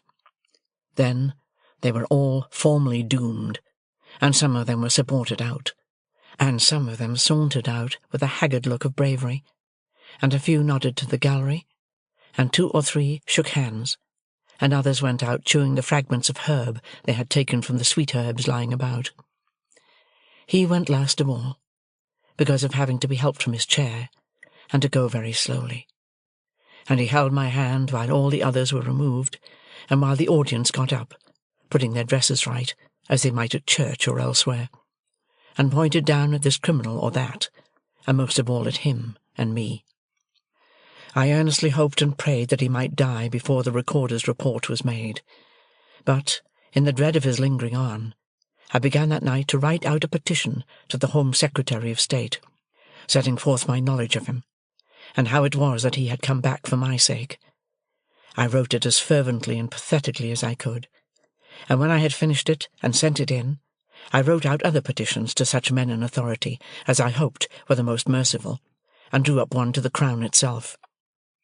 For several days and nights after he was sentenced, I took no rest, except when I fell asleep in my chair, but was wholly absorbed in these appeals, and after I had sent them in, I could not keep away from the places where they were, but felt as if they were more hopeful and less desperate when I was near them. In this unreasonable restlessness and pain of mind, I would roam the streets of an evening, wandering by those offices and houses where I had left the petitions. To the present hour, the weary western streets of London, on a cold, dusty spring night, with their ranges of stern, shut-up mansions, and their long rows of lamps, are melancholy to me from this association.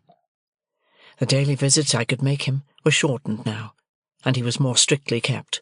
Seeing or fancying that I was suspected of an intention of carrying poison to him, I asked to be searched before I sat down at his bedside, and told the officer, who was always there, that I was willing to do anything that would assure him of the singleness of my designs.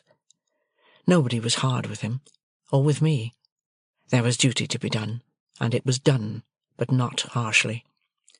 The officer always gave me the assurance that he was worse, and some other sick prisoners in the room, and some other prisoners who attended on them as sick nurses, malefactors, but not incapable of kindness, God be thanked, always joined in the same report.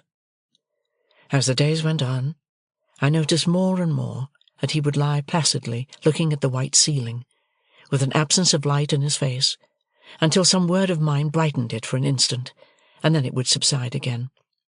Sometimes he was almost, or quite, unable to speak. Then he would answer me with slight pressures on my hand, and I grew to understand his meaning very well. The number of the days had risen to 10, when I saw a greater change in him than I had seen yet. His eyes were turned towards the door and lighted up as I entered. "Dear boy," he said, as I sat down by his bed, "I thought you was late, but I knowed you couldn't be that." "It is just the time," said I. "I waited for it at the gate." "You always waits at the gate, don't you, dear boy?" "Yes, not to lose a moment of the time." "Thank'ee, dear boy, thank'ee. God bless you. You've never deserted me, dear boy." I pressed his hand in silence, for I could not forget that I had once meant to desert him. "And what's the best of all," he said, "you've been more comfortable along of me since I was under a dark cloud than when the sun shone. That's best of all." He lay on his back, breathing with great difficulty.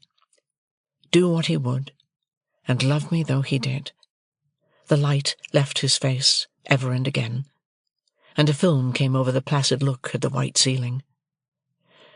"Are you in much pain today?"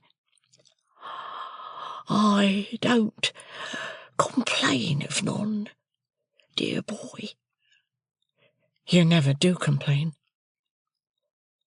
He had spoken his last words. He smiled, and I understood his touch to mean that he wished to lift my hand and lay it on his breast. I laid it there, and he smiled again, and put both his hands upon it. The allotted time ran out while we were thus.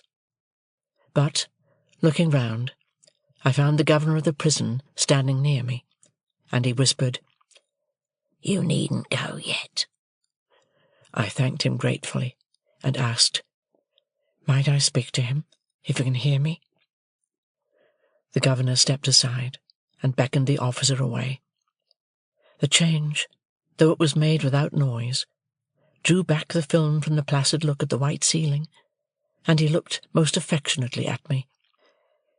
"Dear Magwitch, I must tell you now, at last. You understand what I say?"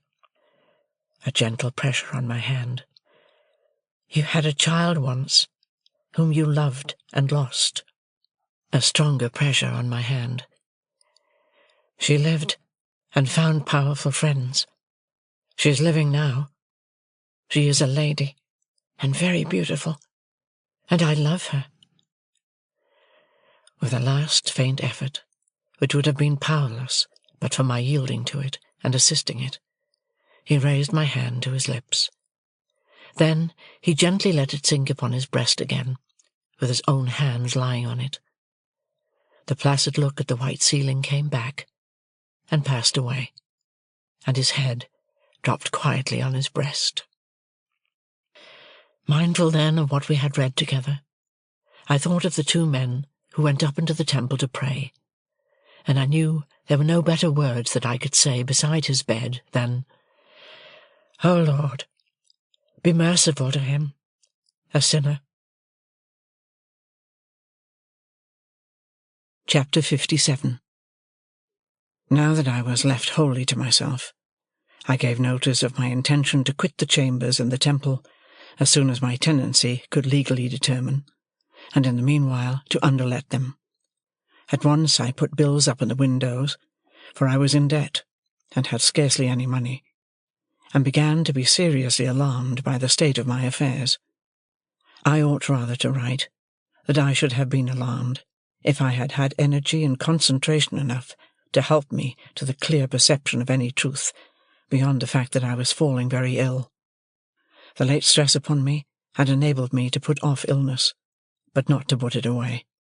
I knew that it was coming on me now, and I knew very little else, and was even careless as to that. For a day or two I lay on the sofa or on the floor, anywhere, according as I happened to sink down, with a heavy head and aching limbs, and no purpose and no power.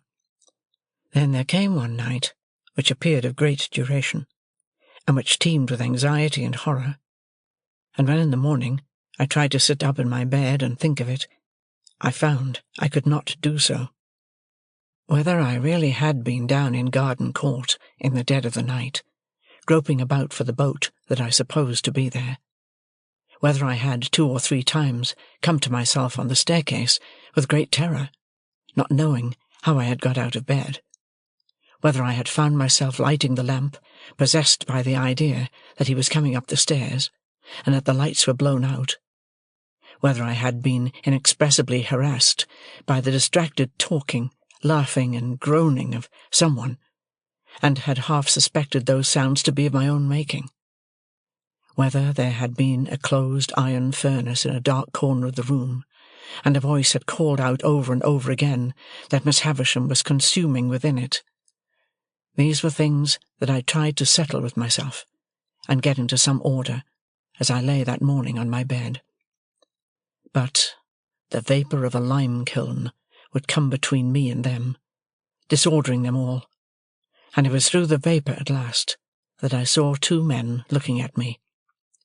"What do you want?" I asked, starting. "I don't know you." "Well, sir," returned one of them, bending down and touching me on the shoulder, "this is a matter that you'll soon arrange, I dare say, but you're arrested." "What is the debt?" £123, 15/6. Jeweller's account, I think. "What is to be done?" "You had better come to my house," said the man. "I keep a very nice house." I made some attempt to get up and dress myself. When I next attended to them, they were standing a little off from the bed, looking at me. I still lay there. "You see my state," said I. "I would come with you if I could, but indeed I am quite unable. If you take me from here, I think I shall die by the way." Perhaps they replied, or argued the point, or tried to encourage me to believe that I was better than I thought. Forasmuch as they hang in my memory by only this one slender thread, I don't know what they did, except that they forbore to remove me.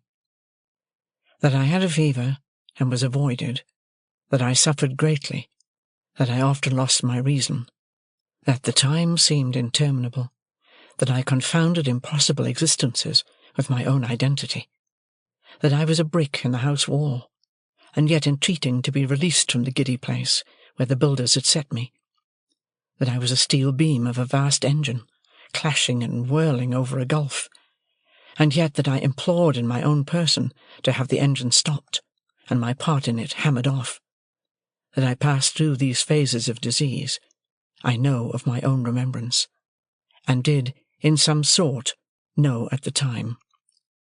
That I sometimes struggled with real people, in the belief that they were murderers, and that I would all at once comprehend that they meant to do me good, and would then sink exhausted in their arms, and suffer them to lay me down, I also knew at the time.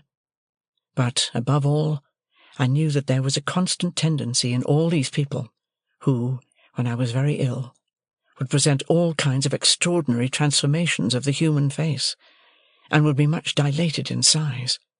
Above all, I say, I knew that there was an extraordinary tendency in all these people, sooner or later, to settle down into the likeness of Joe.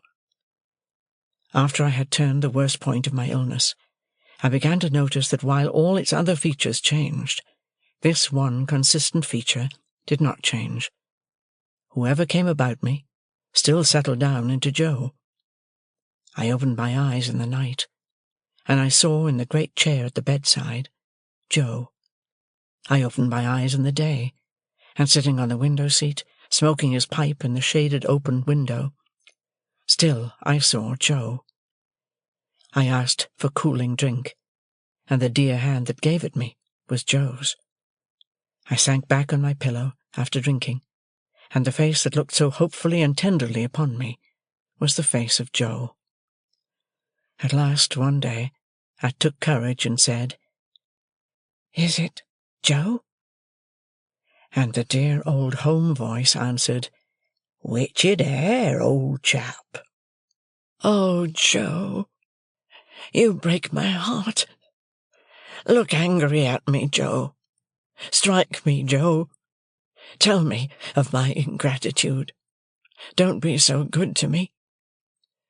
For Joe had actually laid his head down on the pillow at my side, and put his arm round my neck, in his joy that I knew him. "Which, dear old Pip, old chap," said Joe, "you and me was ever friends, and when you're well enough to go out for a ride, what larks?" After which Joe withdrew to the window, and stood with his back towards me, wiping his eyes.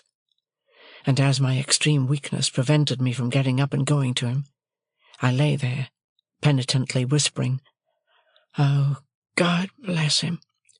Oh, God bless this gentle Christian man!" Joe's eyes were red when I next found him beside me, but I was holding his hand, and we both felt happy. "How long, dear Joe?" "Which you mean to say, Pip, how long have your illness lasted, dear old chap?" "Yes, Joe." "It's the end of May, Pip. Tomorrow is the 1st of June." "And have you been here all that time, dear Joe?" "Pretty nigh, old chap.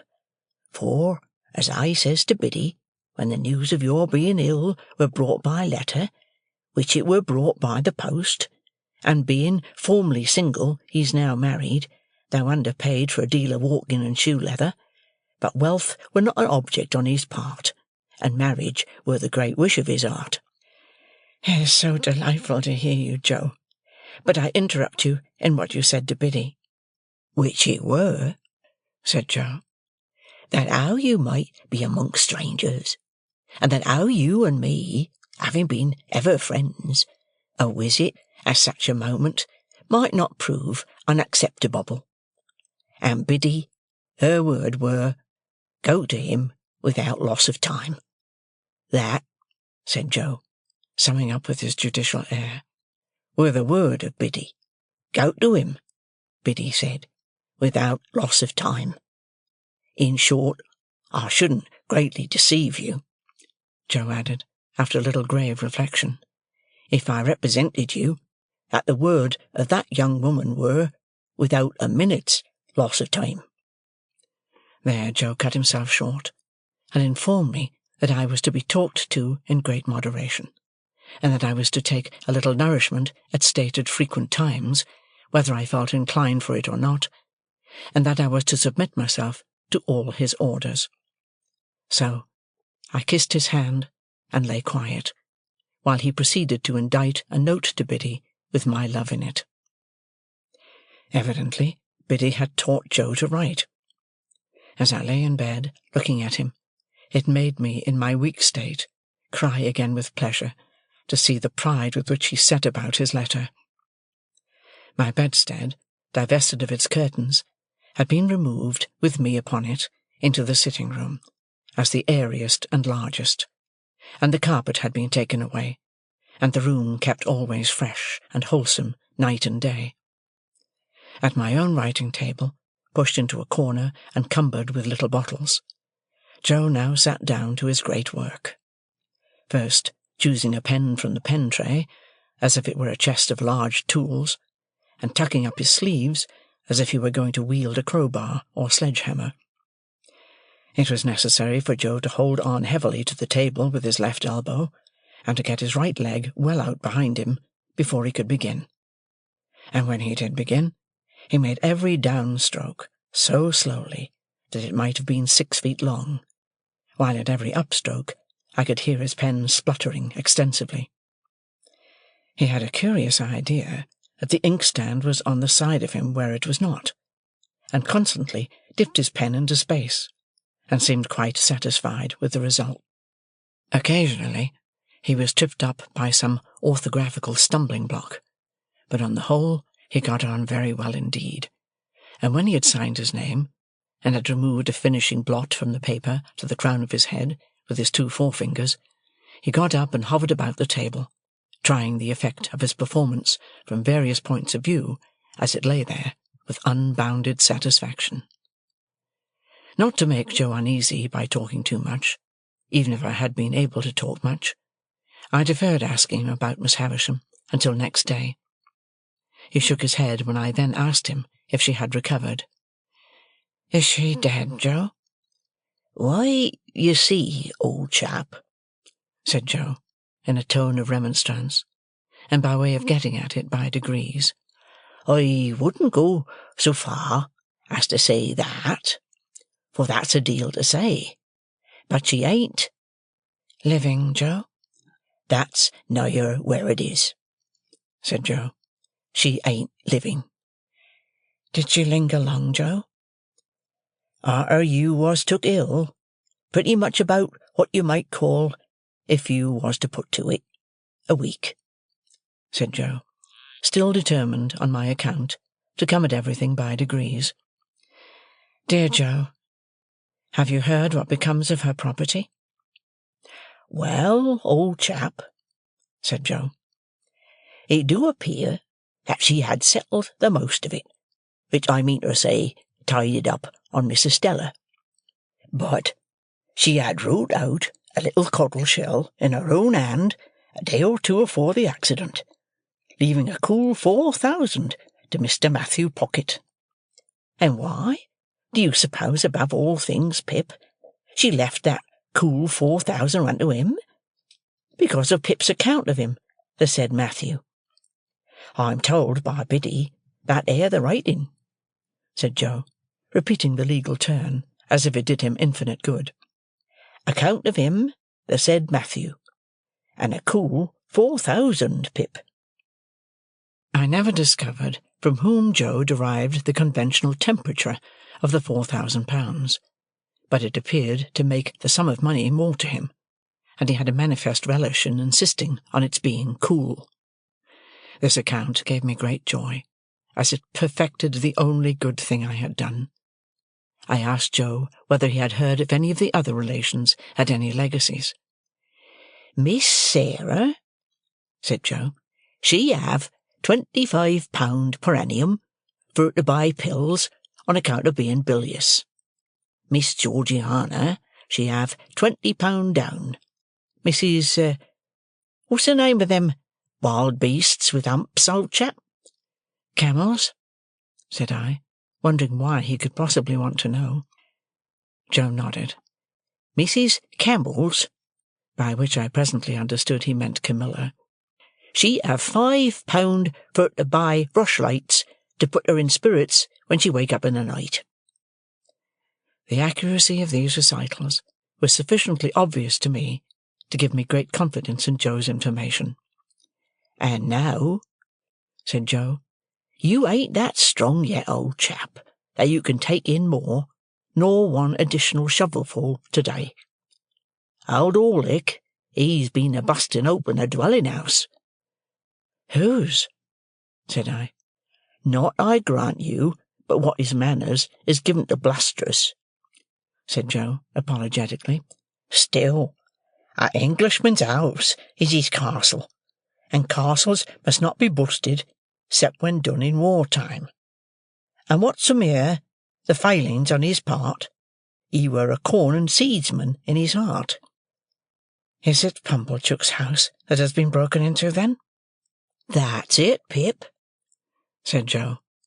"And they took his till, and they took his cash-box, and they drinked his wine, and they partook of his wittles, and they slapped his face, and they pulled his nose, and they tied him up to his bedpost, and they give him a dozen, and they stuffed his mouth full of flowering annuals to prevent his crying out. But he knowed Orlick, and Orlick's in the county jail." By these approaches we arrived at unrestricted conversation.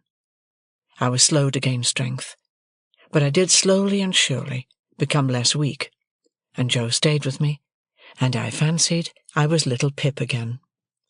For the tenderness of Joe was so beautifully proportioned to my need that I was like a child in his hands. He would sit and talk to me in the old confidence, and with the old simplicity, and in the old unassertive protecting ways, so that I would half believe that all my life, since the days of the old kitchen, was one of the mental troubles of the fever that was gone. He did everything for me, except the household work, for which he had engaged a very decent woman, after paying off the laundress on his first arrival. "Which I do assure you, Pip," he would often say in explanation of that liberty, "I found her a-tapping the spare bed, like a cask of beer, and drawing off the feathers in a bucket for sale, which she would have tapped you on next, and drawed it off with you a-lying on it, and was then a-carrying away the coals gradually in the soup tureen and vegetable dishes, and the wine and spirits in your Wellington boots." We looked forward to the day when I should go out for a ride, as we had once looked forward to the day of my apprenticeship. And when the day came, and an open carriage was got into the lane, Joe wrapped me up, took me in his arms, carried me down to it, and put me in, as if I were still the small helpless creature to whom he had so abundantly given of the wealth of his great nature. And Joe got in beside me, and we drove away together into the country, where the rich summer growth was already on the trees and on the grass, and sweet summer scents filled all the air. The day happened to be Sunday, and when I looked on the loveliness around me, and thought how it had grown and changed, and how the little wild flowers had been forming, and the voices of the birds had been strengthening by day and by night, under the sun and under the stars, while poor I lay burning and tossing on my bed, the mere remembrance of having burned and tossed there came like a check upon my peace. But when I heard the Sunday bells, and looked around a little more upon the outspread beauty, I felt that I was not nearly thankful enough, that I was too weak yet to be even that, and I laid my head on Joe's shoulder, as I had laid it long ago when he had taken me to the fair, or where not, and it was too much for my young senses. More composure came to me after a while, and we talked as we used to talk, lying on the grass of the old battery. There was no change whatever in Joe. Exactly what he had been in my eyes then, he was in my eyes still, just as simply faithful and as simply right. When we got back again, and he lifted me out and carried me, so easily, across the court and up the stairs, I thought of that eventful Christmas day when he had carried me over the marshes. We had not yet made any allusion to my change of fortune, nor did I know how much of my late history he was acquainted with. I was so doubtful of myself now, and put so much trust in him, that I could not satisfy myself whether I ought to refer to it when he did not. "Have you heard, Joe?" I asked him that evening, upon further consideration, as he smoked his pipe at the window, "who my patron was?" "I heard," returned Joe, "as it were not Miss Havisham, old chap." "Did you hear who it was, Joe?" "Well, I heard as it were a person what sent the person what give you the bank-notes at the Jolly Bargeman, Pip." "So it was.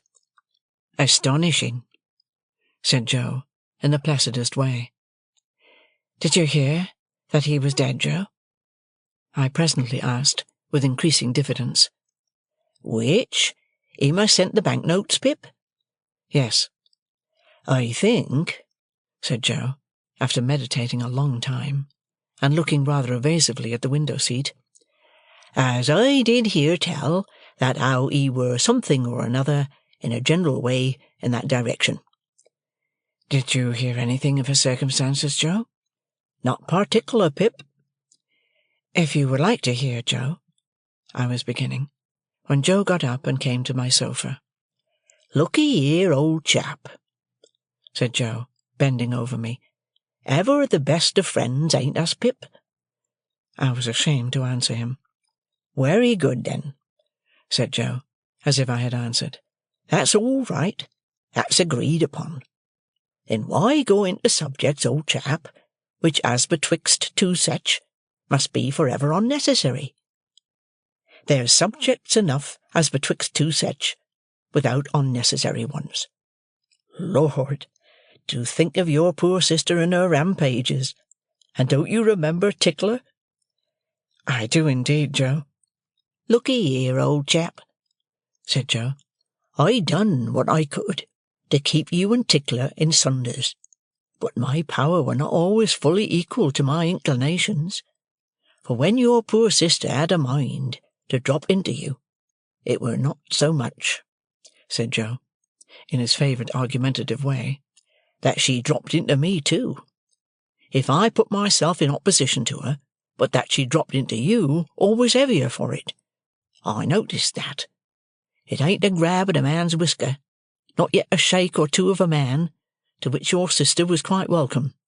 That 'ud put a man off from getting a little child out of punishment. But when that little child is dropped into, heavier, for that grab of whisker or shaking, then that man naturally up and says to himself, 'Where is the good as you are a-doing?' 'I grant you, I see the harm,' says the man, 'but I don't see the good. I call upon you, sir, therefore, to point out the good.'" "The man says," I observed, as Joe waited for me to speak. "The man says," Joe assented. "Is he right, that man?" "Dear Joe, he's always right." "Well, old chap," said Joe, "then abide by your words. If he's always right, which in general he's more likely wrong, he's right when he says this. Supposing ever you kep any little matter to yourself when you was a little child, you kep it mostly because you knowed as J. Gargery's power to part you and Tickler in sunders were not fully equal to his inclinations. Therefore, think no more of it as betwixt two sech, and do not let us pass remarks upon unnecessary subjects. Biddy give herself a deal of trouble with me afore I left, for I am almost awful dull, as I should view it in this light, and, viewing it in this light, as I should so put it, both of which," said Joe, quite charmed with his logical arrangement, "being done, now this to you a true friend, say, namely, you mustn't go a-overdoing on it, but you must have your supper and your wine and water, and you must be put betwixt the sheets." The delicacy with which Joe dismissed this theme, and the sweet tact and kindness with which Biddy, who with her woman's wit had found me out so soon, had prepared him for it, made a deep impression on my mind. But whether Joe knew how poor I was, and how my great expectations had all dissolved, like our own marsh mists before the sun, I could not understand. Another thing in Joe that I could not understand when it first began to develop itself, but which I soon arrived at a sorrowful comprehension of, was this. As I became stronger and better, Joe became a little less easy with me. In my weakness and entire dependence on him, the dear fellow had fallen into the old tone, and called me by the old names, the dear old Pip, old chap, that now were music in my ears. I too had fallen into the old ways, only happy and thankful that he let me. But, imperceptibly, though I held by them fast, Joe's hold upon them began to slacken, and whereas I wondered at this at first, I soon began to understand that the cause of it was in me, and that the fault of it was all mine. Ah! Had I given Joe no reason to doubt my constancy, and to think that in prosperity I should grow cold to him and cast him off? Had I given Joe's innocent heart no cause to feel instinctively that as I got stronger, his hold upon me would be weaker, and that he had better loosen it in time and let me go, before I plucked myself away? It was on the third or fourth occasion of my going out walking in the Temple Gardens, leaning on Joe's arm, that I saw this change in him very plainly. We had been sitting in the bright warm sunlight, looking at the river, and I chanced to say as we got up, "See, Joe, I can walk quite strongly. Now you shall see me walk by myself." "Which do not overdo it, Pip," said Joe, "but I shall be happy for to see you able, sir." The last word grated on me, but how could I remonstrate?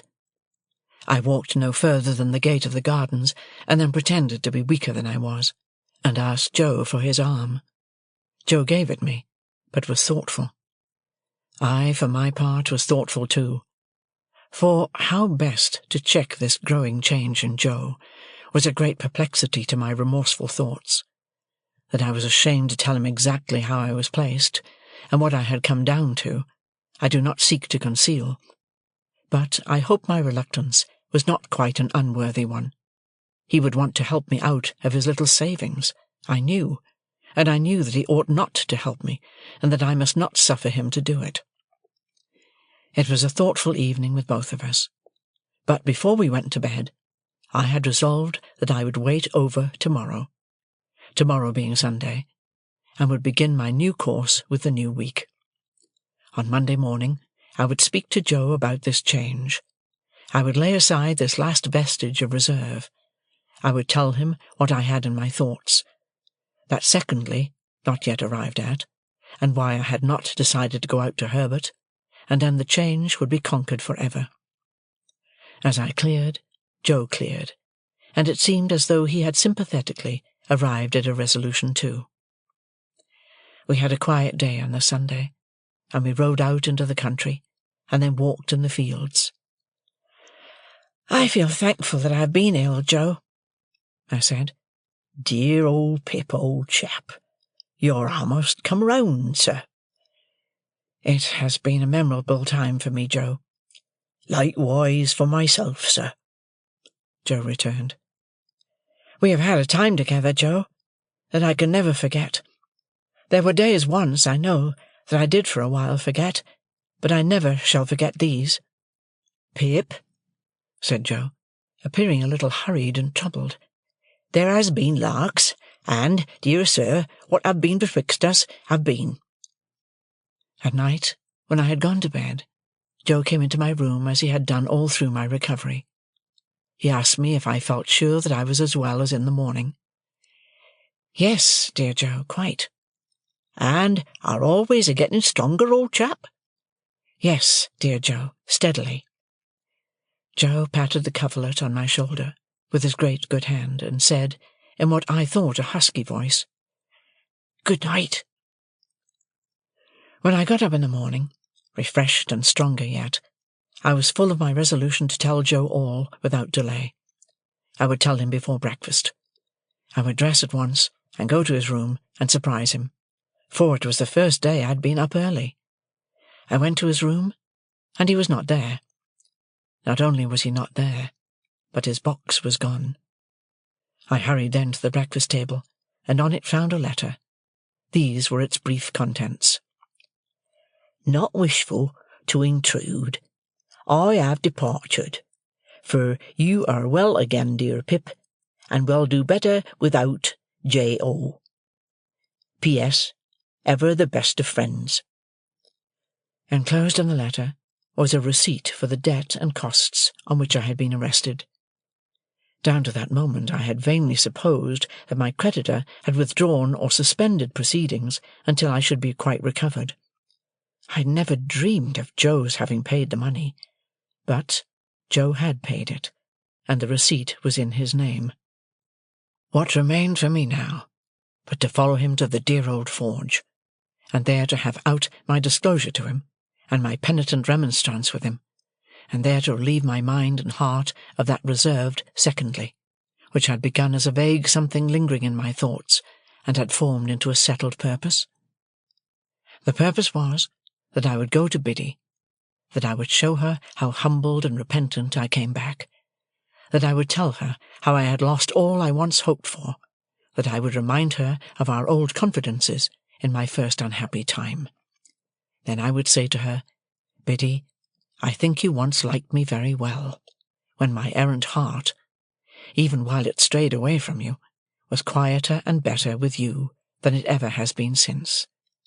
If you can like me only half as well once more, if you can take me with all my faults and disappointments on my head, if you can receive me like a forgiven child, and indeed I am a sorry Biddy, and have as much need of a hushing voice and a soothing hand, I hope I am a little worthier of you than I was. Not much, but a little. And, Biddy, it shall rest with you to say whether I shall work at the forge with Joe, or whether I shall try for any different occupation down in this country, or whether we shall go away to a distant place where an opportunity awaits me, which I set aside when it was offered, until I knew your answer.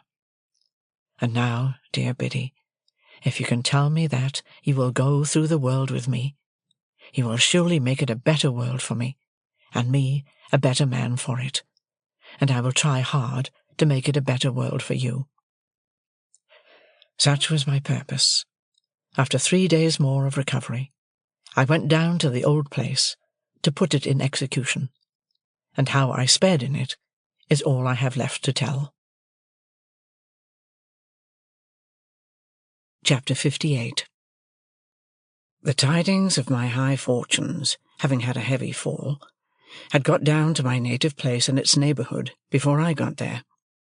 I found the Blue Boar in possession of the intelligence, and I found that it made a great change in the Boar's demeanour. Whereas the Boar had cultivated my good opinion with warm assiduity when I was coming into property, the Boar was exceedingly cool on the subject now that I was going out of property. It was evening when I arrived, much fatigued by the journey I had so often made so easily. The Boar could not put me into my usual bedroom, which was engaged, probably by someone who had expectations, and could only assign me a very indifferent chamber among the pigeons and post-chaises up the yard. But I had as sound a sleep in that lodging as in the most superior accommodation the Boar could have given me, and the quality of my dreams was about the same as in the best bedroom. Early in the morning, while my breakfast was getting ready, I strolled round by Sartis' house. There were printed bills on the gate, and on bits of carpet hanging out of the windows, announcing a sale by auction of the household furniture and effects next week. The house itself was to be sold as old building materials, and pulled down. Lot 1 was marked in whitewash knock-knee letters on the brewhouse. Lot 2 on that part of the main building which had been so long shut up.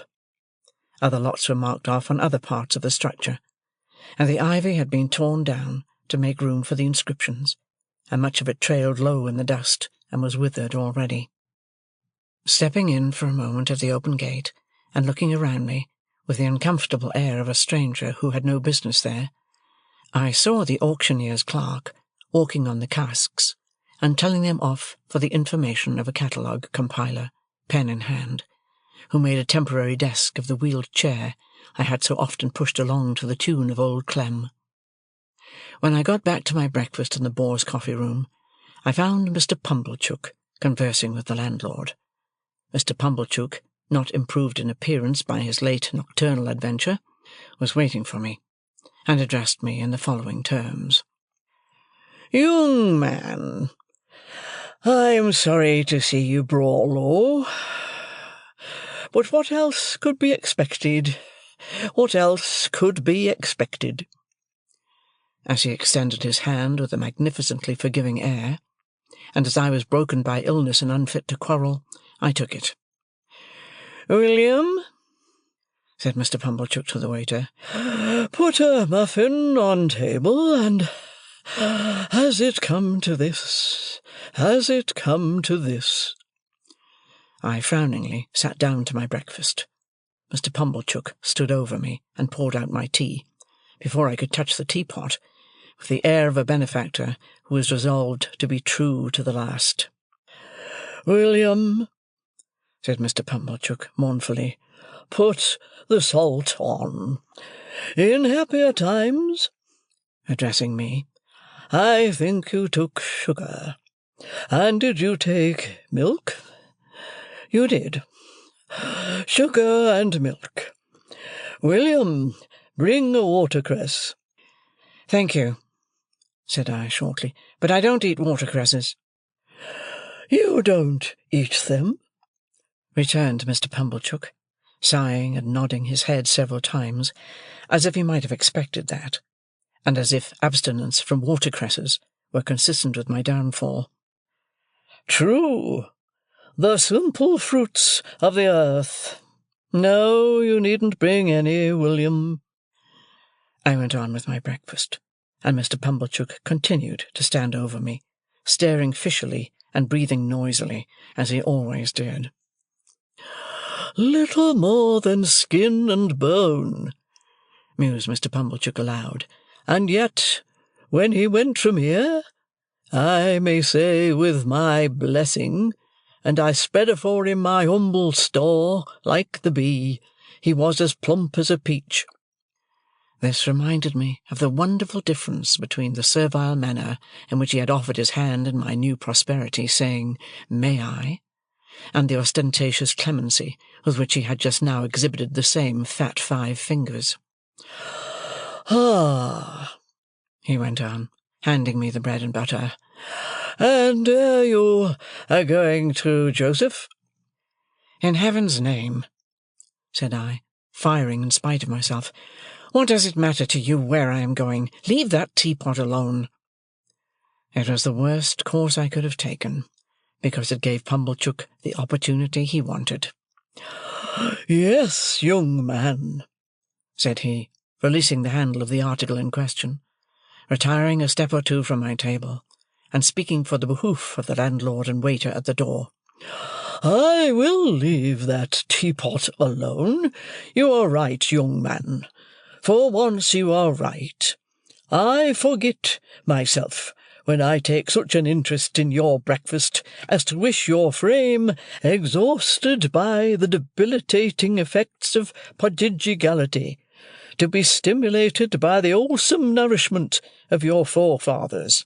And yet," said Pumblechook, turning to the landlord and waiter, and pointing me out at arm's length, "this is him, as I ever sported with in his days of happy infancy. Tell me not it cannot be. I tell you this is him." A low murmur from the two replied. The waiter appeared to be particularly affected. "This is him," said Pumblechook, "as I have rode in my shay-cart. This is him, as I have seen brought up by hand.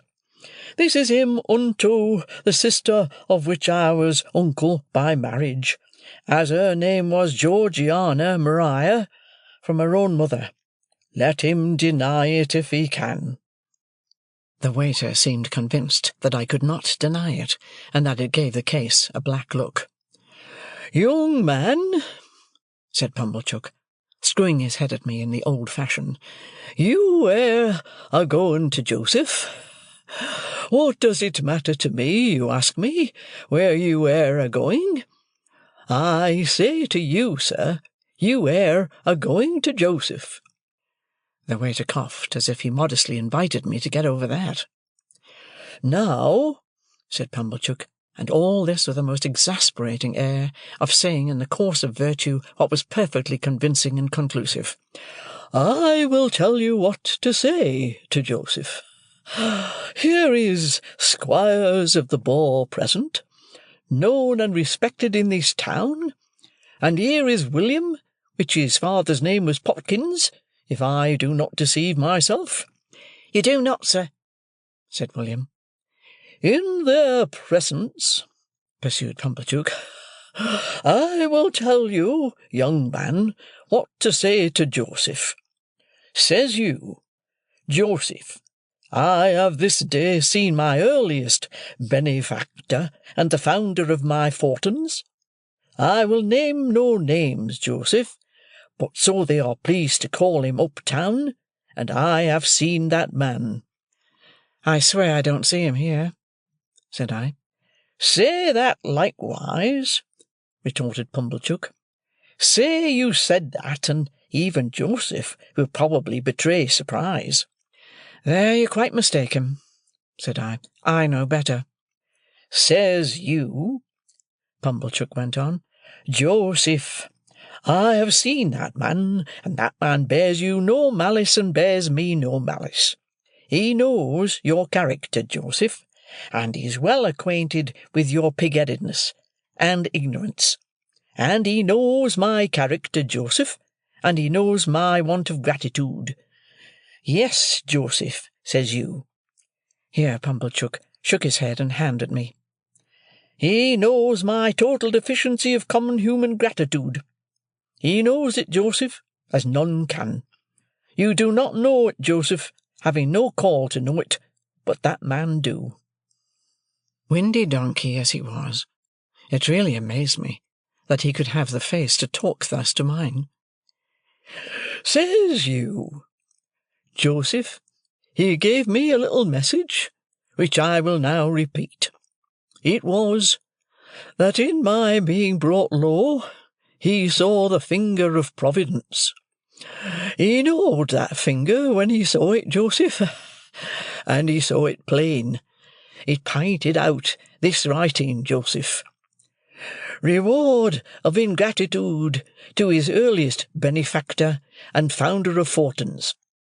But that man said he did not repent of what he had done, Joseph. Not at all. It was right to do it. It was kind to do it. It was benevolent to do it. And he would do it again.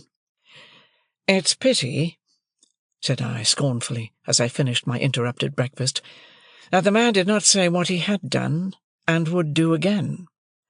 "Squires of the Boar," Pumblechook was now addressing the landlord, "and William, I have no objections to your mentioning either up-town or down-town, if such should be your wishes, that it was right to do it, kind to do it, benevolent to do it, and that I would do it again." With those words, the impostor shook them both by the hand, with an air, and left the house, leaving me much more astonished than delighted by the virtues of that same indefinite it.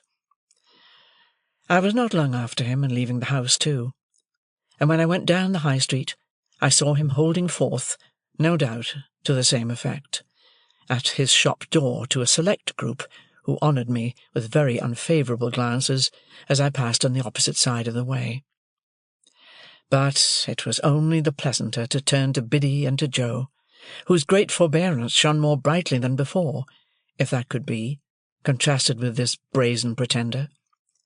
I went towards them slowly, for my limbs were weak, but with a sense of increasing relief as I drew nearer to them, and a sense of leaving arrogance and untruthfulness further and further behind.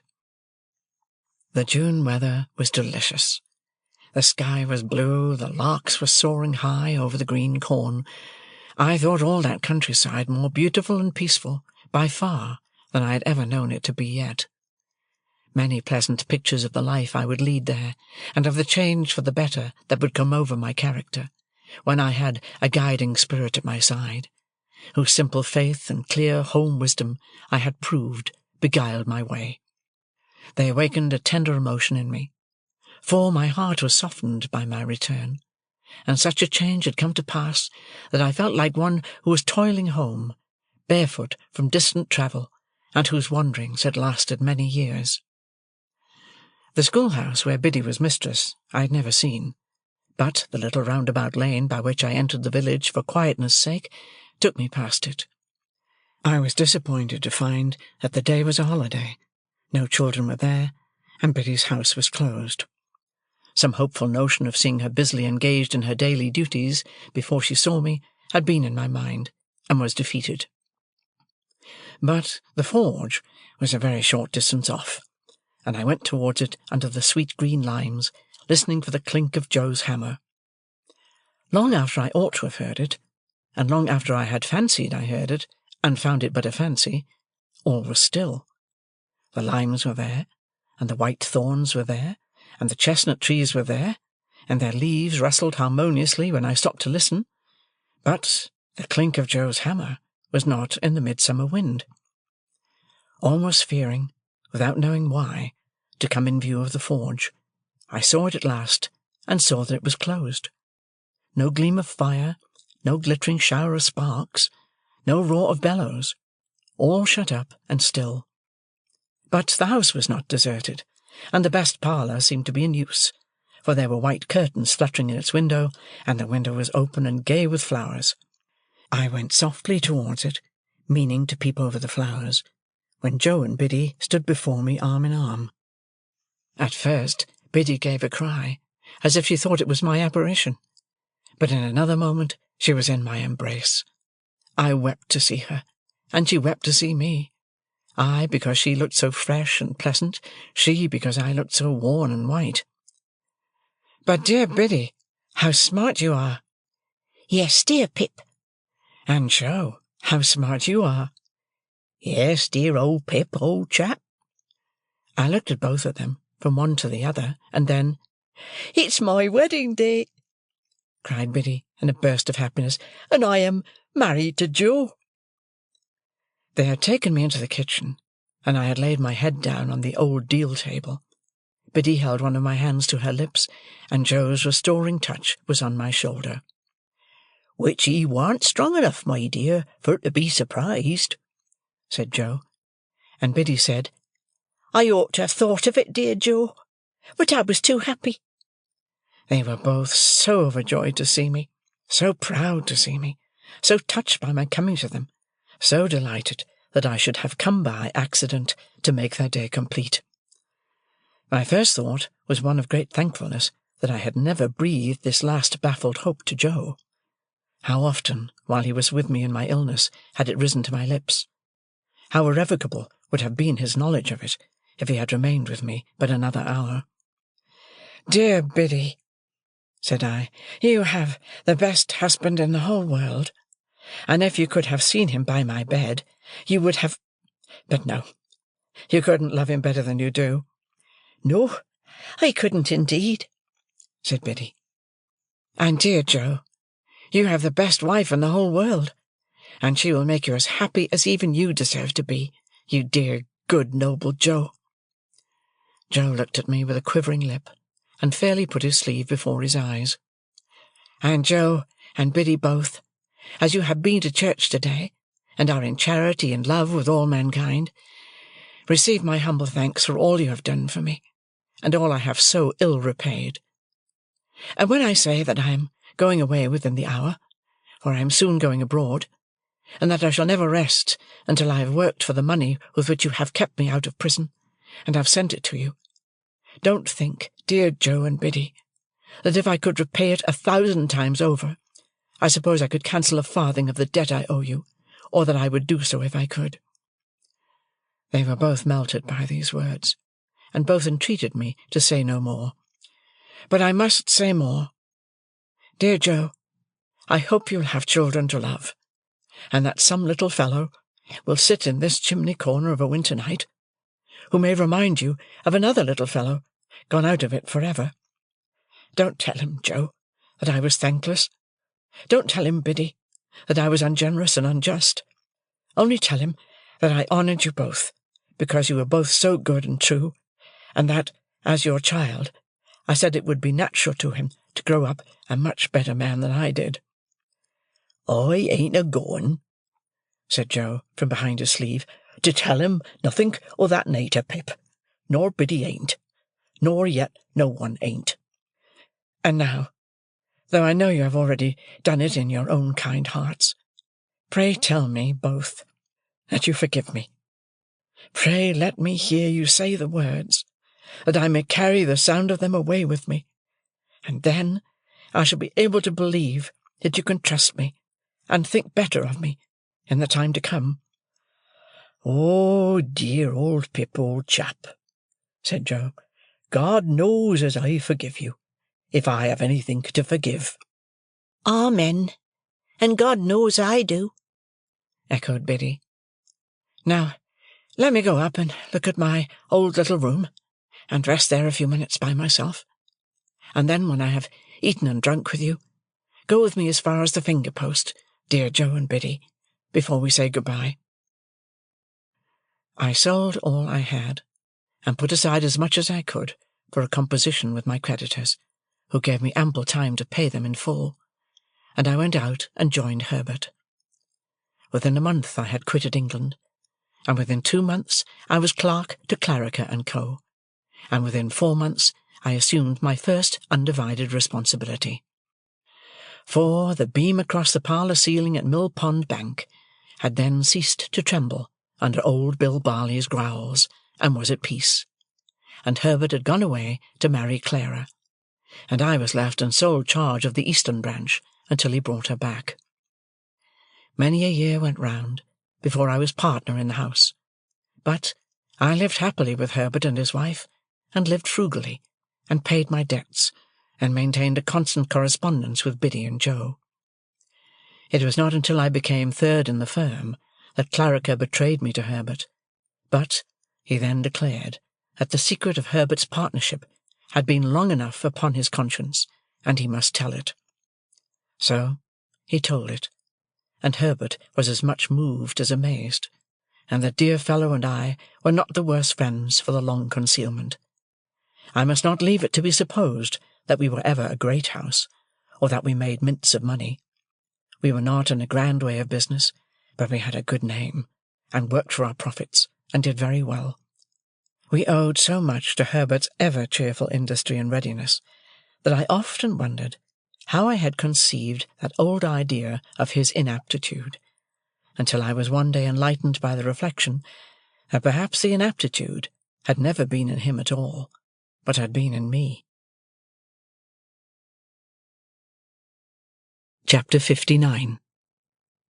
For 11 years I had not seen Joe nor Biddy with my bodily eyes, though they had both been often before my fancy in the East, when, upon an evening in December, an hour or 2 after dark, I laid my hand softly on the latch of the old kitchen door. I touched it so softly that I was not heard, and looked in unseen. There, smoking his pipe in the old place by the kitchen firelight, as hale and as strong as ever, though a little grey, sat Joe, and there, fenced into the corner with Joe's leg, and sitting on my own little stool looking at the fire, was I again. "We give him the name of Pip for your sake, dear old chap," said Joe, delighted when I took another stool by the child's side, but I did not rumple his hair. "And we hoped he might grow a little bit like you, and we think he do."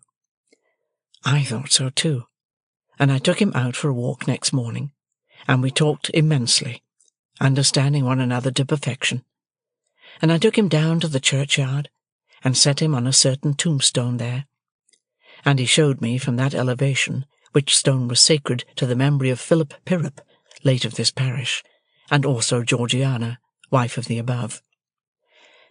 "Biddy," said I, when I talked with her after dinner, as her little girl lay sleeping in her lap, "you must give Pip to me one of these days, or lend him, at all events." "No, no," said Biddy gently, "you must marry." "So Herbert and Clara say, but I don't think I shall, Biddy. I have so settled down in their home that it's not at all likely. I am already quite an old bachelor." Biddy looked down at her child, and put its little hand to her lips, and then put the good matronly hand with which she had touched it into mine. There was something in the action and in the light pressure of Biddy's wedding ring that had a very pretty eloquence in it. "Dear Pip," said Biddy, "you are sure you don't fret for her?" "Oh, no, I think not, Biddy." "Tell me, as an old friend, have you quite forgotten her?" "My dear Biddy, I have forgotten nothing in my life that ever had a foremost place there, and little that ever had any place there. But that poor dream, as I once used to call it, has all gone by, Biddy, all gone by. Nevertheless, I knew while I said those words that I secretly intended to revisit the site of the old house that evening, alone, for her sake. Yes, even so, for Estella's sake. I had heard of her as leading a most unhappy life, and as being separated from her husband, who had used her with great cruelty, and who had become quite renowned as a compound of pride, avarice, brutality, and meanness. I had heard of the death of her husband, from an accident consequent on his ill treatment of a horse. This release had befallen her some 2 years before. For anything I knew, she was married again. The early dinner hour at Joe's left me abundance of time, without hurrying my talk with Biddy, to walk over to the old spot before dark. But, what with loitering on the way, to look at old objects, and to think of old times, the day had quite declined when I came to the place. There was no house now, no brewery, no building whatever left, but the wall of the old garden. The cleared space had been enclosed with a rough fence, and looking over it, I saw that some of the old ivy had struck root anew, and was growing green on low, quiet mounds of ruin. A gate in the fence standing ajar, I pushed it open and went in. A cold, silvery mist had veiled the afternoon, and the moon was not yet up to scatter it. But the stars were shining beyond the mist, and the moon was coming, and the evening was not dark. I could trace out where every part of the old house had been, and where the brewery had been, and where the gates, and where the casks. I had done so, and was looking along the desolate garden walk, when I beheld a solitary figure in it. The figure showed itself aware of me as I advanced. It had been moving towards me, but it stood still. As I drew nearer, I saw it to be the figure of a woman. As I drew nearer yet, it was about to turn away, when it stopped, and let me come up with it. Then it faltered, as if much surprised, and uttered my name, and I cried out, "Estella? I am greatly changed. I wonder you know me." The freshness of her beauty was indeed gone, but its indescribable majesty and its indescribable charm remained. Those attractions in it I had seen before. What I had never seen before was the saddened, softened light of the once proud eyes. What I had never felt before was the friendly touch of the once insensible hand. We sat down on a bench that was near, and I said, "After so many years, it is strange that we should thus meet again, Estella, here where our first meeting was. Do you often come back?" "I have never been here since." "Nor I." The moon began to rise, and I thought of the placid look at the white ceiling, which had passed away. The moon began to rise, and I thought of the pressure on my hand when I had spoken the last words he had heard on earth. Estella was the next to break the silence that ensued between us. "I have very often hoped and intended to come back, but have been prevented by many circumstances. Poor, poor old place." The silvery mist was touched with the first rays of the moonlight, and the same rays touched the tears that dropped from her eyes. Not knowing that I saw them, and setting herself to get the better of them, she said quietly, "Were you wondering, as you walked along, how it came to be left in this condition?" "Yes, Estella." "The ground belongs to me. It is the only possession I have not relinquished. Everything else has gone from me, little by little, but I have kept this. It was the subject of the only determined resistance I made in all the wretched years." "Is it to be built on?" "At last it is. I came here to take leave of it before its change. And you?" she said, in a voice of touching interest to a wanderer. "You live abroad still?" "Still." "And do well, I am sure." "I work pretty hard for a sufficient living, and therefore, yes, I do well." "I have often thought of you," said Estella. "Have you?" "Of late, very often. There was a long, hard time when I kept far from me the remembrance of what I had thrown away when I was quite ignorant of its worth. But since my duty has not been incompatible with the admission of that remembrance, I have given it a place in my heart." "You have always held your place in my heart," I answered, and we were silent again until she spoke. "I little thought," said Estella, "that I should take leave of you in taking leave of this spot. I am very glad to do so." "Glad to part again, Estella? To me, parting is a painful thing. To me, the remembrance of our last parting has been ever mournful and painful." "But you said to me," returned Estella very earnestly, "God bless you, God forgive you. And if you could say that to me then, you will not hesitate to say that to me now. Now, when suffering has been stronger than all other teaching, and has taught me to understand what your heart used to be. I have been bent and broken, but, I hope, into a better shape. Be as considerate and good to me as you were, and tell me we are friends." "We are friends," said I, rising and bending over her as she rose from the bench. "And will continue friends apart?" said Estella. I took her hand in mine, and we went out of the ruined place. And as the morning mists had risen long ago, when I first left the forge, so the evening mists were rising now, and in all the broad expanse of tranquil light they showed to me, I saw no shadow of another parting from her. End of Great Expectations by Charles Dickens.